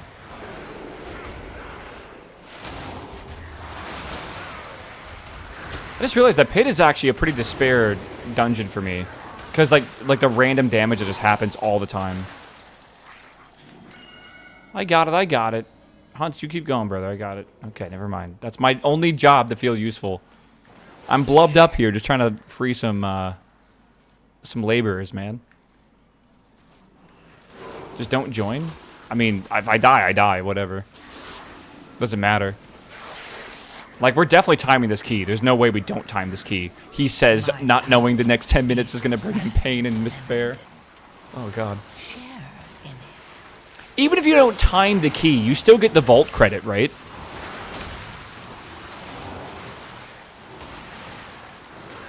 Yeah? Oh, we're good then. We'll definitely have the DPS for this. Who's Lanfear in chat? They said who they were, and I totally forgot. It's not Leo, is it? It is Leo? Okay. Me? Why are you typing? DPS! Focus, bro. Focus! The hell are you thinking? May survive!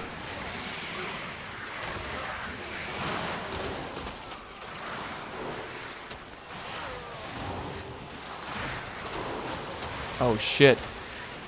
It's okay. Don't worry about me. Don't worry about me. I got lock cookie. I'm good. Focus on your tank.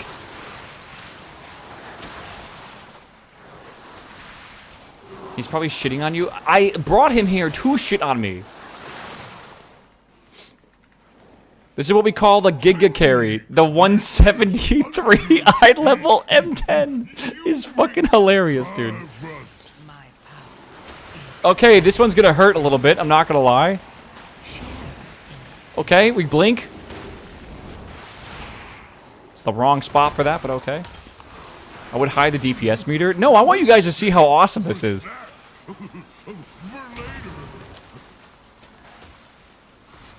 Okay. Get behind here. Okay.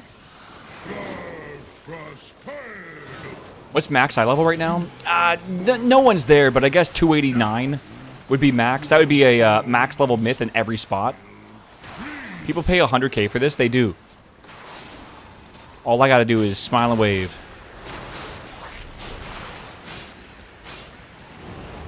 What the fuck are we doing? Making a line? I love it.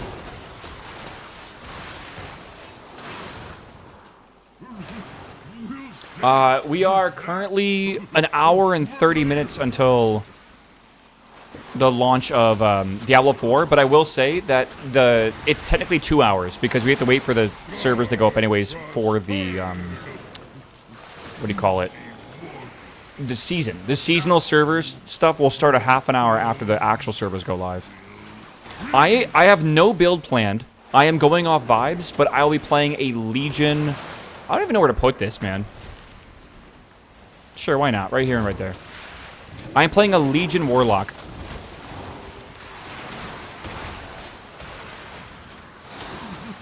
We'll save for snack. For later.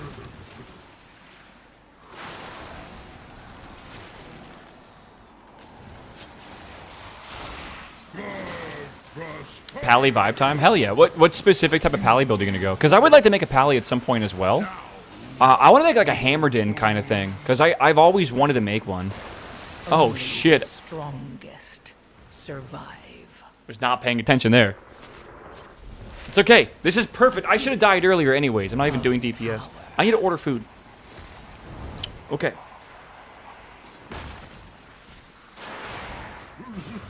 We'll save for snack.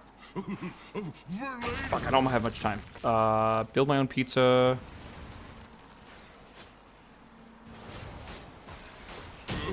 Time for us to Giant underman. Good job, boys. Clean. Klappa. Save boss great shape. Please define your warlock idea. I want to summon minions, and I want to have a giant army of minions. And I want those minions to summon other minions, or to, like, eventually for there to be, like, stronger minions. Like, I just want some big fucking minions, you know? Holy shit, that's a lot of damage.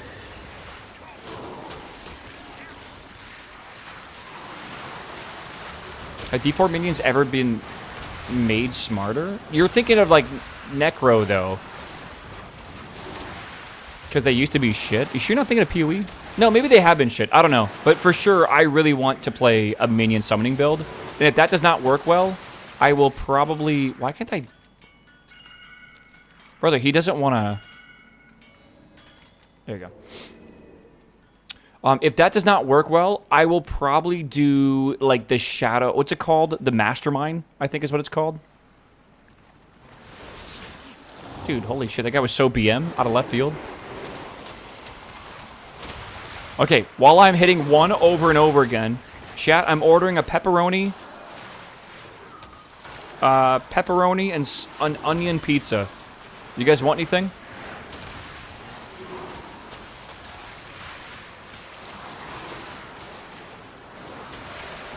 Okay.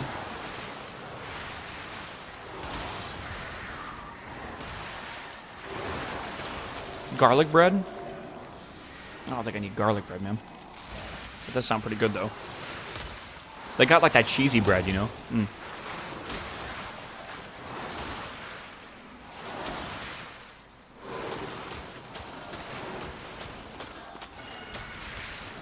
Bro, I know. I know they're there. There's a I'm trying to order pizza because it's going to take a half an hour to get here, and that's already kind of late. Add salami? What the ice? I can't ping too much, apparently. Soon. I'm not blubbed up anymore, man. Hold on, that's the problem. I died. Banana peppers? Up! Help! Help! Help! Help! Oh shit. Wait, I have slow fall. I have slow fall. It's all good. I have slow fall. We are good. Oh! We're maybe good. I don't think I was like targeting myself, man. Okay, hold on. Now you got me thinking of adding garlic bread to this, man. Okay, boss fight time. I actually kind of need to lock in for this, but maybe I just die and then order pizza. How do I see my cart? Okay. I think I just like kick this or something. Oh my god. Lust? There we go. Enjoy.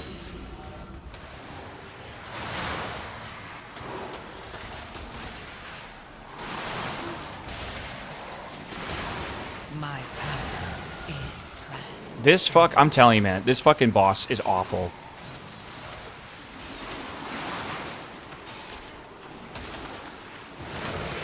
This fight is not bad. Yeah, but I'm a 173 eye level character, which means they're literally 4-manning this dungeon right now. You can see the DPS charts. The tank is doing more DPS than me. I simply wish you had lasted a little longer. I wasn't paying attention, but honestly, maybe I did it on purpose.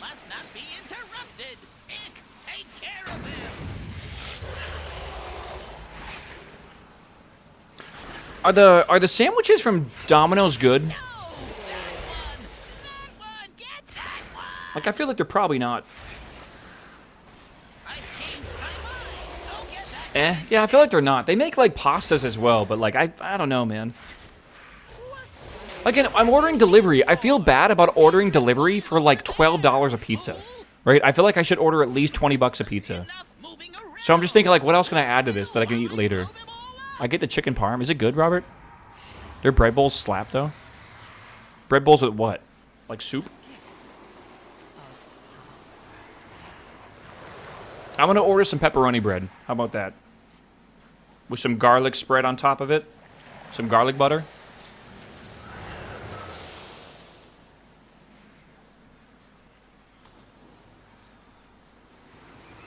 I am so confused. Oh, shit. Okay. Hold on. I need an Italian sausage and onion pizza. Don't kill me, please. There we are. Yo, sick. Hello, I'm back. I'm back. I'm good. Death is all that awaits you. Do not think Zune, do you want anything from the pizza place? entry into my master's Chicken pizza. What a time, brother. easily. What a time. Pursue me if you dare.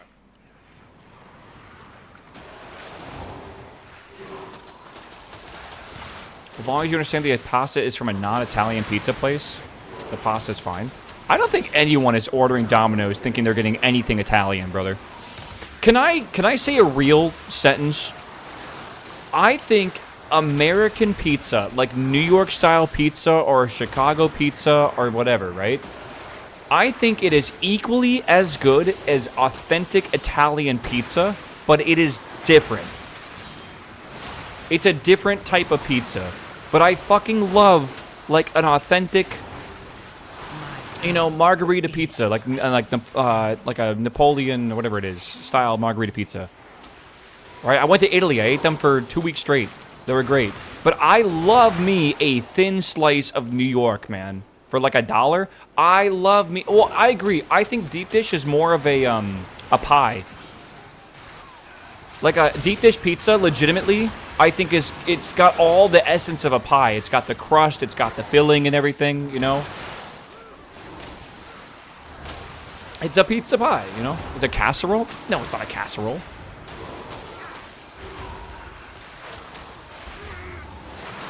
Brazilian pizza brings both of those together.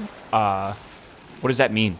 You got some fancy fucking deep dish thin sliced pizza I've never heard about? It's a quiche? It fucking is not a quiche. That uses puff pastry or whatever. Any Italians fuming in chat? Let me go get some spaghetti. I'll snap it for you. I am trying to hit the order button, but this group is too good.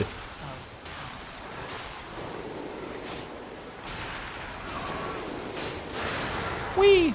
I'm just trying to escape, man. I'm a fucking... Ah! Fuck! You had lasted a little longer. I fucking teleported right into that. Here, I'll just run back. I fucking...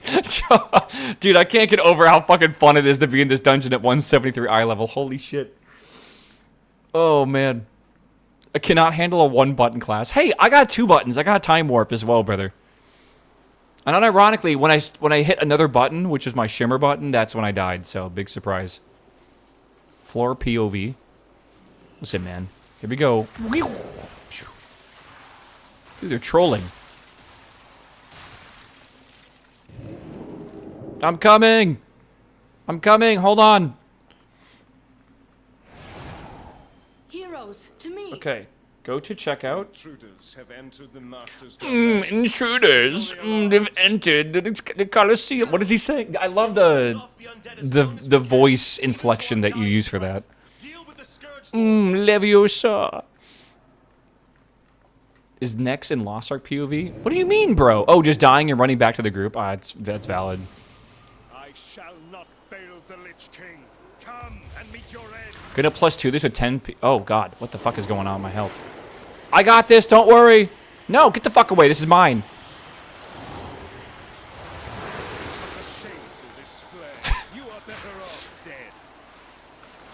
Man, imagine if we had time warp for this.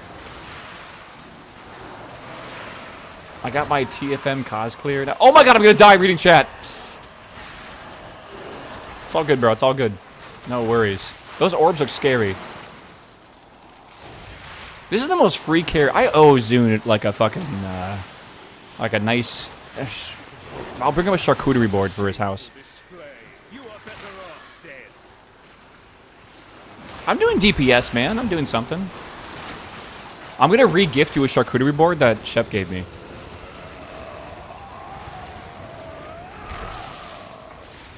Oh god, I'm scared.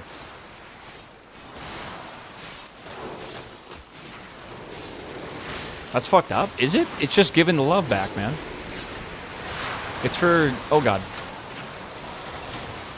It's for, you know...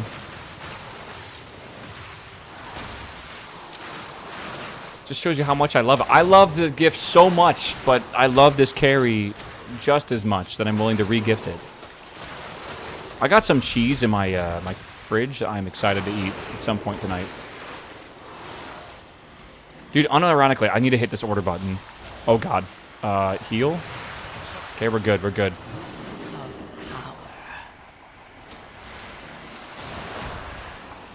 Pizza is like a charcuterie? That is... In what universe? Maybe like a deconstructed pizza? The order timed out? I'm... Hopefully you're not wrong. Or not right, sorry. I can't think right now. Okay, good. Such a shameful display. Bonus loot. Okay, I got trolled. I don't know why I'm trying to loot him. Okay, we got a +2? Or is that the fucking here? Hold on. Oh my god, I got... No, I didn't. Okay. What do we get? What do we get? I got a ring? We rolled that dungeon? Yeah, that was great. I now have a level 9 Magister's Terrace. Lovely. I want this as well. Massive upgrade, yeah. I don't want to do this bonus loot yet. I don't think this is worth doing. Maybe it is. Maybe it is. I'm only going to do like one dungeon a week for a little while. You think this is worth doing, chat? No? Yeah, I don't... Is Pit not worth it for mages? The Frost Queen is gone. I probably need to save it for my trinkets, don't I? Our objective is near. Yeah, I need to do Windrunner, I bet. Okay. First off, pass on that. Second off, need this. I need that fucking furniture, man. Wait a second!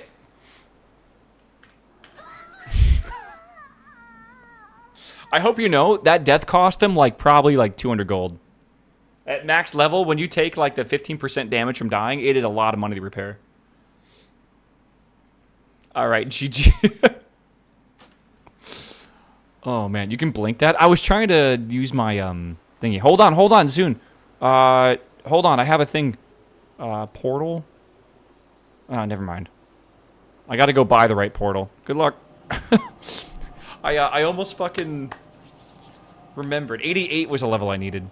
Didn't train portal. I didn't grab it at 88. Alright,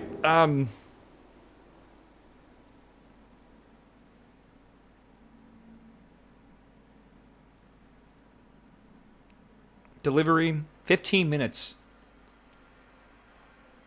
Dude, why am I even gonna get off stream? There's no point to get off stream. I want to just chill for a bit off stream, though. Like, unironically. Just to, like, rest my brain after today.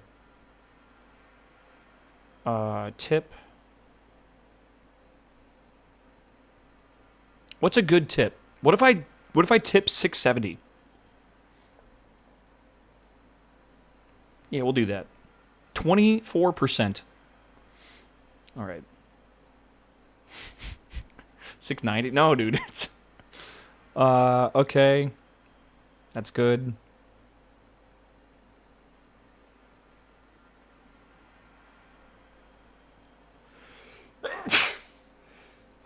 Bless me.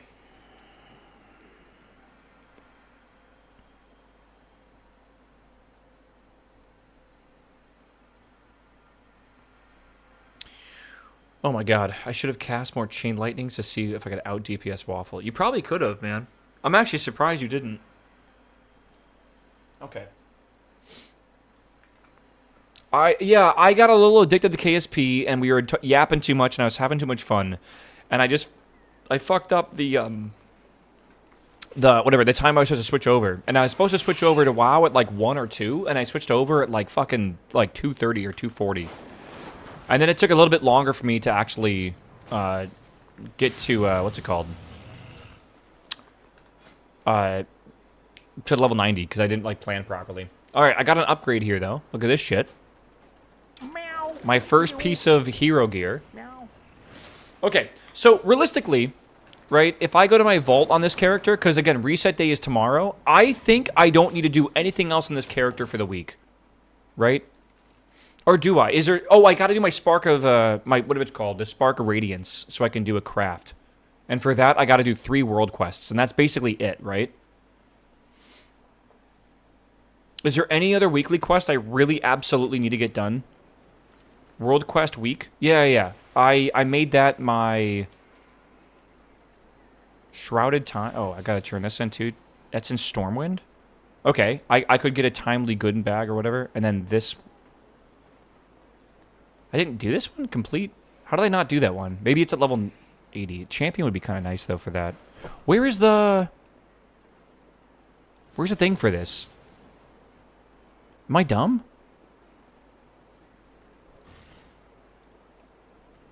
Where's the quest to get 6 world quests, and then I can get and then I gotta get a Spark of Radiance. If you get 2 more guild slots, if it's mythic item sucks, you'll get a bonus roll. Brother, this is my eye level. I don't think it's possible for a mythic item to suck at this point. I need something in every single slot. Like, I legitimately don't think it's possible for it to suck. I don't know. You know what I could go do? I can go try to kill the world boss, too. Okay. I gotta go do world quests, but I think I will do that a little bit later tonight, which shouldn't be too bad. I need, like, the easiest world quests ever. Before Mythic One-Hander, I'd take it. I feel like I could take it, because I have the offhand here as well. Don't fucking try to jinx me, bro. Alright.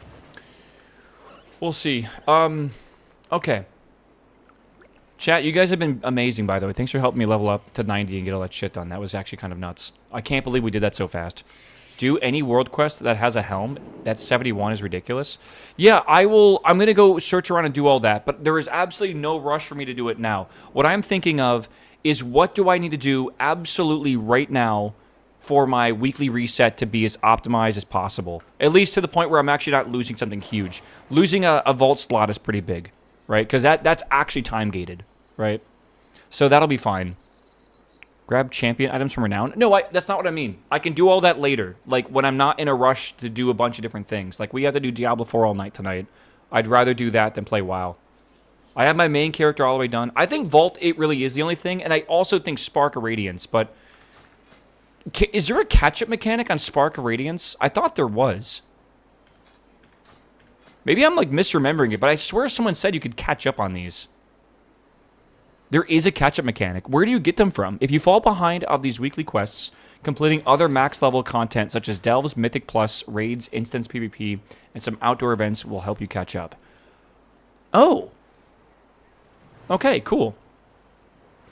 So I can probably get this character to like 220 to 250 with little effort this week, and then I can probably just do M10 dungeons with my friends and get carried a bit, and then get hero gear. And then probably be like all caught up. Like I can probably get to level like 270 pretty quickly. And it should be alright. No, at 250 I should be alright. Also, I need to actually learn my rotation. Now I'm level 90, I should be able to do that. I just didn't want to do it while leveling. Did you get renown pieces yet? You're not listening. I'll do that later. I'm just asking what I need to do right now.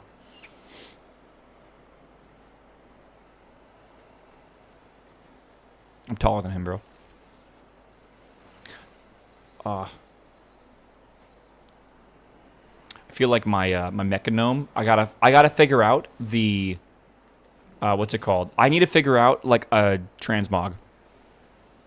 Because this is not good enough yet. Is it Alt Z? Yeah. This is a random, like the random gear picked up while leveling. He's huge. Yo, cat. What a cat? Yeah. Adding new skills every once in a while. If only you had like 80 levels to learn rotation. I had 2 days to go from level like 70 to 90. I didn't have time, bro. Also, I wanted to watch anime yesterday and not really pay attention. Alright. You can't blame me. Look, I'm standing up on the bench and it looks like I'm sitting down. Where's he going? Up into the water. Dude, he's drowning himself. Oh my god. I'm coming. Pick me up. Pick me up. Hold on. Hold on. I can do this. Okay. Oh, wait, you can just hop in? Oh, my God. Wait, I want to go across from you.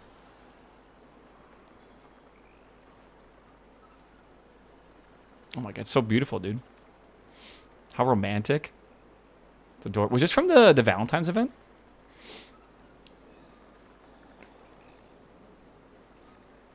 Dude, he carries my dungeon and he takes me on a date afterwards, man. I'm so small, my legs don't even touch the ground. Okay, bro. It was a ruse to drown me. I'm mechanical, though. Wait, are mechagnomes mechanical? Entirely? No, they're actually still gnomes. They're just like cyborg gnomes. Alright. We'll see. I love how fucking tiny I am, though. Oh my god. Don't tell C. C and I are already married in Final Fantasy, alright? Nothing gets more serious than that. Your hands turn to propellers when you're underwater? You are fucking joking. Bro, what? Wait, that's kind of sick, though. I love that. I kind of love that. Oh my god. I just leveled a level 70 paladin this morning, ready for Warlock. Wait. You leveled it in one day? I feel like I was very slow leveling, even though I was just blasting time walking dungeons. I don't know how you were able to do it so fast. I literally leveled from 10 a.m. yesterday till about midnight, with a few breaks here and there because my brain was broken from some of those terrible groups. Like, I don't know. Follow the Arrow edition? Oh, you just did actual questing? Look at this, though. I got a Warlock, I got a Paladin, I got a Druid, and now I have a Mage. So I need one more character to bring to level 90, and then I'll have 5 at 90, which is the max you can have for the, like, XP boost or whatever, right? You could get to 70 in, like, one day. Well, yeah, I had to go from 70 to 90, though, right? And I wanted to be done by reset day, and I thought I could finish it yesterday, and I straight up just couldn't. Okay, chat. I love you guys. I am gonna hop out of here, though. All right. I appreciate all the help and stuff today. I'll be back in 45 minutes. Worst case, I'll be back in an hour. All right. But I'll be back. I have pizza on the way. I want to just hop off stream, turn my lights off, take some headache medication, and just chill for a bit. And I'll be back. And then I don't know how late I'm streaming till, but I assume I'm gonna be streaming most of the night. So, it's been a very good day. All right. I'm talking D4. For what? You leveled to 70 in 3 to 4 hours? I have done no prep in Diablo 4. I have heard you can just start at the new content. Is that true? I hope I didn't need to, like, level a character or some bullshit. I thought it was Warlock, so you'd have to start over anyways. I think the only thing you can really... I don't know. Yeah, I think you can start at the new content as long as you beat the campaign before. I beat, like, the original campaign, not the Vessel of Hatred one. New season means new character? Exactly, yeah. Seasonal character is fresh start anyways. Yeah, I think it is, but what I'm wondering is, like, why people are making me think I need to do something else. I don't know. Dude, we're going on vibes, man. I don't think it matters. I got no guides. I got no plans. I just know that I want to be a warlock and I want to summon some fucking demons. I feel like I'm in a good mindset for Diablo tonight. I'm so over, like, the day one min-max shit. I say as I kind of did that during WoW. But, like, listen, that was a different kind of addiction, I feel. All right? I don't want to invest that kind of min-maxing into a game I'm not sure about. All right? Maybe that's a better way to put it. WoW I've been loving. So, like, I kind of do min-max that game because it's actually fun to min-max now. Like today's fucking, like, rush to get the Mythic 10 done or whatever. All right. Yeah, dude, this fishing in Diablo, I might just fish for like 4 hours straight tonight. I might, who knows? If it's fun, who knows, man? This happens only once in expansion anyways. Yeah, I don't know how Season 2 is. I have no experience with seasons because back in the day we didn't have seasons. So I'm not really sure what to expect from Season 2 of this, of WoW. So... I don't know if there's, like, a rush or whatever. I don't think that's going to be nearly as bad. I don't know how, like, the gear works or whatever. But I assume you start over again back at veteran gear, right? Surely? I assume if you have high-level myth gear, it's like, yeah. Oh, Ness, I don't know. Dude, 19 minutes ago, you in chat, man? Thank you for tipping for the pizza, by the way. I didn't even notice that because my tip alert's off. No, not you. It's, like, Nessie. There you are. Thank you, my man. I'd head pat you. I have a, I need to, like, get my chat. I have, like, a hand to head pat you, but I don't have my chat next to me. Oh, well. I'll head pat you later, all right? Yeah. Thank you, my dude. I appreciate that. He tipped 690 by the way, and then 420. So I don't know what he's trying to say. It's something. All right, YouTube. I will see you later. I'll see you tonight. I will go live on YouTube again, just so you know, because the game is going to probably look kind of weird on Twitch, and I might as well just stream it to YouTube anyways, because why not, right? So I'll be live again, all right? But I got to say goodbye to you first, YouTube, and then do my outro for